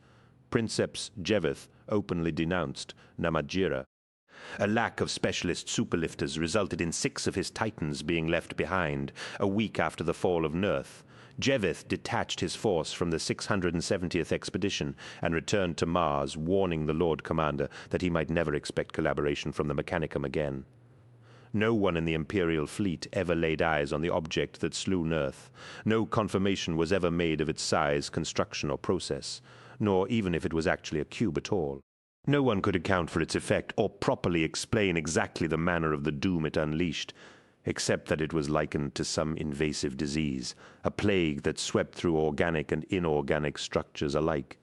Imperial minds felt it, however. Its molten hiss escaped the failing edges of Nerth's atmosphere and bit corrosively into the astrotopathic orders of the fleeing expedition fleet. It triggered madness and delusion. The Uxors of the Geno-Chiliad felt it less profoundly, but they felt it all the same privately. They agreed that it sounded like the mewling and squealing of some daemon awakened and trapped in the lightless, broiling cinder pit that Nerth had become. Peto Sonika still dreamed about the havoc of that day. He no longer slept well at all. When he wasn't dreaming about the roiling black clouds sweeping in to annihilate them all, he dreamed uneasily of diorite heads and the verses lodged in Dimi Shiban's throat. 2. High Anchor. 42 Hydra Tertius. The next day cycle, Grammaticus was dressed and ready when Sonika arrived. He sat at the metal table, exhibiting a sort of anxious excitement. I imagine he's ready to speak with me, said Grammaticus. He is, finally, said Grammaticus, and got to his feet. We're at High Anchor.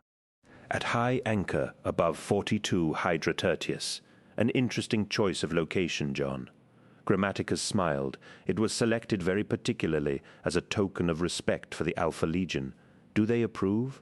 I think the name just makes them suspicious. Then again, everything makes them suspicious. Grammaticus laughed, but Sonika could hear the nervous edge in it. John, he said, I don't really understand what this is about, but if you want things to go your way, if you want your mission to succeed, you have to get yourself together. You've been in here too long. You're wired. Try to calm down. Please don't be hyper or joke around with them. Grammaticus nodded and cleared his throat. He took a deep breath. I understand, he said. Thanks for the advice. I am a little tense. They left the cell together. Grammaticus took one last look back, as if he fully expected to see himself still in it. Sonika led him down the dull metal hallway of the detention block, past the blank hatches of other cells, and through 2 cage doors that slid open when he waved his hand in front of the lock plates. How is the hand? Grammaticus asked. Better than the old one, Sonika replied. They walked out into one of the battle barge's main spinal corridors. The deck was mesh, and the corridor was so large that a tank might have been comfortably driven along it. The gunmetal walls, banded with horizontal bars of frosty mauve lights, seemed to stretch away forever. Their footsteps echoed on the metal. There was no one else around. They trust you, Grammaticus remarked. What? To send you to fetch me with no escort? This is an Astartes battle barge, John, one of the most fortified and secure warships in human space. Where exactly would you run to? Good point. They do trust you, though, said Grammaticus. Did you ever wonder why they let you do this? Do what? Fraternize with me? Eat lunch with me every day? Soneca made a sour face. I don't ask. In almost all respects, I've been as much of a prisoner as you. You must have thought about it. Grammaticus pressed. I suppose, said Soneca, they believe you'll relate to me better than to any of them, human to human. Or whatever it is I am. Grammaticus chuckled. Soneca glanced at him. Actually, I asked their permission. They're not like me. They don't even eat, or not that I've witnessed. For the first few days I'd dine alone and then bring you your food. It seemed stupid not to combine the two events, and they said yes. They said yes. Soneca agreed. Of course, it quickly occurred to me what they were really after. They wanted me to build a rapport with you, the sort of rapport that none of them could fashion personally. Didn't they worry that I might somehow influence you? Soneca looked Grammaticus in the eyes. I think they were actually hoping that might happen. What do you mean? Asked Grammaticus. You wouldn't dare try anything with an Astartes, but with a lowly operative. I believe they were interested in what they might learn about you if you did try something. Grammaticus pursed his lips. That's remarkably perceptive of you, Peto. So, do you think you've fallen under my thrall? Soneca shrugged. How could I tell? I know you're a dangerous man, John, and that you can achieve with words what a Lord Commander couldn't with Titans. My impression has been that we've always talked as friends. I doubt you'd admit otherwise. Grammaticus nodded. Of course I wouldn't, he said. A little further on, Grammaticus stopped and looked over his shoulder.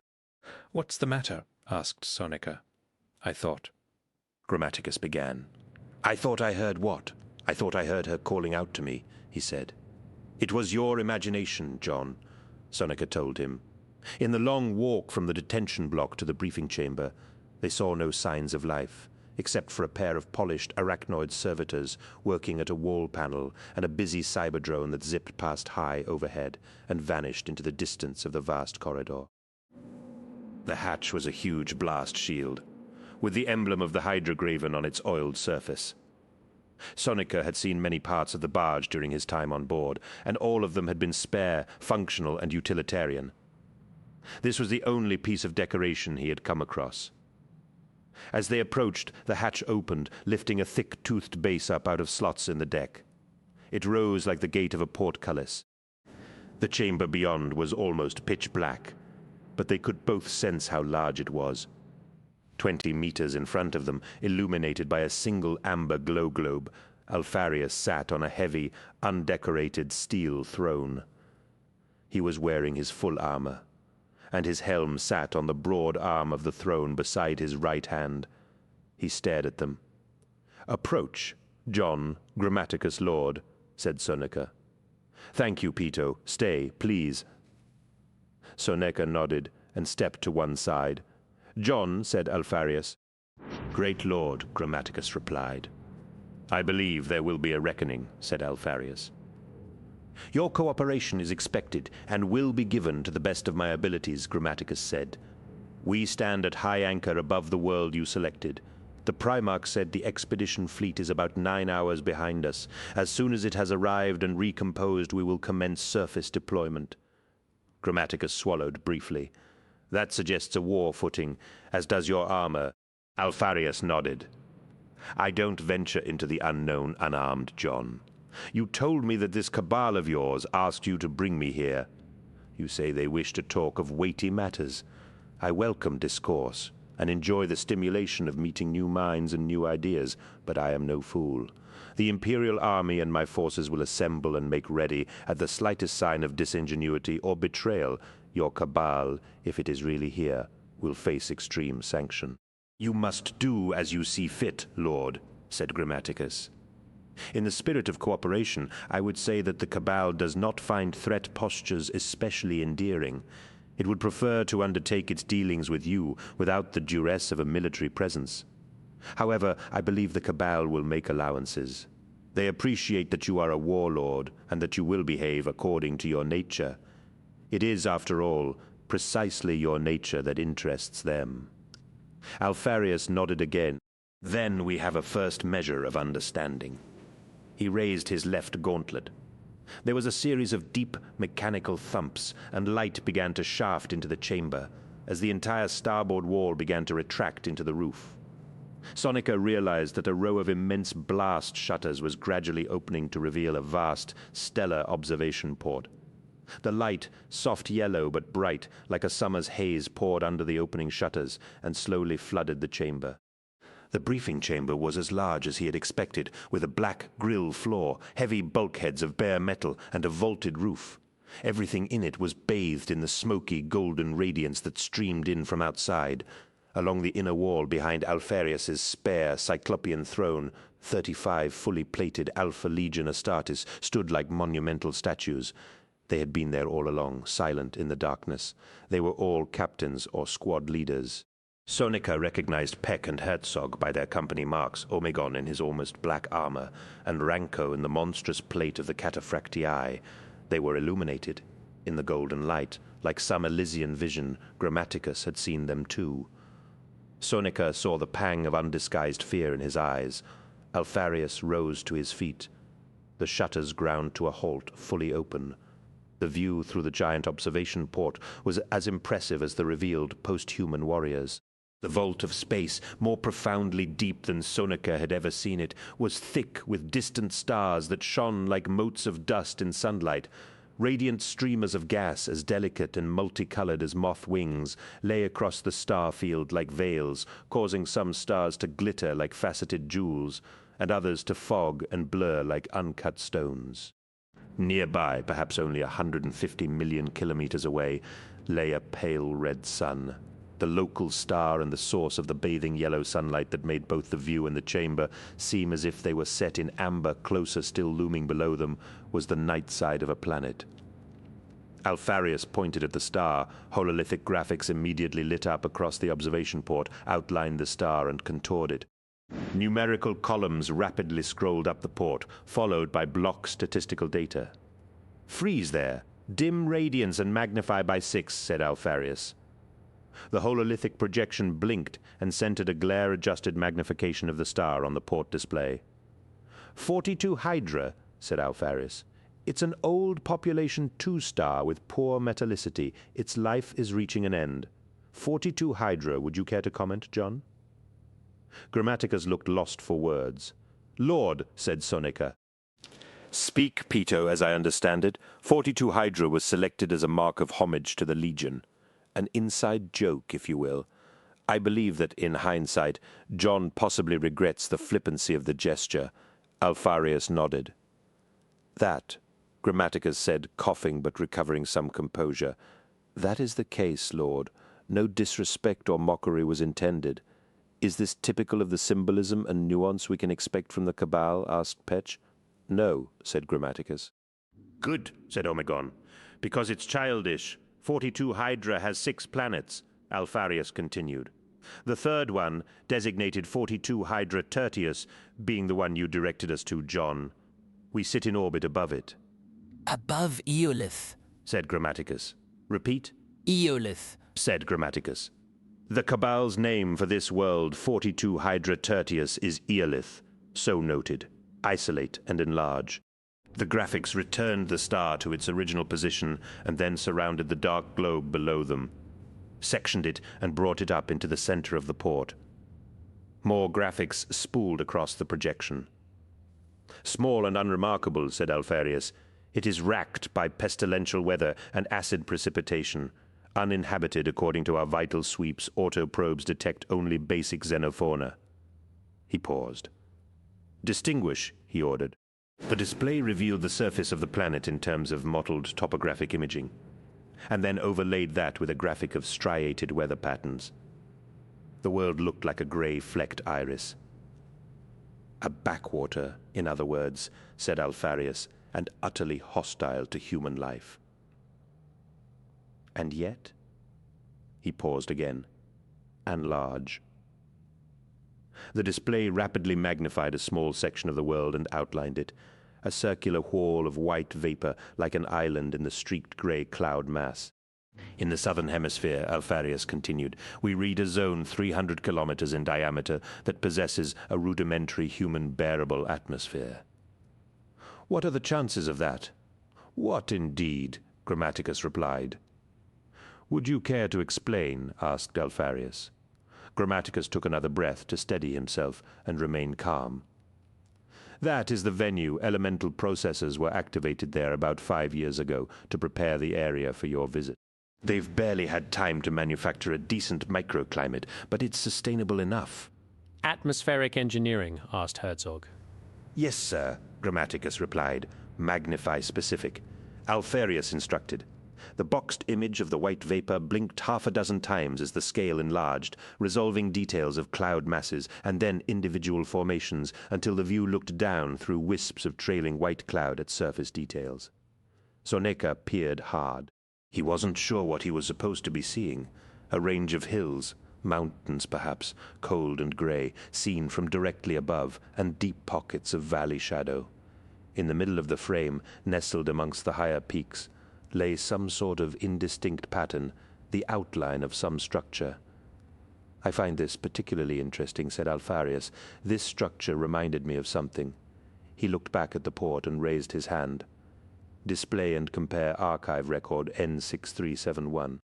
A second graphic box appeared beside the first, showing another orbital image, taken under different conditions. It was clearly another world. A network of graphic lines rapidly linked areas on both boxes until it was evident that hundreds of contextual similarities had been identified.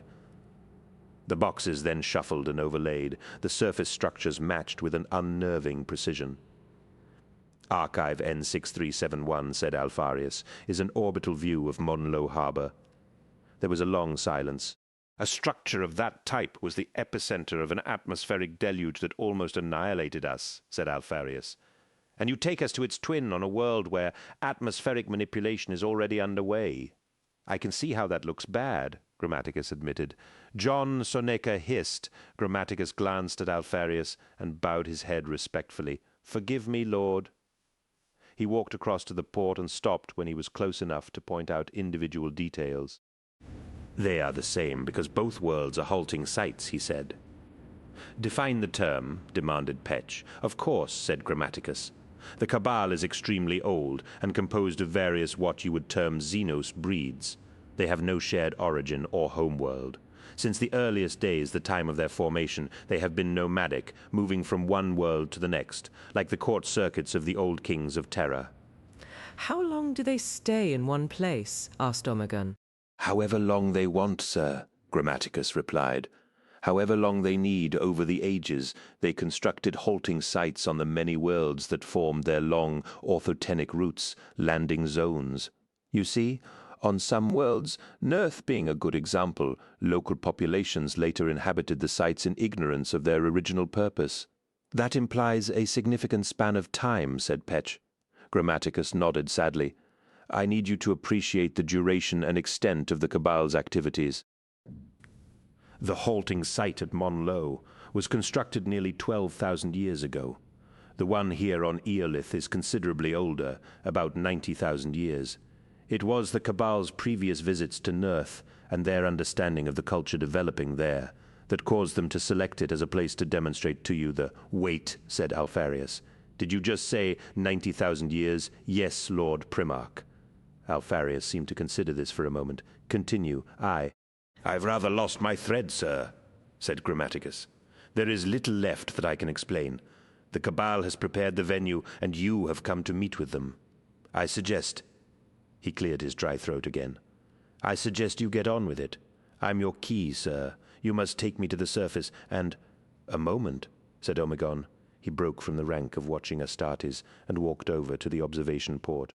For a moment, Soneca feared that the warrior was intent on doing some harm to Grammaticus, but instead he stared pensively down at the dark world below them. He uncoupled his helm and removed it. "You've enticed us here, John Grammaticus," he said, with vague stories of an impending cataclysm that threatens to engulf mankind and the cosmos, and the role we might take in preventing it. I would like to know a little more before this legion commits to even a landing." Grammaticus laughed out loud. Omegon looked down at him sharply. "I'm sorry, Lord Omegon," Grammaticus said, failing to stifle his giggles. "But you have brought an entire militarized expedition fleet across parsecs on the basis of my vague stories. As I see it, you're committed fairly comprehensively already. Stop prevaricating." Omegon glared down at the human. "First Captain Peck said you described the impending cataclysm as a war against chaos." "I did, sir," said Grammaticus, "though the war against chaos has been raging since the galaxy's infancy. However, the human species has now become the focus of the war, and the Imperium its chosen battlefield. The Cabal have foreseen that what will happen in the next few years will be pivotal to the destiny of all races." Omegon turned and looked back at the planet. "Petch related something else you said, back in Heathen Monlo." He said, "You called what was coming a great war against yourselves." That would seem to describe a civil war. John Grammaticus. "Yes, it would," said Grammaticus, still staring up at the giant. "Civil war in the Imperium is an impossibility," said Alpharius, walking forwards to join them. "It simply could not happen. The Emperor's plan is utopian." Grammaticus cut in and finished boldly, and therefore predicated to fall short of its goals. "Please. The Alpha Legion is the most pragmatic and subtle of all the legions. You are not blinded by imperial dogma like the others. You are not hidebound by Gilliman's ideals of conduct, or rooted in frenzied tribal tradition like Russ's warriors, nor are you stalwart lapdogs like Dawn's famous men, or berserk automatons like Angron's monsters. You think for yourselves? That is the closest thing to heresy that has ever been spoken in my presence," said Alpharius quietly. "And that's why you're listening to me," said Grammaticus with a grin. "You recognize the truth when you hear it. You only recruit the cleverest and brightest. You think for yourselves." He stood between the giants, rising to his scheme. Soneca smiled as he saw John Grammaticus's confidence return. "The Emperor chases a utopian ideal," Grammaticus announced, "which is fine as far as it goes. It ignites and drives the masses. It gives a soldier something to focus on, but perfection is only ever an ideal?" "We have considered these issues," said Petch quietly. "And asked Grammaticus? We have come to appreciate that utopian goals are ultimately counterintuitive to species survival," Petch replied. "No power can engender, or force to be engendered, a state of perfection," said another captain, "because perfection is an absolute that cannot be attained by an imperfect species. It is better to manage and maintain the flaws of man on an ongoing basis," said Petch. Grammaticus bowed. "Thank you for that appraisal. I applaud you for your insight."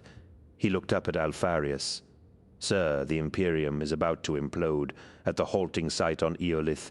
The Cabal awaits to show you how best, as the first captain so eloquently put it, to manage and maintain the flaws of man." Alpharius let out a deep sigh. He gazed down at Grammaticus. "I wonder, years from now, will I regret not executing you at this moment?" "Civil war, sir," Grammaticus cautioned. "Think of it." Alpharius shook his head. "I am John. My brother Primarchs have their feuds and rivalries. They bicker at times and fall out with one another, the way any close kinsman might. I've come to that family only lately, and already I know the fashion of it. Robot, for example, despises me, and I ignore him. It may lead to bruises at some stage, but not blood. For a civil war to ignite, Primarch would have to be drawn against Primarch in blood. That would never happen, John. It is simply inconceivable now that the War Master leads us." "We? War Master?" asked Grammaticus sharply. "Horus Lupercal is War Master," Alpharius replied. "Since when?" Grammaticus asked. There was a queasy look on his face. 4 months ago, after the great triumph on Ulanor, the Emperor retired from the crusade and named his first son as War Master. "I regret I could not attend the ceremony, but the retreat from Nerth and the business you presented to me was occupying my time. To be fair, I shun such occasions. I sent envoys. Horus is already War Master," Grammaticus whispered. He sat down heavily upon the deck and bowed his face. The massive Astartes looked down at him as if he was a child throwing a tantrum. "What's the matter, John?" asked Omegon. "Already," Grammaticus murmured, shaking his head. "So soon." 2 years, he said. 2 years. We haven't got 2 years. John? Grammaticus refused to look up at the Astartes around him. Sonika stepped forwards and scooped him back onto his feet. Grammaticus was trembling, wiping his mouth. Grammaticus looked up at Alpharius. "Horus is the catalyst. Please, Lord, escort me to the venue. Take whatever retinue you choose. I will be your shibboleth. I will conduct you to the presence of the Cabal as intermediary and vouch for you." "This is the way it has to be done. There is no more time. Horus is War Master?" "Oh, glory, Horus is War Master." "Peto, conduct John back to his cell," Petch said. Holding Grammaticus upright, Seneca replied with a firm nod. Grammaticus began to struggle. "I have to go down first. I have to open the way," he cried. Seneca placed him in a tight arm lock and led him towards the hatch. "We will commit a landing party to the venue zone as soon as the fleet has arrived to support us," Alpharius said. "You're wasting time," Grammaticus yelled, "fighting with Zoneca. You're wasting valuable time." "Remove him," said Alpharius. Soneca palmed the lock of the cell open and threw Grammaticus inside. "I don't appreciate the bruises, John," he said, rubbing his arms. "You don't appreciate anything, Peto," Grammaticus growled, getting to his feet. "Horus is War Master. Do you know what that means?" Soneca shrugged. "It means that our timing is out. It means the war has already begun for all intents and purposes. Peto, you've got to help me. I need to get down there, down to the surface. I need to pave the way. The Alpha Legion mustn't be allowed to go blundering in. It'll ruin everything. The Cabal will not respond to military intimidation. Please, Peto. I can't help you, John. Please, Peto." Soneca recoiled as if he'd been stung. "Ow. Don't do that again." Sorry, Grammaticus murmured. "I'm sorry, Peto. Look, you have to help me get down to the surface. The Primarch has ordered otherwise. I can't do that." "Peto, I can't, for terror's sake," Grammaticus said, sitting down on his cot. "The Alpha Legion has to be recruited before it's too late, and I have to open the way." "I have no leverage," Sonika said. "You hate it here." Sonika nodded. "Yes, I fucking do." "I've never been so lonely in my life. I trust the Alpha Legion less and less, and I positively despise my fellow operatives. I don't understand what I've become caught up in, but I loathe it day after day. So help me. How? You're in a position of trust. They trust you." Soneca shook his head. "I can't. I'm sorry, John. I just can't." Peto, Grammaticus yelled. Peto waved his new hand and the hatch slammed shut, cutting Grammaticus off. Soneca walked back down the grim iron corridors of the detention block. At the far end of the hallway, where he could no longer hear Grammaticus's angry shouts and pounding fists, he leant against the wall and slid down into a crouch.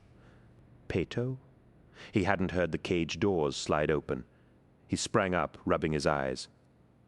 "Was he difficult?" asked Petch. "Did he try his tricks on you?" Soneca nodded. "Yes, sir." "Are you all right?" Petch asked. "Are you still up to the job?"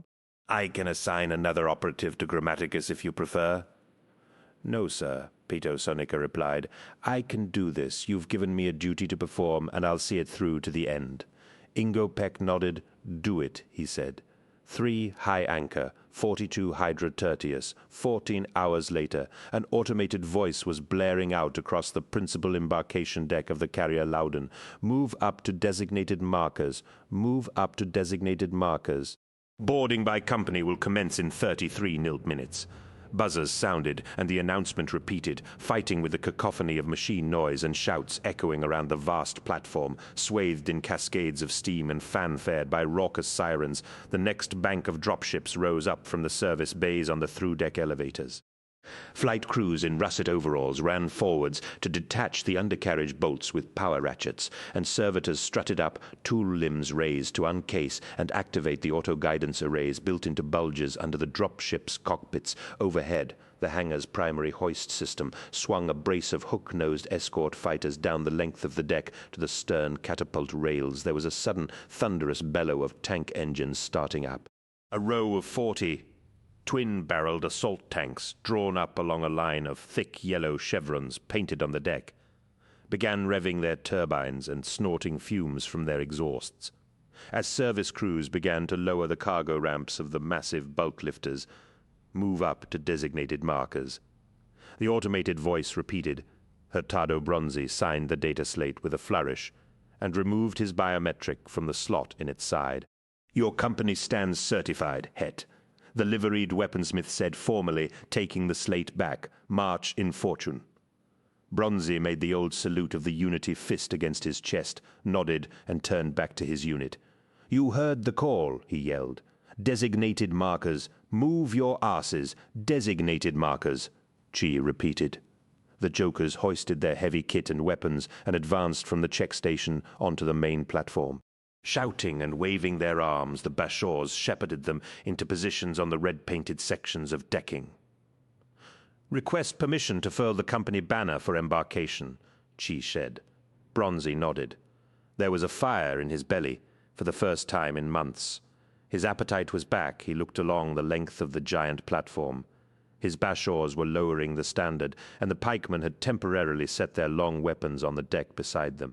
40 meters to his left, the Carnivals had drawn up along their markers, and beyond them the troubadours. To his right, the 41st Zanzibari Hort were streaming forwards to their line. The air smelled of gun oil and engine smoke. Somewhere, diligently but futilely, a marching band was playing in competition with the general racket. Honan Mu and her aides, all carrying small kit bags and dressed in foul-weather gear, advanced across the open deck towards him. Het Bronzi, Mu said. He made a namaste. "My beloved Uxor, you look especially fragrant and, waterproof today." The aides sniggered. "Operational?" she asked, remaining composed. "We have just been certified," he replied. "We're ready to ramble, Uxor. When do we get to find out where?" "Any moment, Bronzi," she replied. She appreciated his annoyance. Namatjira had kept the details of the operation close to his chest, a mistake in her opinion. After the disaster of Nerth, the Lord Commander should have been working to rebuild morale. Instead, he had become even more poisonous than usual. The odium of defeat, she suspected, but there was no excuse. The expedition fleet had reassembled at the edge of the Nerthane system 28 hours after the final collapse of the evacuation effort. From there, they had made shift to Empisol for refit and recovery. A brief furlough had been granted in the souks and circuses of Empisol, but for nothing like long enough. Word had spread that Namatjira was in close discussion with the high officers of the fleet, and some new operation was already being planned. There was a rumor that the entire expedition might be dispatched to 6319 to support the Lunar Wolves in the compliance war that they were to undertake there. That, Mu believed, would have suited well. All thoughts of failure and loss, the bitter smirch of Nerth, would have been quickly expunged by the glory of serving alongside the new War Master and his noble legion. However, Namatjira had evidently made other plans.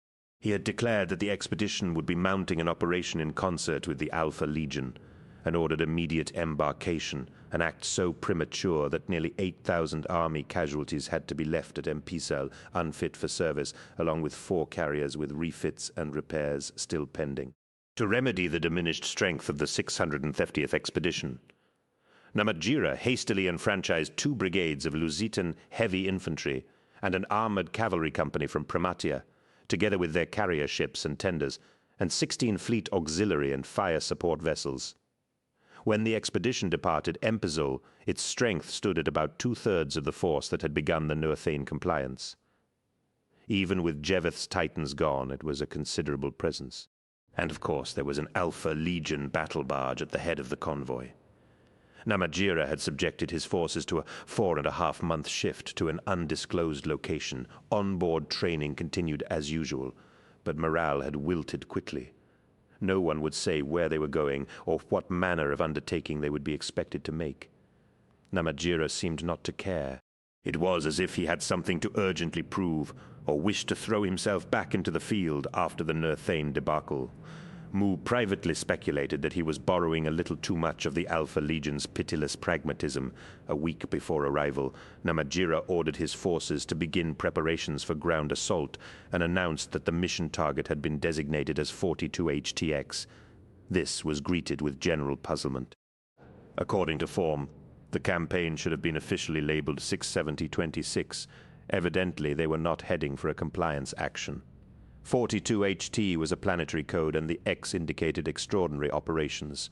Namatjira informed his officer Cass that he had committed the expedition to support the Alpha Legion in a classified undertaking, and that Alfarius had obtained direct permission from the War Master for extraordinary operations status.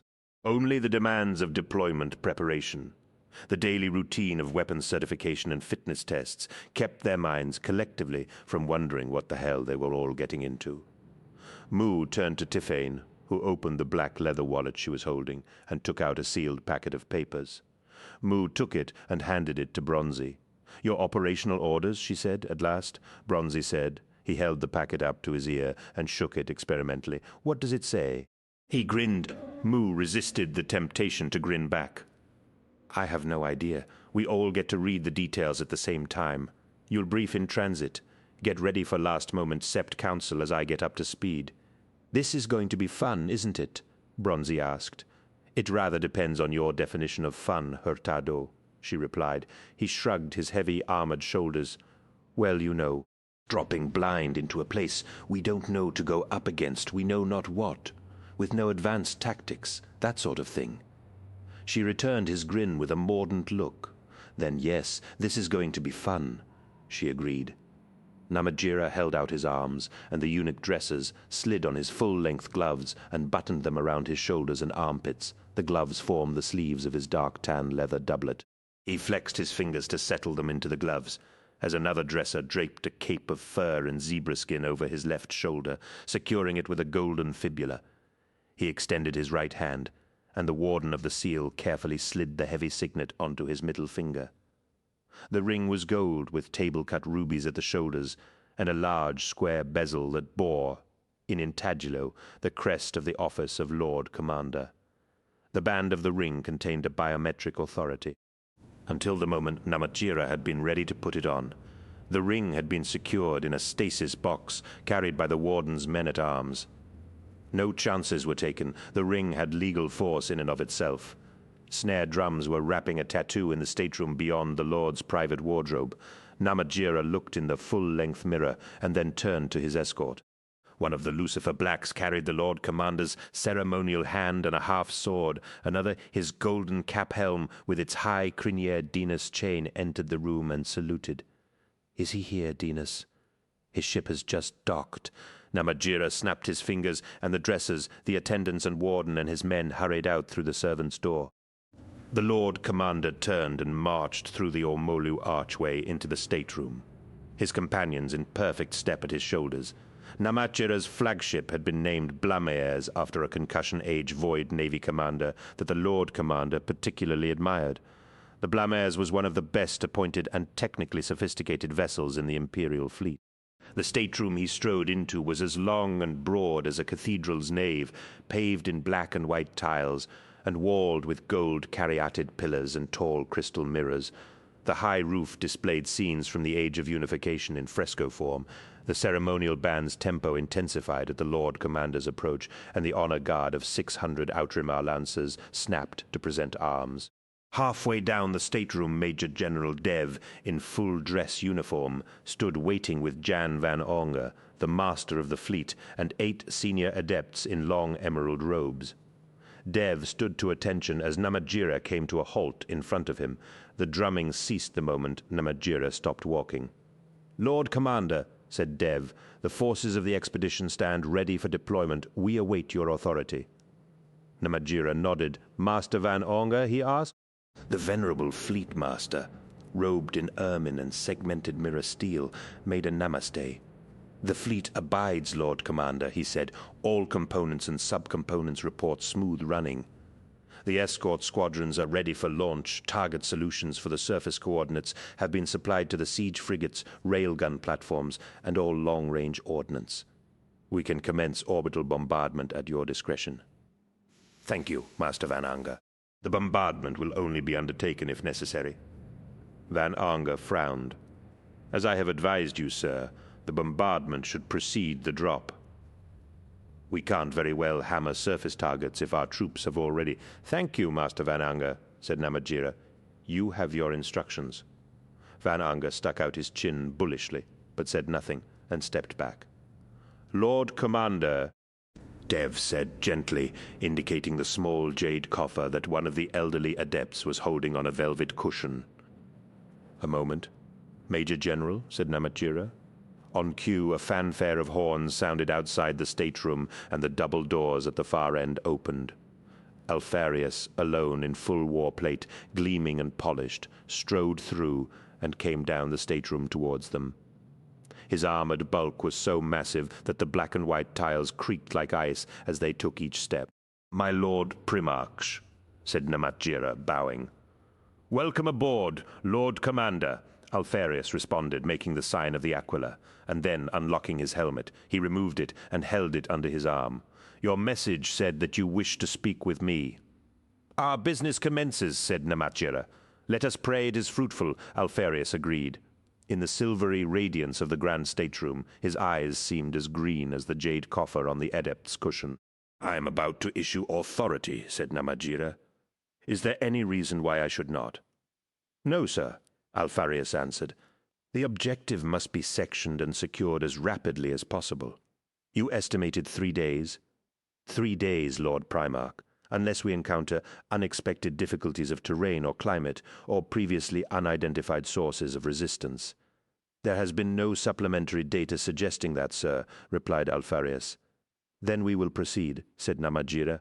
For the Emperor? Said Alfarius. For the Emperor, the honor guard barked with one voice, at a gesture from the Major General. The adept carrying the jade coffer brought it forward to the Lord Commander and knelt down. A second adept opened the coffer's lid with a small silver key. As soon as the lid lifted, the receiver of the biometric scanner inside opened like a flower and dilated. Namatjira reached in and pressed the bezel of his signet ring into the receiver. There was a whir and a brief pulse of light. Authority confirmed, the adept said. Another fanfare sounded, and sirens began to blare in the depths of the flagship below. Namatjira withdrew his hand, and the adepts closed the coffer and stepped back. Lord Primarch, the forces of the 670th Expedition are deploying, said Namatjira. Thank you. Now, what did you want to speak about? Asked Alfarius. Oh, that. Let us withdraw. Privacy, I think, would be best, Namatjira replied. Another buzzer sounded. 10 minutes, Bronzy yelled above the hangar's uproar to his waiting company. He looked at Mu. Our beloved Lord General is cutting it fine. At this rate, we'll be making it up as we go along. She did not respond to his bait. He tried again. I half expect to open the packet and find a note saying, Have a good time. See you soon, he said. Mu grinned very slightly. Uxor, said Jani. Mu turned. Jinuhip, Boone came jogging across the pad towards them. Authority has finally been issued, he called as he approached. At last, said Bronzy. He tore open his order packet with his teeth. Mu took hers from Tiphane and opened it rather more demurely. They were both silent as they read. Well, asked Boone. Land and hold, said Bronzy. It doesn't seem too bad, said Mu. Open drop zone, mind. And the terrain looks ropey, said Bronzy.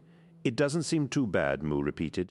We're not far off the 5-minute buzzer, said Boone. Anything you want to catch before it's too late? Bronzy shook his head. Then march in fortune, Boone said, and ran on to the next company. Mu turned to her aides, who gathered around her, and began her sept briefing. Bronzy took another look at his orders, checked he hadn't overlooked anything, and ambled over to his men. They all turned to him. Those that had been sitting down on the deck got to their feet. Jokers, he shouted. Today's benediction from His Highness. The Lord Commander comes in the form of an orbit-to-surface drop into open country, for seize and hold purposes. There weren't too many groans. Terrain is said to be moderately contoured with moisture, which I think is Tactical's way of saying precipices with waterfalls. The men laughed. We'd better expect rugged geography, which means the drop is going to be tricky. Watch what you're doing, especially those lugging heavyweight kit. I don't want anybody coming off the ramp onto a slope or scarp and going over. No broken necks, please. No broken legs or ankles, not even sprains. I'm looking at you, Trooper Enkomi. More laughter, full dispersal when we hit Vishnu formation. Uksor Mu will sept your markers. Get down, get to those markers, and dig in. The object of the exercise is the seizure of territory. Once we've got our feet dry, we'll advance as per my instruction as the situation allows. Plan is, we'll be marching in country on this one, my lucky lads, so let's hope none of you skimped on the endurance training. More groans. Remember, my jokers, a drop zone is like a woman. Land on her firmly, and make sure you have the vital parts located before you get going. The men laughed again. If the drop goes according to plan, Bronzy continued, we'll have the Carnivales west of us, and a unit of light armor to our east. Of course, the drop will not go according to plan, because they never do, so expect to be facing the wrong way with your heads up your arses. All right, settle. It wasn't that funny, Joe. The men quietened down. This isn't a ramble, Bronzy declared. This is a serious operation, extraordinary, don't you know? So no backsliding, no idling, no thinking with your pants on backwards, no tarting about and no mistakes. You're the Geno's own joker's best in the Chiliad, so be sharp, be alert, and be what the trickster God created you to be, which, in case you didn't know, is to be the best fugging assault infantry to ever come out of Terra. Questions. Lapis. Will it be cold? Fug me on a stick. Bronzy shook his head. Yes, so bring mittens and a scarf. Lapis, you pretty little girl. The men laughed loudly, and Trooper Lapis fended off playful slaps and jabs. Calm down, said Bronzy. In all honesty, it looks like it'll be pissy damp and cold. Scans show open land, little shelter, and steady precipitation, which is rain to you, Trooper Kashan. Hands up anyone who ignored this morning's standing order and didn't put on his bootliners and underglove, or sleeve his weapon. Better still, don't tell me. I don't want to know how stupid you decided to be when you got up today. If you get trench foot or crotch rot, if you freeze or you find your fugging weapon won't actually fire, then it's your hard boo-hoo, and the Genuhips will see you later. Anything else? Chi raised his hand. Chi? Is this going to be a sensible question? Or something about the availability of local fruit produce like last time? I like fruit, Chi protested. Good for you, your question. The one thing you haven't covered, Het, Chi said. What hostiles can we expect to meet and greet? The jokers whooped and roared aggressively. Bronzy raised a hand for quiet. Excellent point, Chi. There's a reason I haven't covered it. According to the specs, our target world is uninhabited. There are no hostiles. This provoked the rowdiest chorus of all. That's right. That's right.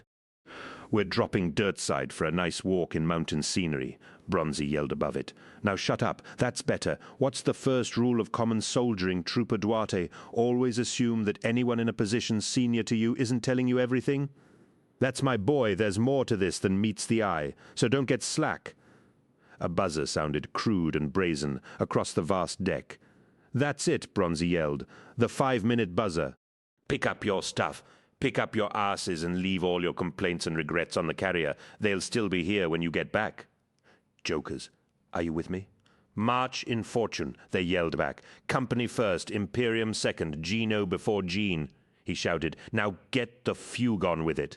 He strolled back towards Honan Mu. Her briefing had finished, and the aides had gathered into a tight huddle, discussing tactical variations in fierce, low voices. No hostiles? He remarked to Mu. That's just got to be bad data, right? Mu shrugged. There's another alternative. This is a seize and hold. The Lord Commander is asking us to make a section of territory secure. I'm tempted to suppose there's something valuable down there, and we're being sent in to secure the ground so that it can be recovered. Something valuable like what? I don't know, she said.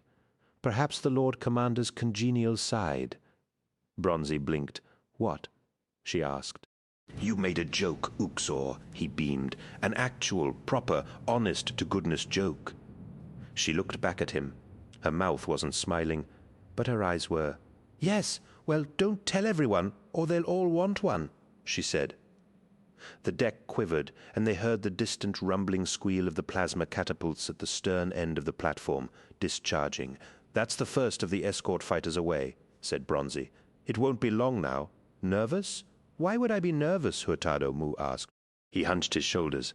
It's not often that the Yuxas get to ride down with us soldier types at the sharp end of things. You usually follow on with the support lines. Operational requirements, she replied. We can't provide you with reliable sept coverage from orbit. So I was thinking I could arrange to sit next to you and hold your hand if it gets bumpy, Bronzy offered. That won't be necessary, she replied. I've made my share of combat drops. March in fortune, Hurtado. Sept me well, Honan, he replied. She made a half bow and returned to her girls. Bronzy took one last look around the vast carrier deck. An electric munition train clattered past. 4 flight crewmen were frantically working to replace a faulty hydraulic on the nose gear of a nearby lander. Another pair of hook-nosed escort fighters whined by overhead on the primary hoist. The tanks had finally started loading, and more armor pieces had drawn up on the ramp from the lower deck, waiting to advance to the wait line for boarding. He did what he always did before a drop, his private ritual. He pressed his fingertips to his lips, and then bent down and touched his fingertips against the deck. Let us all see you again, he whispered. Let us all come back safe. He rose. He pulled his order packet out of his pocket and made one final check to make sure he hadn't missed anything. It turned out he had, tucked inside the vellum sleeve along with his sheaf of orders, was a small green sliver that he had first assumed was a leaf. He realized that it was a wafer-slim piece of metal machined to resemble a lizard's scale. On it, in Idasan, was written a brief, whimsical phrase which translated as, "Your father cheers, your mother cries." That is the lot of the soldier beside. The phrase was the embossed brand of the Hydra. Bronzy stroked his thumb across the raised image. He put the green scale in his pocket and walked towards the waiting dropship. Namatjira led Alfarius into the forward lookout of the flagship Blamiers. Vast petal-formed ports glazed the side walls of the triangular chamber and met in a sharp apex overlooking the kilometer of prow projecting ahead of them.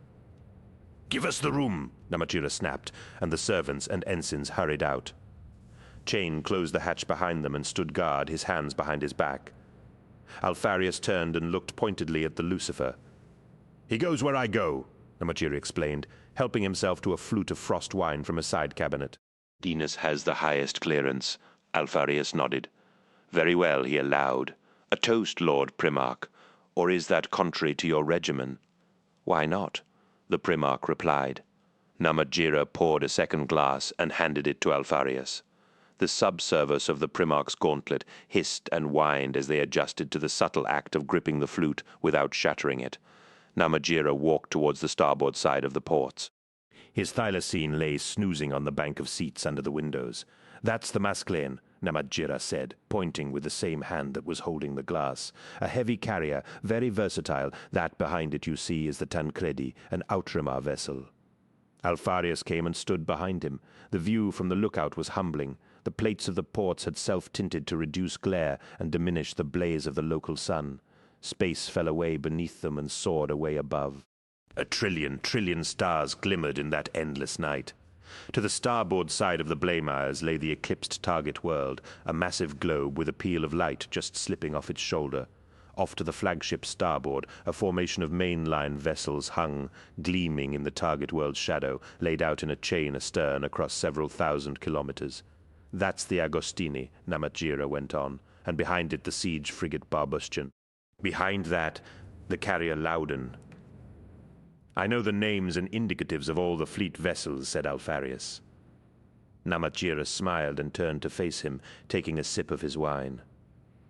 "I'm sure you do, sir, but oddly I cannot name your great barge." He glanced back at the ports. "That's it there, isn't it?" he asked, pointing towards a dark blur 700 kilometers off the Blamires's starboard bow. "That shielded object. We do not name our ships," Alfarius said. "We simply designate them with serials." "Oh, and what is that barge's designation?" asked Namatjira. "Beta," replied Alfarius. "Ah, I'm forced to wonder what Alpha is doing this day," Namatjira grinned. "It is occupied elsewhere," Alfarius replied. Namatjira turned back and looked the giant figure up and down. "Well, to business, my Lord Primarch. I summoned you because I find I have some misgivings." "Misgivings?" Alfarius asked. You made a firm commitment to me, sir, at Empesul. You swore that this undertaking would absolve the shame of the Nurth fiasco. You promised it would present me with the opportunity to make reparations for that loss and restore my dignity and reputation in the eyes of the Council of Terror. I stand by that promise, Alpharius said. Namatjira wandered over to one of the window couches and sat down. He took another sip of his wine. As you explained it to me, he said, the purpose of this mission is to acquire information vital to the continued security of the Imperium. The Emperor, you said, will thank me and reward me for securing this valuable intelligence and bringing it to his attention. I might even expect a place on the High Council. I can only speculate as to what this information could possibly be. He paused, and that's where my misgivings begin. I can only speculate, because you won't tell me. I think it's high time you let me a little deeper into your confidence. I see, said Alpharius. You just watched me issue my authority and mobilize my forces in your service, Lord Alpharius, said Namatjira with a slight tone of menace. I deserve to know more. Alpharius pursed his lips and set his flute down untouched. You were willing enough, he said, when I co-opted your expedition for this venture. My word was sufficient guarantee then. Well, it turns out it isn't any more, said Namatjira. That's a pity, said Alpharius. What is the nature of this information? Asked Namatjira. What does it concern? Where is it, and how do we secure it? Who has it? How did you learn of its existence and its location? What could possibly be so important, so valuable, so revelatory, so damn secret that the fate of all human culture depends upon it? You will know precisely what I choose to tell you, Namatjira, said Alpharius. My Lord Commander said he needs to know more. Dinas Chain stated quietly but firmly. He took a step forwards. Alpharius slowly turned his head and looked at Chain. Or what, companion? I hope for your sake that you don't presume to threaten me. Chain did not move. Alpharius ignored him and looked down at Namatjira. I had heard that the Lucifer Blacks were remarkably brave.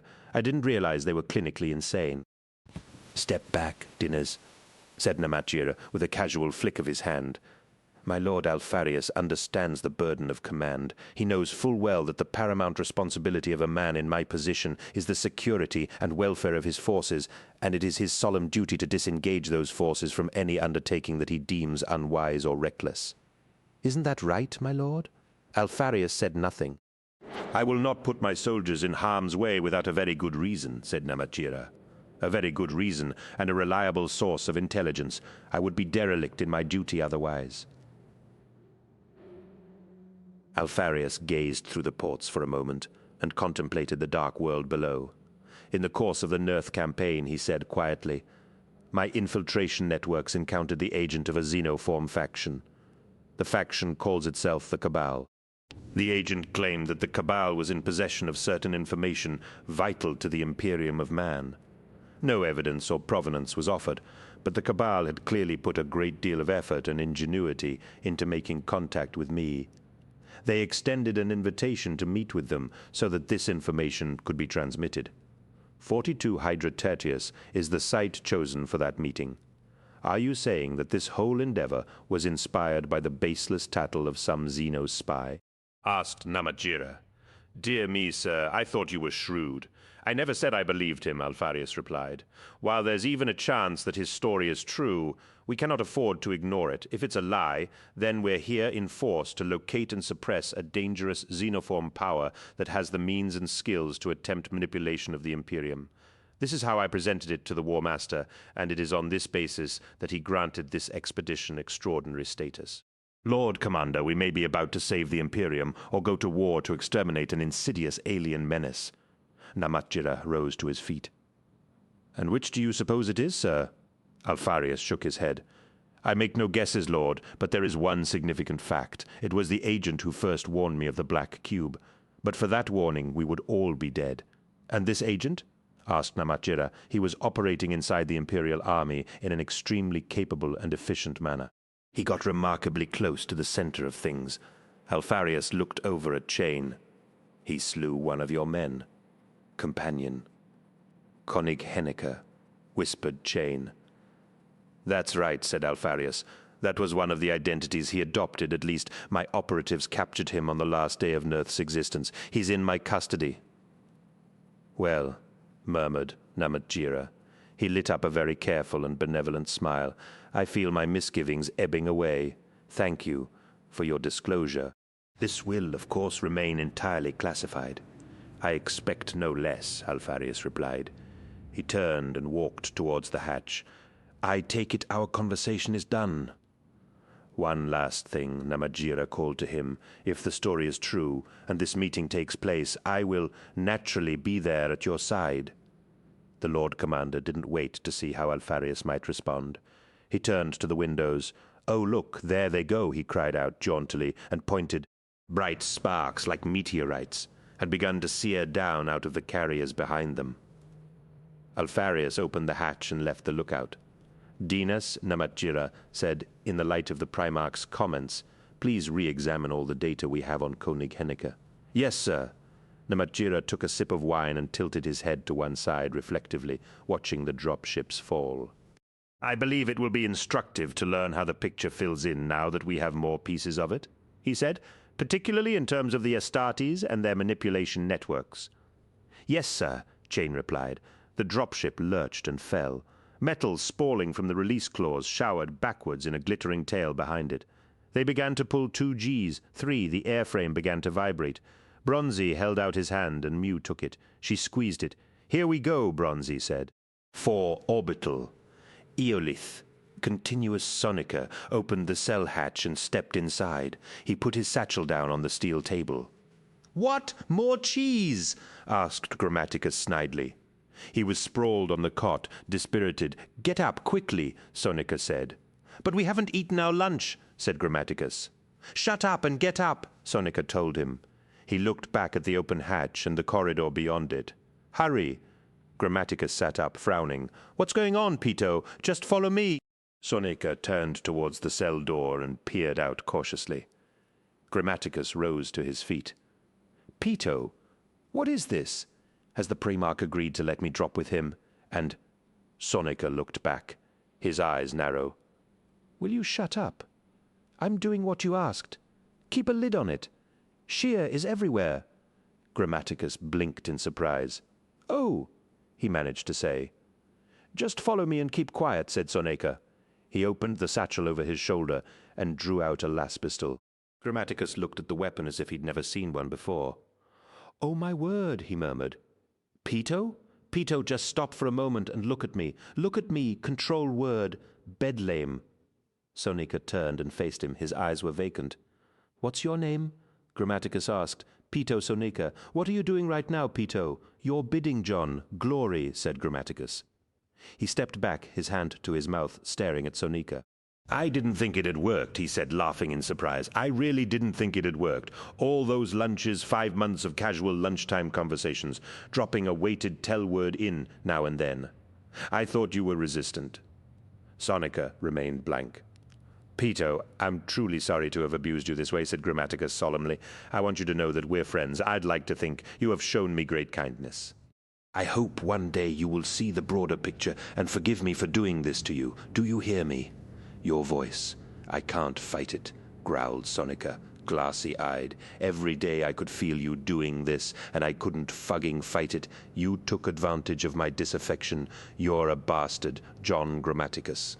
I know, I'm sorry. Can you get me off this barge? I can do my best, replied Sonica. Thank you, Pito. Thank you, control word, bedlame. Sonica blinked awake and steadied himself against the cell wall. What the fugue was that? He asked. I was dizzy for a moment. You were saying something? Grammaticus cued. Sonica shook his head. Come on. I was saying, we've only got a small window. The fleet is deploying already. Come on, John. They hurried down through the quiet detention block to the cage shutters. Sonica waved his hand and the cages withdrew. What's your plan? Whispered Grammaticus. How do we reach the surface? Drop pod, Soneca replied. They're all primed and certified for the Legion's landing. We'll head for the bay on Underdeck 8. I checked the deployment schedule, and they have been assigned for the second landing wave in 6 hours' time. So it should be quiet.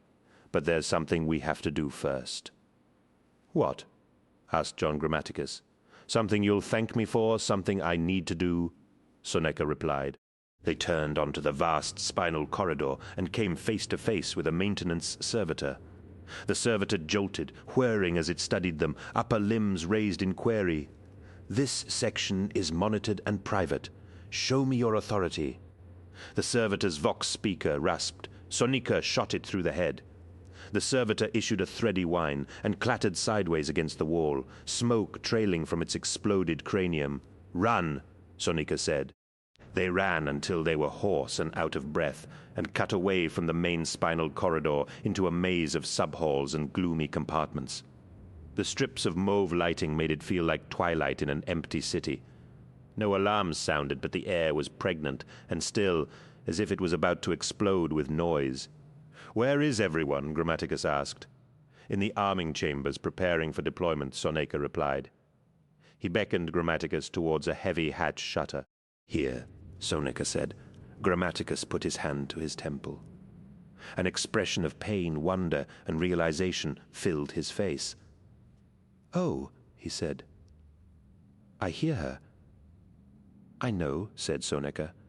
"She was calling out to me all the time, wasn't she?" "Yes." "Thank you, Pito," Grammaticus whispered. He looked as if he was close to tears. Sonika faced him and put a steadying hand on his shoulder. "John, listen to me. This will be a shock." "The Alpha Legion interrogated her, and damaged her in the process." Grammaticus looked at Sonika. "I understand." "I hope you do," said Peto Sonika, and waved his new hand in front of the shutter's lock reader. The hatch opened, in a corner of the small dark room beyond. Something stirred and whimpered. Grammaticus pushed past Sonika and crossed the room, holding out his hands reassuringly. "Hush, hush," he said. "It's all right. It's me." Sniveling and trembling, Ruxana looked up at him with wild eyes. She was pressed into the corner, her legs pulled in and her arms wrapped around her body. Her robes were tattered. She looked at his face and cried out, "Ruxana, Ruxana, it's just a beard. I've grown a beard." She put her hands over her eyes. "Ruxana, it's all right," Grammaticus whispered. He touched her gently, and she recoiled. "It's all right," he repeated. "Please be quick, John." Sonika hissed. Grammaticus embraced Ruxana and rocked her. She buried herself against his chest and began to cry. "What the fug did they do to her, Peto?" he asked. "They let Cher have her." He went into her mind. "Looking for you and for any information on the Cabal," Sonika replied. "The process shattered her sanity. She's been like this since Nerth, 5 months ago.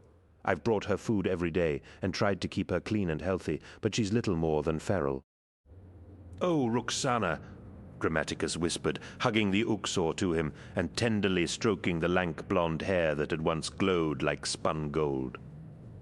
"John, please, we haven't got much time," Sonika urged. He stood in the doorway, watching the corridor outside. Grammaticus coaxed Ruxana to her feet and led her across the dark chamber, keeping her tight against his side. "I've got her," he said. "Lead the way."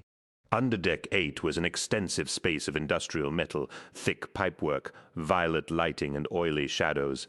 There was a constant background murmur of engines and the barge's heavy atmosphere plants. Every now and then, a distant sound of tools or machine shop activity echoed back to them. So much pipe and ductwork ran along the roof space. The access ways felt low and claustrophobic. Sonika brought them to a long hallway that had 8 massive blast hatches in its left-hand wall. Gigantic rotor fans turned lazily in the roof cage. The identical blast hatches, each one large enough to accept a large transport vehicle, all stood open, waiting. They stopped outside the first of them, dwarfed by the hatch frame, and looked inside. 4 armored drop pods sat in an oily black launch cradle, like bullets loaded into a revolver's drum. The chamber was lined with greasy black hydraulics. Feed lines were attached to the pods, and steam wreathed up slowly from the cradle mechanism. "This'll do," said Sonika quietly.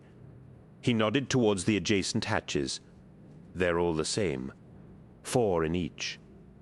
"Whatever you say, Pito, this is your plan." Sonika led them over to the far side of the hallway. Ruxana remained clenched against Grammaticus's side. He watched as Sonika woke up a large cogitator system built into the bulkhead. Sonika called up several pages of data.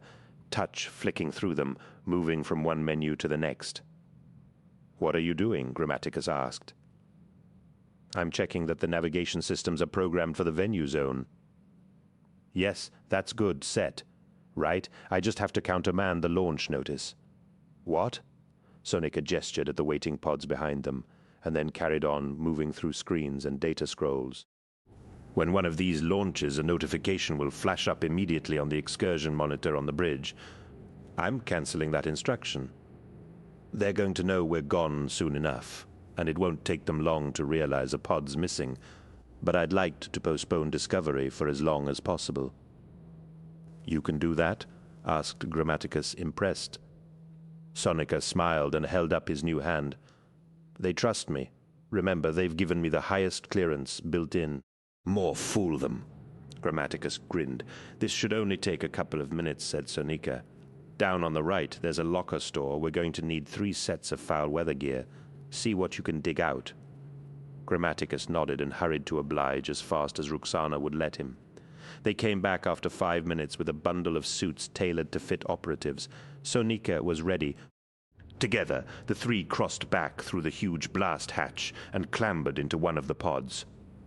Sonika waved his hand. The massive blast hatch began to close. Hazard lights started to flash around the chamber, and a low electrical hum filled the air, mounting in intensity.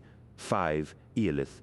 The first thing that hit them was the stench. It was vile and unexpected, like wet rot, like liquescent decay. It permeated the cold, wet air. As soon as they had spread clear of the fumes from the howling dropships, it was all they could taste. The jokers ran forwards, fanning out across the slick, wet rocks. Some were gagging or complaining about the reek. "Don't be babies! Get on with it!" Bronzy yelled. He sniffed. "Fug me! That's awful!" he said to himself. The banner was up. The company was extending in a line away from the landing zone where the dropships waited, lifting spray from their idling jet wash. Bronzy got his bearings. They were in a flat-bedded valley between 2 lines of rock hills that were curiously regular, like plinths or flat-roofed towers. It was cold, but the dampness was worse. The air seemed wet, less than rain, less than drizzle, just a swirling particulate moisture. He could feel it on his skin like cold sweat. The jokers were already soaked. Capes had gone lank, and armor gleamed with droplets. The sky was low and dense with squally clouds. The terrain was grey rock, a hard stone rendered slippery by the accumulating wetness.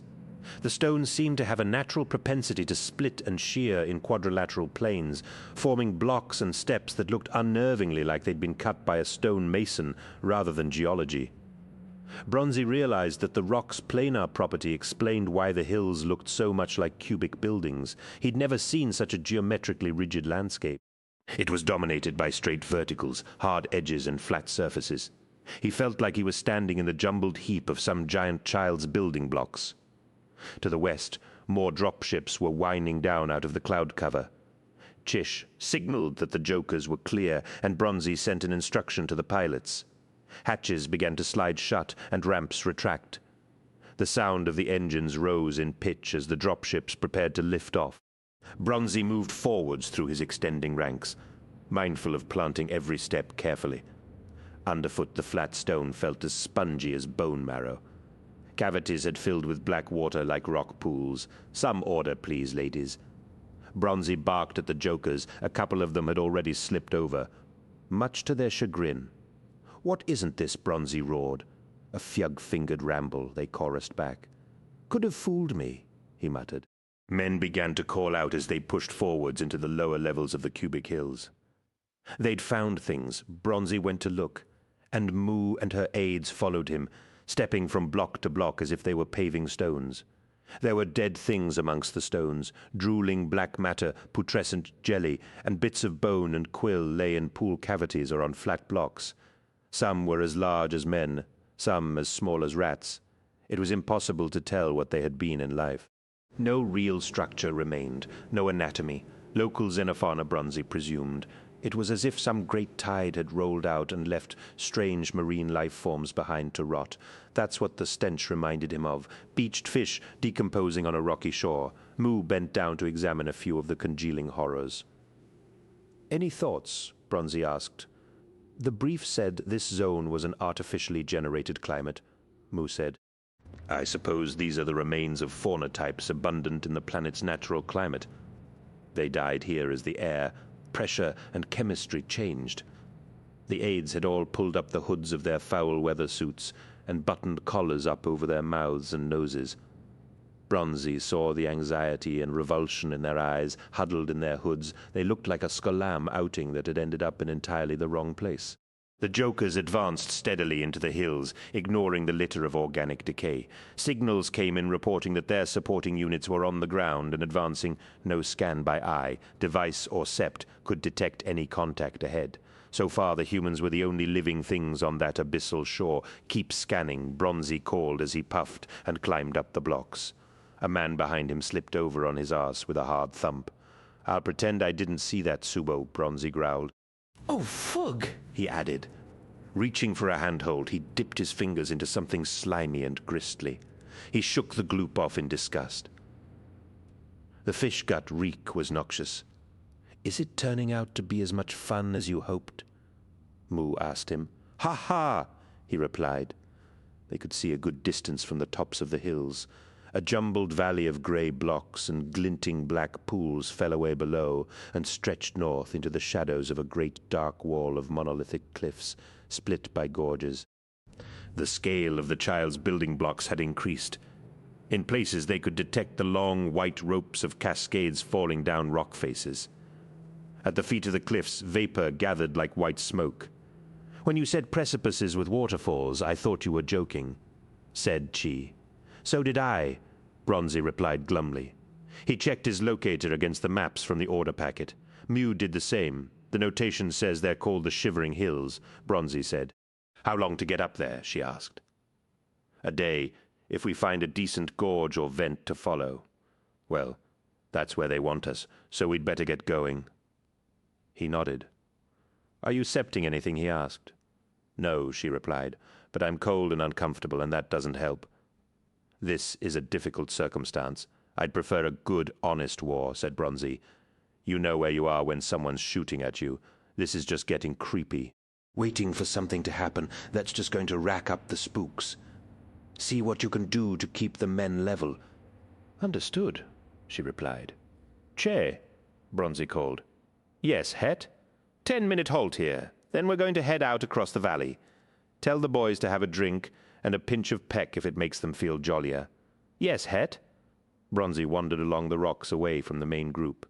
He slipped the green metal scale out of his pocket and studied it again. The phrase, your father cheers, your mother cries, that is the lot of the soldier had been used to make it personal to him. It bore a code standard alpha form. He quickly substituted each letter for its numerical place in the alphabet, combined them as he had been taught, and ended up with 2 7-digit channel codes. Bronzy clambered up a line of blocks to the nearest Vox officer and borrowed his field set. He slipped on the headset, tapped in one of the codes, and waited. Speak and identify, said a voice. Argolid 768, Bronzy said. Are you deployed, Hurtado? I am on the surface. You are not alone. You were given the code so that you could remain in contact during this event. Check in every 2 hours. We will inform you if you are required to take any specific action. Consider yourself on standby. Understood. The signal finished. Bronzy erased the code from the Voxset's log and carried the device back to its owner. They left the drop pod in the clutch of the scorched rock that had caught it and moved west along a line of grey buttress hills in the wet murk. Ruxana seemed to have recovered a little composure. Grammaticus believed that seeing him again had settled her mind slightly. She insisted on staying at his side and holding onto his hand. The foul-weather kits were bulky and cumbersome, but they were glad of them. Stones dripped, and every surface shone with liquid. The place stank of rot and organic decay. Soneca had brought a locator. How far do we have to go? He asked. Grammaticus took the device from him and activated it. He watched the display resolve and turned slowly, checking other readings. 2 hours, maybe 3, said Grammaticus. We'll keep heading west. Soneca looked at the chart display. You know where you're going, right? Pretty much, said Grammaticus. The Imperial landing forces will be concentrating on the Shivering Hills. Why? Because that's where the halting site is, and they'll assume the Cabal is there, isn't it? Asked Sonika. Grammaticus laughed. Pato, the Cabal is as cautious about this meeting as the Astartes are. The Cabal is all too aware of mankind's propensity for shooting first, especially when it comes to xenoforms. Until the members of the Cabal are certain that the Alpha Legion hasn't simply come here with the sole purpose of exterminating them, they're not going to show themselves. Would you wait in the open for a stranger whose intentions were unclear? Not really, said Sonika. They scrambled down a slope of loose rocks onto a series of wide cubic blocks. Grammaticus helped Roxana all the way. Every now and then he reached out with his mind and looked into hers in an attempt to monitor her well-being. There was nothing there, nothing he could read, just a blizzard of thought, noise, and panic. So the Cabal is staying out of the way? Sonika asked. Grammaticus looked back at him. The halting site is just an inert structure, a series of well-founded platforms and deep stone pilings designed to support the mass of the Cabal's vessel when it visits. Alfarius showed us the scans, and there was no vessel there, a slight logic flaw that he didn't seem to appreciate. So? Alfarius should have listened to me, Grammaticus said. He should have come down here with me instead of landing a full military expedition. I'm the passport, you see, Pito, the matchmaker. I make contact, bring them together, and make sure both parties are comfortable. Then they talk. That's how it was supposed to go. But Alfarius is far too wary, mused Sonika. Exactly. He doesn't like unknowns. If he doesn't know something, it means he can't trust it. He likes to be in control all the time. They ascended a slope through scrolls of drifting vapor.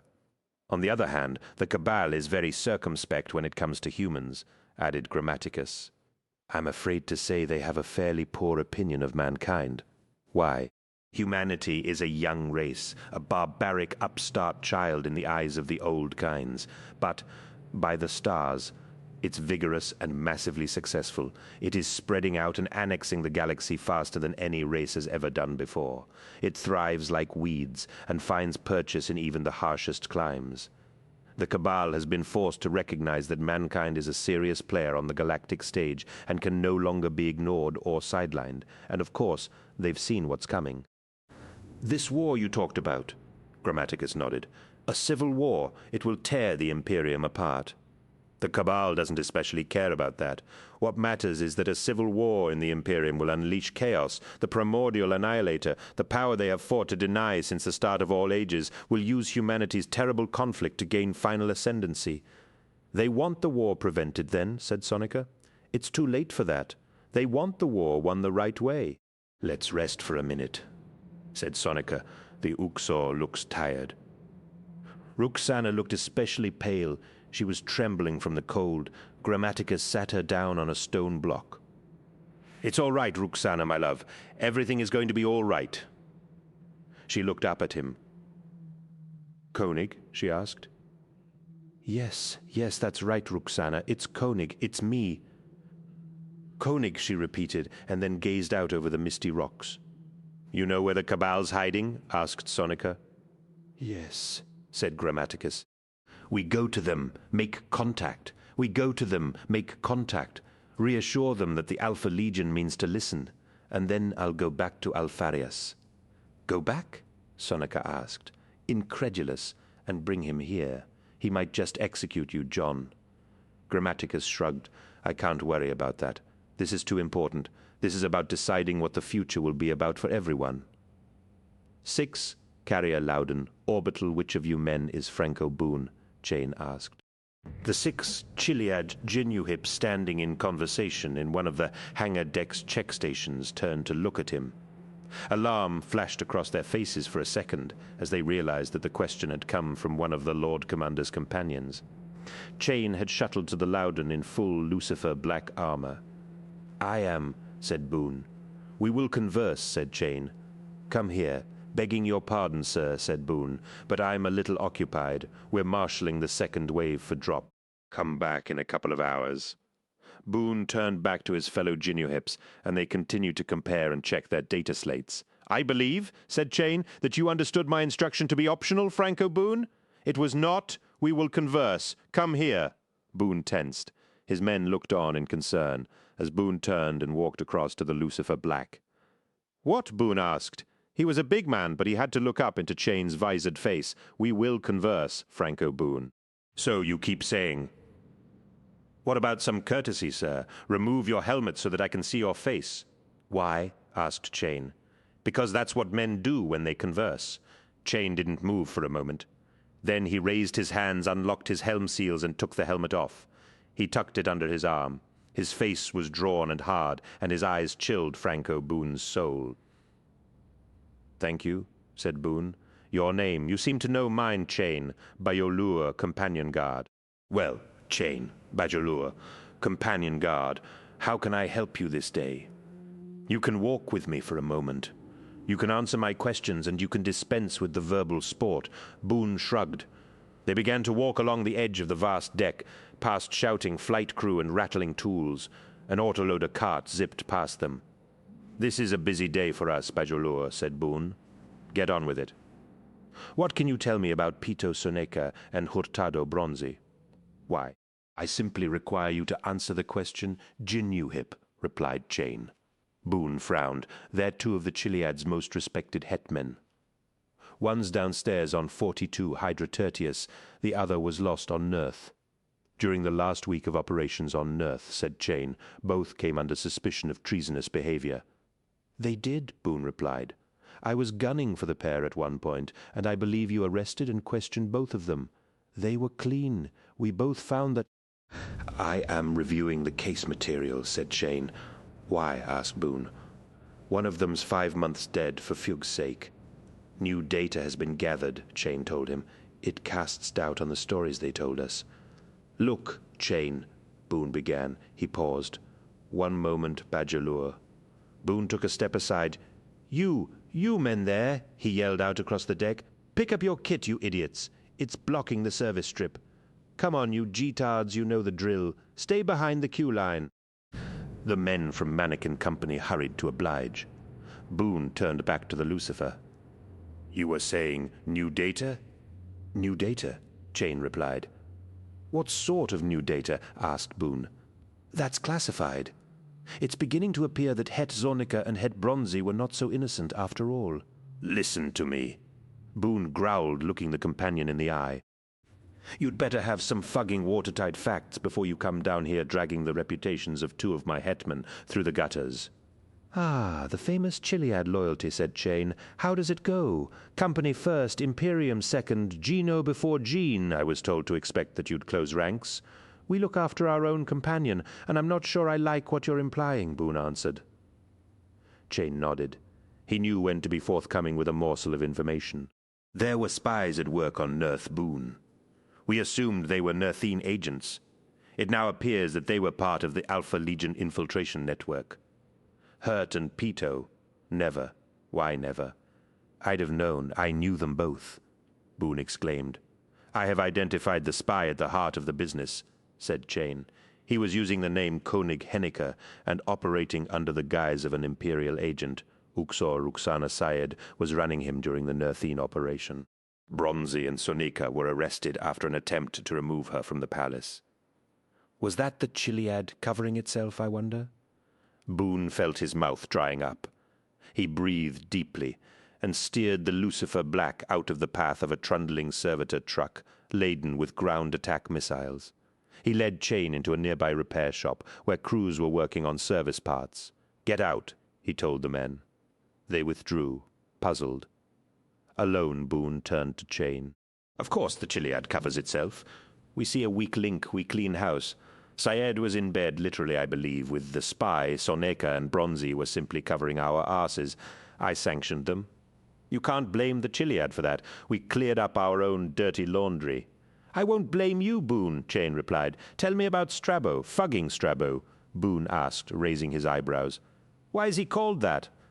I don't know. It's a long-standing joke. Do you Lucifers make jokes, Chain? Never, Chain replied. Why am I not surprised? Boone replied. All right, what's Strabo got to do with anything? Chain walked away towards the shop's workbench and inspected some of the tools idly. He made a report after the extraction from Nerth. I think he may have. Boone said. Don't be coy, Franco Boone, Chain said. With the Lord Commander's personal authority, I have accessed the Chiliad's private record base. That's illegal, Boone spat. You've no right. Council of Terror, Edict 1114, Win 236. A. Powers of search and inquiry as governed by the martial process, Chain responded. During war operation, the authority of any Lord Commander or commander holding a position of equivalent authority over an expedition or similar task force or equivalent mandate may be allowed under suspicion or general threat of insurgency to seize, audit, copy, access, and otherwise examine any data files compiled and stored by any military section of a regiment under his purview. That's my right. Tell me about Strabo. It was nothing, said Boone, miserably. Strabo was head bashaw of the clowns. They'd lost their het. Soneca was sent in as proxy to see them through. As Strabo reported it, Soneca left the clowns on station under Bashaw command during the last few hours of the Nerth campaign. Why? Asked Chain. Isn't that rather unusual? Boone shrugged. According to Strabo, Soneca just took off. Strabo and Bashaw Lon, who's a much more reliable source, said that Soneca had taken a spy into custody and was personally escorting him to us Genuhips. Then Nerth came down around our ears, and no one ever saw him again. Thank you, said Chain. That's it, asked Boone. One last request, said Chain. Supply me with the surface drop coordinates of Het Bronzy. Why? He is not working for us. Genuhip, said Dinus Chain, and he hasn't been for a long time. 7 Eolith continuous. They scaled a steep slope of jumbled rock littered with decomposing residue. Sonika saw poking ribs and split fatty blubber, filled with liquid putrescence. The stench was intolerable. Come on, just a little further, Grammaticus urged. He had become imbued with a boyish vigor. Sonika and Ruxana followed on behind him, Sonika clasping the Uxor's hand now. Down here, Grammaticus called. They followed him down into a depression between leaning stone blocks. A cave of sorts lay before them, its basin flooded with black liquor between the scattered slabs. The cave was cold and had an odd echo. Grammaticus leapt from stone to stone to avoid the stagnant water, hopping from one raised block to another, as if they were stepping stones in an ornamental water garden. Sonika and Ruxana followed him. The cave opened out into the most enormous chapel of stone. Moisture dripped and trickled down out of the arched roof. There was a wide stone shelf in the center of the space, like a stage. The wet rock shone like glass. Grammaticus helped Peto and Ruxana up onto it. "This is it?" asked Sonika, looking around at the ominous shadows dubiously. Grammaticus nodded. "What happens now?" "Wait, Peto, wait," Grammaticus replied. He turned in a slow circle, gazing up at the walls. He seemed to be listening for something. "I can't feel them," he murmured. "Where are they?" I may have to flect, he decided after a moment. You may have to what? Asked Sonika. Flect, Grammaticus said, as if everybody understood what the arcane term meant. He jumped off the stone platform and bent down beside a rock pool. He skimmed the surface of the water with his fingers. Please, he mumbled. Nothing happened. Come on, he snapped, flicking his fingers across the water. It suddenly went very cold. Ruxana pulled herself against Sonika. There is no need to flect, John Grammaticus. Grammaticus looked up at the cave roof. You hear me? You're here? We've been here all along, John. Show yourselves, Grammaticus called out. Oh, fug me, Sonika breathed, holding Ruxana close. She was crying and agitated. Shapes were beginning to appear around the platform of rock, alien forms cohering into place. Sonika swallowed hard as he saw the inhuman nature of the things solidifying in front of him. Ghastly shapes, mockeries of creation, a gathering of the most disturbing Xenos forms. Some were pallid, multi-limbed entities. Others whispered their respiration through fluttering mats of gelatinous pseudopods. Others were stalk things or crouching vulpine shapes or asymmetric insects. Some were horned or boneless or armored in bizarre environment suits. A giant mollusk uncurled, glistening from its vast shell. 2 spavined avian creatures hopped forwards and peered with bright, curious eyes. Something mechanical rose up on 4 club-footed limbs.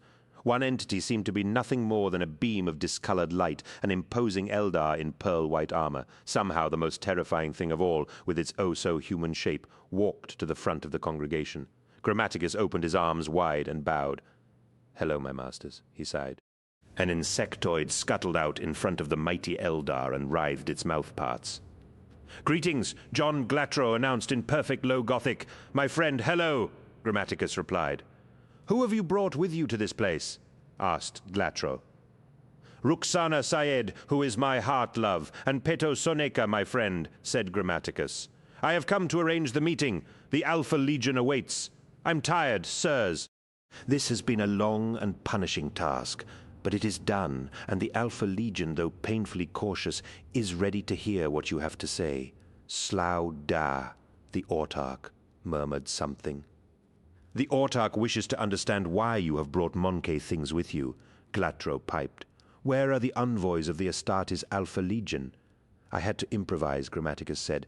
"The Alpha Legion is not easily manipulated. I could not allow suspicion and mistrust to debase this meeting.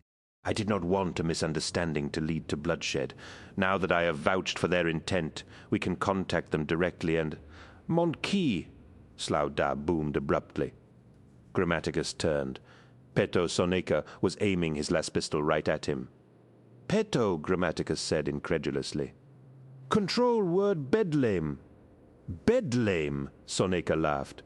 "You really thought that had worked, didn't you, John?" he asked. He tossed the locator to Ruxana. "Got it, Peto," she said. She activated the beacon setting. "Ruxana?" Grammaticus stammered, "No." Stained light blinked and flickered all around the cave. There was a chorus of rapid harmonic chimes, one by one, around the edges of the chamber. Alpha Legion warriors appeared in the shivering light display, weapons already trained. The teleport delivery left a dry, gritty scent in the air. In less than 4 seconds, 50 Alpha Legionnaires were covering the Cabal from every angle. The members of the Cabal jostled and quivered and jabbered in consternation. Slough Da glared and reached for his weapons. "Stand where you are and make no attempt to resist," Omegon ordered, bolter aimed. He adjusted channels. "We're secure." Light wafted. Alpharius materialized with Cher at his side. The Primarch walked forwards. "Cabal," he said, "we meet at last on my terms. Aetiolith, continuous. There's a ship approaching," said Mu. Bronzy called the company to halt and looked up into the saturated cloud cover. He couldn't see anything. "There's no drop due," he said, "and we haven't been notified of air support." "I can't see anything. It's there," she insisted, staring up into the sky. Her sept had caught its approach. A dot appeared out of the clouds and swooped down across the block valley, trailing vapor. It was a Jackal gunship. "What does he want, I wonder?" asked Che. The gunship made 2 passes over the Joker's position, and then banked in and hovered down to settle on the flattest patch of rock in the immediate vicinity. As soon as its claws bit into the ground, figures dismounted from the side hatch and ran towards the waiting Geno company. "Lucifer Blacks," Mu murmured uneasily. Bronzy felt a shudder of panic. "No, no," he whispered. The 3 companions, armed and armored, covered the ground sure-footedly and reached the Jokers. They came to a halt in a row, apparently oblivious to the surly glares of suspicion that they were getting from hundreds of big Genic soldiers. "Hetman Bronzy," said the lead companion. "Identify Hetman Bronzy." A murmur ran through the company. Bronzy realized that he was trembling. There was absolutely no way he could run or hide from this. He did the only thing he could. "That's me," he called, walking out of the huddled troops to face the Lucifers. One of them immediately stepped forwards and disarmed him. Bronzy didn't fight. "What the fug do you think you're doing?" Chi exclaimed. "Hetman Bronzy," the lead companion announced. "You are detained by order of the Lord Commander. You will come with us." The Jokers started to yell and protest, spilling forwards out of their lines in outrage. "Keep your places," Bronzy yelled. "That's an order. Keep your places. This is just a misunderstanding, and we'll get it cleared up." "You will come with us now," the lead companion demanded. "No," Honenmu snapped, striding out to stand beside Bronzy. "I can't allow this. You cannot remove my hetman during an operation." "Your objection is noted, Uxor," said the companion, "but it is overruled." "Step back," "This is a disgrace," Mu yelled. "How dare you?" "Step back, Uxor," the companion repeated. "Don't provoke them, Honan," Bronzy told her gently. "I'll get this sorted out and be back as quickly as I can." "What is this about, Hurtado?" she asked, horrified. "I don't know, Bronzy. What have you done, you silly old dog?" she pleaded. "Nothing," he insisted. "I've done nothing." He clasped her hands in his and looked down into her eyes. "I'll come back, Honan. Look after my jokers for me, all right, Hurtado?" He bent and kissed her cheek, and then let go of her hands and allowed the companions to walk him back to the gunship. He never looked back. As she watched him walk away, Honan Mu had the most profound feeling that she'd never see him again. "This is not how it should be," Grammaticus roared. "Be quiet," said Alpharius. "No," Grammaticus spat, turning to face the Primarch. "This is exactly the sort of confrontational duress I was trying to avoid. This is no way to deal with the Cabal. You cannot turn your guns on them and force them to—" "I can do anything I want," said Alpharius, "and what I want is to be in control of this situation. Your Cabal has persistently and covertly schemed to manipulate the Alpha Legion. That is no basis for trust. I'll hear them out, but I will not let them use my Legion or lead it into a trap." "It's not a trap," Grammaticus wailed.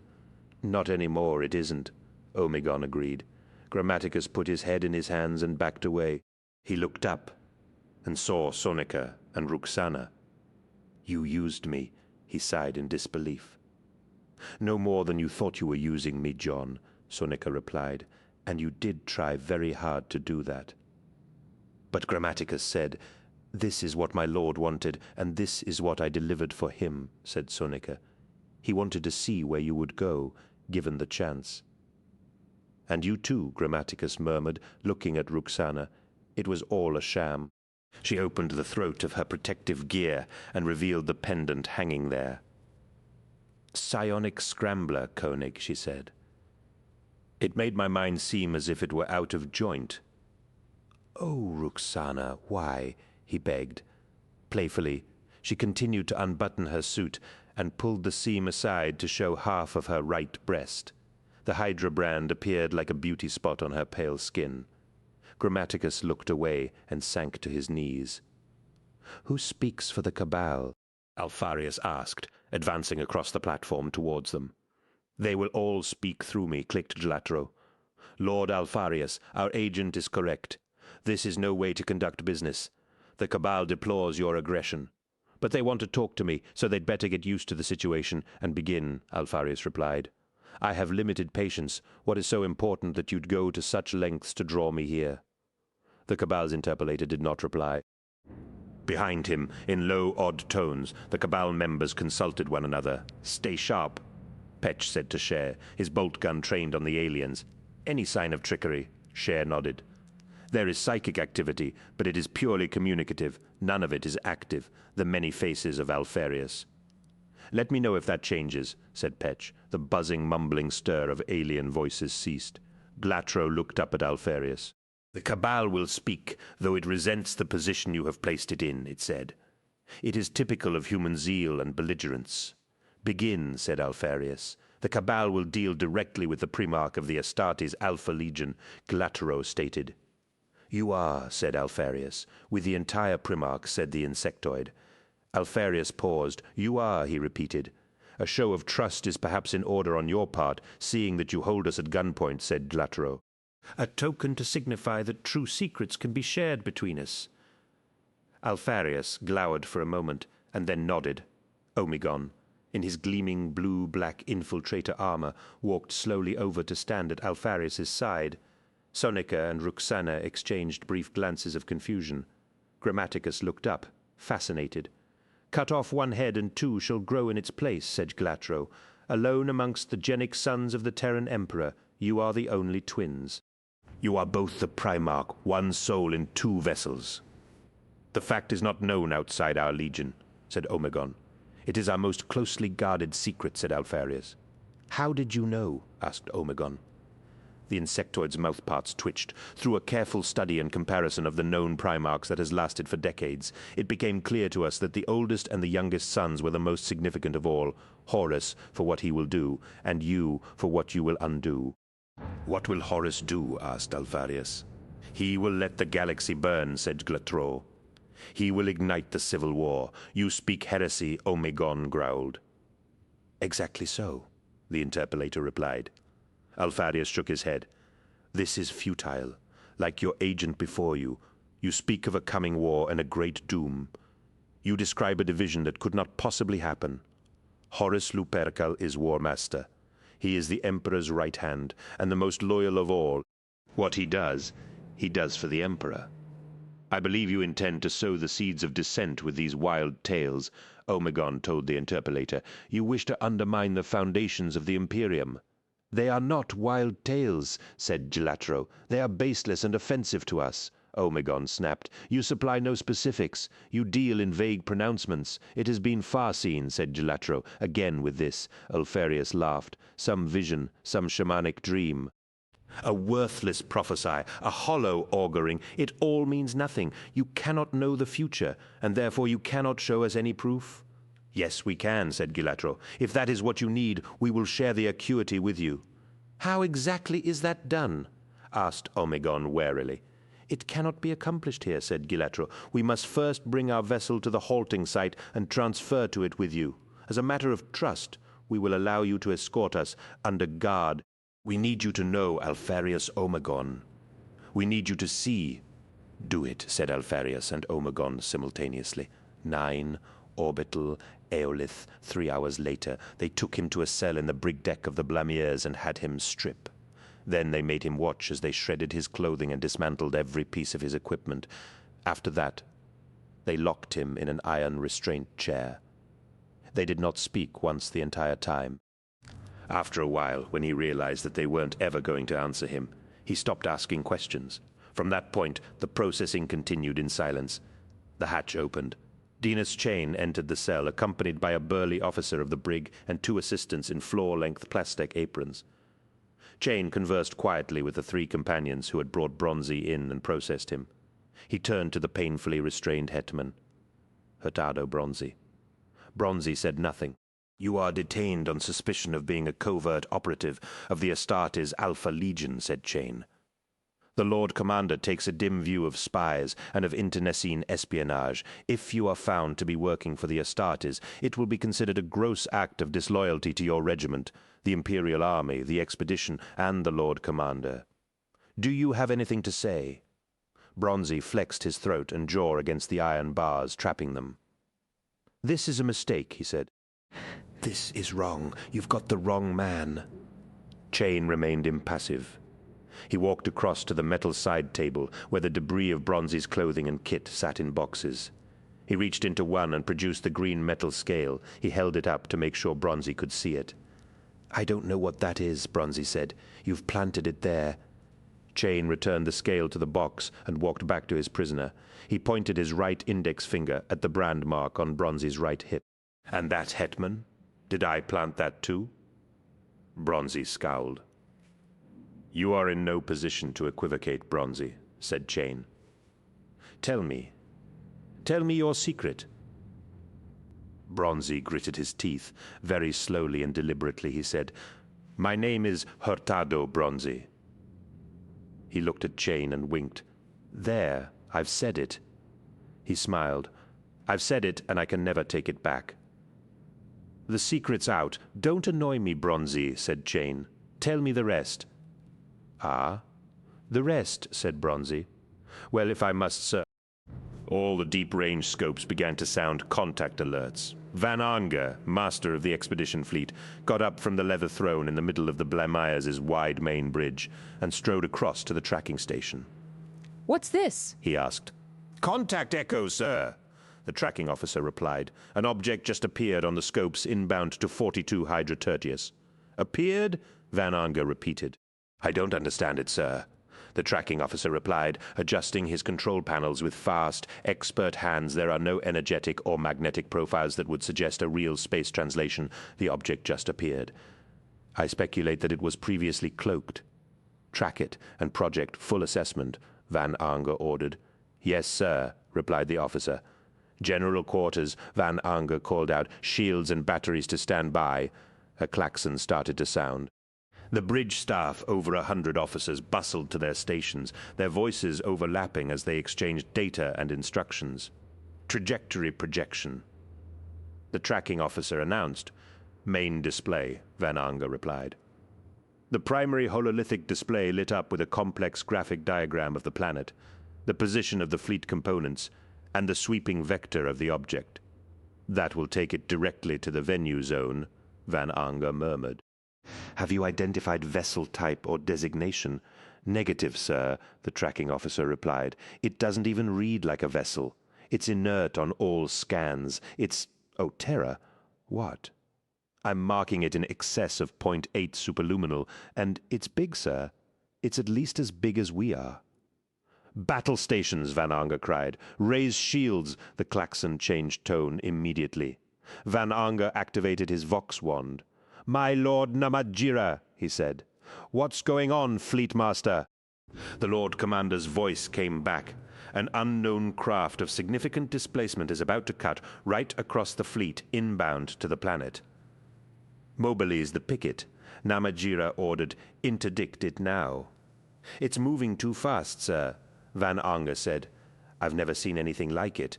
Fleet Master, I want you to... Namadjira's voice was lost in a wash of static. Every screen on the bridge station suddenly milked out, and the main lights died. In the darkness that followed, a violent vibration shook through the mighty flagship for a few seconds. The lights came back on. One by one, the screens came back to life. An Anger? Van Anger? Namadjira's voice blurted from the Vox. What in the name of the Emperor just happened? It went past us, sir, replied Van Anger. Whatever it was, it just went right past us. Honan Mu cried out when Chi turned to look. He thought she'd slipped over on the wet rock. Then he saw that her aides were down too. He ran back over the flat-topped rocks to reach her. He began to feel it too, through the sept. All the men felt it, and they had come to a halt. What is it? What is it, Uxar? He asked. She was down on her hands and knees, shivering with pain. I don't know, she gasped, shaking her head, huddled on the ground behind her. Her aides were sobbing and wailing. Thunder rolled. Chi and the jokers looked up at the overcast sky and the thick banks of cloud. Is it a storm? Asked one. More thunder, deep and heavy, shook out. The echo it left rolled down the wide valley that the jokers were still only halfway across. A wind began to pick up, strong and lusty and wet cold. Their banners and capes flapped. Spray lifted off the puddles and pools in the rocks around them. Thunder sounded again, as if the sky was splitting. This time, Che and his men saw lightning flare above the clouds, back-lighting them. The pulsing discharges made it look as if the clouds were on fire inside. The men started to point at the sky and cry out. Holy fog! Che mumbled. A city was falling out of the sky on top of them. At first it was a great copper dish, half as wide as the visible sky. Streaks of luminous white and blue pulsed out from the center of the dish to its rim and back. The rim was turning like a spinning top and flashing with iridescent patterns. The dish passed overhead, plunging them into shadow. It made an infrasonic murmur that quaked their internal organs and made them involuntarily squeal in fear. There was a smell of ozone, and sizzling bolts of forked lighting seared down from the clouds all along the length of the valley. The copper dish, so vast that the very size of it was terrifying, swung in over the monolithic black cliffs of the shivering hills and slowly descended. Now they could see its upper surface where giant copper structures resembling fans and leaves bloomed like a cyclopean abstract water lily from the top of the dish. It sank lower and lower, until the spinning dish was obscured by the cliffs. There was a colossal boom that shook the ground under them, and caused splinters of rock to topple over and come crashing down the face of the black cliffs. The dish had set down somewhere beyond the hill line. They could see the golden fans and petals of its upper structure rising above the shivering hills, like the spires and monuments of some heavenly city. Stray lightning continued to spark and flicker in the clouds, but the wind dropped as quickly as it had risen. Che helped Mu to her feet. Blood was seeping from her left nostril. They gazed in silent awe at the gilded shapes of the new skyline. What is it? Che asked. Honen Mu had no answer for him. Namatjira slowly studied the orbital pictures. "It's huge," he murmured. "A Xenosform vehicle of some kind," nodded Van Aunger. "I'm afraid we can't determine any details apart from its size. It is resistant to our probes." "It has landed precisely at the location Alfarius instructed me to secure," said Namatjira. "Yes, sir," said Van Aunger. "Inside the Shivering Hills area, at the heart of the atmospheric anomaly, and directly upon structures that our scans identified as artificial." "So," the Lord Commander mused, "the Cabal has arrived and shown itself."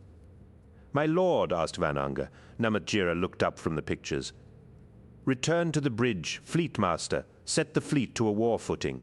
Charge all main battery weapons and target that object. You will only commence bombardment on my instruction." "Sir, we have significant ground troop deployments adjacent to that craft," said Van Aunger. "They would most likely be caught in any orbital bombardment we unleashed. I told you this, Lord Commander, before the day began. I told you that bombardment tactics would charge all main battery weapons and target that object," hissed Namatjira. "Is that too complex an order for you?" "Should I break it down, target that object? If that's beyond you, expect to be stripped of your mastery with immediate effect. I understand Admiral Kalkoa is eager to rise to fleet command." Van Aunger glared at Namatjira, made a sullen namaste, and left the lookout. Namatjira sat down on one of the window couches and stroked the flank of his gene-bred pet. Chain entered the lookout and dismissed the companion on duty. "Did you see?" asked Namatjira. Chain nodded. "The Cabal is clearly more potent than we feared. They're not playing by Alfarius's rules either," said the Lord Commander. "This is not the schedule the Primarch told me to expect. He anticipated that our ground forces would have the area surrounded and in our control before." He paused. "Sir," asked Chain. "Unless he lied to me," said Namatjira. "Unless he is already making contact with the Cabal and learning their precious secrets for himself." Namatjira rose. He crossed the lookout and poured a flute of wine, sipped it, and then dashed the glass against the window ports with a snarl of fury. "He plays us," he growled. "He plays us and uses us. Everything he promised me, the honor, the glory, the Emperor's gratitude, was that all lies too?" Chain shrugged. "I have not trusted the Astartes Alpha Legion from the start, sir. They do not practice the codes of nobility and honor shown by the other Legiones Astartes. I believe their operation and conduct should be reported to the Council of Terra, pending censure or dissolution.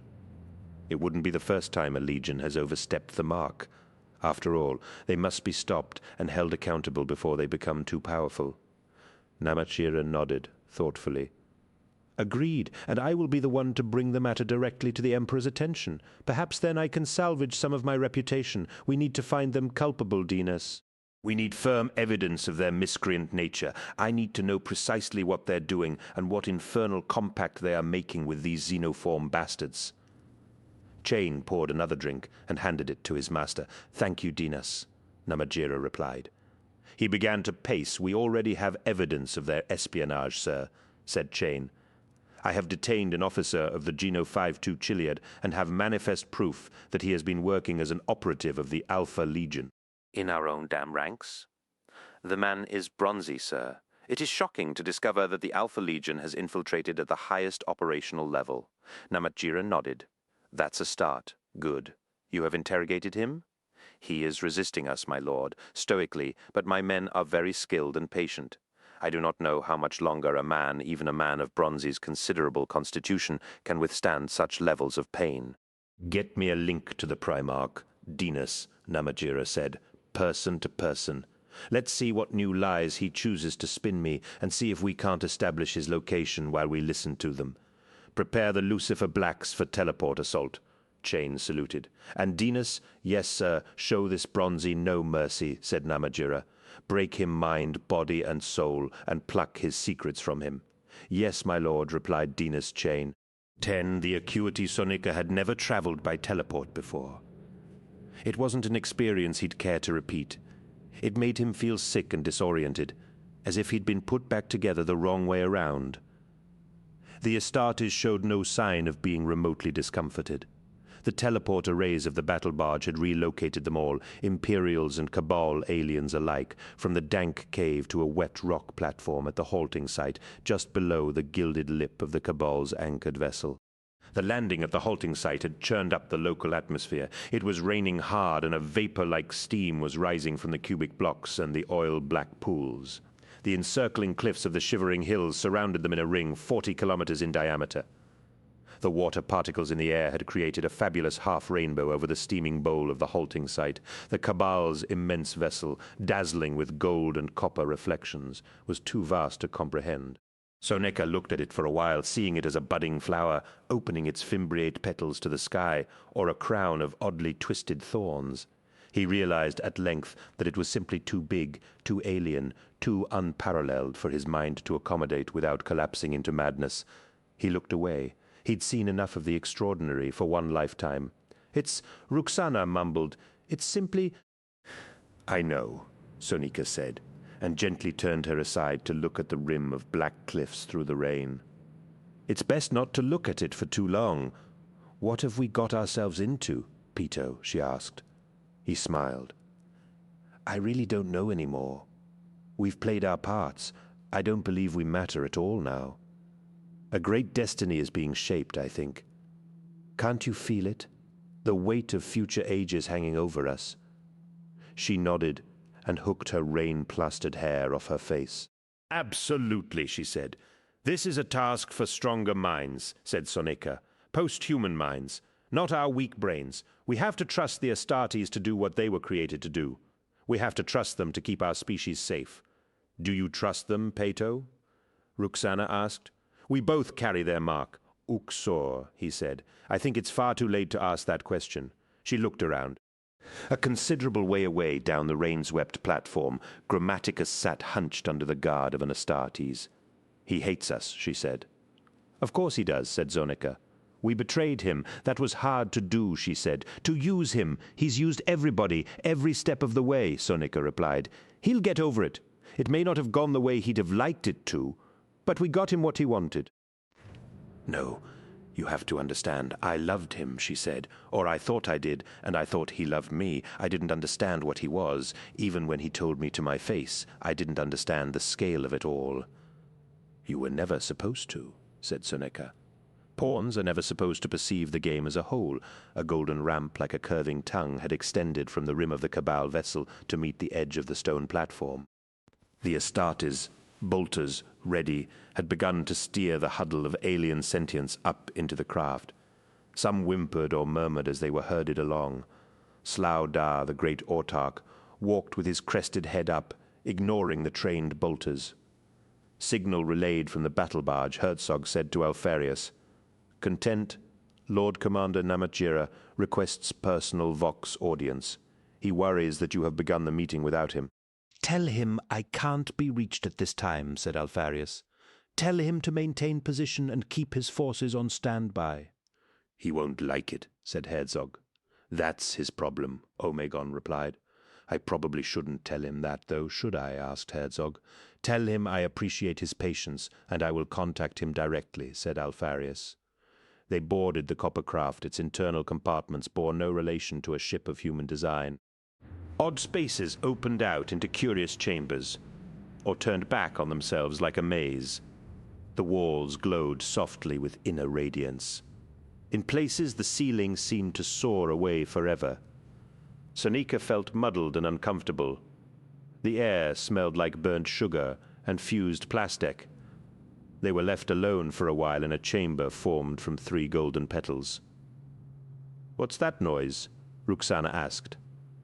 I don't hear anything, said Soneca. It's in my sept, then, like a swarm of bees. First, Captain Peck appeared and strode over to them.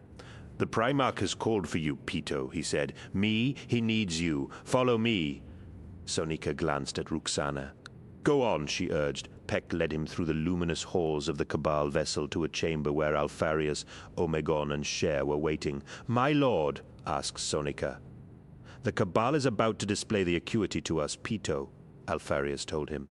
As far as we can tell, it's a perception device, a means of temporal lensing based on Eldar principles of far-seeing. Yes, Lord, I don't really understand anything you just said. We are about to have the future revealed to us, said Omegon. Sirs, why did you send for me? Asked Sonika. I need to determine as accurately as I possibly can the viability of what they are about to show us, said Alfarius. I have suggested that the witnesses should be Omegon and myself. Share from the Psyker perspective. And you as an unmodified human. Do you consent, sir? I? Do you consent? Demanded Omegon. We haven't got time to waste. Sonika nodded. I will do whatever I can, my lords, he replied. Thank you, Peto, said Alfarius. We're ready, he called out. A wall that had seemed solid parted like smoke. The 4 men walked into the chamber beyond, side by side. It was dark and lit by a ruddy glow that seemed to come from everywhere and nowhere. Ahead of them, a monolithic slab of silver light shivered in the darkness. I am Gahet. I am Alfarius, Primarch of the 20th Legion Astartes, Alfarius replied. Welcome. Let us know the others, and your other self. I am Omegon, Primarch of the 20th Legion Astartes, said Omegon. Welcome. Den Dang Kiat Sher, welcome. Sher bowed. Peto Soneka, welcome. Den Dang Kiat Sher, welcome. Sher bowed. Peto Soneka, welcome. Hello, said Soneka. You're inside my head? I am. That's not entirely pleasant, said Soneka. Oh, get a backbone, Het, snapped Omegon. You are prepared to observe the acuity? Yes, said Alfarius. Any tricks will result in our bolters dismantling this vessel piece by piece. Are we understood? Yes, you are a violent species, human. You threaten quickly. The violence will come later and will be entirely your business. Get on with it, said Omegon. We have battled to deny the primordial annihilator for longer than you have been evolved. Chaos cannot be permitted to gain control of the galaxy. This fact has already been established. Gahet, said Alfarius. The human race is virile. It thrives, unruly and audacious. It is, in its ignorance, especially susceptible to the influence of chaos. The primordial annihilator has buried its fingers into mankind, intending to turn it into a weapon. Mankind will resist, said Alfarius. You will not know how to resist the primordial annihilator is cunning. It will trigger civil war within the Imperium of man and bring all creation crashing down. See, the slab of silver light trembled and opened. They saw what was inside it. It felt as if they were falling from orbit onto a burning world. Sheer began to weep. This is our veridical testimony. This is the future as it will happen. The great war will erupt across the firmament and engulf the human race. The stars will go out. The annihilator will rise. No, said Omegon bluntly. His eyes were wide. You cannot deny it, Omegon. It is a process already underway, you damn liar. Omegon roared and looked away from the Acuity's vision. I cannot lie. I do not lie. The human race will become the absolute masters of teratogeny. They will create the greatest monster of all, Horus. Sonika's mind was numb. What he had witnessed made the sight of the giant copper craft seem unremarkable. How do we stop this? He asked with a trembling voice. You don't, but the Alpha Legion is perfectly placed to control and direct it. Explain, Alfarius demanded. The civil war brought against the Emperor by Horus Lupercal will end one of 2 ways. Either Horus will win, and chaos will triumph, or the Emperor's forces will prevail and drive chaos into retreat. The Alpha Legion has always been for the Emperor, Alfarius stated. The slab of silver light flickered. Regard, then, the future. Horus wins, and chaos triumphs, a terrible prospect, but likely the Cabal sees a scintilla of honor remaining in bright Lupercal. He will secretly hate himself for the atrocities committed in his name. If he wins, his fury will accelerate, along with his self-loathing. He will immolate the human species inside 2 or 3 generations. The self-destructive, redemptive urge in Horus will drive him to exterminate mankind in shame. Even his closest allies will war against him in a final Armageddon. Chaos will burn brighter than ever before and will then be extinguished. Its great victory will flare and then gutter as the dying Imperium takes it to the grave. The races of the galaxy will be spared through the sacrifice of the human race. Horus will not be allowed to win. Omegon retorted. Consider the alternative, Omegon Primarch. This is what we have far seen. The Emperor will give his life to achieve victory. He will fall at Terra, striking Horus down. This will be his destiny. See? The silver light shimmered. They saw the magnificence of the golden throne and the howling rictus of the wizened cadaver locked inside it. "Oh, my lord," Soneca cried, "if the Emperor wins, stagnation will seize the Imperium. It will seek to perpetuate itself over and again across thousands of years, but it will decay slowly and surely. It will decay and gradually allow chaos to seep back in and consume it." "Victory is defeat?" asked Alpharius softly. "If the Emperor wins, Alpharius, chaos will ultimately triumph. 20,000 years of misery and rot will follow until the primordial annihilator at last achieves ascendancy." "This is the choice?" asked Omegon. He laughed bleakly. The slow, inexorable conquest of chaos, or a brief period of terror and frenzy, creeping damnation, or a bloody century or two as the human race rips itself apart and expunges chaos from the galaxy. "This is the choice we present to you. The human race is a weapon. It can save the galaxy or destroy it." "This is hardly a choice at all, Gahet," said Alpharius. "I pity you, human, it is not, but you are pragmatic, that is your abiding virtue. You see the long view, you make the hard decisions. Alpharius, the stagnant future must be denied." "How do we do that?" asked Omegon. "How do you propose we do that, you alien bastard? It is perfectly simple, Omegon." "The Alpha Legion must side with the rebels. You must ensure that Horus wins." "Never," snarled Omegon. "It is unthinkable," Alpharius yelled. "Then see the result. See it for yourselves." The silvery glow shivered again. They flinched. They saw it all in the space of a moment. The acuity showed them everything. Omegon and Alpharius staggered backwards, screaming. Shear burbled furiously, and then fell down, stone dead, his mind destroyed. Soneca sank to his knees and wept. 1142 Hydra. They came back out into luminous halls that would never seem so bright again. The future came with them, like a shroud. Alpharius and Omegon were silent and expressionless. Ashen, broken, Soneca carried Cher's corpse in his arms. The Astartes were waiting for them, their bolters still covering the furtive, whispering members of the Cabal. "My lord," Peck began. "What did?" Alpharius raised a hand for silence.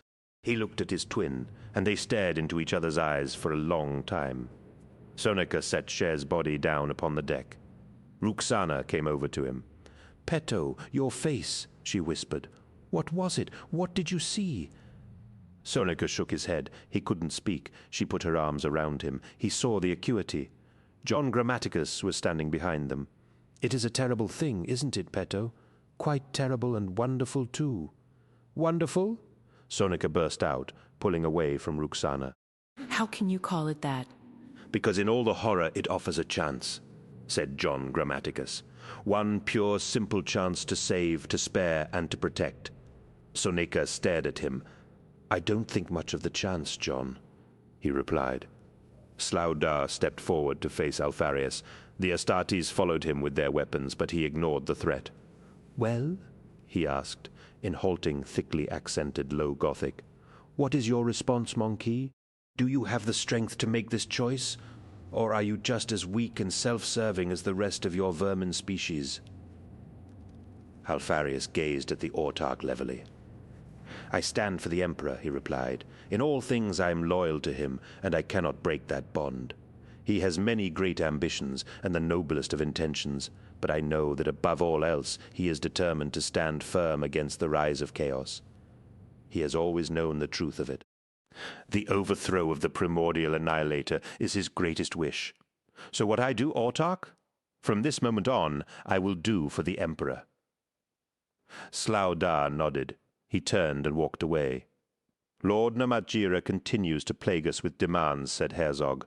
"He is becoming quite agitated. He insists that you report to him immediately and make full disclosure." "Does he, indeed?" Alpharius replied. Herzog nodded. He's beginning to make veiled threats too, my lord, accusations of treason or worse. I believe we must make some kind of response before he loses all patience and embarks upon a regrettable course of action." "We will make a response," said Omegon. Alfarius glanced at his twin. "If we are to prevail in the task ahead of us," said Omegon, "we must be secure and committed. We cannot let our hand be seen too early, or have our undertaking betrayed. Secrecy is, as always, our most potent weapon." "Agreed," said Alfarius. He bowed his head and was silent and pensive for a moment. "So?" asked Omegon. Alfarius looked up at him. "Do it," he said. "Still no response from the Primarch or any of his officers, my lord," announced the Master of Vox. "His barge also refuses to acknowledge our repeated hails." Namatjira nodded. The bridge of the Blamires had grown increasingly quiet. The tension was palpable. "Repeat the message," Namatjira ordered. "Yes, my lord," said the Master of Vox. The Lord Commander turned to Van Anger. "I'm going to withdraw to my chambers," he said, "and compose a statement of censure regarding the Astartes Alpha Legion. If we have not received a satisfactory reply by the time I'm done, you will send the statement directly to Terra." "Yes, my lord," said Van Anger. "At that time I will issue one final notice of intent, and if it is not answered, we will begin total bombardment of the surface zone." "Sir! I!" Van Anger protested. "Shut up and listen, Van Anger," Namatjira growled. "Total bombardment of the surface zone. Furthermore, you will position appropriate heavy cruisers to challenge and cripple the battle barge." Van Anger shook his head in dismay. "They are Astartes, my lord. What you're proposing amounts to war against our own. The Lord Commander does not believe they are our own anymore, Fleet Master," said Dinas Chain. Namatjira turned to leave the bridge, but a call from the tracking officer stopped him. "Sir, the Astartes battle barge has just slipped high anchor." "What?" demanded Van Anger, hurrying to the station. "Show me. It's coming about, sir," the tracking officer gabbled. "It's turning in towards the fleet formation." "Those duplicitous bastards," murmured Namatjira. "That's an attack vector," Van Anger cried. "Full shields, battle stations. The barge has opened fire, sir," a deck officer shouted. "The Cantium has taken direct hits. The solar wind, too. It's open to the void. Return fire," Van Anger ordered. "All vessels with a viable target solution on the barge beta fire at will." "The carrier Lorraine has gone, sir. The Tancredi and the Loudon both report damage." "It's just one ship," barked Namatjira. "It's an Astartes battle barge, you cretin," Van Anger spat at him. "It's plowing through the center of the fleet like a hot knife." The deck shook as the Blamires began to fire its primary batteries. 8 direct hits recorded on the target vessel. The Master of Ordnance sang out. "Yes," crowed Namatjira, clenching a fist. "The beta is not slowing down," said the tracking officer. "Function does not seem to have been impaired." A shrill siren began to sound, slicing through the battle klaxons. "Teleport signature," a bridge officer howled. Full spread of teleport flares throughout the midsection. "We're being boarded." Internal hatches blew open in a welter of flame and flying metal. Bolter rounds ripped out of the smoke, choking the hallway, and cut down crew personnel as they tried to flee. The Astartes appeared, striding relentlessly out of the fire, their indigo-blue armor reflecting the rippling flames. Their bolters roared as they switched left and right methodically, covering every side tunnel and passageway. "Repulse! Repulse!" shouted Major General Dev, sword in hand, trying to rally 2 platoons of Hort infantry. "Open fire!" The troopers began to blaze shots down the length of the hallway. Dev thought he glimpsed an armored figure staggering back, but bolt rounds seared out of the swirling smoke and destroyed 2 of the troopers beside him, covered in their blood. Dev tried to pull his men back to cover. "Keep firing!" he yelled. He grabbed his Vox. "Repulse squads to decks 8 and 9. Heavy weapons." "We need heavy weapons." They drew back along the hall and into an assembly chamber. Bolt rounds chased them and cut down 3 more men. 40 Outramar heavies were running forwards through the chamber to support them. "Up, up, up!" Dev yelled.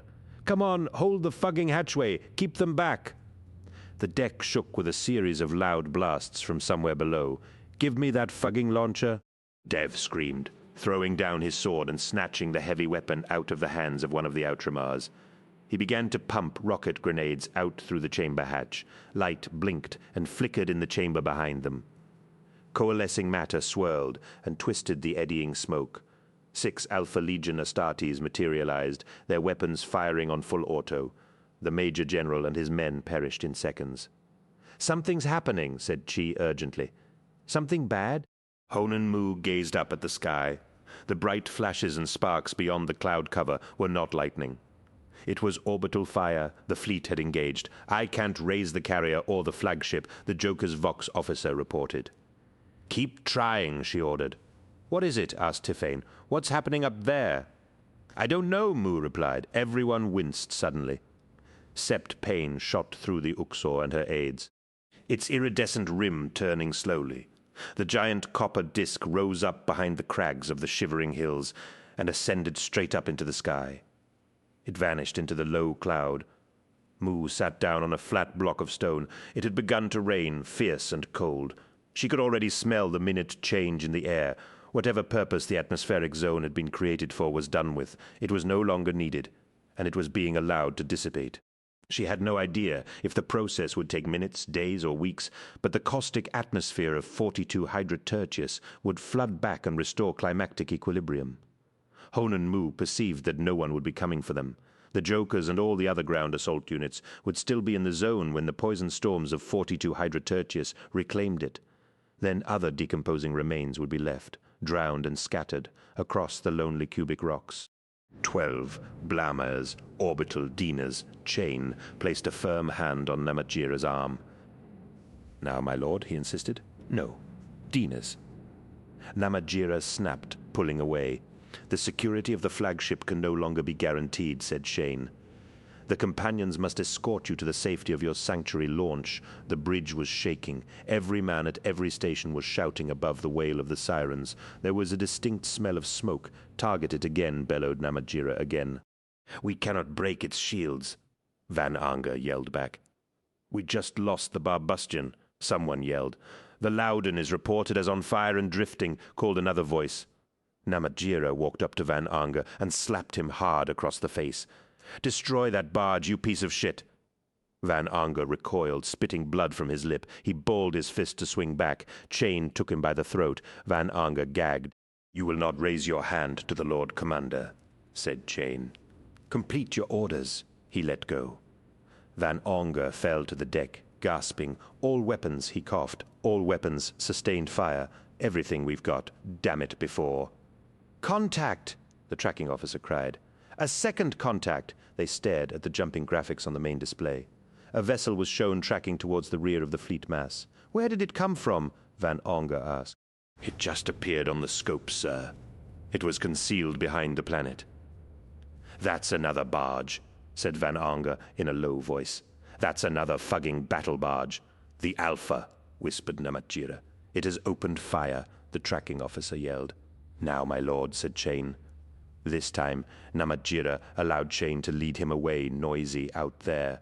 Bronzy muttered through the blood oozing out of his mouth. "Shut it," ordered the officer of the brig. He exchanged a worried look with his 2 assistants in their blood-spattered aprons. The thump of explosions and the crackle of gunfire was impossible to ignore. Bronzy began to laugh, but it turned into a wet, ragged cough. "They're coming! They're coming for me, you see? I knew they would! Shut up!" The officer snarled and viciously tightened one of the cage screws. Bronzy screamed. He coughed out more blood. My name is Hurtado Bronzy," he wheezed. That's all you're getting?" The cell door slammed open. 2 figures in black body gloves burst in. Peto Soneca shot the officer of the brig twice through the heart with his las pistol, and then pumped several more rounds into his twitching corpse. Thanna decapitated one of the assistants with an expert slice of his falx, and then drove the long blade through the other's belly. He tugged the weapon out. The man collapsed. "Get him out of the restraint," said Soneca.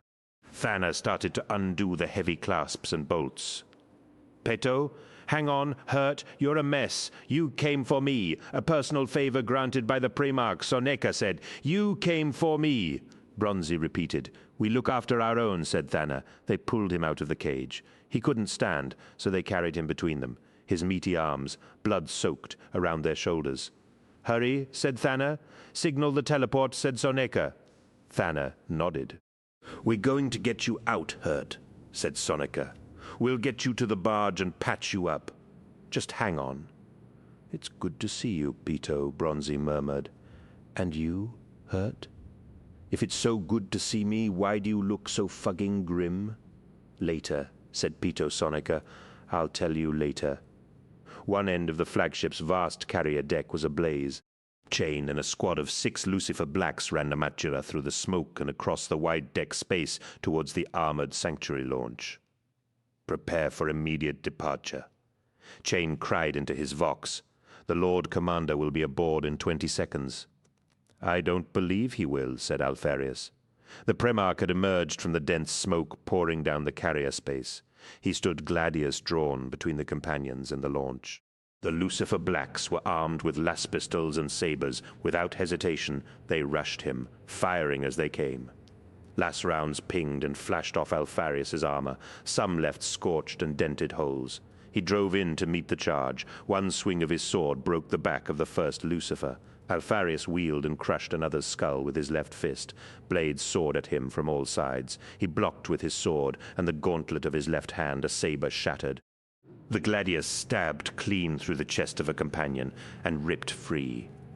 Blood spattered out in a wide arc across the deck, blocking another sword stroke with his gladius. Alfarius delivered a crushing punch with his left hand that sent one of the remaining Lucifers flying backwards. He grabbed another and broke his neck with one twist of his armored fingers. Chain swung his saber in, and it was barely blocked by the Primarch's sword. He altered his attack dynamic. Alfarius had to take a step backwards to defend against Chain's extraordinary swordsmanship. The Primarch parried and thrust, but Chain dodged the strike and ran his saber into Alfarius's side.